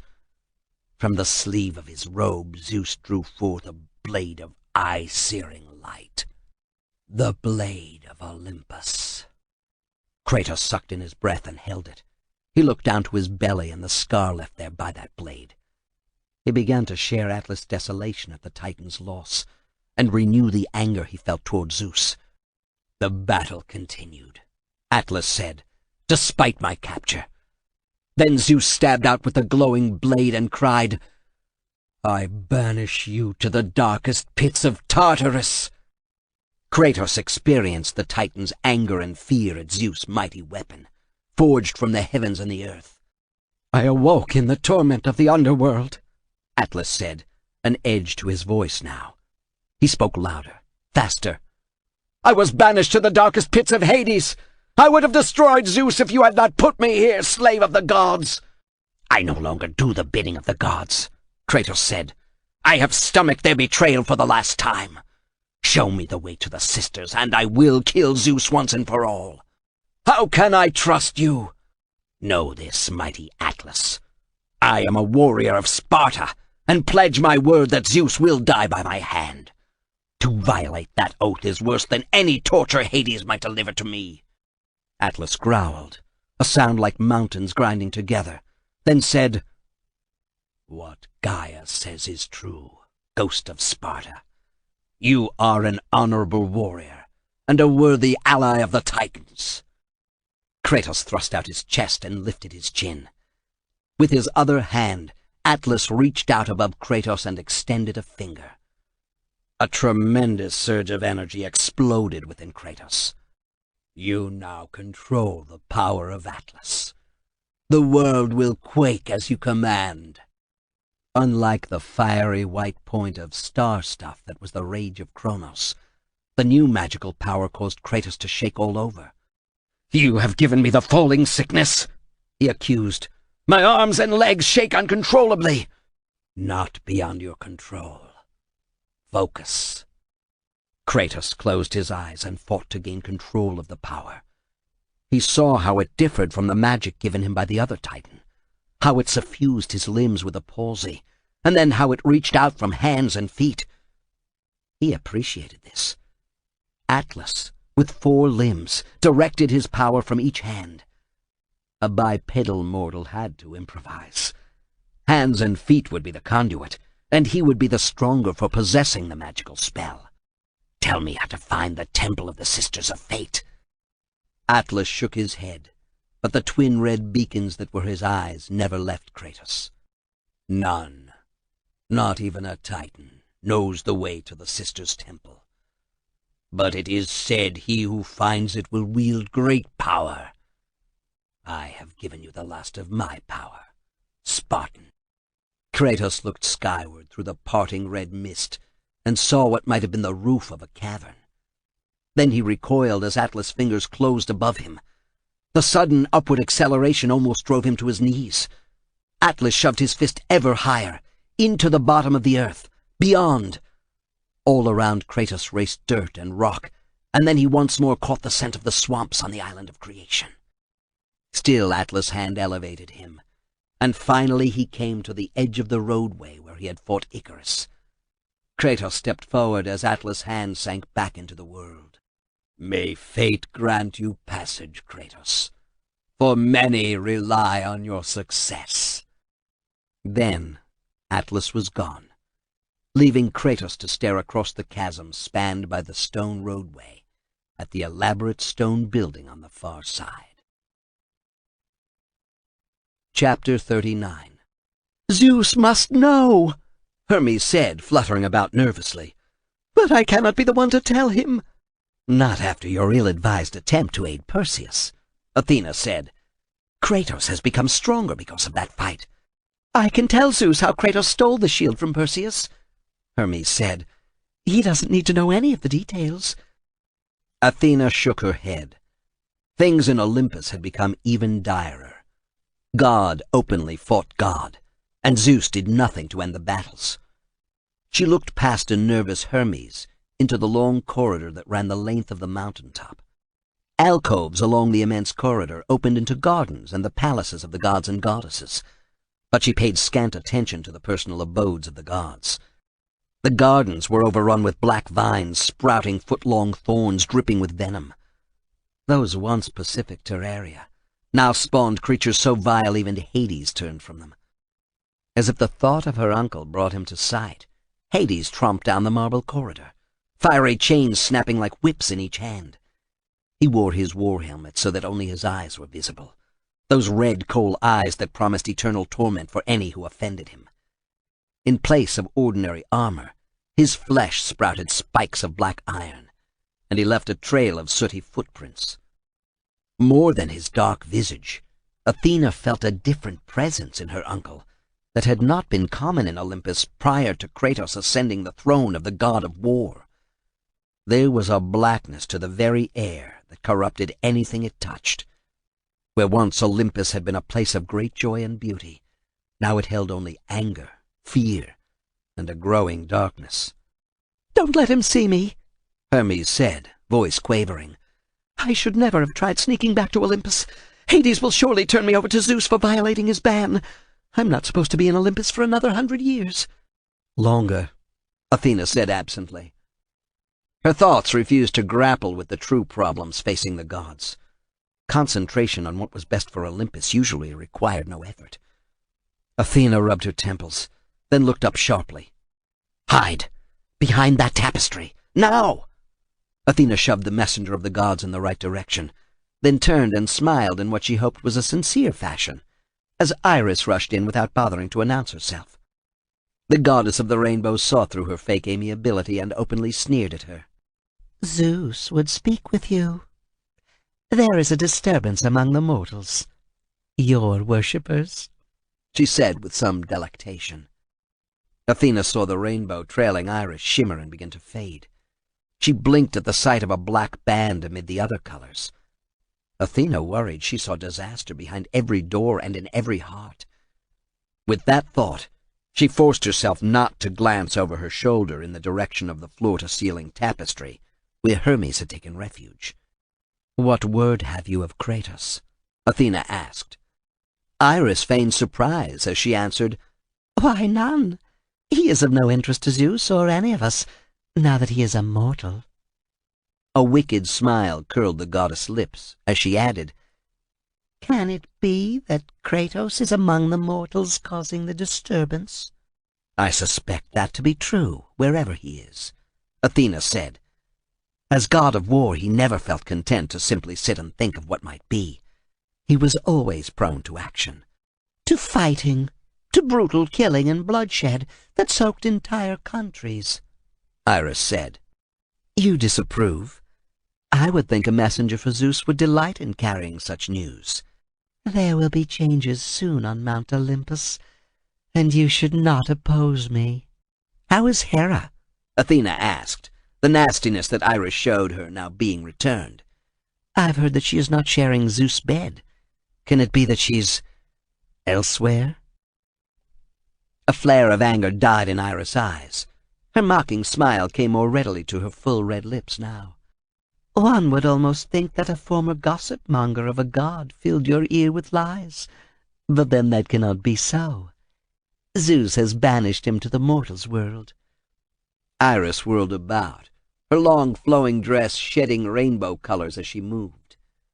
Athena frowned as tiny flecks of blackness remained. It was as if Iris had lain with Hades rather than Zeus, and dirtied herself with soot. That thought gave birth to other speculation. Iris might play one brother against another, but Athena doubted she would do anything as foolish as attempting to place Hades on the throne as king of the gods. Zeus had appetites that could never be sated, but which Iris might feed, a little. Hades loved only Persephone and would never lie with another.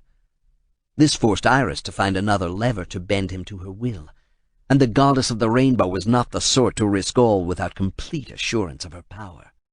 "Zeus demands your presence. Now," Iris said, flouncing away. Athena settled onto a couch and waited a decent time before calling for Hermes to stop trembling behind the tapestry. It looked as if the stag had developed the falling sickness from the way Hermes quivered in fright behind. "She would have brought down the wrath of Zeus on my head," Hermes said. "Thank you for hiding me." "I did not do this out of friendship," Athena said sternly. "I want something from you." Hermes turned weary. "I would speak to Kratos. Arrange this for me." "But he is on the island. The Sisters of Fate control all there." Athena looked down the corridor. "I can bring Iris back." Athena beckoned, and the remnant of the rainbow swirled about and formed a perfect ring in mid-air. I will do as you request, Athena. Are you certain Zeus is not on Olympus?" "He prowls the world of the mortals. That is why I deemed it safer for you to come here than for us to meet below." She frowned. More than this, her departure from Olympus would alert Iris. The less the new messenger of the gods knew, the better.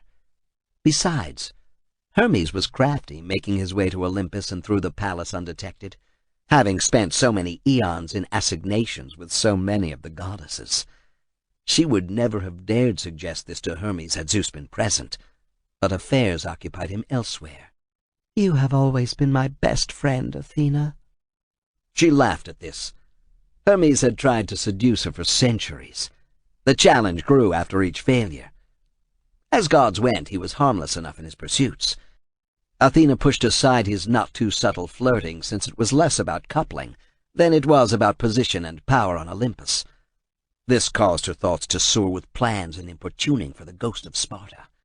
He was the axle about whom the troubles in Olympus rotated, and only he could put things right again. Her friendship and support for him had to sway his anger away from Zeus and toward more innocuous pursuits. "I will return as quickly as I can." Hermes settled his toga about his trim young body as if marching to meet his executioner. "If the sisters allow me to return at all." With that, his winged sandals carried him out a tall arched window and downward to the earth, leaving Athena to worry about Zeus. And Kratos. Always Kratos.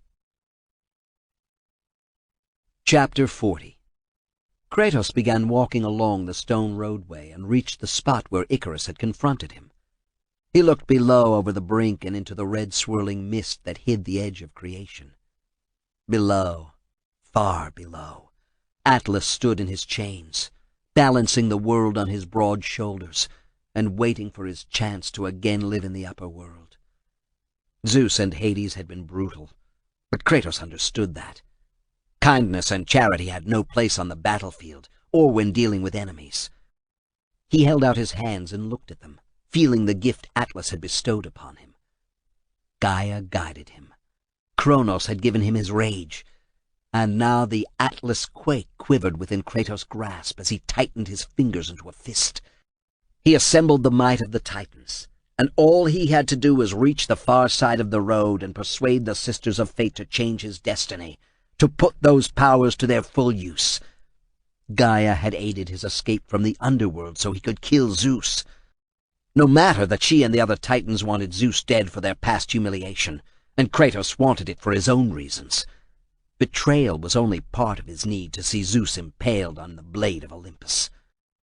Barely a dozen paces toward the far side of the chasm caused the stone beneath his sandals to crack. Another stride, and a large section tumbled away and threatened to take him with it. Spreading his arms caused the wings of Icarus to billow and cut through the air. He flexed his shoulders as the wings began to beat steadily. He found the knack of leaning forward as the wings took downward strokes to accelerate his journey, until the wind whipped past his face and threatened to rip the air from his lungs. Before that could happen, he shoved his feet downward, spilled air from the wings, and sat down lightly on a stone-paved terrace leading into the temple. Although he did not know for certain, his instincts told him he had found the Palace of the Fates. He entered and slowly turned in a full circle to appraise the palace. One possible doorway led deeper into the building, but when Kratos stepped toward it, spikes shot up from the floor. He danced away. Any one of those spikes would have driven through more than his sandal and foot. Each was waist-high. As he watched, the spikes sank back into the floor. He thought to go around this section, but discovered more spikes popping up to block his path. Only by retreating to the center of the room could he avoid those deadly nails shooting upward with such vicious force. A soft sighing brought him around. Dark nymphs floated into the room and tried to cast webs over him. Dual sets of translucent wings began to hum so loud that he could barely think. This was part of their attack. Bodies only a few feet long and slender, they posed little threat otherwise, except for their sticky nets spat from between vicious mandibles. He caught one strand on his arm and jerked, bringing the nymph to him. He grabbed at the wings, swung it around in a high arc, and slammed it down onto spikes rising from the flooring next to him. More spikes thrust upward, forcing Kratos to use Icarus wings to flutter above them, but this made him a better target for the dark nymphs. Their sticky webs sailed through the air to entangle him and bring him to the flooring, where the spikes would end his life. Kratos hit the floor, jumped, and grasped one nymph's wings. He tore them off and discarded the shrieking creature. He looked and saw that the exit from the room was now blocked. The same circular locking pattern that had prevented easy entry into this room now prevented easy access. The walls moved steadily, giving him hope that the openings would align again soon. But until then he had the nymphs to fight. A pair of them was crushed together as Kratos grabbed one in each hand and drove them into each other. He kept moving, anticipating the upward thrusts of the spikes, until he saw his opportunity and took it. The circular walls slid around and once more opened a hallway to him. Diving over a new segment of rising spikes, he hit the floor beyond, rolled, and came to his feet. Kratos looked back as the walls continued to spin, blocking the dark nymphs from pursuing him. He brushed off gore and the sticky webbing cast by the dark nymphs as he explored deeper into the palace. The corridors wound around in a circular pattern, and several times Kratos heard walls grinding along tracks. Occasionally he saw rooms open to his left or right, but nothing in them caught his attention or seemed important, until he reached an open-air atrium looking out over the sea. The stone pedestal in the center drew Kratos. Open on its inclined holder lay a book. He stared at the words on the page, but they meant nothing to him. He could not even decide what language the book had been written in. Placing his hand on one page warmed his palm and sent tiny tremors up into his shoulder. There was power locked within these pages. If only he could decipher them. Looking to his right, he saw a long open walkway, but the scent of burning candles mingled with the salty sea air. He went down the walkway to find a small turret. Inside knelt a robed man before an altar to one of the Sisters of Fate. Kratos had seen Lachesis' phantasm briefly, so he decided this might be one of the other two. The man sat on his heels, bowing repeatedly as he uttered invocations to the sisters. "You," Kratos said, "can you read the book?" The robed man looked up, startled. "I am the translator, but—" He let out a yelp of surprise as Kratos scooped him up and carried him over his shoulder. The translator struggled, but to no avail against Kratos' strength and determination. Halfway back along the walkway to the atrium, Kratos slowed, then stopped.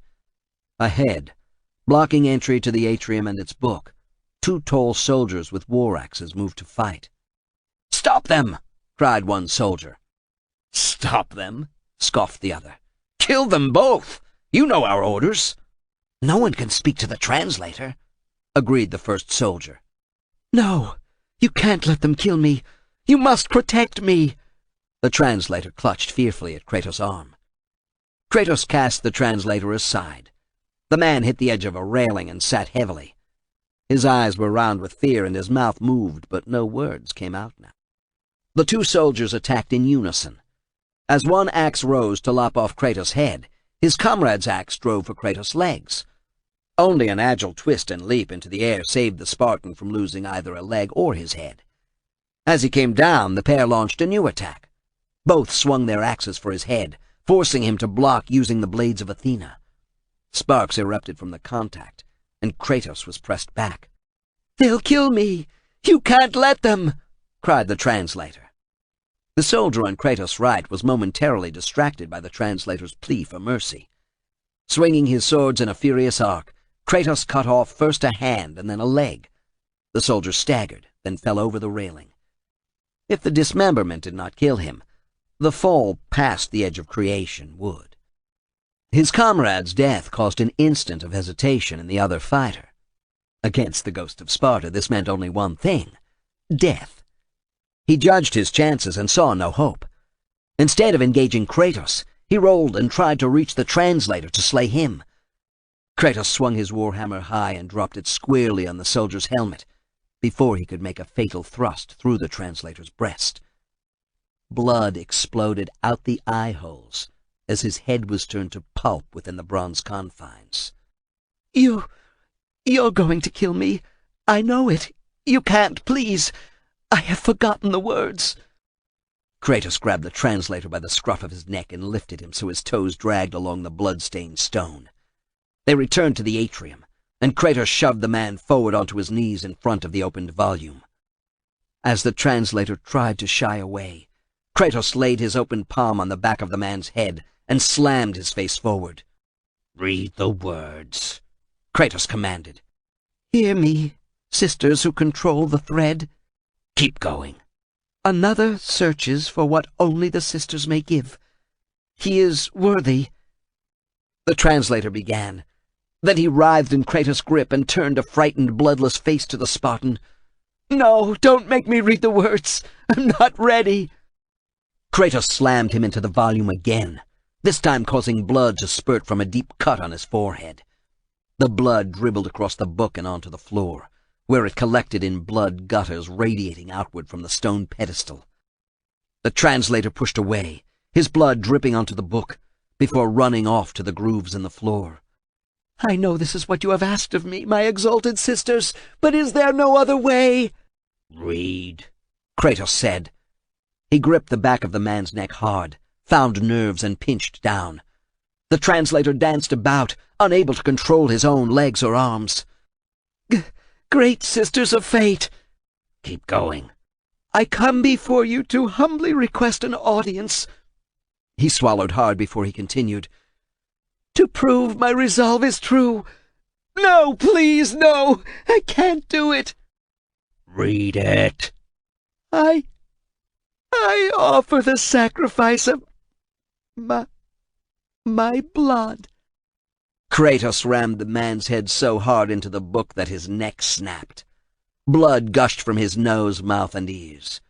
Kratos stepped away and let the translator fall to the floor. He watched in fascination as the blood flowed in the grooves in the flooring. He had not seen the pattern before, but with blood flowing freely it became apparent. For a moment his attention lifted from the atrium floor to the mountain some distance away, directly in line with the pedestal and book. Like a chrysalis opening, it seemed to spread immense wings. "Wings," Kratos said. He drew in his breath. The pattern, now limned in blood on the floor, was that of the phoenix. But there was more. A red-hued apparition of a lovely woman floated a few inches above the floor. She wore a winged helmet and sported a long robe that dragged along the floor. Her toga hung open to expose her left breast. In her right hand she clutched a scepter. She wore a girdle that hung in front, leaving her legs bare. "Well done, warrior. With this sacrifice you have proven your resolve to seek out the Sisters of Fate. However, this is but a small step in your quest to gain an audience with us." A gateway opened behind the ghostly figure, who turned and pointed with the scepter. Then the apparition faded to nothingness, leaving Kratos to seek out the other trials necessary to win if he wanted the audience with the Sisters of Fate. Without hesitation, he went through the door and plunged deeper into the Palace of the Fates. Chapter 41. I have no time for you, Zeus said. He scowled and looked away from the goddess who had once been his favorite daughter. Athena would have none of it. She took a step up toward the raised throne, drawing his immediate reaction. I did not grant permission for you to climb the dais. I did not ask, Athena said, forcing her voice to remain calm. When does a daughter need sufferance to speak with her father, her loving father? You... Zeus cut off his accusation, but Athena read it in his face. There was nothing but growing hatred, and it was directed toward her. You wound me with your belief that I seek anything but your welfare and that of Olympus. Athena took another step. She turned slightly and saw movement from the corner of her eye. Iris spied on this audience. So be it. Let the snoop spread what was to be said. You're like the rest. You plot against me. Even my wife seeks to... Again Zeus cut off his reaction. Hera values you above all others. If you think otherwise, Skyfather, you deceive yourself. Athena considered shifting the blame to Iris, then decided not to. In his current state, Zeus would never believe his new messenger of the gods worked against him at every turn. Athena had to believe Iris' hold over Zeus extended to more than supplying false or biased news. Her father had never been one to consider abstinence a virtue, and for that Aphrodite had always hailed Zeus as a great ruler. Athena had heard even Artemis had been ignoring her forest and animals, turning reclusive, never venturing into her beloved wilderness. Things in Olympus were increasingly awry. Father, she said, your worshippers are slipping away. Impossible. I am Zeus, king of the gods. What mortal would deny me in their supplication? More every day leave to secret shrines to the Titans, she said. How do you know this? Iris said more give sacrifices to me every day than the day before. Zeus stroked his beard, once white and cloudy, but now filled with roiling lead-gray storm clouds. Athena dared not tell him that Hermes flew constantly across the face of the world as he hunted for the news that would restore his place in Olympus. She wished that Hermes had found something worth presenting now, because she felt her welcome at the throne of Zeus slipping away. If he banished her as he had Hermes, her influence would disappear, and that of Iris would be transcendent. I see how my worshippers pray in Athens, she said, cloaking the truth with a half-lie. Those who once sacrificed to both of us do so less often. She hesitated, then blurted, They once again pray to the Titans. As the words escaped her sepia-tattooed lips, she knew she had committed an error from which there could be no return. The Titans. Zeus exploded to his feet and kept growing until his head pressed into the high dome of the audience chamber.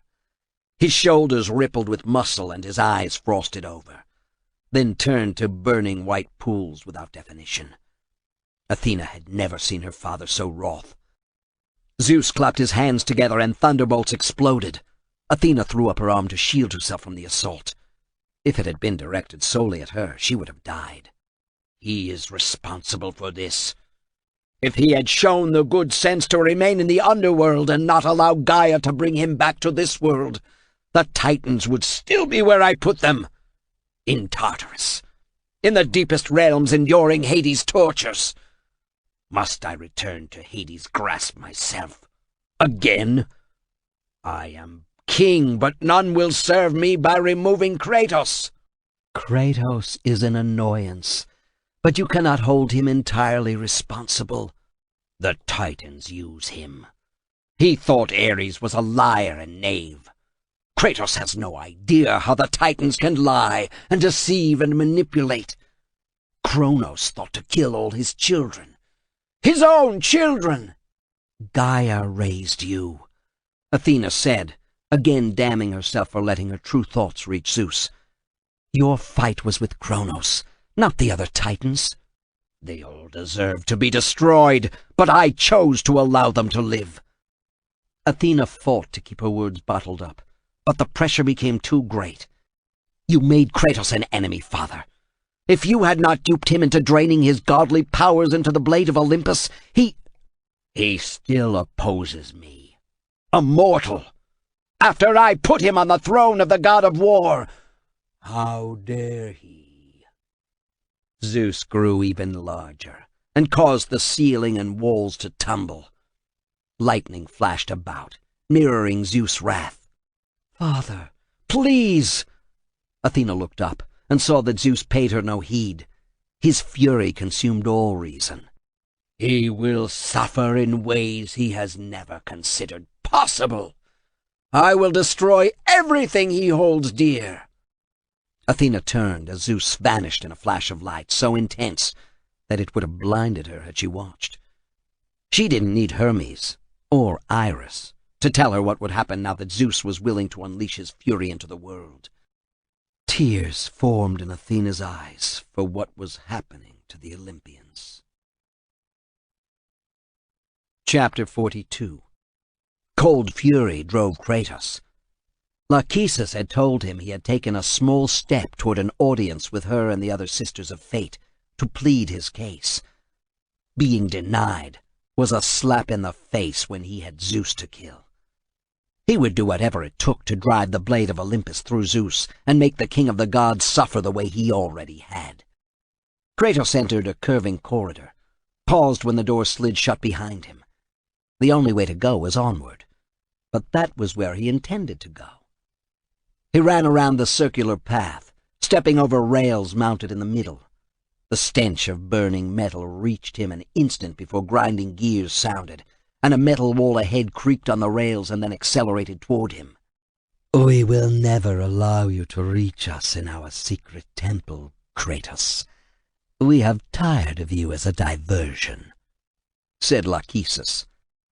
As if to accentuate the warning, a flurry of temple guards armed with their curved axes ran into the room.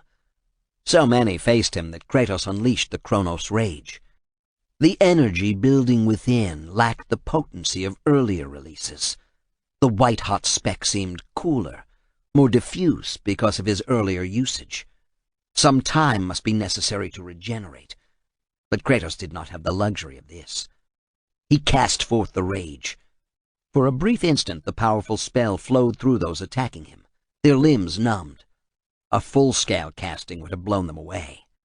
One temple guard fell to his knees, then fought to stand. The rage had barely affected him.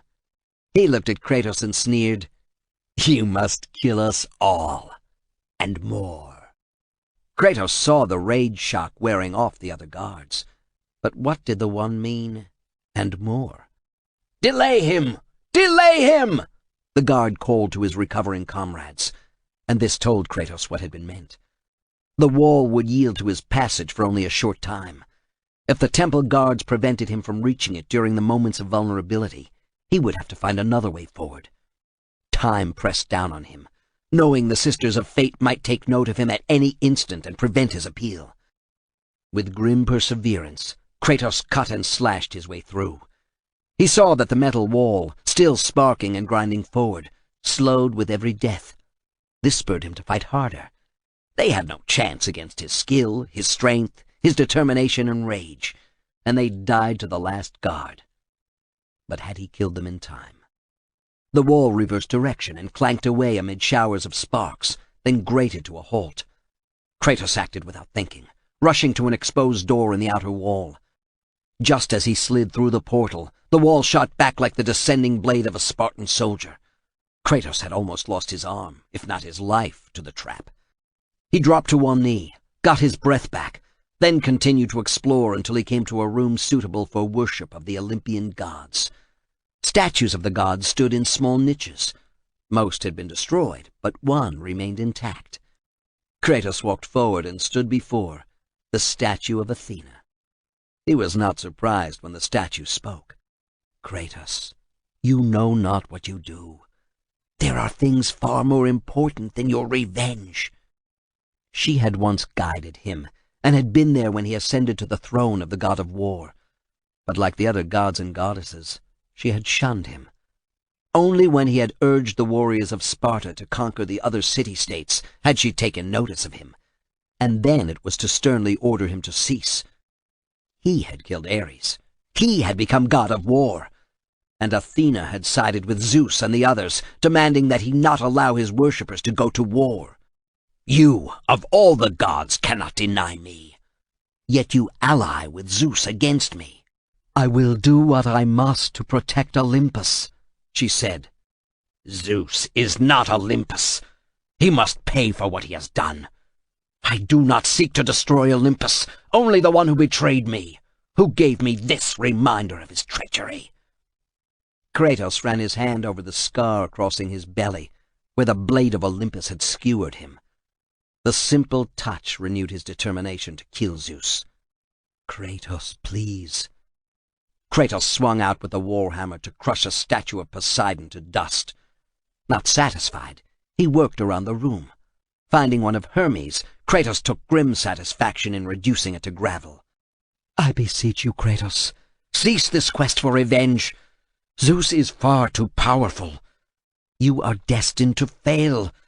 You do not want to risk his wrath, or what he might do if he is goaded.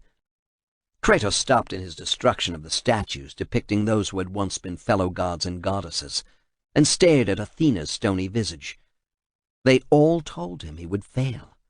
Athena, Zeus, Hermes, the sisters of fate. He would not fail. He was the ghost of Sparta.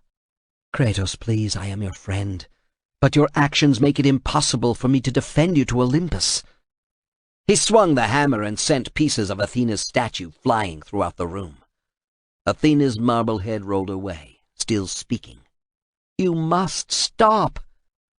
Kratos gripped the shaft of the hammer in both hands, lifted, and brought it down with every ounce of his strength on the statue's head. Athena's head and voice disappeared in a haze of detritus. Anger still burning, Kratos spun and continued his search through the maze of corridors. Occasional creatures tried to bar his way, but such was his wrath that he dispatched them and hardly noticed the blood on his hands, how he waded through ankle-deep gore on the floors, or found his way to a room where a wizened man looked up in surprise. Kratos saw that this room was the duplicate of the other, where he had found the book that required deciphering. For a moment he thought he had gone back in time, but this robed man was different, as were details of the room. This atrium looked out toward the mountain where it seemed that the chrysalis had opened slightly, but still nothing of its interior had been revealed. What caused Kratos to hesitate was a large mirror on one wall. The glass was both solid and fluid, rippling like the waves upon the sea. The old man drew Kratos' attention when he ran to the low wall surrounding the atrium and cried, I will not let you reach the sisters. Kratos needed the translator if he were to proceed. As the man dashed away, Kratos grabbed. His fingers closed on the man's robe, but to no avail. The fabric ripped. The translator looked back, eyes wide with fear. He climbed atop the wall and then plunged to his death, past the edge of creation, before Kratos could reach him. Kratos looked over the precipice. The man had died as a coward, but he had denied Kratos what he required most. Stride quick, he walked back to the pedestal and examined the book. Undecipherable without the skills the now dead translator possessed. Why else would the man kill himself, other than to prevent Kratos from learning what was in this volume? Kratos found himself transfixed by the mirror, which was unlike any he had ever seen. Polished bronze served women well, but this was glass, and yet it wasn't. Kratos walked to it and stared at his reflection. He reached out slowly, but his fingertips paused, never touching the surface. The curious ripples in his reflection told him this was not a perfect mirror, but it showed him. Turning his head to one side, he saw a shimmer deep within the mirror. A quick turn to look over his shoulder convinced him that the mirror showed more than what was in the chamber. On impulse, Kratos reached out to touch the mirror's surface, but he found no resistance. This was definitely not an ordinary looking-glass. With a deep breath, Kratos plunged into the mirror. Where shards ought to have cut his flesh, he found himself in a peculiar green sea, moving at normal speed while all else slowed. It was as if he had used the amulet of the fates, but he felt his guts twisting about, and knew entering the mirror was different. He whirled about and stepped back through the mirror to find the green fog gone, but the translator only now looking up from the book. Kratos had gone back in time, just a handful of seconds. The translator tried to kill himself again, but Kratos circled his waist with a strong arm and lifted him bodily to drop him in front of the book. "Ghost of Sparta," the translator rasped out in a frightened voice. "It was foretold that you would come, but I will not let you reach the sisters." Kratos bent one arm behind the man in a hammerlock and grasped the back of his head with the other so he could not look away from the book. "Read the words." "You must not reach the sisters. All will be destroyed. Do you understand this?" The translator groaned as Kratos applied pressure to the hammerlock to emphasize his command. "Read!" When the man tried to shake his head, Kronos slammed him face forward into the book. Blood flowed. "This is your purpose. Die with honor." "Divine sisters of fate, hear these words. I have proven my resolve. I seek your divine wisdom and power." The translator attempted to get away. Kratos slammed him down into the book again, then gripped his hair to pull his face up so he could continue deciphering the peculiar runes. "Show me the path to your great temple," he cried out in pain and fright. "No, Kratos! This will be the end for us all! Stop!" "Read!" Sobbing, the translator read, "And I will lay my life before you." Kratos made sure he did. Life fluids from the man's broken body ran into the shallow blood gutters on the floor, again outlining a phoenix with widespread wings. Kratos looked out from the atrium and saw what he had mistaken as a huge insect chrysalis on a pillar of ash, opening more, spreading wings that could span the distance from Athens to Sparta. The phoenix's eyes glowed, but the bird did not stir otherwise. Above, clouds moved away so that the sun shone brightly on the bird. As sunlight moved across its chest and lit its head, it slowly opened its mouth. Cradled within the cavernous mouth gleamed a building of ivory and gold, the Temple of the Fates. Kratos went to the low railing and tried to find the base of that ashen spire, now capped with a phoenix, but could not. The sides were too sheer to climb, and the distance to the Temple of the Fates was incalculable. Still, he had to risk using the wings of Icarus to fly. That was the most direct path. Before he could step to the railing, he felt a presence in the room. The reddish apparition of Lachesis again spoke to him. "You are impudent mortal who was once a god. No one petitions the Sisters of Fate without our permission. I do not grant you that boon." Kratos stared at the sister. The staff in her hand drew his attention. The wickedly curved blade at the end was more than a formidable weapon. He suspected that with this razored edge, she severed threads of fate. But she had not caught his. She toyed with him. "What would be necessary for you to give me such an audience?" Kratos saw surprise cross her face. A small smile curled the corner of her mouth, but the amusement died as quickly as it came. This told him she was unlikely to cut his thread of destiny without something more. What more could it be? His mind raced. "You have proven an annoyance far too long." "To you, or to your sisters?" Kratos saw the shock again on the sister's face, and knew how to proceed. "You control the fate of the world, but it must become tiresome.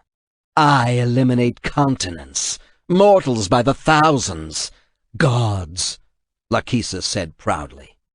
"The job wears on your imagination. That is why you have allowed me to come this far." "Atropos!" Lachesis began. She cut off the sentence. "I do not have time for your impudence." She lifted the scythe, but Kratos saw no thread running to him. Perhaps a mortal or even a god or titan could not see what the Sisters of Fate did, but he was in their inner sanctum. Hiding the threads would serve no purpose if no one entered. He hoped that the threads being spun were not visible only to the Sisters of Fate. "So your sister has been my guide thus far," he said. "She is the one who tires of the sameness of her job." "Atropos is a poseur." "Your skill is greater?" he asked. Kratos put enough doubt into the question to infuriate the sister. "It is far greater. Atropos mimics me, nothing more, and she does it poorly." Lachesis floated upward, clutched her staff in both hands as if ready to lash out, then stared down at him. Kratos saw the subtle change in her visage. "Perhaps we should grant an audience, but you must prove yourself worthy." Kratos knew that anything he said at this moment would change the sister's sudden resolve to show up at Atropos, to continue to enjoy the challenges she placed in front of him. He was under no illusion that Lachesis would not end his existence in an instant should she tire of him. Whatever she commanded of him now would almost certainly result in his return to the underworld. "Kratos, like the fiery phoenix who is resurrected from his ashes, you too search for a second chance at life. Find these ashes and free the phoenix. Only then will you find the path to the Temple of the Fates." The ghost of the sister faded from sight. Faint laughter followed her. He stepped away from the railing and glanced toward the mirror. How could he turn its time-changing property to his own advantage? Perhaps he did not need the Sisters of Fate to reverse his destiny, but could use this mirror. It would not be that easy. It could not. He had gone back only seconds in time, not the long weeks necessary to return to Rhodes and slay Zeus. Kratos left the atrium and went down a curving corridor that led to a capstan with steam leaking around it. He looked up, then began turning the crank to lower the plug. Steam billowed all around him so he could stretch out his wings and soar upward on the thermal air current. Spiraling about, he deftly landed on a platform above. Folding his wings, he ran deeper into the palace, alert for traps and guards. There was no need for either. He came to a vast cavern filled with glowing magma from the heart of the world. The heat tore at his face and chest, but Kratos saw in it another chance to use the wings of Icarus. He stepped off the floor, extended the pinions, and banked quickly, making his way across the fiery floor, avoiding occasional bubbling geysers of molten rock, to finally land on a platform at the far side. Ahead of him billowed even more intense heat, radiating from the magma over which he had flown. To enter this chamber unprotected would mean instant death.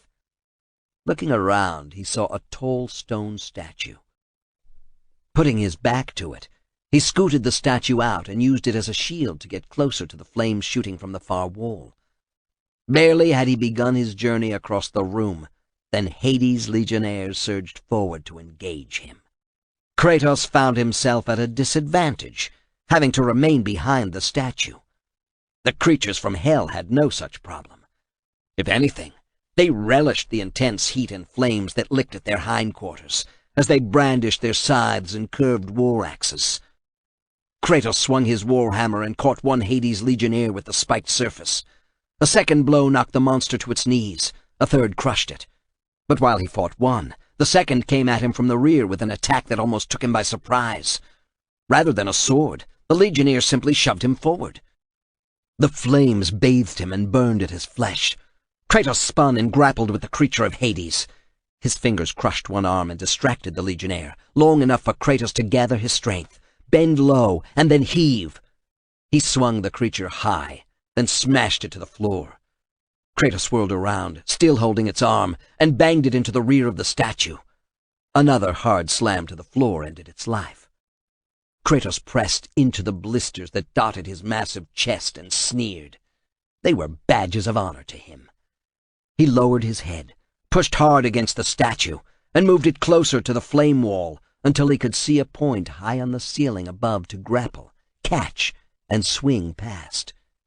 He landed hard beyond the wall, rolled, and came to his feet.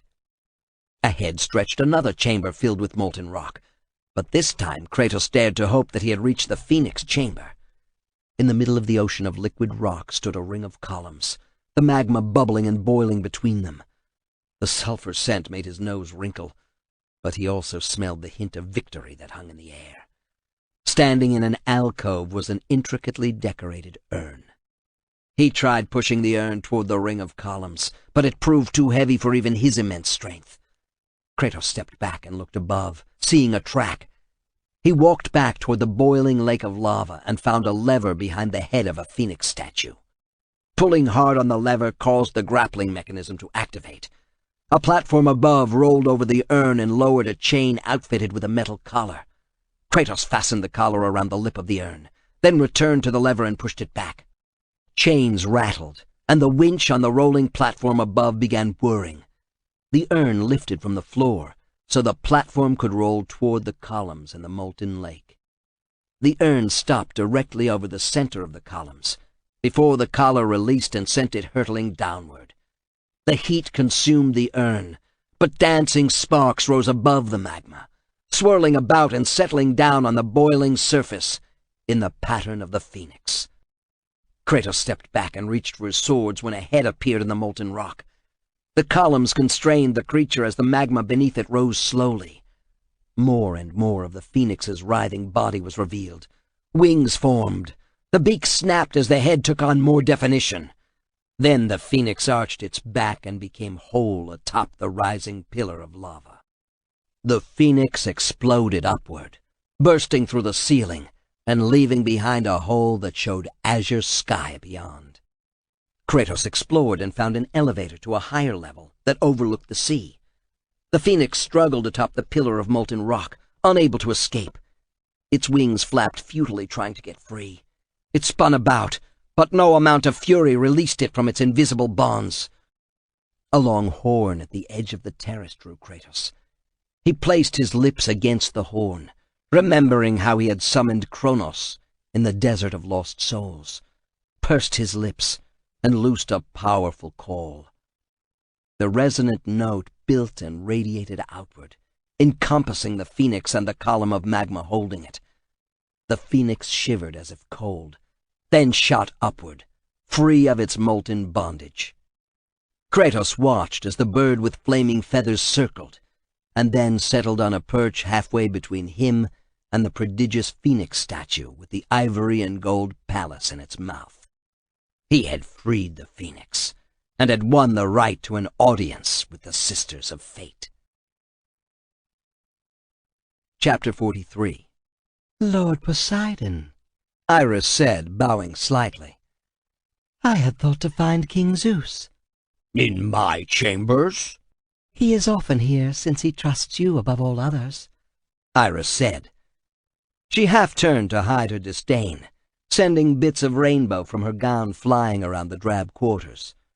Poseidon lived like a fish. Her nose wrinkled slightly as the thought crossed her mind that he smelled like one also. Zeus said that? He trusts me more than he does Hades? Certainly, Iris lied. He would never take any of the other Olympians into his confidence. I did best Oceanus, Poseidon said thoughtfully.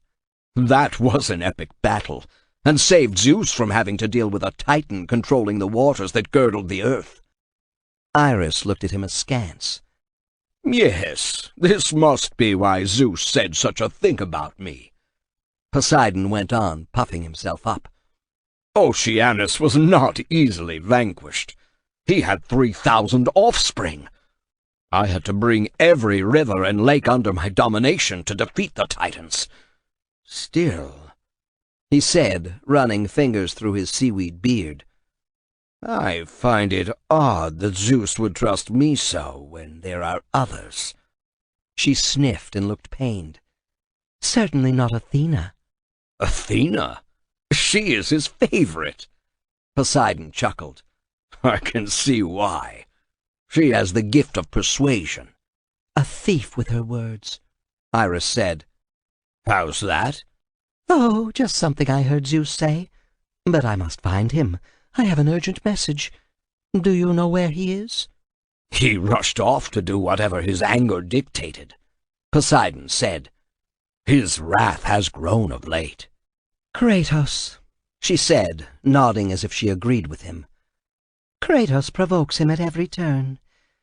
It's a shame none of the Olympians cares enough for Zeus to do anything about that annoying mortal.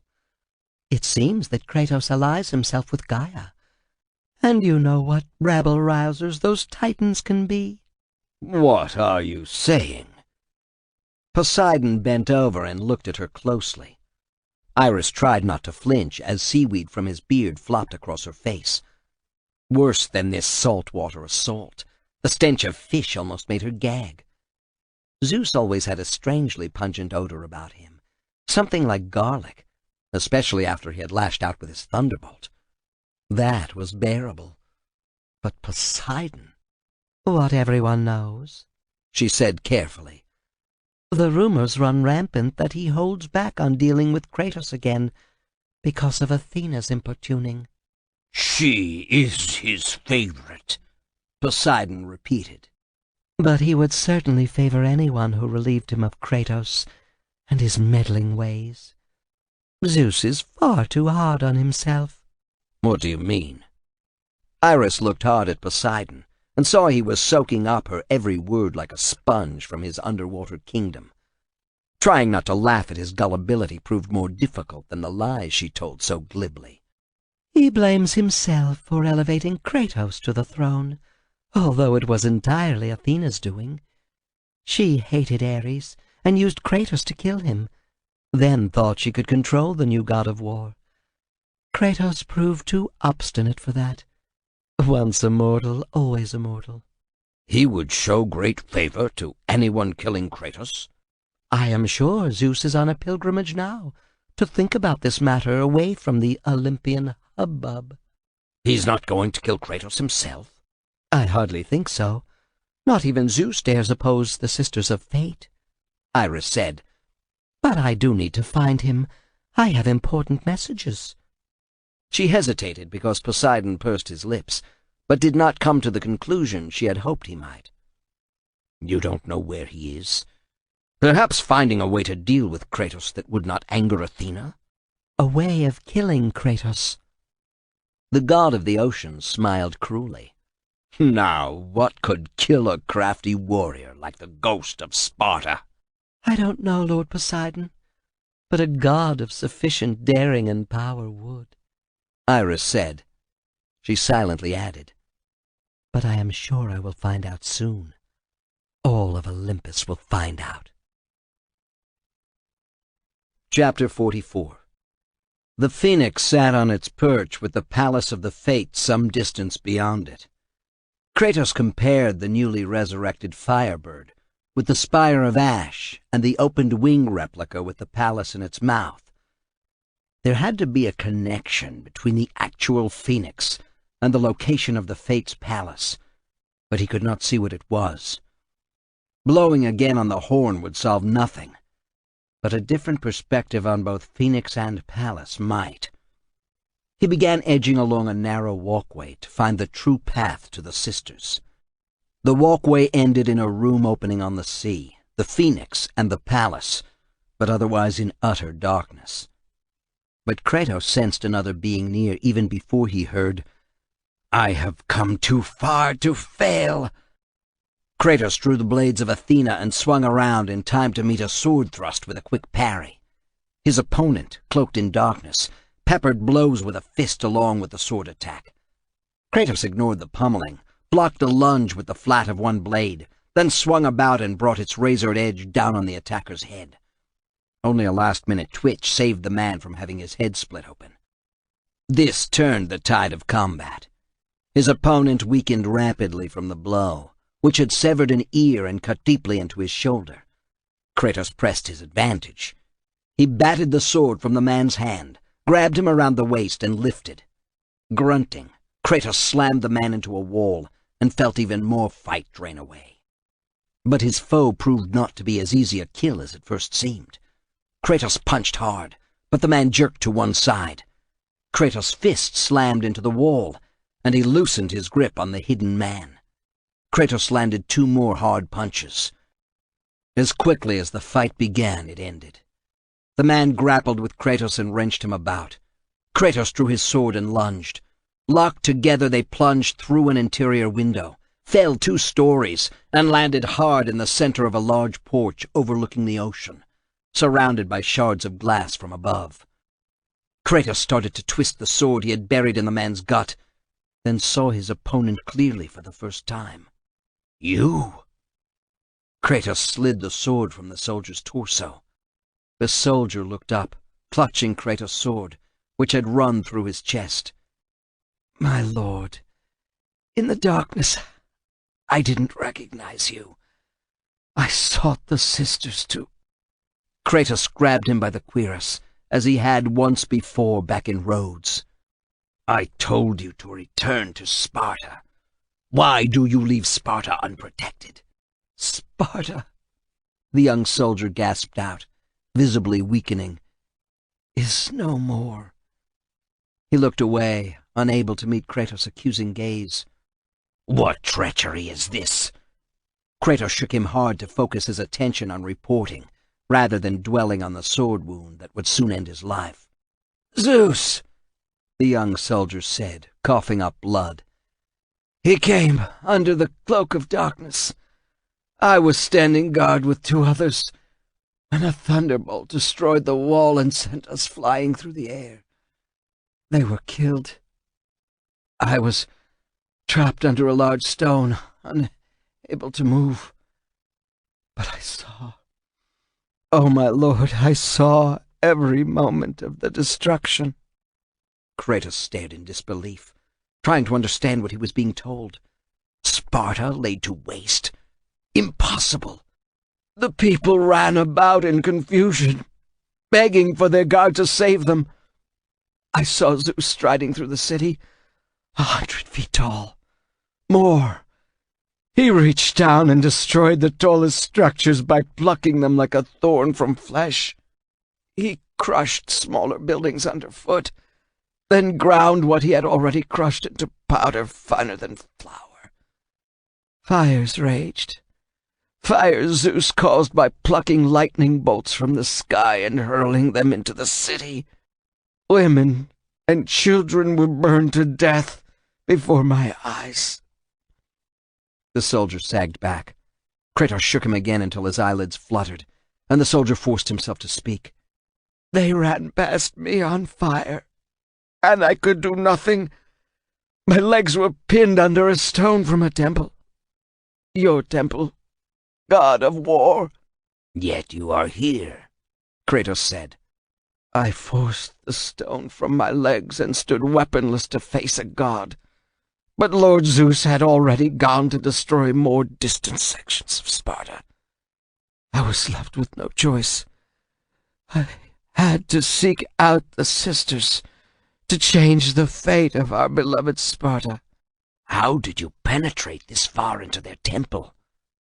Kratos asked. The soldier looked up, his lips moving but no sound coming out. He shuddered and blood trickled from his lips before he spoke. I was brought here. A giant eagle caught me in its claws, then dropped me. Kratos caught his breath. Could the soldier have been brought by Zeus? The Sisters of Fate had to have allowed it. This made Kratos suspicious. Lachesis had chosen to present him with a new challenge before giving him an audience. The dying soldier might be part of that barrier to his quest. Was his hatred for Zeus greater than his loyalty to his Spartans? A wrong decision now might doom him in Lachesis' eyes. Kratos held the soldier upright. No strength remained in him, but he fought to finish his tale. The soldier coughed and turned, croaking out, For I am all that's left. He fell back and stared up, a tiny smile curling his lips. Now you are all that's left. I have faith that our brothers of Sparta will live on to see the true god of war. He choked on his own blood and died. Kratos released his grip and stood, staring at his fallen comrade. The soldier's death had taken away one possible course. There was no reason for him to abandon Gaia's quest now and return to Sparta to save that city. He threw back his arms and looked skyward, bellowing, "Zeus! Is this how you face me? Coward! I am through doing the bidding of the gods! Come down here and face me now, Zeus!" A fetid gust of wind pressed into Kratos' back. He heard a squishing sound followed by the sharp clack of what might have been steel against steel. Slowly turning, he stared into a gaping mouth filled with viciously curved fangs. Eyes the size of a warrior's shield fixed him with utter hatred, and curved pincers pressed into the stone flooring as the kraken drew itself up from the sea. "Zeus won't even fight his own battle," Kratos said, sneering. "He has Poseidon send me his minion."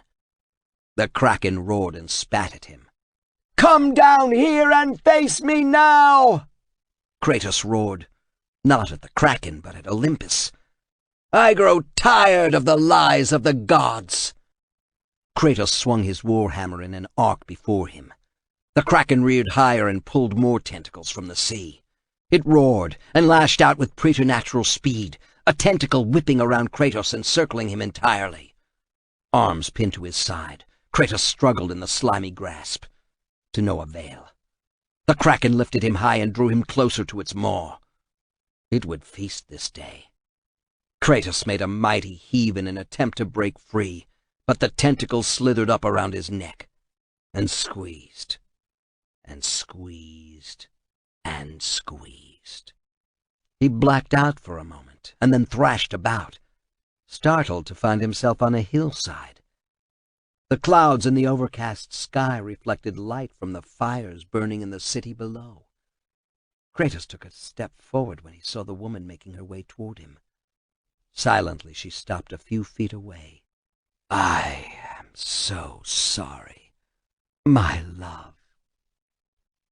The furious hatred for Zeus faded as Lysandra stepped even closer. "Can you ever forgive me?" His voice was hardly a whisper, but earnest and spoken from the heart that he had forsaken for vengeance. "All is not lost, Kratos." His eyes widened. The voice was not that of his beloved wife, but of Gaia. He tried to speak, but words refused to form. The gods had used him for their own whims, and he had rebelled. Gaia used him too, speaking through Lysandra to manipulate him. Kratos found he did not care. Seeing his wife again, come across the Elysian fields, even with the backdrop of a burning, destroyed Sparta, filled him with joy and longing. "You must go on," she said. "There is much at stake here." Kratos held up his hands, palms toward his wife, and shook his head in sorrow. "I cannot defeat the gods." "Victory favors you, Kratos. But you must grab hold of your destiny and command it. There is a war on the horizon, and we need you to lead us into battle." Kratos looked past his wife, past Gaia, to destroyed Sparta. Fires burned like the campfires of some vast army, but none lived amid the ruins. Zeus had been too thorough in his rampage. To what end? He was pleading for an answer. "The death of Zeus. If you relent, Zeus will torment you still. He will not rest knowing you live. And when you die, his brother Hades will see that your shade is tortured for all eternity. You will have no rest until you destroy him." His wife lifted her hands and placed them on his shoulders. Her touch was magic, electric, fire. Flames rose to consume her, to blend with those of the distant destruction in Sparta. Thunder rolled across the sky, and the flames consumed them both where she touched his shoulders. Take within you this fire that burned your beloved Sparta. Let it fuel your rage and hasten your steps toward destiny. From head to foot, Kratos filled with molten fire. It raced through his veins and caused his heart to hammer so hard in his chest he thought it might explode. She removed her hands but remained close. The time to act is upon us, Kratos. This battle is just the beginning of a great war that is to come. He reached for her and found his arms pinioned at his sides by slippery flesh. Kratos shook all over and twisted about in the Kraken's tentacled grasp. It opened its mouth and roared. Kratos stared down its gullet and saw not flesh and blood, but the eternal torture Gaia had promised at Hades' hand should he fail. Kratos summoned the rage of the Titans and forced open the tentacle wide enough to slip to the stone flooring. The Kraken wrapped more tentacles around 2 pillars on either side to better pull itself up to the attack. Kratos swung his spiked warhammer with all his strength. He tore away a gobbet of the Kraken's tentacle, but did not seem to affect it. The mighty sea monster roared, a green cloud expanding outward and searing all that it touched. Seeing how close it came to the fallen Spartan soldier, Kratos rushed over and heaved the young man's body over his shoulder. The Kraken roared again and lashed out with its tentacles. Every attack Kratos made on the left side produced movement. He dropped the soldier's body onto a pressure plate near the left tentacle and immediately felt a rising column of hot air directly in front of the Kraken. Extending the wings of Icarus allowed Kratos to soar upward on the thermal, so he could circle just above the sea monster's head. With the blades of Athena aflame, he stabbed downward into the ribbed forehead, cutting off part of a dorsal fin and further enraging the creature. A lashing tentacle knocked him from the sky, sending him rolling across the stone floor. As the Kraken brought down a tentacle to crush him, Kratos lashed out with both blades and began sawing away at the slimy appendage. The Kraken fought to get free but only succeeded in aiding Kratos as he chopped off the tentacle's end. The Kraken recoiled, giving Kratos a chance to again become airborne, and stab repeatedly at its head and upturned, ugly face. Try as he might to blind it, the heavy, bony ridges over the Kraken's eyes protected its sight. A chance blow sent Kratos tumbling from the sky once more. He came to his feet in time to avoid a tentacle crashing down on him.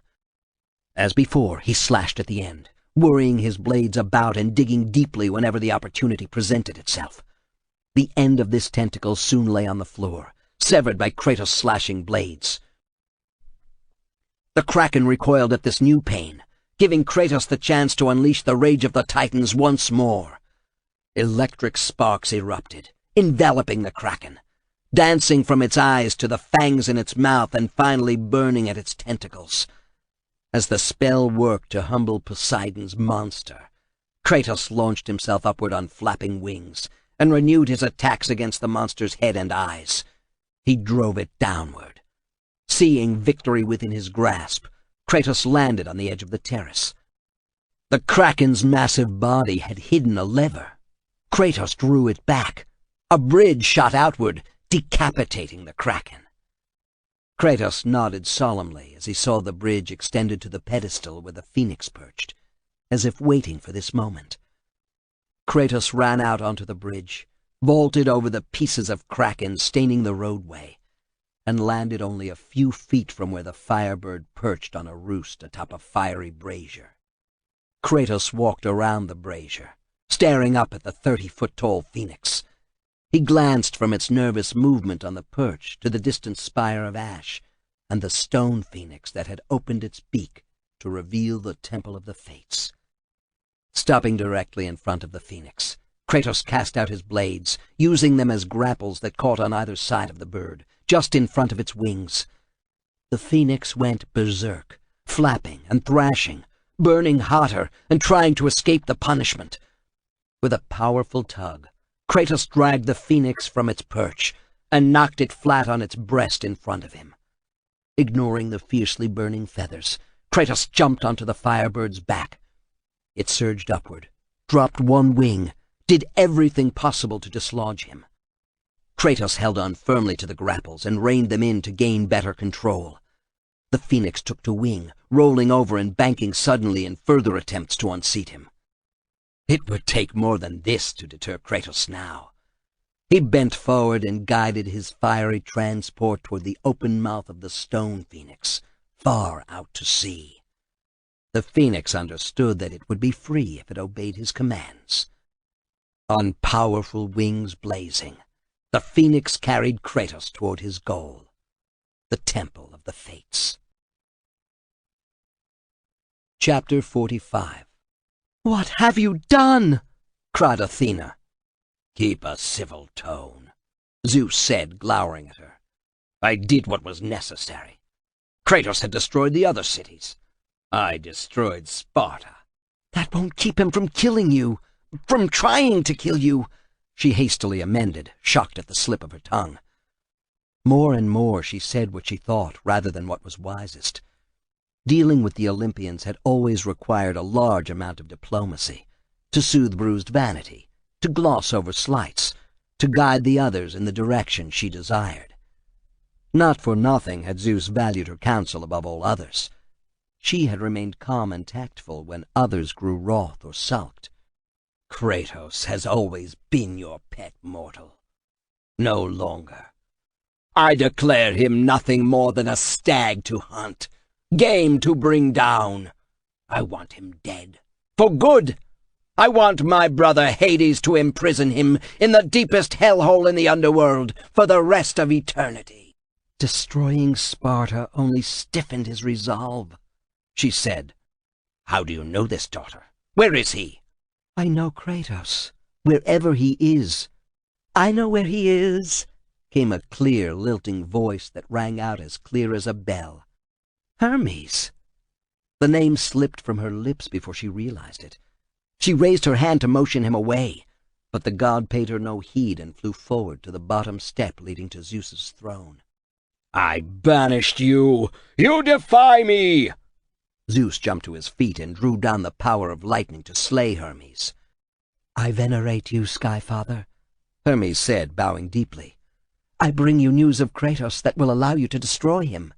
"You were banned from Mount Olympus," Zeus said, but his tone moderated. Athena stepped to one side, marveling at Hermes' foolhardiness. Or was it bravery? She looked at him with new appreciation. "I serve you no matter where I go, and always I seek the truth that you have been denied." "What are you saying?" Zeus tossed a glowing sphere of lightning from one hand to the other. "Ask Lord Poseidon why he sent the Kraken to kill Kratos." "He did what?" "My brother!" Poseidon roared into the audience chamber. "I know nothing of what this fool is saying." "Lord Poseidon loves and honors you above all, and wanted only to stop Kratos," Hermes said in his clarion voice. "He did not know he had been deceived." "Deceived?" Poseidon shook his trident in Hermes' face. "What are you saying?" "You did what you had been told was proper, sending your Kraken against Kratos. You did not know the Sisters of Fate had decreed that the Kraken would fail?" "Fail?" Poseidon looked uneasy. "Why did you send the Kraken, brother?" Zeus continued to toss the glowing sphere back and forth, but now squeezed it, compressing it, intensifying the power within. "To aid you, Zeus," Hermes answered for the Lord of the Oceans. "He did not know the Sisters of Fate had forbidden the Kraken's success. Iris led him astray and put him in conflict with the sisters." "Iris? What do you mean, Hermes?" Athena started to intervene, then forced herself to silence. Hermes was proving more diplomatic, more cunning, than she could ever be. His banishment had forced him to mature and become more circumspect. "She has lied to you, my king, to disgrace Poseidon in your eyes. In this way she would gain more influence among the Olympians." "That's so, Zeus!" bellowed Poseidon. "Is it?" Zeus frowned. "It is, Sky Father," Athena said. "My uncle speaks the truth. He was misled by Iris." "Iris thought to anger the Sisters of Fate and turn them against you." Hermes went on. She seeks your throne, Zeus. By pitting the sisters against the gods, Iris thought to emerge the victor. Zeus looked from Hermes to Poseidon, and then to Athena. He had no trouble interpreting whom Hermes meant by the gods. Athena kept her face solemn, although she wanted to cry out in triumph. Hermes might embellish Iris' plans, but the kernel of truth was obvious, even to Zeus. "I once more greet you as messenger of the gods, Hermes," Zeus said. "Your first mission as courier is to tell Iris she is banished. Never again will she be allowed to walk the earth, save at sunrise or sunset, and then only when it is raining." I hear and obey, great lord, Hermes said, bowing deeply. "You are to return and tell me more. Kratos destroyed my brother's kraken. This can only be possible with the acquiescence of the Sisters of Fate. Gifts must be sent to them in the names of all gods and goddesses." Zeus turned to Athena. "Since Poseidon sent his kraken, you are less likely to stir their ire. Send what tribute is necessary." They were our allies during the Great War, Athena said. We must never lose their cooperation. "No, we must not," Zeus said. His dour expression returned. He sat heavily and crushed the lightning bolt in his hand, sending sparks exploding outward. "But I will not allow them to protect Kratos. He will die. I will see Kratos dead." As his wrath cooled, a look of determination settled on his craggy face. "Iris told me Kratos was dead when she lied to use him against me." Zeus's right hand closed, leaking a lambency that increasingly turned to rainbow colors. "She will rue the day she sought to deceive me." His hand opened and rainbow colors exploded in all directions, until nothing but a dull gray fog remained. Athena had nothing to say to this. Not now. Hermes had returned to his wonted position, and Iris had been relegated to a minor role again, stripped of her spectrum. There would be time to plead Kratos' case to Zeus. Soon. But not now. She bowed to her father, then left. Perhaps Aphrodite or Artemis would accompany her to an audience with the sisters. For the first time since Ares had been killed, she felt that serenity for all Olympus was within her grasp. Chapter 46. "We must consult Clotho," Atropos said. Her voice almost broke with strain. Lachesis nodded slowly, thinking about all that had happened. You are right, sister. Your meddling has... "Mine? What of your silly dallying with Kratos? He is yours, and you have allowed him to come this far."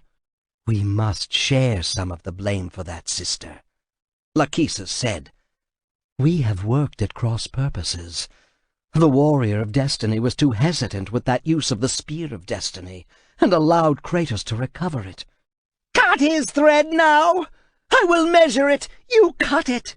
Atropos said, her voice shrill. "Kratos is aided by Gaia!"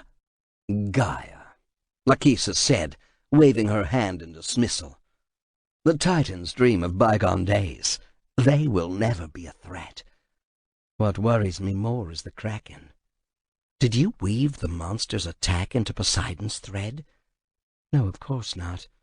Neither did I. "That's not possible. You must have.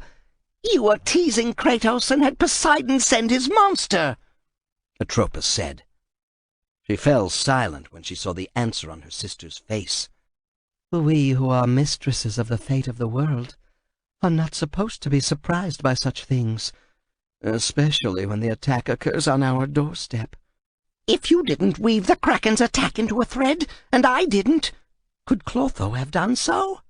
Come with me to the loom chamber, Lachesis said, and we will settle the matter. We must decide on a destiny for Kratos immediately. "We had done so," Atropos said. "He defies the fate that we set for him." "Impossible," Lachesis said. though she had an uneasy feeling that her sister might skirt the truth. She shook it off. The Sisters of Fate were supreme. This problem with Kratos had occurred only because Atropos had dabbled in what she thought would be an adventure, just as she had. Their work on Kratos' thread had proven to run at cross purposes, creating the current situation with him prowling about the island of creation. "Clotho!" Atropos called the instant they reached the loom chamber. Their immense sister hunkered on her pedestal, working to spin countless fates. A huge eye turned toward them. "Sister," Lachesis said, keeping her own tone level, "we must discuss Kratos." Have you cut his thread too soon? That is all right, though. There is still tension, Clotho said, reaching out to pluck at a black thread. She rested her hand on the thread, then slowly stroked it before turning to her sisters. What have you done? This is outrageous. Cut the thread now, Lachesis. No! "Note how his thread intertwines with so many of the Titans," Lachesis said. "Gaia mentors him and has allowed him to come as far as he has." You and Atropos are responsible, meddling individually. Cut the thread now! Clotho plucked it again, but the vibrations died out quickly. Too quickly. Such a tweak should have crippled Kratos. It didn't. "I should face him," Lachesis said. "There is more to Kratos than we know." "No!" Both Atropos and Clotho cried out in unison at such a heretical thought. "The ghost of Sparta is Gaia's pawn, but there is more to him. He is developing a will not controlled by our determination of his fate." This cannot be, Clotho said. We are sole arbiters of destiny. She looked at her sisters and said in a cold voice, If he has somehow escaped our rule, others might also. Can it be an effect of Pandora's box? "The gods are becoming agitated," Atropos said, "but doing nothing to contradict our destinies for them." "Yet," Lachesis said, "the evidence is mounting that we must more tightly monitor our work. The Kraken, Gaia and the other Titans, the gods' behavior after Ares was killed, and at the center of it all is Kratos." Very well, sister, Clotho said. Put the worst possible obstacles in his path. If those do not stop him, then confront him. Find out if he has somehow escaped from his thread of destiny. Though I feel it is only your and Atropos' poor judgment and poorer execution that is responsible. Lachesis bowed slightly, then left the loom chamber with Atropos trailing. Kratos would return to the underworld soon. The Phoenix would be his bane. And if he somehow survived, she would face him to see what made the ghost of Sparta able to evade his fate. Chapter 47. The Phoenix tried to bank away from the opened mouth of the stone Phoenix, but Kratos forced it back onto course. As they flew nearer, he saw a pool of water in the gaping mouth. The Phoenix flared all over and sent fiery sparks everywhere as it fought to avoid entry. Kratos gathered his strength, put his feet against the Firebird's side, and then launched himself into space, diving into the pool. By the time he surfaced and looked out the mouth, the true Firebird was winging its way out of sight. He swam strongly to a platform and pulled himself up. The large bell in the center of the mouth, where a uvula might have been expected, could be rung with a swinging pendulum clapper. Kratos placed his hand on the huge bronze rod that could be sent crashing into the side of the bell. To announce visitors? Why would the Sisters of Fate not know who came to their palace, when Lachesis had twice visited him in the form of a red-hued ghost as he fought his way to this point? Some other secret lay hidden in the bell and its clapper. Kratos examined the structure and saw how the clapper could be rotated using a capstan. He began turning the crank, repositioning the huge bronze rod until it hung at a right angle to the bell. Only then did Kratos hop up and draw it back to the full extent of the arc permitted by its chains. He released it to smash into a wall. The masonry collapsed in a pile and created dust clouds. Kratos stepped away and peered through, hunting for traps or foes. After the dust settled and he saw nothing to impede his advance, Kratos rushed through. On the far side of the wall he found an impeccably maintained corridor that led to a chamber so huge he could hardly see to the far side. In the center, some hundreds of feet below, was a round platform, as if for supplicants. Kratos spread Icarus' wings and glided down, barely touching before he heard a commotion above. Looking aloft, he saw Lachesis step off a platform, then slowly float lower until her feet were only a few inches above the platform where Kratos stood. The intent was obvious. She was superior, and he was a mere mortal. "We've been expecting you."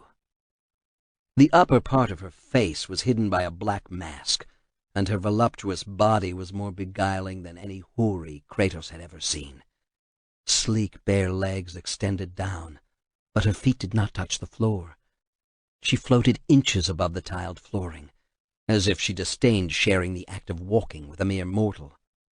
Kratos reached out an arm to grab the sister. Lachesis smiled and brushed off his hand. "Your resolve is admirable, even if it is misguided. I truly thought you would have given up by now." Lachesis rose a few more inches and orbited about Kratos, as if seeing him for the first time. The amused smile grew. "None can change their destiny, Kratos," she went on, coming to a halt in front of him. "We sisters determine the fate of all. It was I who deemed that the Titans lose the great war, and I who have allowed you to come this far, because it pleased me." The smile disappeared. "It is not your destiny to kill Zeus." She floated around him and reached out to touch his shoulder, but he drew back. "You no longer control my destiny." "Gaia has filled you with her lies."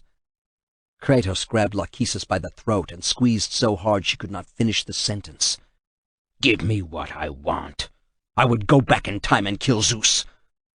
Lachesis made a small gesture, knocking Kratos' hand away with the contempt born of total power. "You have always amused us, Kratos. But know this, mortal, there is no power greater than the Sisters of Fate." She held up her staff with the shepherd's crook edged with a knife blade. But no shepherd's staff ever produced such eye-searing light. It exploded outward toward Kratos. Barely was he able to raise the golden fleece to deflect the magics. Many battles had been won through aggression. Kratos attacked rather than waiting to see how Lachesis would further employ the staff, now completely bathed in green light. He rushed forward, the blades of Athena slashing furiously. Lachesis gasped as the edges cut into her coppery flesh. She tried to flutter higher, but Kratos prevented it with a high strike that arced above his head and came down on the sister's shoulder. The blow knocked her to the floor. Kratos pressed his advantage with a flurry of thrusts and cuts.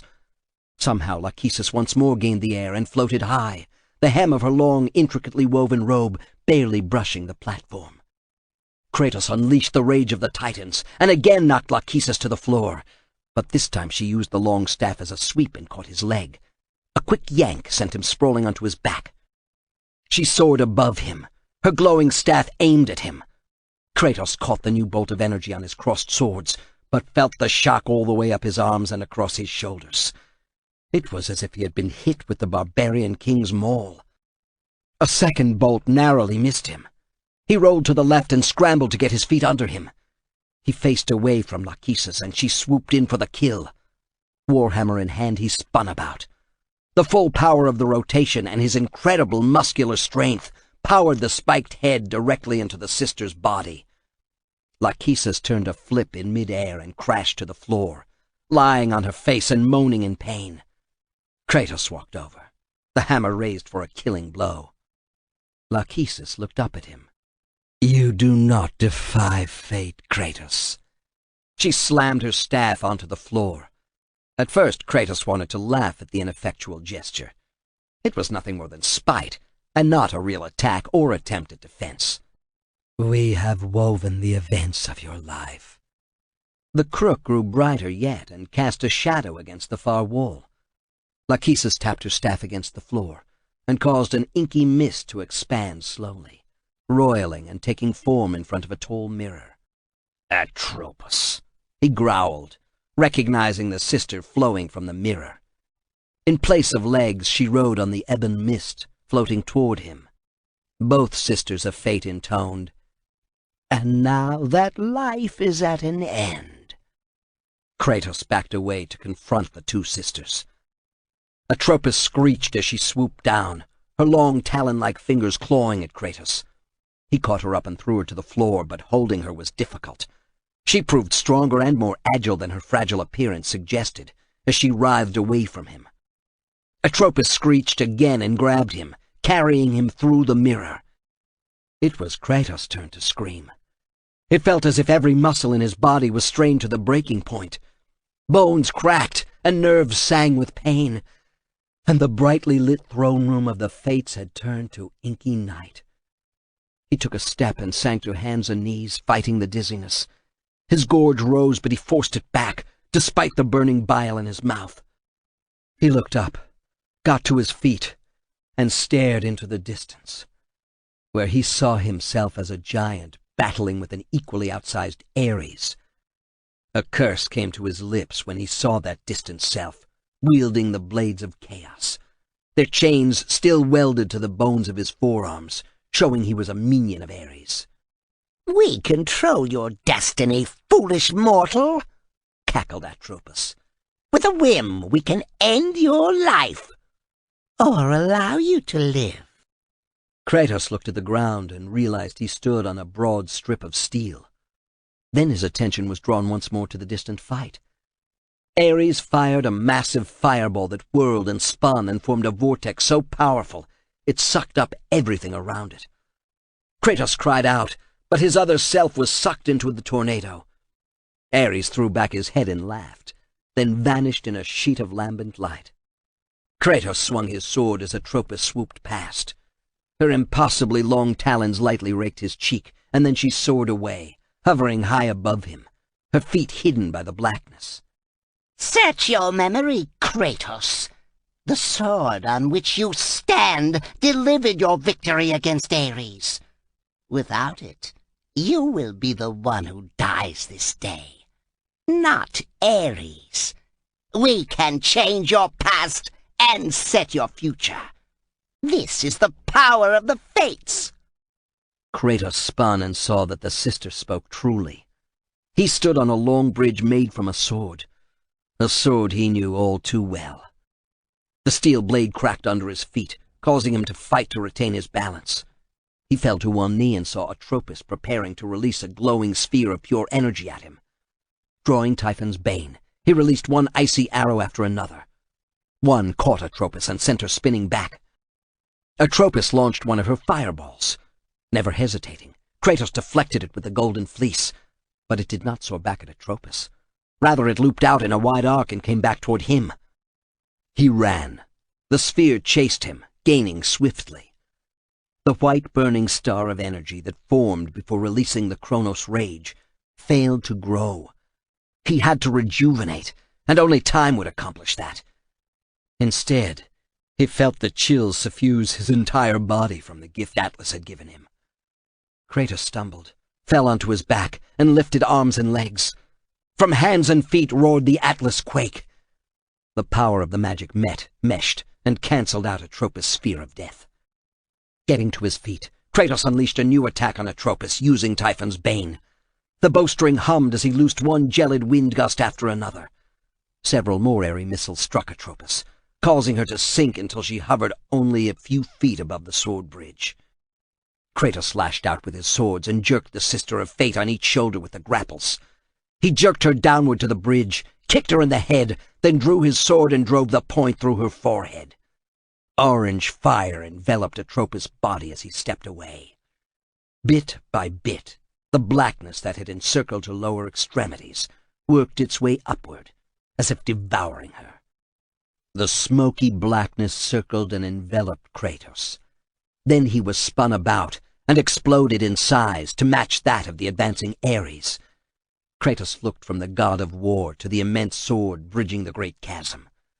He reached down and ripped it free from its stone anchors to use against Ares.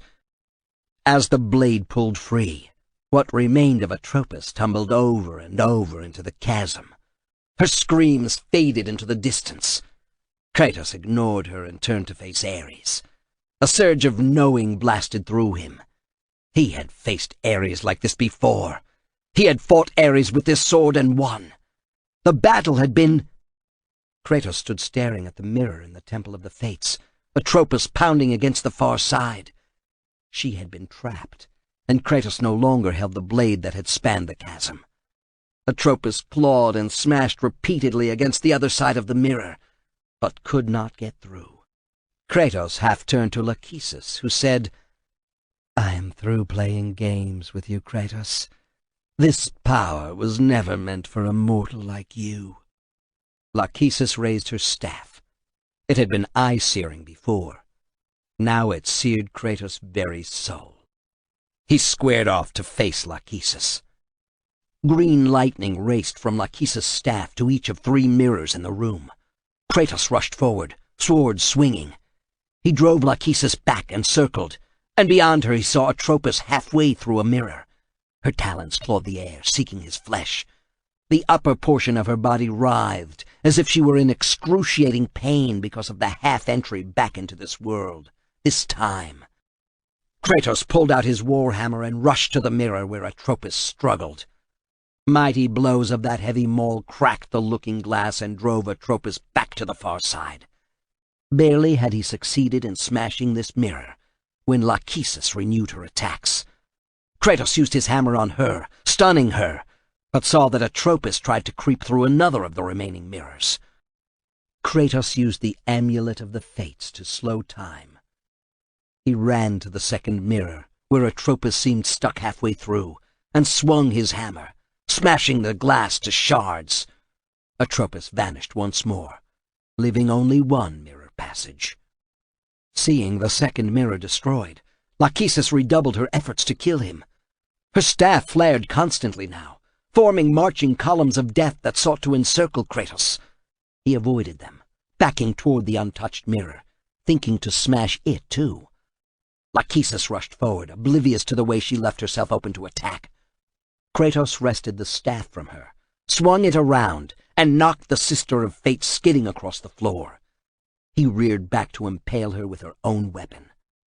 When he focused on Lachesis, Atropos came through the remaining mirror and grabbed him from behind, lifting him off the floor and shaking him like a hunting dog would its kill. He lost his grip on Lachesis' staff.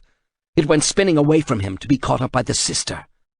"I measure fate with these, and your fate is at an end." Kratos grunted in pain as Atropos' talons cut into his body and left bloody tracks on his bone-white skin, across the red tattoos, deep to the muscle beneath. He twisted and jerked about in a vain attempt to break her grip. She was too powerful. From across the room, Lachesis let out a cry of glee. She lowered her staff and shot through the air straight for Kratos. Held by Atropos, he could not avoid Lachesis' staff. And death. At the last possible instant, he used the Amulet of the Fates, drawing power from resolve and hatred deep within, froze time for a heartbeat, levered himself free of Atropos' steely fingers, and released the spell. Lachesis plunged onward, aiming her deadly staff for the spot where Kratos had been. She skewered her own sister. Atropos let out a heart-rending cry and fell backward into the mirror. In the instant that Lachesis stood stunned at what she had done, Kratos struck. He grabbed her by the throat, then stabbed her in the forehead with his sword. She slumped in his grip as he shoved her through the mirror to join her sister. When both of the Sisters of Fate flailed about on the far side of the plane of the mirror, he took his warhammer and began smashing the glass. Blow after mighty blow landed on the final mirror. Both sisters rushed forward, but the mirror had cracked and they could not get through. Kratos continued to pummel the mirror until it shattered, revealing a corridor behind. Panting with exertion, he lowered the warhammer to the floor and stared. Resolve hardened within his breast. He was close. He climbed through the open frame, glass crunching under his sandals, as he went to find the remaining Sister of Fate. Chapter 48. You must not come to my loom, Kratos. You will destroy everything. The words rumbled in his head. Kratos roared in defiance, swung his hammer against a part of the stone wall in front of him, and smashed it with a single blow. He knew with complete certainty that this way led to Clotho, the final Sister of Fate. The ramp spiraled down, empty of all impediment to passage, but Kratos advanced wearily. He spun when he heard a hissing sound behind him. A curtain of energy sizzled, and then a Gorgon's head took form and sailed outward. He drew his swords, ready to fight, but the Gorgon's head stretched to within a few feet, and then returned to the plane of the energy curtain. He knew that, had the Gorgon touched him, he would have died. Retreat, Kratos, and I will let you live out your pathetic life. Clotho's words rumbled and roared in his ears. You know what I seek, sister, Kratos said. There must be a change in the course of fate. I will kill Zeus. Your way, then, will be forever blocked by all the others who think to change their own destiny. Fallen heroes, risen blackguards, all will bar your path, Kratos. The reward for your death will be a reworking of their own fates.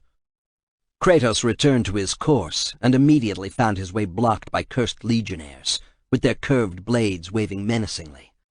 He recognized them by their insignia and knew of their betrayal to Zeus, pledging their allegiance to the Persians' false gods in return for their lives after defeat at the Isle of Propontis.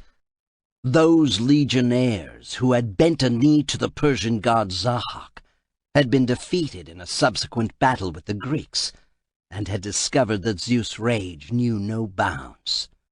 The cursed legionnaires marched endlessly, fighting, dying, being resurrected to continue their eternal battle and their eternal defeats. He ignored Clotho's threat and delivered his attack. 4 quick slices brought down the legionnaire before him, and an adept thrust skewered another. The 3rd legionnaire backed away, but it wasn't from fear. Kratos saw the Juggernaut advancing in support of the cursed legionnaire. The creature towered 3 times Kratos' own height and was heavily armored, its head encased in a black metal helm. A huge, hairy hand gripped the shaft of a morning star, the spiked ball at the end of the chain ablaze. One touch of that formidable burning sphere would crush Kratos like a bug, then scorch his corpse to cinders. He rushed the lumbering monster and used his warhammer to smash a leg. The Juggernaut canted to one side, off balance. As it shifted, it swung the spiked ball. The chain whistled, and Kratos barely avoided the touch of a spike dripping fire. Somersaulting away, Kratos regained his fighting stance, but so had the Juggernaut. The giant let out a bull-throated war cry and charged. Too slow, too clumsy in a fight with the ghost of Sparta. Kratos finished it with a second blow from the maul. This gave the legionnaire the opening to attack. Kratos winced as the tip of the curved blade scored his belly. In return, he beheaded the legionnaire. As the head hit the ramp and rolled downward, the Gorgon's head leaped out in a vain attempt to devour Kratos in its seething maw. He ignored it. Retreat was not possible. A short distance ahead he heard the beguiling notes of a siren singing. His legs turned weak as he advanced. The sinuous beast blocked his way. Seeing him, she sang louder, with even more promise. He need only stop and remain here with her forever. They would be happy together. More bliss, such as he had never known, would be his as they shared death. Kratos tapped into the hatred he felt for Zeus to momentarily thwart the effects of the siren's song. He dashed forward, caught the siren in a powerful grip around her waist, and squeezed as hard as he could. Mingled with the rising pitch of the song came the snapping of a backbone. He jerked a little harder even after the siren ceased her hypnotic song, then cast her aside. The downward spiral grew steeper and took him to a satyr and a minotaur. The hoofed creatures looked at each other and laughed. The satyr died instantly. The minotaur's reactions were a bit quicker. It lowered its head and tried to hook Kratos on a horn. The blades of Athena cut off that horn. The minotaur bellowed at the loss, stumbled back, and grabbed a flaming spear with a haft as thick as Kratos' body. It stabbed out with it, but Kratos felt the pressure of time weighing him down. The cuts he had received on his belly trickled small rivers of blood, but the true pain came in knowing he was so close to finding the path back in time to kill Zeus. He would not be denied. Blades spinning a curtain of fire and steel in front of him, Kratos advanced on the one-horned minotaur. The creature fell back, its flaming spear set in the middle of the ramp. Kratos saw his opportunity and took it instantly. Both blades flashed away and grappled on the minotaur's shoulders. Grunting, Kratos pulled the minotaur toward him and onto the creature's own fiery spear. Impaled, the minotaur struggled. Kratos shoved the minotaur back, jumped onto its chest, and used a double-handed stab to dispatch it to the lowest level of Hades' domain.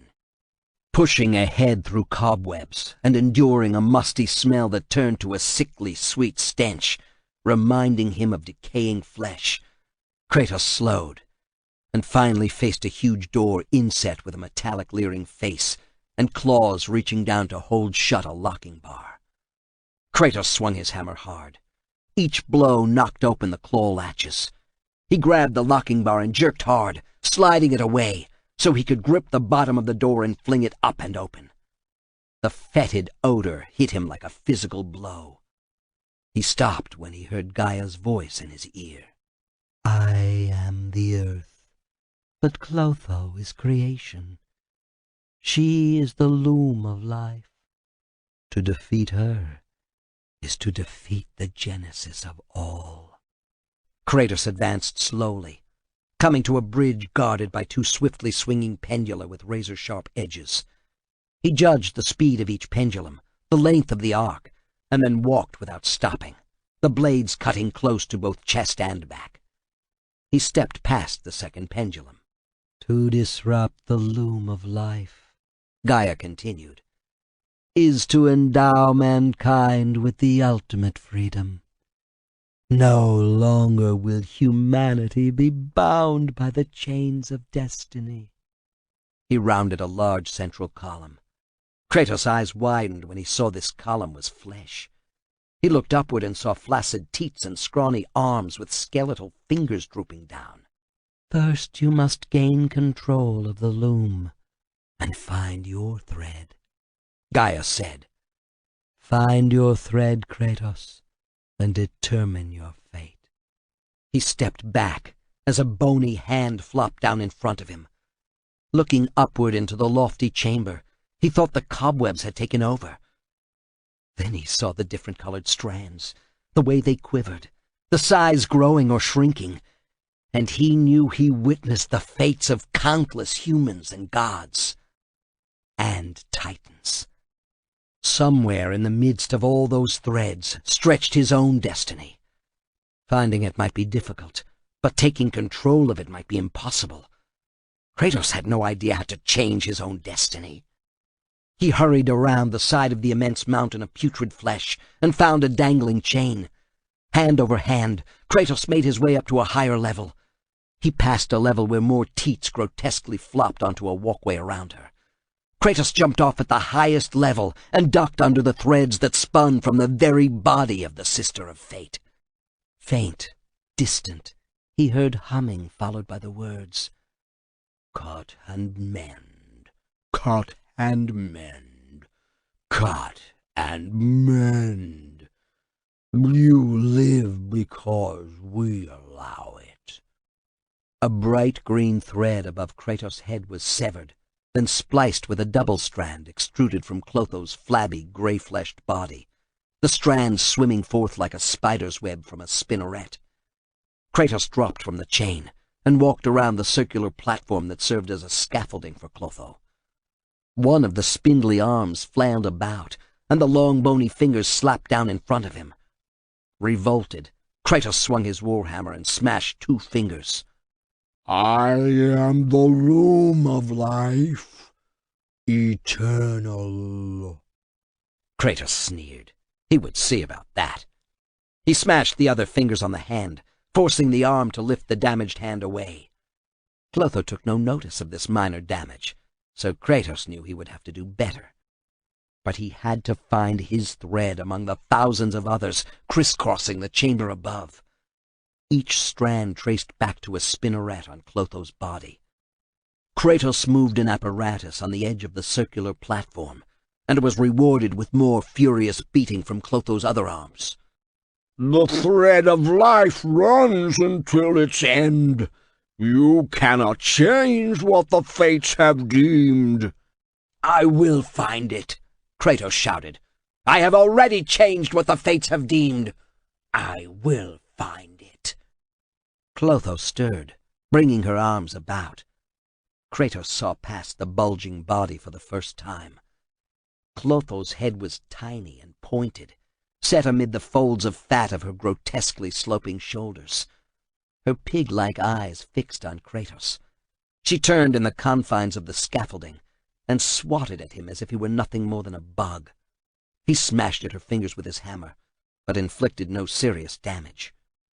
Which of the threads and cables and ropes and lines stretched across the chamber was his fate?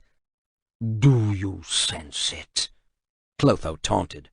Do you sense your thread coming to an end?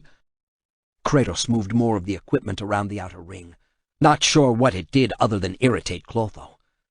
Chains led upward into the distance, woven between the threads of fate, but serving no discernible purpose he could determine. If you disrupt the loom, the world will spin into chaos, and so the wisdom of the ages has made me impervious to any who dare try. After Kratos had hammered a few more times, Clotho said, You cannot change your fate. Your skills as a warrior are useless here. Kratos smashed a groping hand. The arm flopped over, revealing proto-suckers along the underarm, as if Clotho were partly a squid or octopus. Revolted at the sight of the mottled gray flesh, Kratos swung his hammer again, but the damage he did was minimal. He scaled another chain, this time taking him above Clotho so he could see what the equipment did. He recognized it immediately as the pivot mechanism that suspended the pendula he had avoided, entering the loom chamber. The huge piece of steel at the end of the chain gleamed like a razor, its edge exactly the weapon Kratos sought. Kratos jumped back down to the platform in front of Clotho, who lashed out at him. Using the amulet of the fates, Kratos slowed time. Clotho was not entirely frozen, but Kratos still moved faster as the spell turned the chamber into a green sea, filled with viscous fluid, the fluid of time itself. He grabbed the windlass and cranked the pendulum up until it swung just above the platform in front of Clotho. Clotho cried out, Your attempts are preposterous. From me all life flows. He shifted the steel pendulum about, positioned and drew it back, then aimed it directly for a spot between Clotho's naked, drooping breasts. You must stop, Kratos. Creation itself is in the balance. He used the amulet of the fates once more to precisely position the deadly pendulum. As the green flow winked back to normal, Kratos let the steel weight swing free. Clotho's spindly arm reached out and easily stopped the pendulum from striking her. Kratos attacked. His swords flashed and left bloody trails in the gross gray flesh, but Clotho paid no heed to her wounds. Seeing this, Kratos tried a different tack. Seeing that he could not draw the pendulum back far enough where he was, he jumped and stood behind Clotho's pin-sized head. He used his blades as grapples on the pendulum and drew it toward him and Clotho as hard as he could. No! You know not what you do. The muscles on his shoulders bunched as he yanked. Clotho caught the pendulum and held it away, but she was unable to move from the scaffolding supporting her ponderous bulk. As she weakened, Kratos' purpose grew stronger. When the Sister of Fate could no longer hold the heavy pendulum away, Kratos used the last of his strength to pull even more. The sharpened steel edge drove into Clotho's face. Blood spurted as the Sister of Fate collapsed forward. I will find the proper thread, Clotho. He released the blades of Athena from the pendulum, which remained embedded in Clotho's head. The reign of the sisters is over. Kratos kicked at the sister's tiny head. Feel your thread coming to an end. Taking no time to reflect on the fact that he had done the impossible and killed the Sisters of Fate, beings so powerful that even the Titans and gods of Olympus were subject to them, he jumped down and looked at the huge spools, all wound with threads of fate that circled the platform. Thousands, millions of threads were wound. Which was his? Stepping away, he looked above Clotho and saw a large platform where another of the huge mirrors flickered with promise.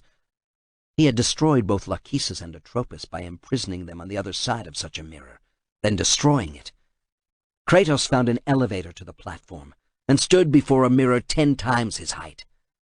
Threads of fate ran in all directions, forcing him to step over them. The power of the fates resides within these great mirrors, Gaia said. Find your thread, and you will be able to control the mirror. Use it as a gateway to return to the time when Zeus betrayed you. Kratos examined one thread after another.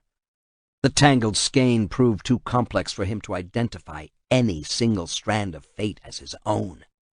Furious, Kratos drew his swords and began hacking away. Even the slenderest of threads proved impervious to the blades of Athena. The rage of the Titans powered his next cut. Nothing happened but a tiny vibration along one minuscule thread. He started to use brute force to continue what might be an exhausting attempt, then stopped. He remembered how the warrior of destiny had fallen, and how he, Kratos, had retrieved the warrior's weapon. The warrior had been sent by the Fates. His weapon had to belong to their arsenal. Kratos drew forth the Spear of Destiny and held it high over his head. Before it had shone with an inner blue-white light. No longer. Every color and hue he had ever imagined flared within the crystalline spear now.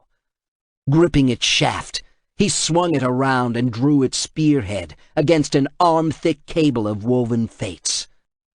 The threads severed cleanly, easily. The ends whipped about like things alive. Kratos heard cries that rose, filled the entire loom chamber.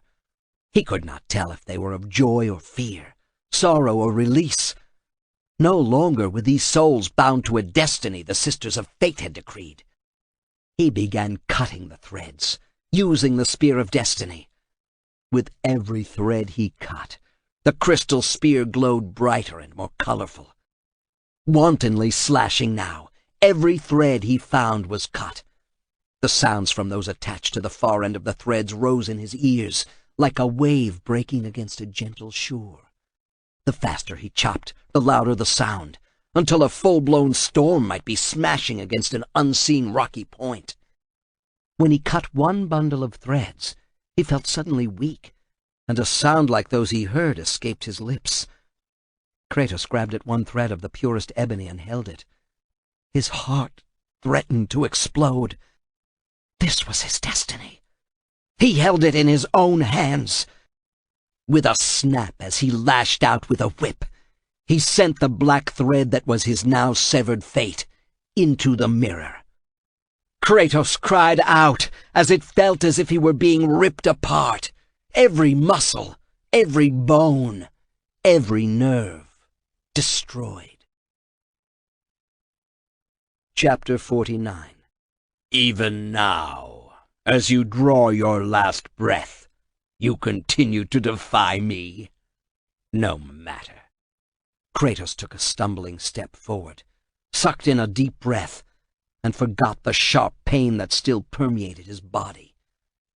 Not 10 paces away, Zeus leaned on the hilt of the blade of Olympus, stuck through Kratos' body and pinning him to the stone paving. Kratos reached down and touched his chest, and mentally corrected what he saw. Zeus had skewered Kratos' earlier self, but now he had returned. He had defeated the Sisters of Fate, and now he could kill Zeus. Running fast, he lowered his shoulder, dipped down, and then lifted when he got between Zeus and his own fallen body. Zeus went flying back, staggered by the impact, and fell to the uneven pacing stones of the Rhodesian terrace. Kratos grabbed the blade of Olympus and pulled it from his chest, from the earlier Kratos' chest. He had never dwelled on what it would be like to die in combat, but this lay even further beyond his imagination. Seeing himself dead on the inlaid stone floor fueled his anger at Zeus. He spun on the king of the gods, the potent sword leveled, point aimed at Zeus' belly. What? How can this be? Zeus got to his feet, his long white hair caught by the winds generated by the burning city. Kratos shuddered as power surged through him. He had drained his godly powers into this blade, and once again could tap into its reservoir of energy. He experienced the return of the powers of his godhead, if not the godhead itself. He remained immortal, but one with prodigious might. The sisters are dead, Kratos said, advancing on Zeus. Dead? Impossible! They control destiny. Zeus rocked back, face skyward as he vented his ire with a roar that shook the foundations of the world. They favored us Olympians over the Titans and allowed me to punish Kronos for his transgressions. Storms danced in the mighty god's beard, dark clouds swirling about turbulently. He turned to the ghost of Sparta, searching for evidence of a lie. Then he smiled at Kratos with a touch of appreciation. The smile turned into a sneer. I underestimated you. Zeus held out his hands, palms up. His thunderbolts began forming in each hand. A mistake I do not intend to repeat. Before Kratos could swing the blade of Olympus, Zeus rushed him. The lightning bolts seared at his body, and then Zeus' arms encircled his waist. The thunderbolts exploded and carried both Zeus and Kratos high in the air. Kratos fought in the god's arms, attempting to bring up the sword to deliver to Zeus what he had already given the fallen Kratos. They shot farther into the sky, through storm clouds. Lightning surrounded them as they fought in midair. Rain pelted them. Zeus tried to pull the blade of Olympus from Kratos' grip, but the ghost of Sparta had endured too much to release it so quickly, so easily. It was his weapon of choice to kill Zeus. Arching his back and bringing up his feet to kick at Zeus' chest, Kratos separated himself and tumbled backward, through the clouds, through the rain, and toward an abandoned shrine atop a mountain. Kratos spun and got his feet under him in time to land heavily. He went to one knee, then stood slowly, the blade of Olympus firmly in his grip. Kratos had never been here before, but recognized it from Gaia's tale of Rhea giving up baby Zeus. The stone altar had weathered over the centuries, but he could picture the disconsolate mother handing over her infant to an eagle to carry away for Gaia to raise, while surrendering a rock dressed in swaddling for Kronos to swallow. He turned to see Zeus peering over the edge of the mountainside. He had grown to immense size. For an instant, Kratos was taken back to when he had faced the god-sized Ares before opening Pandora's box and growing in size to fight on more equal terms. Kratos lifted the blade of Olympus and knew Zeus' size did not matter. The blade was so intensely powerful, he could kill a god with it. And he would. I will show you the true power of the gods, Zeus cried. Golden nimbuses of lightning enveloped Zeus' hands. Then he slammed his fists down on the rocky mountaintop. The curtain of energy raced across to sweep Kratos backward. With the blade of Olympus held aloft, he deflected the worst of the energy storm. Then he advanced on the king of the gods. Zeus might be 100 times his size, but the blade of Olympus evened the odds. Zeus leaned forward on both hands. Kratos unleashed the Atlas quake and sent Zeus staggering back. He quickly followed with the rage of the Titans to add extra power to his sword thrust. "Even with the power of the Titans you cannot beat me. I am the ruler of the gods." "You are weak, Zeus. Submit, and I will let you serve me." Kratos intended to infuriate Zeus so that he would make a mistake. It worked. Zeus let out a battle cry. "Kratos, you are no god! You are not worthy of a throne on Olympus!" Zeus threw a thunderbolt and was rocked back when Kratos used the golden fleece to turn it back on its user. But Kratos found that the Kronos rage had little effect. He rushed forward and stabbed out with the blade, pinking Zeus' hand. The blade barely penetrated the back of a hand that had delivered a potent blow to the mountaintop. But Kratos felt the blade begin to quiver as it sucked up Zeus' energy. The king of the gods began to shrink visibly, and soon was hardly taller than Kratos himself. But if the change in size made Zeus less intimidating, his energy had been condensed into a smaller body. A golden aura suffused him as he attacked. Blows capable of killing a bull were exchanged, and Kratos found himself hard-pressed to maintain the fight. Zeus was all-powerful, a god, and possessed of an anger matching Kratos' own. But the blade of Olympus fed Kratos, and kept him in the fight, thrusting, finding Zeus' arms and legs. When he pointed the tip at Zeus, blue fire leaped forth and diminished the king of the gods. More than once, judicious use of the wings of Icarus kept Kratos from being incinerated by the thunderbolt Zeus hurled.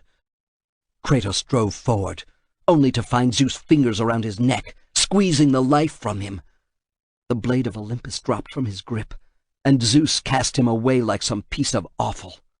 "If you will not serve, then you will die." Zeus stalked to where Kratos lay stunned. Zeus held the blade of Olympus in his grip and was ready to again kill Kratos with it. "Your powers are no match for mine." Before Zeus could lunge, Kratos wrapped his arms around a massive stone column, wrenched hard, and broke it free from its foundations. He let it fall on Zeus. Lying stunned under the weight of the toppled column, Zeus tried to stand. Grabbing the fallen blade of Olympus once more fed Kratos power. He drove the sword into a still-standing stone pillar, worked his way to the top of the ruined temple, bent low, and thrust his fingers under the edge of a lintel. He heaved and sent the lintel and 2 columns toppling onto Zeus. The god cried as the massive weight crushed him. "I told you I'd make you pay for what you did," Kratos said. Kratos jumped down, ready to dispatch Zeus to the deepest recess of the underworld. But the king of the gods gave a massive heave, climbed from under the pile of stone, and began to grow in size once more. "I am through playing with you, Kratos." Kratos stood, glaring up at the imposing figure. He lifted the blade of Olympus, then lowered it. His shoulders sagged. He drove the blade into the ground and turned away from Zeus. "I laid down my arms, Zeus." He dropped to his knees and held out his arms from his shoulders. "Release me from this torment. That is all I have ever asked, and it is the one thing that you have denied me." Zeus shrank in size and floated down to stand behind Kratos. He gripped the hilt of the blade of Olympus and drew it, then approached Kratos. "I will release you from your life, my son. But your torment is just beginning." He lifted the blade to make a killing stroke across the back of Kratos' neck.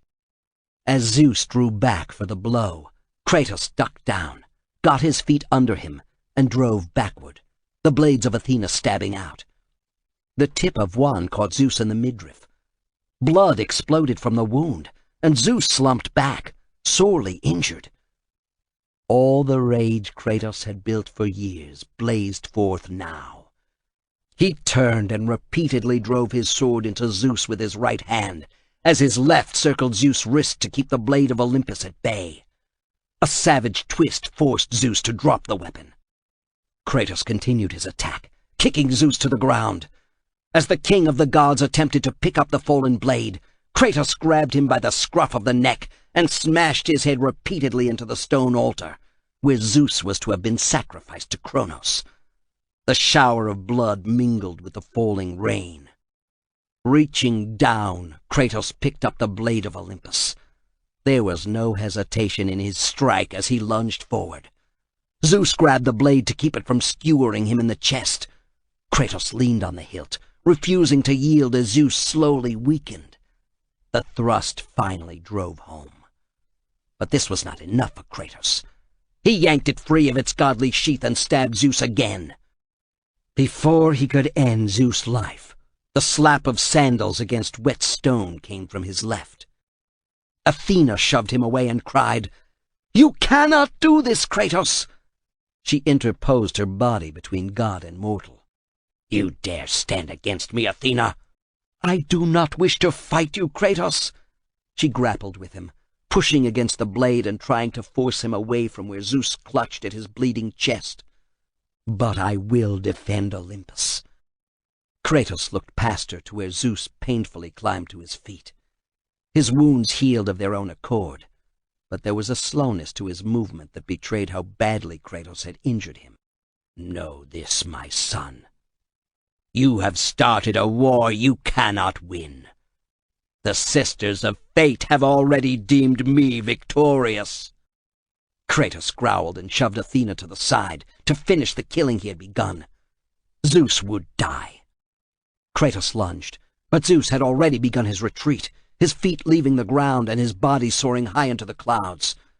But Kratos' blade did not lack a target. The blade of Olympus ran Athena through. "Athena, no!" The blade began draining her of her godly power. "Why do you sacrifice yourself?" "To save Olympus." "I do not think to destroy Olympus. Only Zeus." She reached up, her hand gentle as she rested it on his shoulder, then his cheek. "Zeus is Olympus." She coughed up blood and sagged. Kratos cradled her as he guided her gently to the ground. "He brought this to himself." "He did it because of fear, Kratos. A fear felt by his father Kronos. A fear that brought the great war. A fear that drove Zeus to kill you, his own son." Her fingers slipped across Kratos' cheek and then away, limp as death approached. "His son?" "Just as Zeus was compelled to destroy his father Kronos, you are compelled to do the same. No son should destroy his own father." Kratos pulled away and sneered. "No! I have no father." "God after God will deny you, Kratos. They will protect Zeus. Zeus must live, so Olympus will prevail." She collapsed fully to the ground. Her gray eyes were on Kratos as the light faded and the life fled. "If all on Olympus will deny me my vengeance, then all on Olympus will die." Kratos stood and watched as her body evaporated. "I have lived in the shadow of the gods for long enough. The time of the gods has come to an end." Athena's body flared, and a green fountain of the motes erupted skyward, swallowed by the clouds. Kratos lowered his head as the shock wave of her passing radiated across the lonely mountain top. When he looked up, Athena was gone. Through the building storm, Gaia spoke to him. "Remember, Kratos, you have the power to control time itself." He knew what had to be done. Chapter 50. Kratos stood before the huge mirror above Clotho's loom chamber. Reels of thick threads were arrayed behind him. On each reel were wound threads of fate as large as his brawny forearm, He had brought the reels to this place, and saw how the quivering cables ran away from the mirror. He drew the Spear of Destiny and watched intently as it responded when he touched its spear tip against the largest of the cables, a brown one highlighted with tiny stripes the green of forests. Resolve hardened. Kratos swung the Spear of Destiny and cut through one huge thread after another, until all the reels held only the ends of the threads. He stepped forward into the mirror and felt the gut-tearing transition as he returned in time, this trip taking him back innumerable centuries. Prepared for the shift this time, he found himself in the middle of a devastated plain, buildings burning in every direction he looked. The ground rumbled. Kratos looked up and saw that what he had mistaken to be a large hill covered with grass and a small forest was a Titan. He had never seen Gaia before, not in her actual guise, but this had to be the Titan of the earth. She towered more than 1,000 feet high, her body nothing but dirt and vegetation. Pendulous breasts the size of large war galleons drooped down, attesting to her status as a mother to all. She blinked a dirt-brown eye and bent low. A hand that might have been dipped in mud and then dried reached out to him. Kratos did not flinch. "Gaia!" We have been expecting you, Ghost of Sparta. The gods are much too powerful for us to defeat now. All on Olympus tremble at my name. Zeus is weak, Ares and Athena are dead, and I wield the blade. We can win the great war, but not in this time. In the distance rose twisting columns of stark blue energy, the weapons of the gods driving back the Titans in their last futile assault on Olympus. I have killed the Sisters of Fate and severed the threads of destiny they weaved for you in my time. Together we will kill the petty gods and see Olympus tremble before us. Kratos was bathed in coruscating energy. He turned and felt the pull of the time mirror behind him. Come with me, Gaia. Return to my time. Victory awaits. Storms built all around, blinding him with dirt and rain. Zeus sat on his throne, hands gripping the arms so hard the stone cracked. Arrayed before his throne were the gods and goddesses of Olympus, all apprehensive at being summoned to the foot of the throne of the king of the gods. "We have faced far worse than this one fallen mortal," Zeus said in a booming, confident voice. "We are the gods. We, whom the mortals worship. We who rule over this land. We will not be swept aside by this petulant fool." Zeus saw the uneasiness among the gods. Even his brothers Poseidon and Hades looked apprehensive. "Brothers, put aside the petty grievances that have splintered us for so long. We will unite. We will stand together, and I will wipe out this plague. Olympus will prevail." Zeus shot to his feet and stumbled. An earthquake shook the home of the gods. Statues cracked and parts fell with thunderous crashing. He brushed aside parts of the dome of his audience chamber that fell too close to his throne. The gods rushed to the terrace and looked down. Zeus followed, stepping over marble columns that had collapsed in the quake. He blinked in surprise. The mortal world burned. Everywhere cities were on fire. Devastation far greater than anything he had ever seen stretched to the horizon. Kratos looked up at the sheer pinnacle that held Olympus. From his vantage on Gaia's shoulder, it did not look that tall.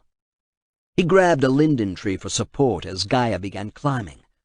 To either side, other titans began the long climb as the assault on Olympus began. Kratos held the blade of Olympus and shook it in Zeus' direction, for he knew the king of the gods watched. It would be impossible not to know that the battle would soon be joined. Scores of Titans lumbered over the battle-scarred landscape and followed Gaia and the others, already beginning their assault, when Atlas gave the command, his hand smashing down on the ground to cause another earthquake, his 4 arms wrapped in broken chains. "Zeus!" Kratos shouted at the top of his lungs. "Your son has returned! I bring the destruction of Olympus." The end begins. This concludes God of War 2. Please visit our website, www.tantor.com, for more information on our growing library of unabridged audiobooks, and to take advantage of special offers. Or call toll-free 877-7-TANTOR to request a catalog. Audible hopes you have enjoyed this program.